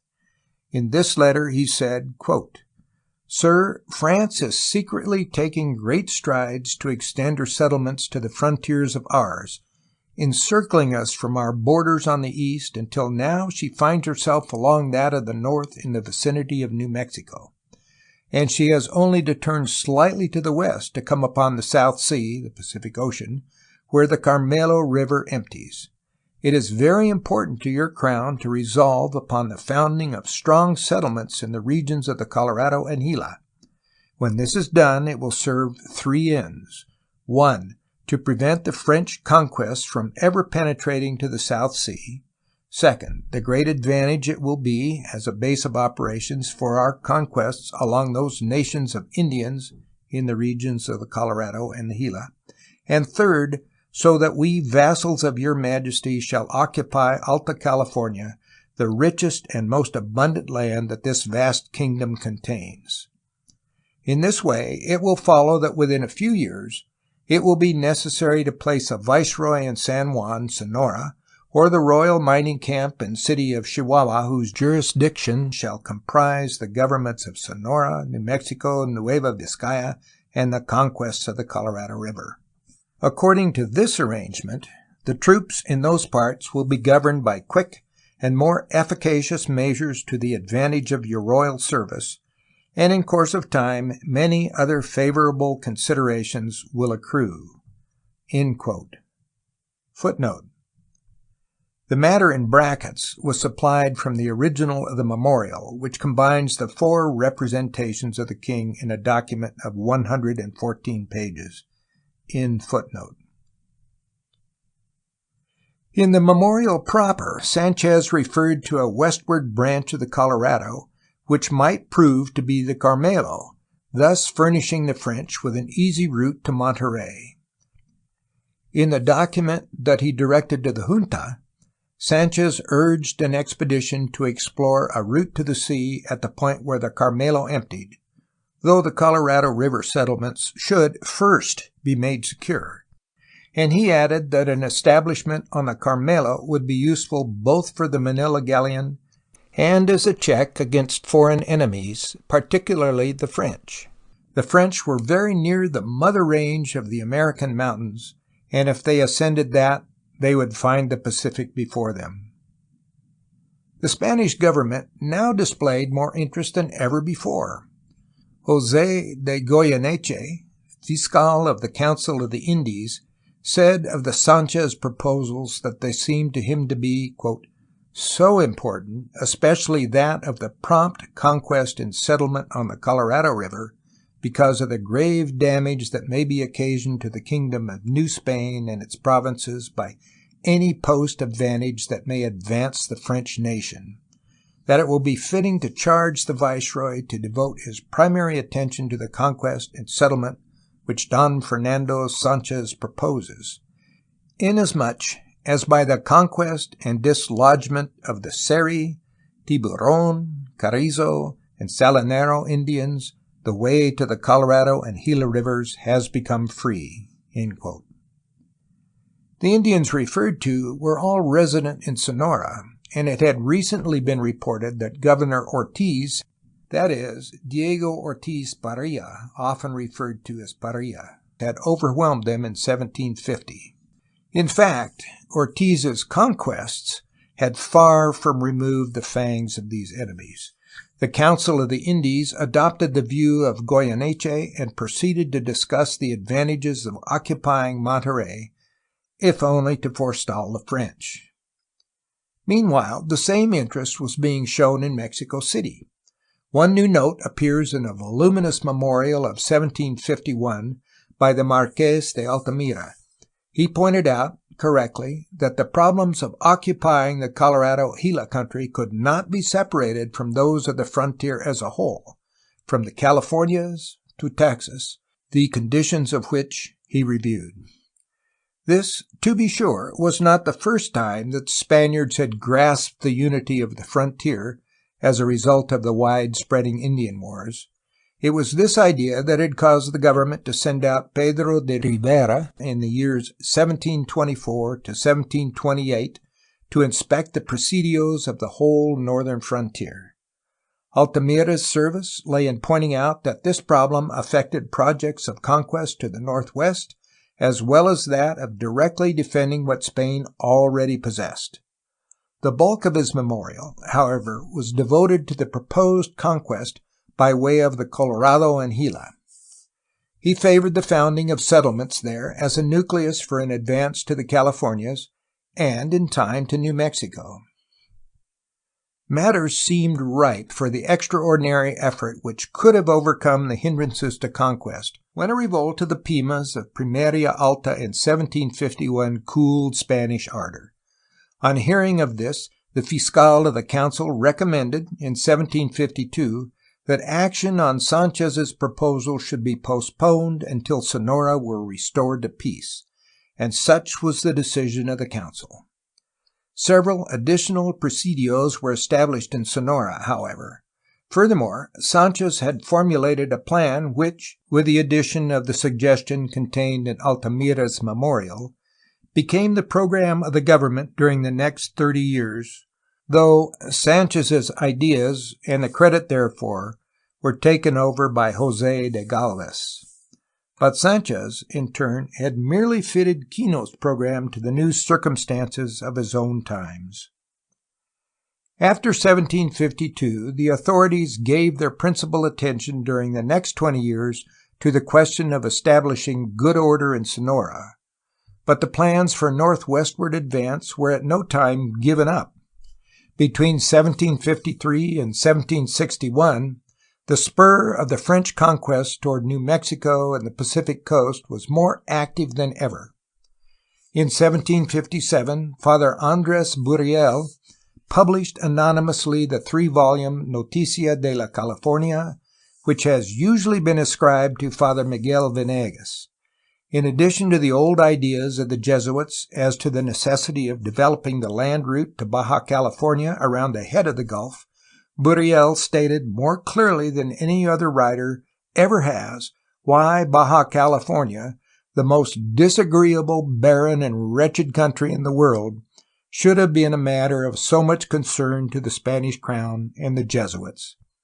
It was because of its location, said Buriel, that the conquest of California had long been preferred to that of any other American country. If the peninsula were unoccupied, the whole western coast of New Spain, quote, from Acapulco to the Colorado River, would be unsafe, especially if some European power should erect colonies, forts, and presidios on the coast of the Californias, unquote.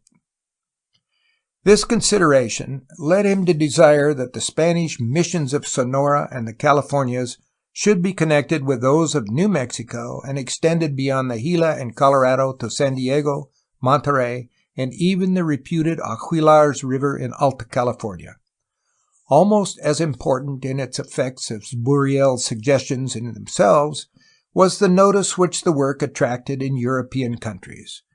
It was almost at once translated into the leading tongues of Western Europe, and the English translator showed a smug appreciation of the great strategic advantages England would enjoy if his countrymen might discover the Northwest Passage and establish themselves in Alta California, a land of, quote, a pleasant climate and fruitful soil, from whence they, the English, may with certainty command the most valuable branches of commerce that have been hitherto discovered, unquote.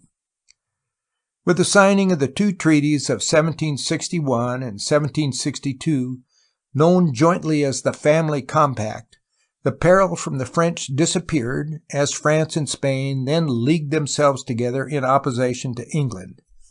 Danger from the English almost immediately succeeded to the same or even greater place in Spanish councils, for in 1763 England added the vast American possessions of France to her already large colonial domain. England was also a far more threatening enemy by sea than France had been. Nevertheless, it was natural to expect that less attention would be paid to an advance of the Spanish conquest toward Alta California than in former years. Spain's crushing defeat in the War of 1762 to 1763 against England and her preparations for a renewal of the contest took about all in the way of funds that Spain could get together. Furthermore, it had by this time been proved that Sonora was not in a sufficiently settled state to permit of a normal and reasonably easy advance. So, once again, Spain confined her efforts for a while to strengthening her garrisons in that rich but restless province along the northwestern border of the Kingdom of New Spain. It remains to give brief consideration to those factors on which the permanence of the settlements eventually founded in Alta California was in fact to depend. The obstacles, or more particularly the hostile Indians that stood in the way of an establishment of communications between Sonora and Alta California, and the internal development of Sinaloa and Sonora, which were, in time, to provide the more northwesterly province with the sinews of continuous existence. Indian wars were a continual factor tending to retard the development of the frontier provinces and thereby to check the Spanish northwestward advance. The Apaches began their raids into Sonora before the close of the 17th century, though northern Nueva Vizcaya, modern Chihuahua, to the east, was their principal object of attack. In 1695, there was a serious revolt of the Pimas of Pimeria Alta, and in 1699 the wars with the Seris in the region between the Yaqui and Sonora rivers commenced. It would be profitless to recite the many wars of the next half-century or more. Hardly a year passed without at least one military campaign, and frequently there were serious outbreaks.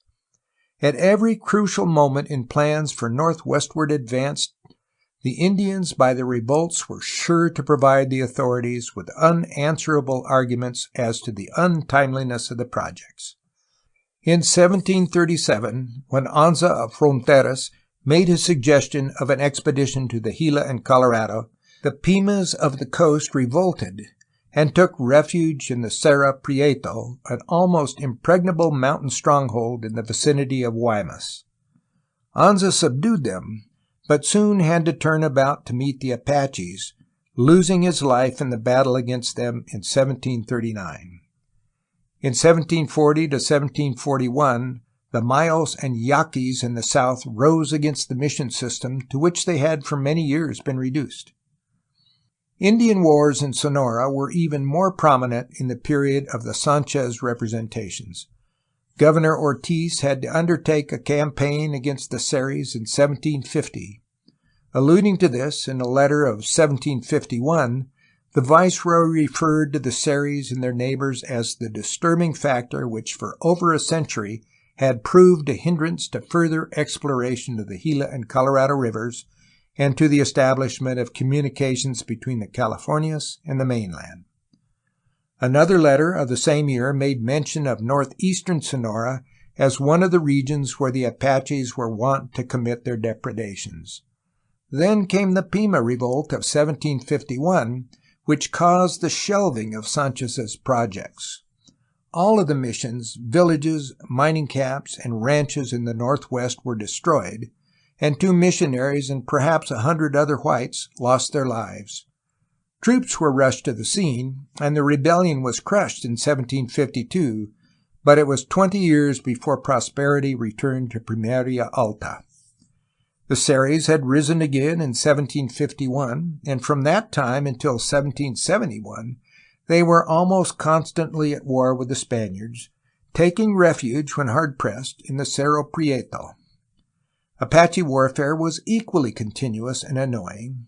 Indeed, for the frontier provinces as a whole, it was far worse, for it ranged from Sonora to Texas. One of the best descriptions of Apache warfare was provided by Pedro de Lavaquera, who probably in 1760 or 1761 petitioned the king for a right to make explorations in the vicinity of Arizonac and for the command of a presidio in that region. This petition he accompanied by 3 memorials which make it manifest that he was a direct heir of Sanchez's ideas, but as no action seems to have been taken upon them, they need not be discussed, except as they bear upon the Apaches. The memorial about the Apaches, which shows a keen knowledge of frontier conditions in accounting for the failure to conquer these Indians, has been summarized in a recent work as follows. Quote, "The Apaches, when attacked, habitually retired to the mountains which were inaccessible to the presidial troops. This was due not merely to the fact that the latter were cavalrymen, but to the nature of the soldiers themselves. Most of them were mulattoes of very low character, without ambition, and unconquerably unwilling to travel on foot, as was necessary in a mountain attack. Moreover, their weapons carried for so short a distance that the Apaches were wont to get just out of range and to make open jest of the Spaniards. Furthermore, some presidial captains were more interested in making a personal profit out of their troops, arising from the fact that part of the latter's wages was paid in effects, than they were in subjecting the enemy, nor did the various captains work in harmony when on campaigns. Continuance of the Apaches in Apacheria was in the highest degree prejudicial. Not only were they a hindrance to conquests toward the Colorado and in the direct route between Sonora and New Mexico, but also they endangered regions already held by Spain, leading subjected Indians, either from fear or from natural inclination, to abandon missions and villages and, whether in alliance with the Apaches or by themselves, to commit the same kind of atrocities as the Apaches did. Lavaquera recommended that 200 mountain fusiliers of Spanish blood be recruited in Spain, equipped, among other things, with guns of long range, and dispatched to New Spain for service against the Apaches. These men, under a disinterested leader, would quickly subject the Apaches, and might then be given lands in that region. Being of a higher stamp than the presidial soldiers, they would be eager to develop the lands and would be a permanent source of strength to that country." In fine, expeditions against the Apaches accomplished little, as the Indians could never be brought to a general engagement. Often the Apaches took advantage of the expeditions against them to raid the country about the presidios, thus deprived of its usual guard. "It is impossible to estimate the damages suffered in Sonora," writes Buriel, "especially since the death of the brave Captain Anza, in villages, settlements, farms, roads, pastures, woods, and mines, many of which have been abandoned on that account, although very rich." Even the mission Indians could no longer be controlled, and the Jesuits feared to discipline them, lest it should provoke a revolt.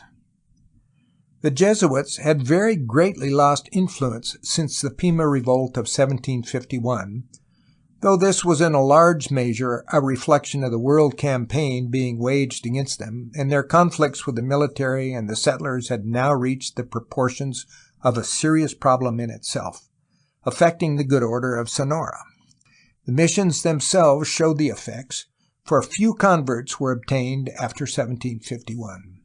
The old and the infirm and the women and children resided at the missions, but the able-bodied men rarely came in unless impelled by hunger or by fear of the Apaches. They remained in the mountains or aided the Seris in stirring up trouble. Meanwhile, demands of the white settlers for secularization of the missions became more insistent, and by 1755, 22 missions of Sinaloa had been taken away from the Jesuits and placed under the authority of the Bishop of Durango. A review of the internal conditions of Sinaloa and Sonora shows that at no time were the affairs in such a state as to warrant an extension of the frontiers, unless a more than ordinary effort were to be made. Nevertheless, there was much progress. By 1763, Sinaloa had undergone adjustment to white rule and could no longer be considered a frontier province. Much the same thing could be said for southern Sonora and part of the Sonora River Valley. The advances to the northwest did not need to be stayed on account of these regions. Northwestern Sonora and the Primeria Alta, though rich in mineral wealth, were far from being adjusted to an orderly state. Either governmental effort or else an unusual impulse to settlement, such as rich discoveries in precious metals, was needed there. The same thing was true of the coast regions where the Seris and other malcontents lived, but there the problem was in a measure more serious, as wealth in gold and silver did not exist, wherefore there was no great lure to attract white colonists. Indeed, as already stated, the line of conquest in the northwest had always followed that of mineral wealth. It would seem, therefore, that the situation in Sonora was not hopelessly bad, if only the government would exert itself to conquer the Seris and repulse the Apaches. But this it did not do at this time. Consequently, the authorities were frequently memorialized as to the best methods of saving the province, and many of the writers showed a great deal of pessimism and despondency. Footnote. Internal conditions of Sinaloa and Sonora are well illustrated by the statistics of population obtained by Bishop Tamarón while on a diocesan tour from 1759 to 1763. At that time there were in the two provinces 32,000 of Spanish or mixed blood, and 31,000 Indians professing Christianity, of whom 25,000 lived in missions. There were 50 missions, most of them in Sonora. The number of unconverted Indians was very large, but no estimate of them was made. The greater part of the white population lived in Sinaloa. White settlements were the rule there, the exception being a few Indian villages along the coast where there was not the inducement of mineral wealth to draw the Spanish settler. There were some considerable towns in Sinaloa. San Felipe de Sinaloa had a white population of 3,500. Fuerte, otherwise San Juan de Montesclaros, 1886, Rosario, 2459, San Sebastián, 2500, Culiacán, 2216, and Mazatlan, 966. These places had nearly half the total white population of the two provinces. Secularization of the missions had taken place in most of Sinaloa, although the Jesuits were more numerous than the secular clergy, but they usually served as parish priests, the mission system prevailing but little. Much of this change came as a result of the Sanchez memorials, having occurred prior to Tamarón's visit. There were probably not many unconverted Indians in Sinaloa, or if they were, they caused no trouble. In Ostamuri, as that part of the Sonora below the Yaqui was then called, conditions were almost as good as in Sinaloa. Alamos had a population of 3,400 of white or mixed race, Ballorca 1,004, Rio Chico 1,400, Trinidad de Plata 715, and Soyopa or San Antonio de la Huerta 300. All of these were mining towns. Farther north, in the mountain districts near the Sonora Valley, there were a number of mining towns at considerable distances from a presidio, such as Aravichi, Sahuaripa, Nacori, and Arispe. In northeastern Sonora, where the Apaches were wont to make raids, most of the white population was grouped around presidios there and nearby in Nueva Vizcaya, there being 484 at Fronteras. Near the coast, where the Seris and their allies were numerous, and precious metals not plentiful, there were no whites.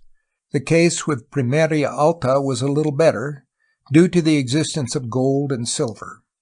There were 8 missions: Suamca, Guevavi, Bac, Sarik, Tubutama, Ati, Caborca, and San Ignacio, and 3 presidios, Taranate, Tubay, and Altar. Subsidiary to these were a number of lesser settlements. In the mission districts, there were 4,223 Indians and 348 whites, the latter being at the mining camps of Guevavi, Santa Barbara, Buena Vista, Arazonac, and Santa Ana. At the presidios, there were no Indians, but there were 1,117 whites, including garrisons of 50 men at each presidio. All of the white settlements of Primeria Alta were within easy reach of the presidios, without which they could not have existed. In footnote. Nevertheless, incontrovertible evidence is at hand that if conditions in Sonora were lacking in stability, it was because the government would not go to the expense, or rather reduce its profits, in order to apply a remedy. The principal financial institution of the government in its dealings with the frontier provinces was the Real Caja, Royal Treasury, of Guadalajara. A study of its operations over the period from 1743 to 1781 shows that it sent 86% of its receipts to the parent Caja Real in Mexico, or occasionally small sums to others. Of this amount, from half to a third was subsequently returned to provide for the expense of the frontier provinces. The rest, from 40 to 60% of the total, was either sent to Spain or at any rate used elsewhere than in the provinces of origin. Sonora, to be sure, was not responsible for any great share of this profit, but if a larger portion of the total might have been applied in that province, it would not have been very difficult to overcome the obstacles that were withholding the northwestward advance. The reason for Spain's policy is not hard to find. During these years, she was straining every nerve to cope with European problems, and especially to defend herself from the imperialism of England. Thus, many other objects which were desirable in themselves had to be sacrificed, and the extension of her frontier beyond the Gila and Colorado to Alta California was one of them. Spain's choice, then, was only one more of the myriad of factors tending to hold back the occupation of the rich northern province and to delay its populous development. And all this played into the hands of the as yet unborn United States. End of chapter 15.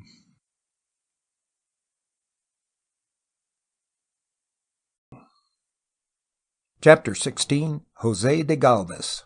The coming of José de Gálvez as Visitador General of New Spain marks a turning point in the history of northwestward advance.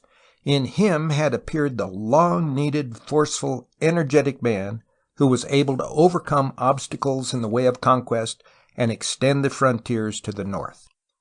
Footnote. The visitador, or visitor, was one of the most typical of Spanish administrative agencies. The visita, or visit, is defined by Joaquín Escriche, a leading authority on Spanish law, as follows. Quote, "The act of jurisdiction through which some superior informs himself of the proceedings of ministers of lower rank, or of subjects, or of the state of affairs in the districts of his jurisdiction, going in person to investigate, or sending some other to do it in his name." End quote. The official making the visita was called a visitador, or, if engaged in a visita of major importance, a visitador general. The visita was frequently employed in the Spanish colonies in military, civil, and religious affairs, and for purposes both great and small.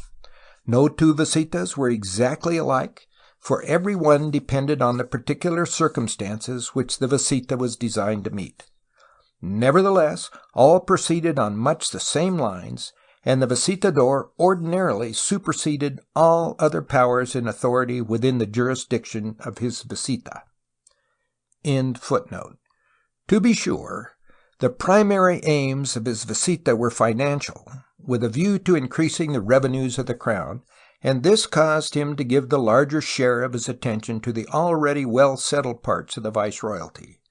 But at no time during the 6 years of his stay, 1765 to 1771, did he fail to show a most extraordinary interest in the problems having to do with the advance to the Californias, and some 2 years of his time, from 1768 to 1770, were devoted mainly to those questions.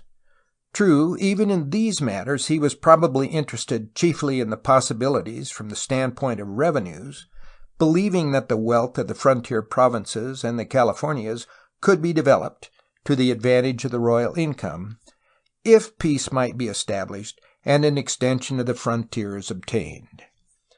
Perhaps there was just a shade of something quixotic in his occupation of Alta California in 1769. But if so, his tilting at windmills justified itself in the light of history, for the name of José de Gálvez would almost have passed out of memory in the Americas had it not been for the expeditions he sent out to take possession of San Diego and Monterey. Who was this man who now appeared as an outstanding figure in the affairs of the Californias? José de Gálvez was an Andalusian Spaniard, possessing many of the lively traits of his native province, together with an energy and ability which had enabled him to rise from obscurity to a position of power and influence. He was born on January 2nd, 1720, at the village of Macharavillaya, near Vélez, Malaga, on the southern coast of Spain. His family was noble and of ancient lineage, being of the rank hijos d'algo or hidalgo. But that meant little in a land where the nobility of this grade was numbered by the hundreds of thousands. If there were others of lower degree and poor to the verge of poverty, the Gálvez family was at least not well endowed with worldly goods, and José and his brothers were simple country boys, without opportunities for education and advancement, eking out a living through tending the paternal flocks. When José was only 11 or 12 years old, he had the good fortune to attract the attention of the Bishop of Malaga, who took him to Malaga to educate him for the priesthood. It was this that gave Gálvez his start in life. With the aid of his clerical sponsors, he at length became enrolled as a student in the University of Salamanca, where he began the study of law, eschewing the holy calling for which his first patron had wished to educate him. From the university he went to Madrid to practice law. For many years he was inconspicuous, but eventually opportunity again knocked at his door, apparently as a result of his finding a new and powerful patron. His second wife was a Frenchwoman, and through her Gálvez became acquainted with the most eminent Frenchmen in Madrid. His own knowledge of the French tongue and his grace and facility of expression helped him to retain the friendships he had made, and it was thus that he became the legal counselor of a secretary in the French embassy. Utilizing his opportunities in this capacity, he attracted the notice of the Spanish Minister of State, the Marqués de Grimaldi, who employed him as one of his secretaries. It was in 1765, when Gálvez was in his 45th year, that the great chance of his life came to him.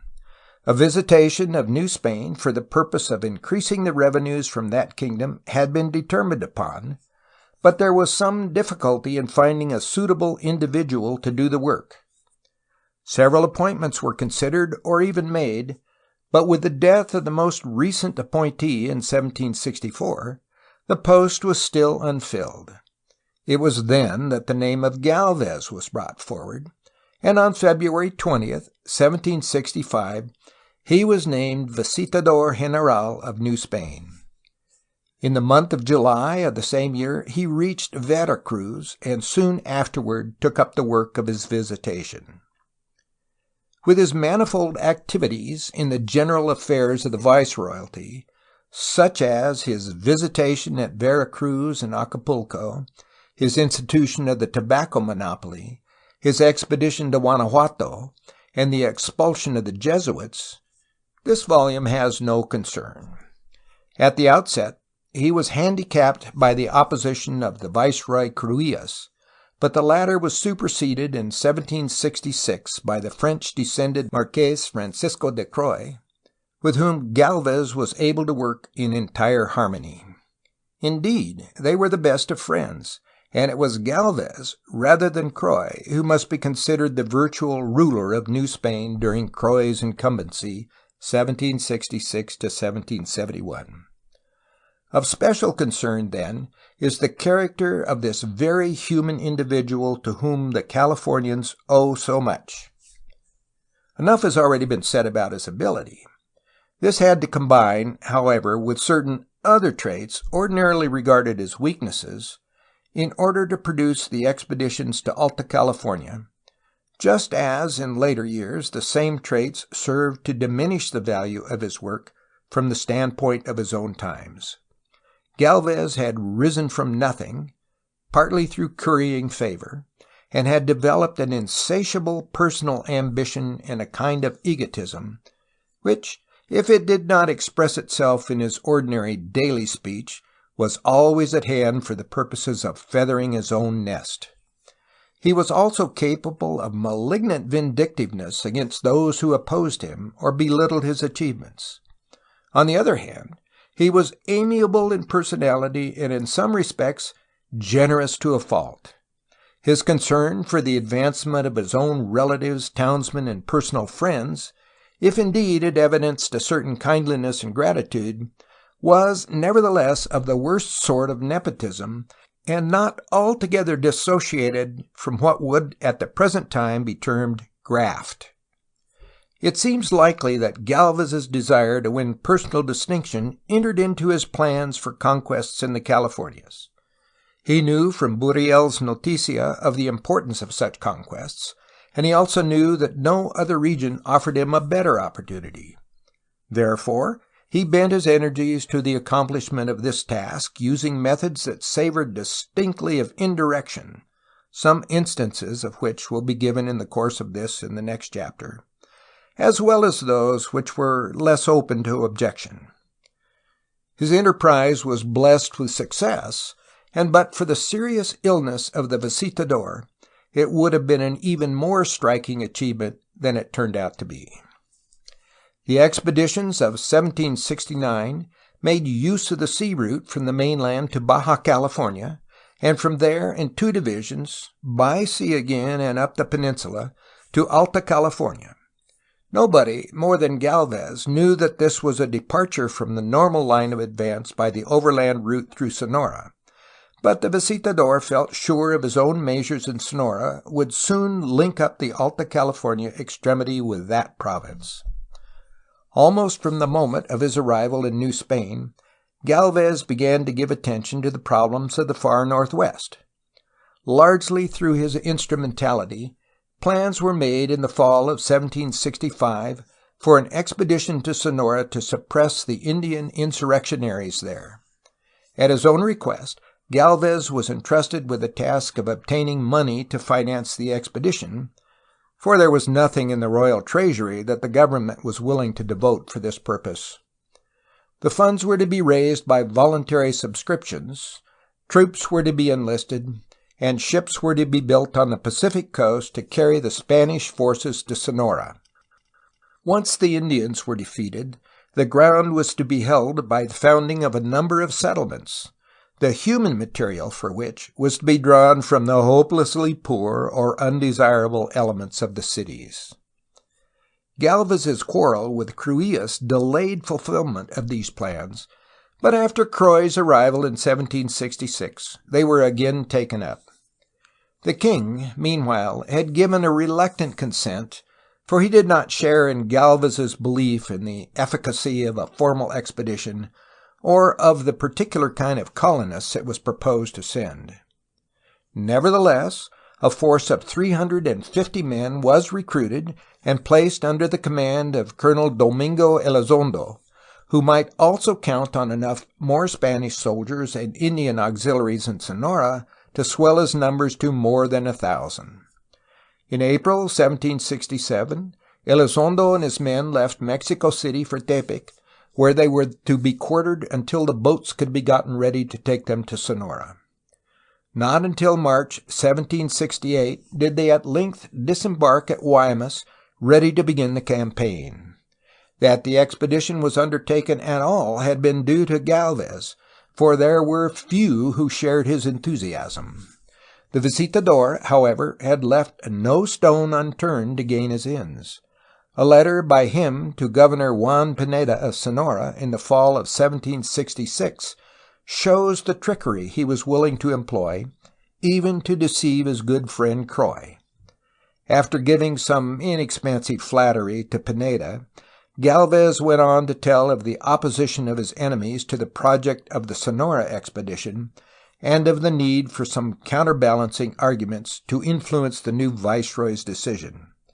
Continuing, Gálvez said, quote, "From this information, which I give you informally and confidentially, you will infer how necessary it is that you impress upon His Excellency at once the indispensable need of the expedition, and inform him that it is not impossible to conquer the Indians once and for all by force, if the plan is adopted of sending thither veteran troops.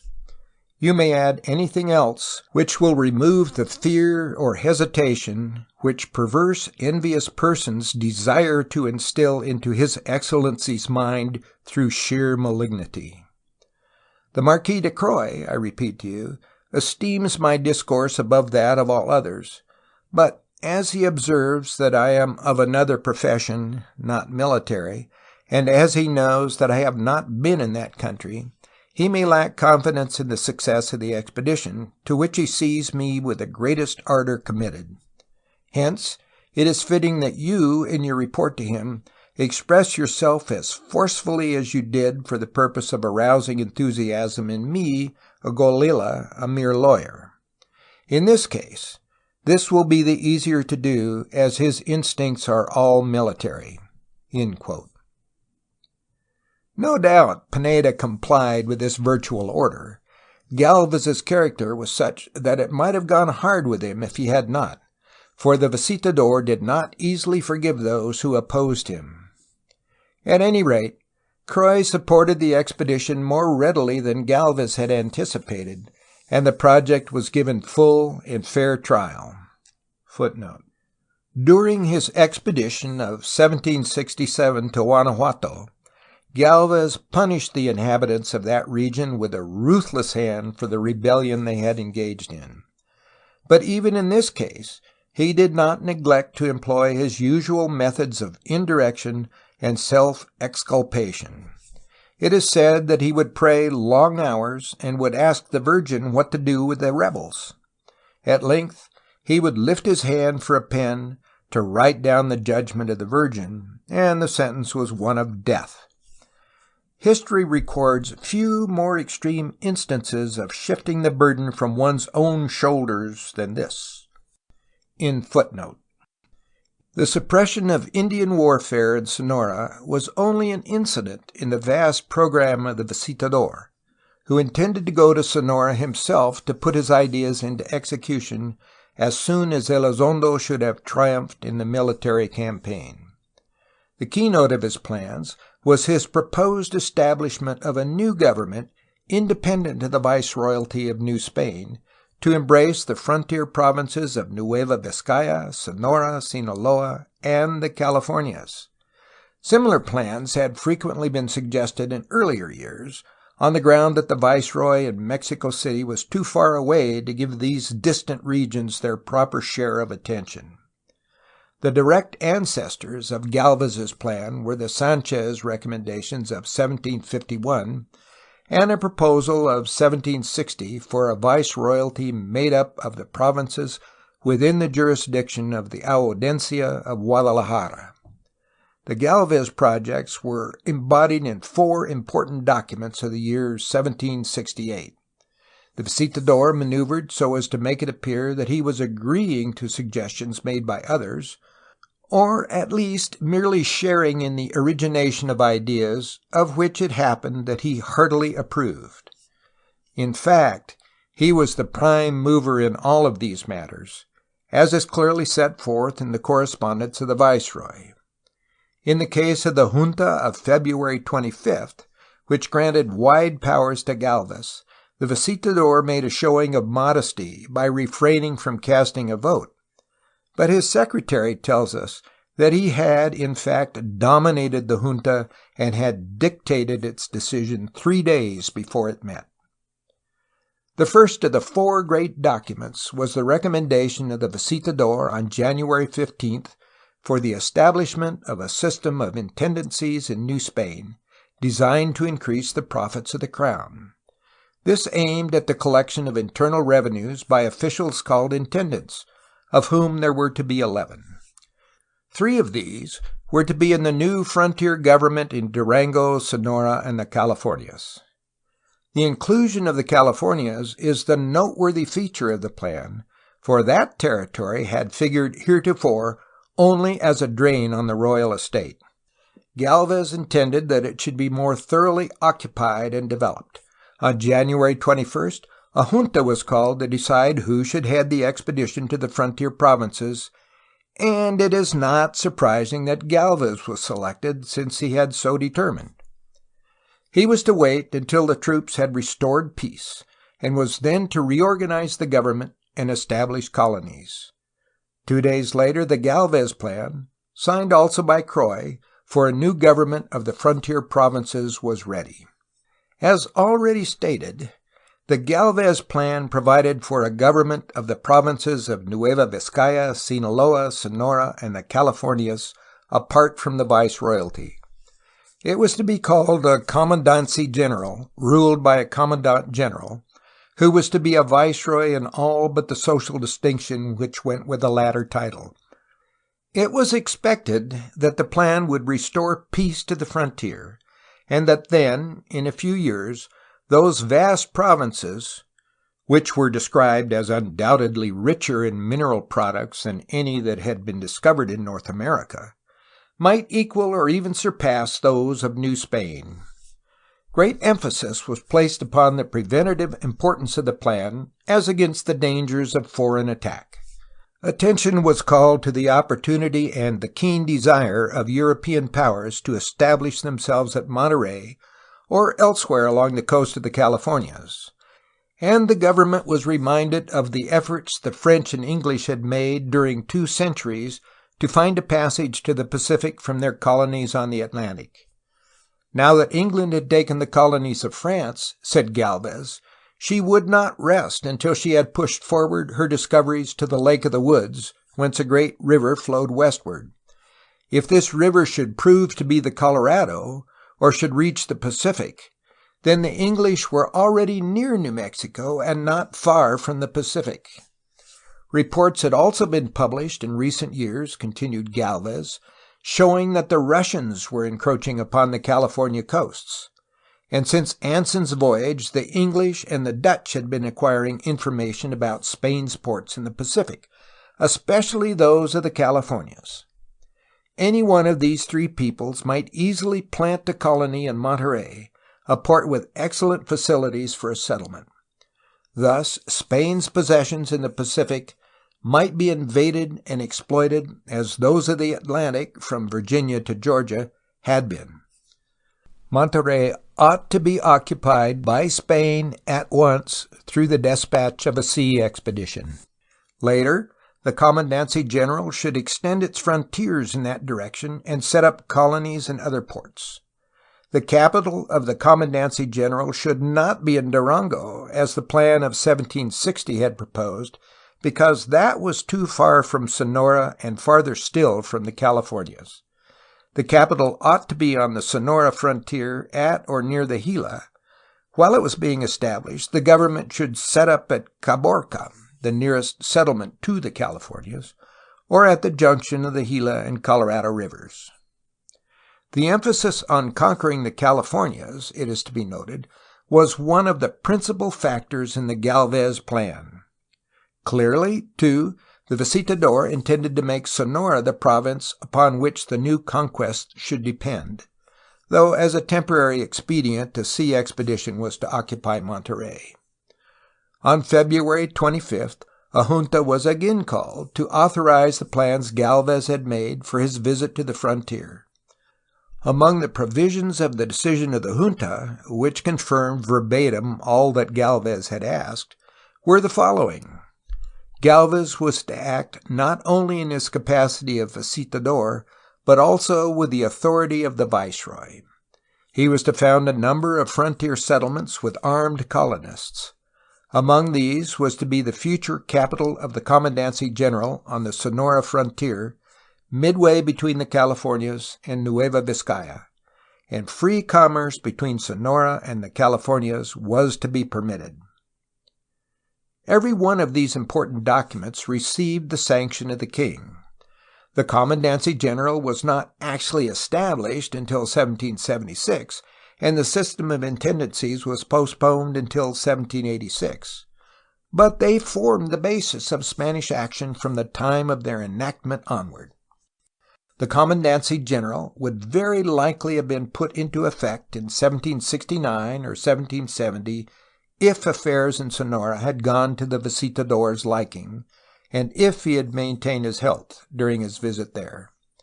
In the meantime, however, he had planned to wait before going to Sonora until Elizondo's expedition should have triumphed over the Indians. Not understanding the difficulties of frontier warfare, he expected victory would be quickly obtained, and he left Mexico City on April 9, 1768, intending to make his way to the frontier and taking with him a number of persons who were to settle there. Before going to Sonora, he proposed to found a department at the port of San Blas and pay a visit to Baja California. These activities proved, in fact, to be preliminary to the great expeditions to Alta California of 1769, which merit separate treatment. Footnote. The principal authority for the material in this chapter is priestly Herbert Ingram, José de Gálvez, Visitor General of New Spain, 1765 to 1771. Berkeley, California, 1916, in University of California, Publications in History, Volume 5. End of footnote. End of chapter 16.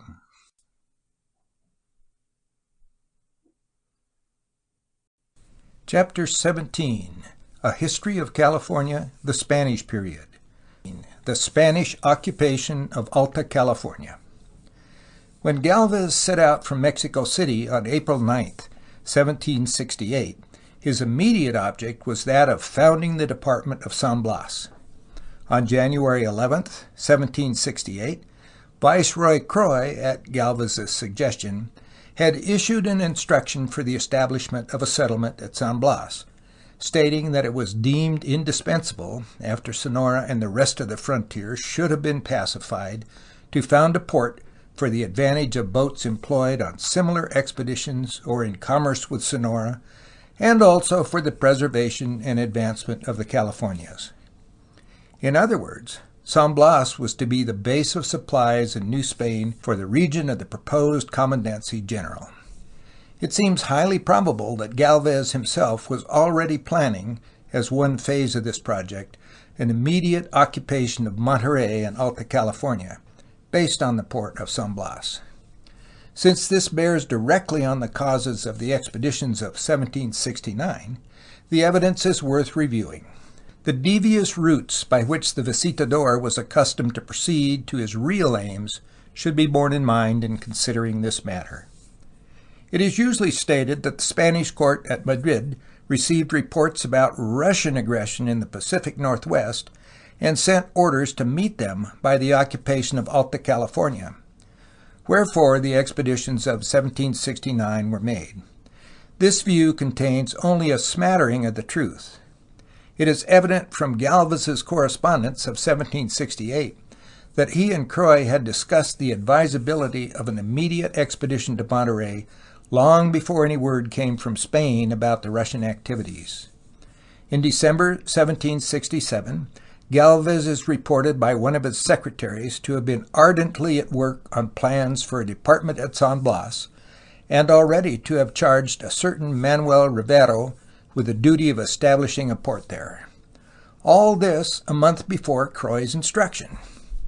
The prominent place of Alta California in the plan for the new Commandancy General has already been alluded to, and one of the projects of that plan called for an immediate dispatch of vessels to occupy and colonize Monterey. This is only one of many evidences of the direction of Gálvez's interest toward the northern port. He had come to New Spain at a time when a number of works calling attention to the desires of other powers to gain a footing in the Californias were being published in Europe, and the visitador seems to have been acquainted with this literature. On April 22, 1768, Gálvez reached Guadalajara, remaining in that city until May 4th. In referring to his stay in Guadalajara, the Audiencia said that he had spoken of his plans for exploring the Californias. It was not until May 5th, after he had left that city, that Gálvez received the mail from Croix telling of Russian explorations in the Americas. Footnote: Gálvez's relations with the Audiencia of Guadalajara furnish another interesting instance of the methods of this strange man. The report of the Audiencia to the king, dated May 18, 1768, was most laudatory of the visitador and his projects of government and conquest in the Northwest. Looking underneath the surface, one finds the following illuminating facts bearing upon the preparation of this report. Immediately after Gálvez's own departure from Guadalajara, one of his secretaries appeared before the Audiencia and asked that body to write to the king, approving all of Gálvez's measures and especially congratulating the royal government on the fact that Gálvez himself had been chosen to execute them. The Audiencia did as requested, but one of the members of that body, Ramón González Becerra, had been opposed to this action. He accordingly wrote to the king, reporting what had happened and stating that he had signed his own name to the document of May 18th under protest. There is no direct evidence that Gálvez had suggested the action of a secretary. The visitador was too crafty for that. But it is of record that González was made to feel Gálvez's disapproval. He was soon suspended from his position on the charge that he had needlessly absented himself from meetings of the Audiencia.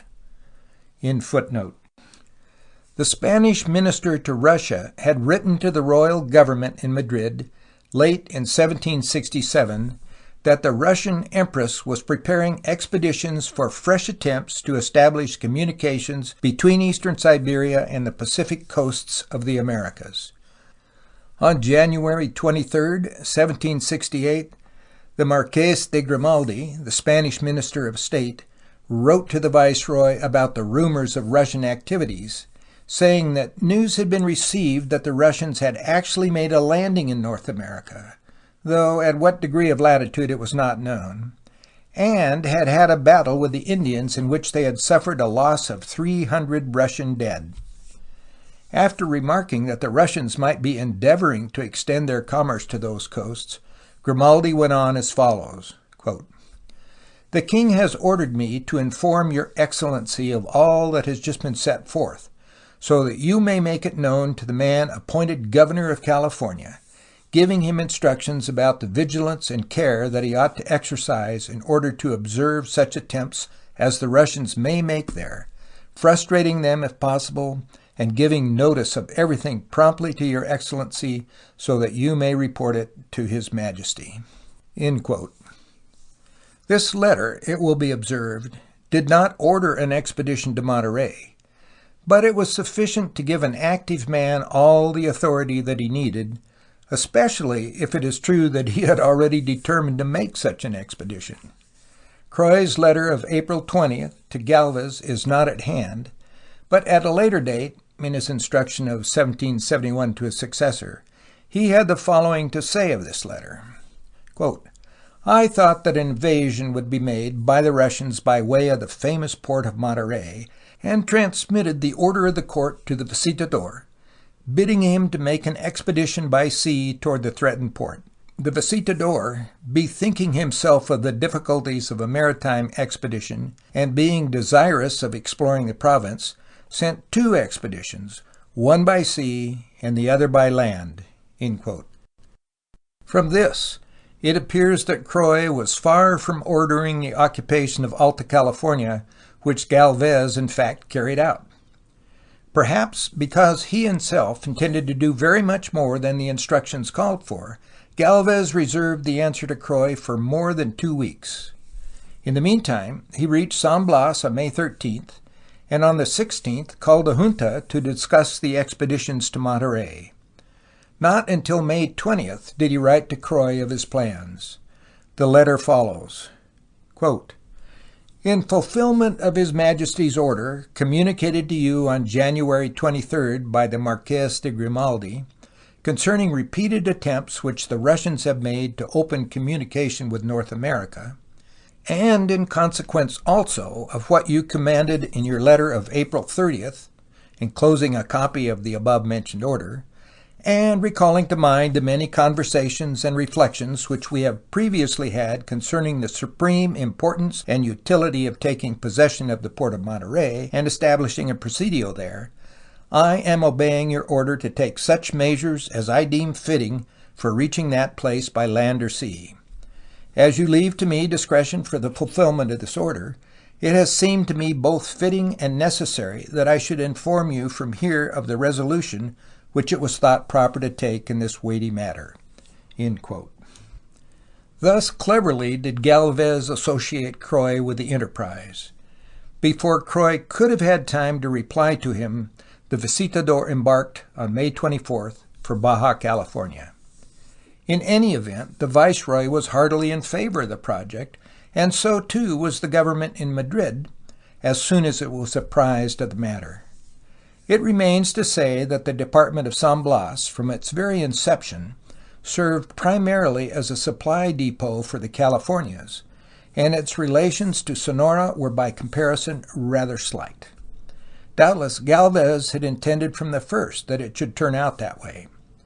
The Russian emergency was merely an incident in the long chain of foreign aggressions, real or imaginary, which had for nearly 2 centuries been the principal and the continuing cause of Spanish frontier advance, and the reported encroachments on this occasion were not more dangerous than those of other times.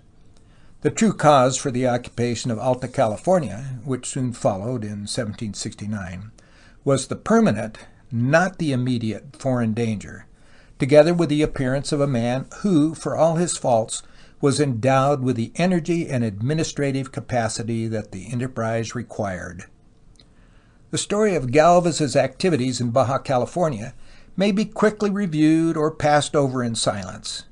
Leaving San Blas on May 24th, 1768, he was driven back and forth by storms, and it was not until July 5th, 40 days later, that he was able to set foot in the peninsula.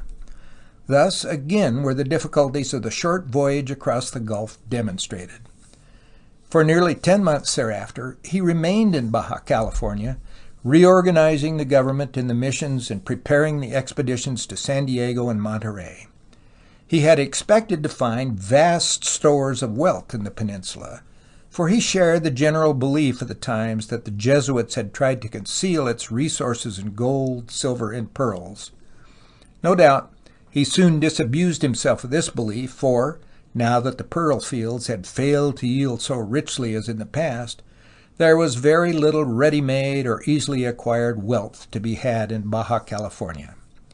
Indeed, the settlements were in a wretched state, The military commissaries who succeeded the Jesuits had mismanaged the mission estates, epidemics had swept away hundreds of Indians, there was a revolt of the Indians in the south, and all in all there was a situation of dire economic distress.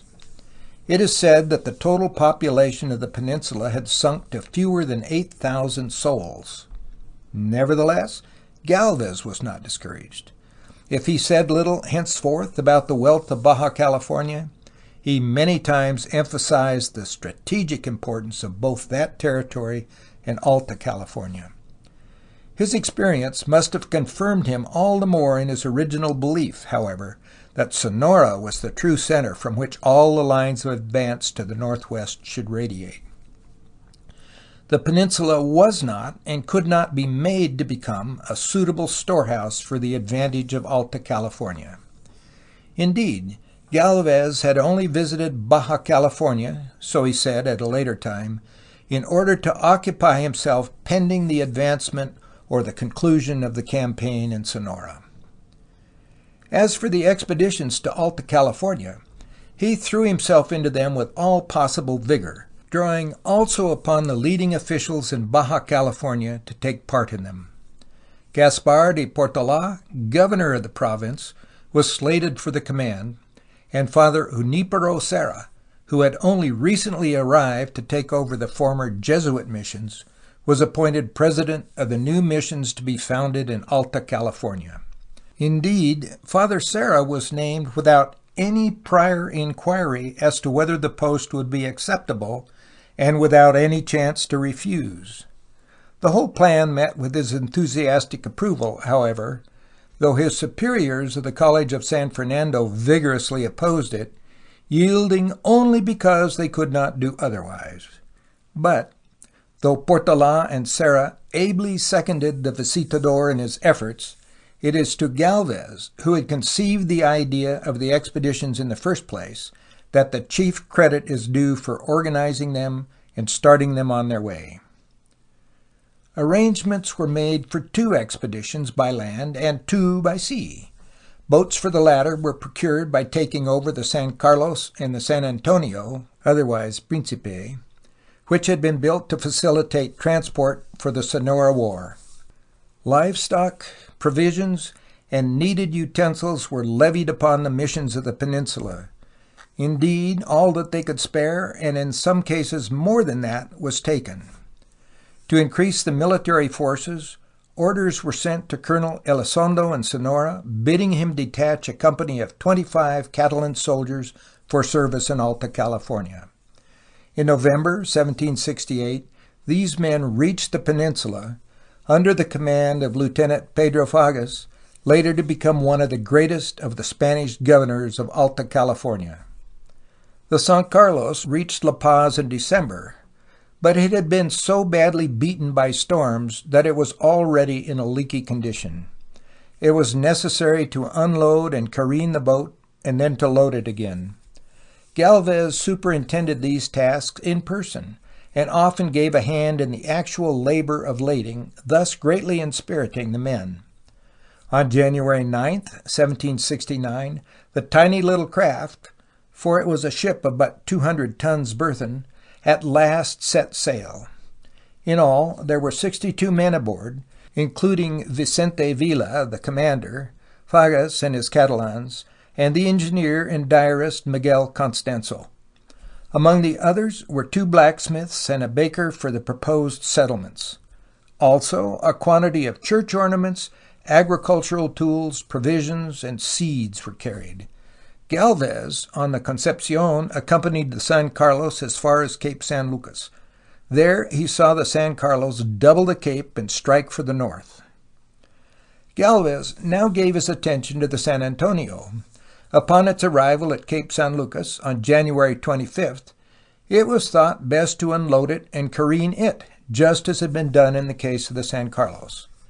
Not until February 15th did the San Antonio get underway. In addition to crew and cargo, some blacksmiths and carpenters were taken along. Juan Perez, a native of Majorca and a former master of the Manila Galleon, was in command. He was now to be, for several years, the principal maritime figure in the annals of Alta California. The total number of those on board has not been recorded. Turning to the land expeditions, Gálvez sent out a first detachment under Captain Fernando de Rivera y Moncada, who had been in Baja California for more than a decade and was later to become a governor of the northern province. With him went 25 soldiers, 3 muleteers, and 42 Christian Indians, who it was believed might prove useful both as interpreters and as assistants in converting the natives of the north, besides performing the drudgery of the expedition. Father Juan Crespi, a native of Majorca, intimate friend of Serra, and one of the more notable of the Franciscans in Alta California in ensuing years, was also with Rivera. Gathering nearly 400 domestic animals from the missions as he went along, besides implements and provisions, Rivera made his way to Santa Maria de los Angeles, then the most northerly mission. Finding insufficient pasture for his animals, he moved on to Velicata, situated in 30 degrees, about 150 miles due south of San Diego. From this point, he started for Alta California on March 24th. Meanwhile, the second land expedition under Governor Portola had departed from Loreto on March 9th. As eventually made up, his party included Father Serra, Sergeant José Francisco de Ortega, 9 or 10 soldiers, 2 servants of Portola and Serra, and 44 Baja California natives. Serra made the journey under difficulties, being troubled with an ulcer in his foot and leg, but he declined to be left behind. On May 14th, they founded the mission of San Fernando de Velicata, having reached that place the same day. On the 15th, Portola set out over Rivera's route to San Diego. One further expedition was sent, beyond the 4 originally planned. This went out on the San Jose, which had been built especially for voyages to the northwest coast. Nevertheless, like its predecessors, it had to be overhauled and repaired when it reached the peninsula in February. In May, the San Jose carried the Visitador across to Sonora, whence it returned to Loreto and sailed for San Diego on June 16th. According to one account, the ship was never heard from again. According to another, it was so badly damaged by storms that it returned to San Blas for repairs. At length it departed for the north from Cape San Lucas in May 1770. In either case, the boat was lost with all on board. How many there were remains unknown. A volume of fascinating narrative might well be written about the experiences of the Argonauts of 1769. Here, unfortunately, it is impossible to give way to this very natural desire. The San Antonio, though it had started more than a month later than the San Carlos, was the first to reach San Diego, dropping anchor at that port on April 11th after a voyage of 55 days. All on board, except the 2 friars, were sick or disabled, but no lives had been lost. 18 days later, the San Carlos arrived on April 29th. For a voyage which a modern steamer would make in several days, the San Carlos had taken no fewer than 110 days. Everybody on board was sick, and 24 of the crew, all but 2 of them, had died of the scurvy. On May 14th, Rivera's party got in. He had required 51 days and a march of some 400 miles to come from Velicata. Some of the Indians had died and a number of others had deserted. Occasionally, the natives along the route had shown a disposition to resist or annoy the party, but the noise of gunpowder provided a quick remedy for this source of trouble. The lack of water and a feed for the animals was a much more serious difficulty. Portola's march almost duplicated Rivera's, but on the whole was easier, since he was not burdened with the care of so many domestic animals. On the 1st of July, his party reached San Diego, having been on the road 48 days from Velicata. Portola says some of the Indians had died, but no other lives were lost. Only 12 of his 44 Indians reached San Diego, however. The rest had died or deserted. Thus were the expeditions reunited at San Diego, but many of the individuals who had started from Baja California were no longer included. Counting the men on the ill-fated San Jose, perhaps something fewer than 300 men had made up the original expeditions, about half of whom reached Alta, California. A fourth of all who started had lost their lives. Such was the toll to the perils of land and sea. The situation at San Diego was one which might have discouraged a less stout-hearted soldier than Governor Portola. Many were sick. Indeed, of those who had come by sea, hardly any were well. This might have been faced with more equanimity were it not that provisions were running low. Nevertheless, as one historian has put it, quote, "The governor at once applied himself to preparations for continuing the journey to Monterey. For discouraging as the situation was at San Diego Rendezvous, he did not by any means justify the abandonment of the enterprise at that point. Portola was a true soldier in spirit as well as in training. In his view, nothing excused him from the performance of duty so long as there was a possibility of discharging it." End quote. It was therefore decided that the San Antonio should return for supplies and to report the success thus far attained. Only 8 sailors of the 28 who had made the northward voyage on that ship were able to go to sea. With this scant crew, Perez left for the south on July 9th.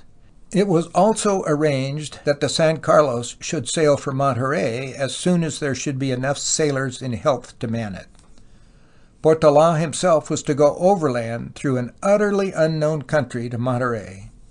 On July 14th he started, accompanied by Costanzo, Fagas, and 6 of his Catalan soldiers, who alone of the 25 were able to march, Captain Rivera and Sergeant Ortega with 26 soldiers, Fathers Crespi and Gomez, 7 muleteers, 15 Baja California Indians, and 2 servants of Portola and Rivera, or a company of 63 in all. The account of their long and terrible march, and indeed of all the experiences of the expeditions, is well set forth in a brief narrative by Portola. This was written several years later, in September 1773, by the hand of Juan Manuel de Viniegra, a former secretary of Gálvez, who set it down as a statement of Portola in a conversation with an unnamed friend, presumably Viniegra. Quote, "While I was passing, my friend, through the missions established by the Jesuits to that one on the frontier named Santa Maria, we experienced no hardships worth mentioning, neither I nor my companions. For, in addition to the fact that we took from the Presidio vegetables and delicacies in exchange for the lamentations of the settlers, we were fortunate enough to be able to sleep under roofs and make the march with some comfort. In consideration of the great deserts into which I was going, and of the Russian hunger with which I foresaw we were going to contend, I was obliged to seize everything I saw as I passed through these poor missions, leaving them, to my keen regret, as scantily provided for as I knew the 3 southern ones had been left in consequence of the orders given by the Visitador for dispatching the packet boats San Carlos and San Antonio to the port of Monterey. Thus equipped, I began my march to the bay named San Diego, in company with 30 soldiers of the Presidio and many Indian auxiliaries. But, friend, in a few days we saw with extreme regret that our food was gone, with no source of supplies unless we should turn back. As a result, some of the Indians died, and the rest of them deserted from natural necessity. So I was left alone with the cuirassiers. Without stopping the march, we went on lamenting, now to the mountains to kill geese and rabbits, now to the beach for clams and small fish, and then in search of water, which we did not find for 3 or 4 days.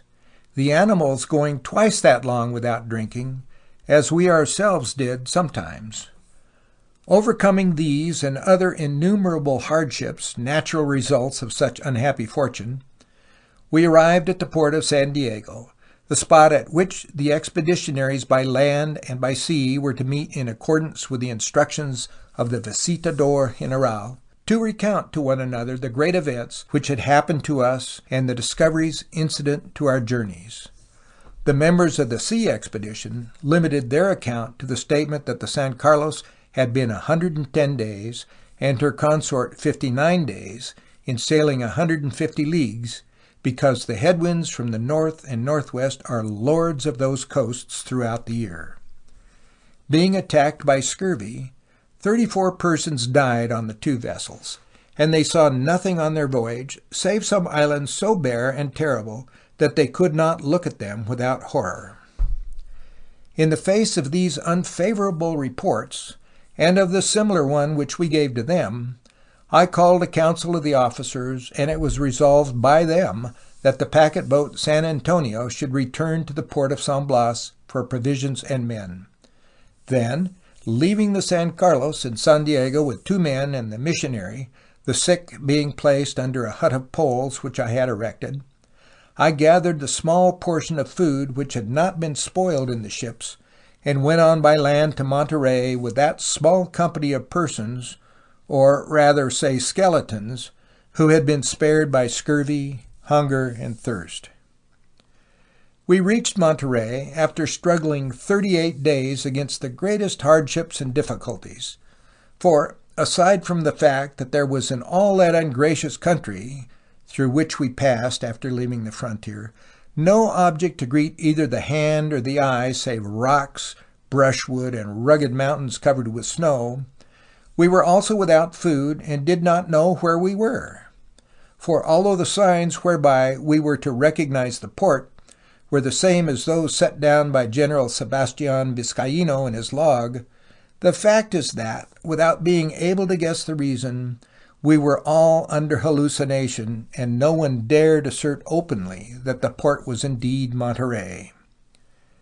In this confusion and distress, friend, not under compulsion from the Russians, but from keen hunger, which was wearing us out, we decided to return to San Diego for the purpose of recuperating our strength by means of the provisions which we judged would soon arrive there on the San Antonio.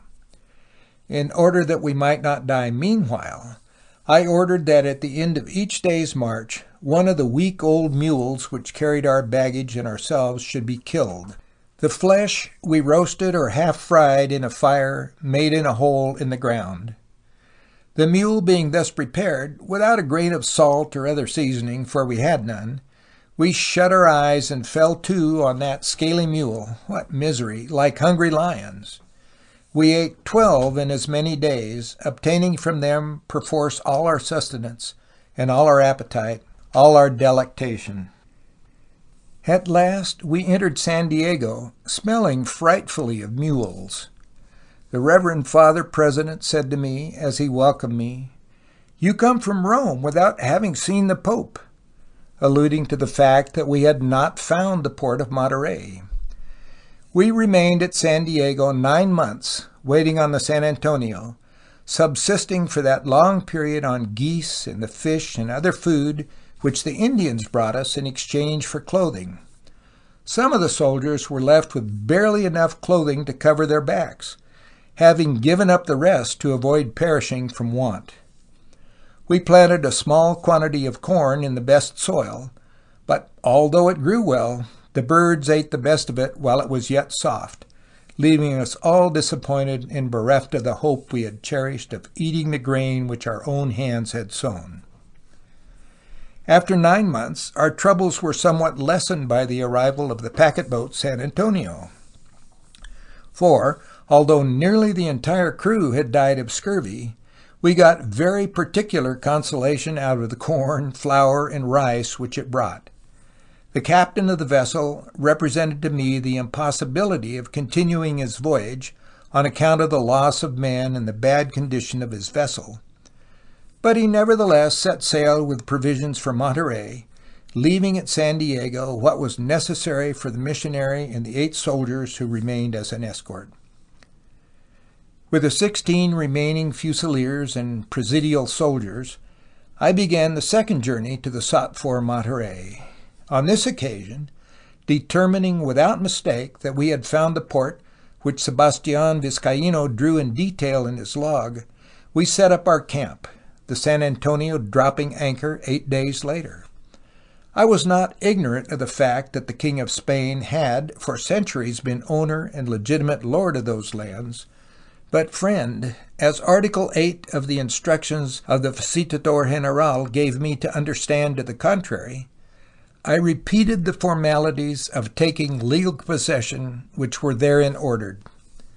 In fulfillment of other orders, I proceeded to erect a fort to occupy and defend the port from the atrocities of the Russians, who were about to invade us, as was to be inferred from the terms of the instructions.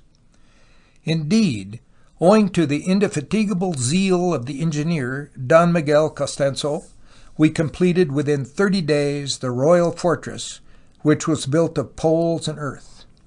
It was equipped with some small cannon and manned with 20 men, including the missionary, for whom we built a house as well, out of the same material as the port. The mission received the glorious name of our august sovereign, and the other two missions, situated at moderate distances, were called San Fernando and San Buenaventura. Being desirous of complying with all of the orders of the Visitador General, I went also to reconnoiter the port of San Francisco, 60 leagues distant. I did not linger there, nor did I see anything worthy of description there, save only a labyrinth of bays and channels which inundate the territory. Having returned to Monterey, I soon embarked for San Blas, on the coast of New Spain, where, happily, I shortly arrived. For on the return voyage, one travels as fast as Sancho Panza would have liked. You must be weary, friend, of listening to all the plagues which I encountered on my journey, but believe me also when I say that the unhappy Spaniards whom I left in those new settlements are at present enduring the same discomforts. I reported them all to the Viceroy and the Visitador General in official and confidential letters.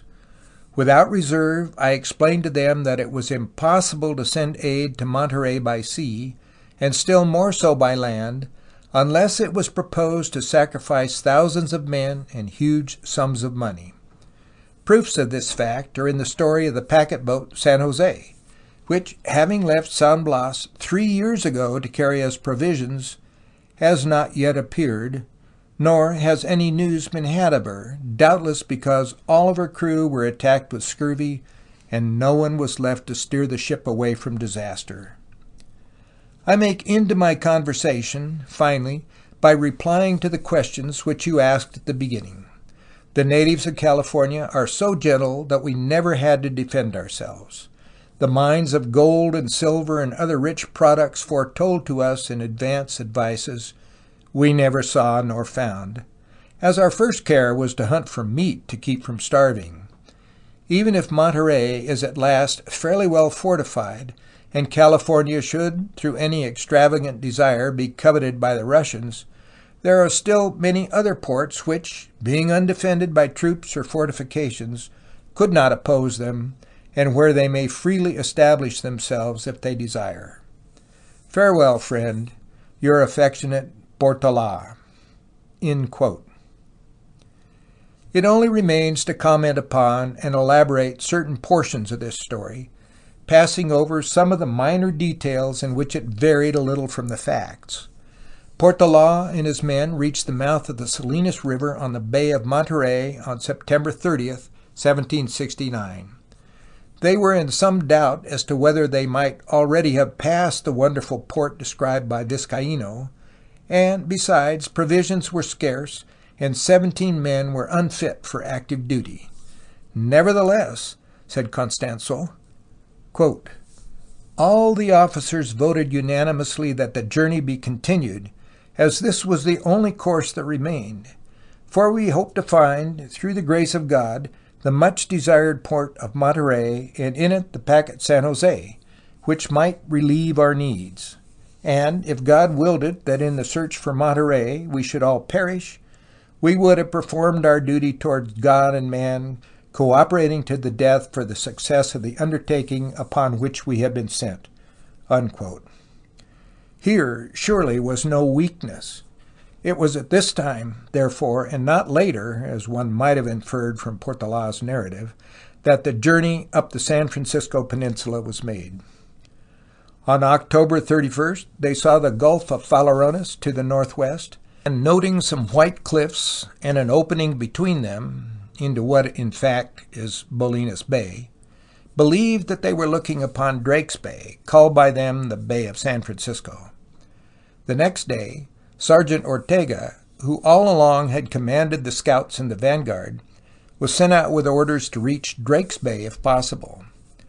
Almost certainly, Ortega and his men on this day, November 1st, 1769, reached the Golden Gate and saw part of the Great Bay of San Francisco, as it was eventually called within. Later, Ortega was sent up the eastern shore of the bay and may have reached Alameda Creek. In the light of past dreams of Anian, it is at first thought surprising that the discovery was received with so little enthusiasm. Indeed, it occasioned bitter disappointment. Two things must be remembered, however. The men were sick and starving, and they had been sent out not to find the Strait of Anian, but the port of Monterey. This clearly was not Monterey. Indeed, it might be Drake's Bay, in which case, as all now agreed, they had passed the port discovered by Vizcaíno. They were dispirited, too, because the hope on which they had sustained themselves, that they would find the San Jose, was now gone, for there were no signs of that vessel. Portola was particularly unimpressed. After Ortega and his men had made known the vast reaches of the Great Bay, Portola was able to write in his diary that they had found nothing.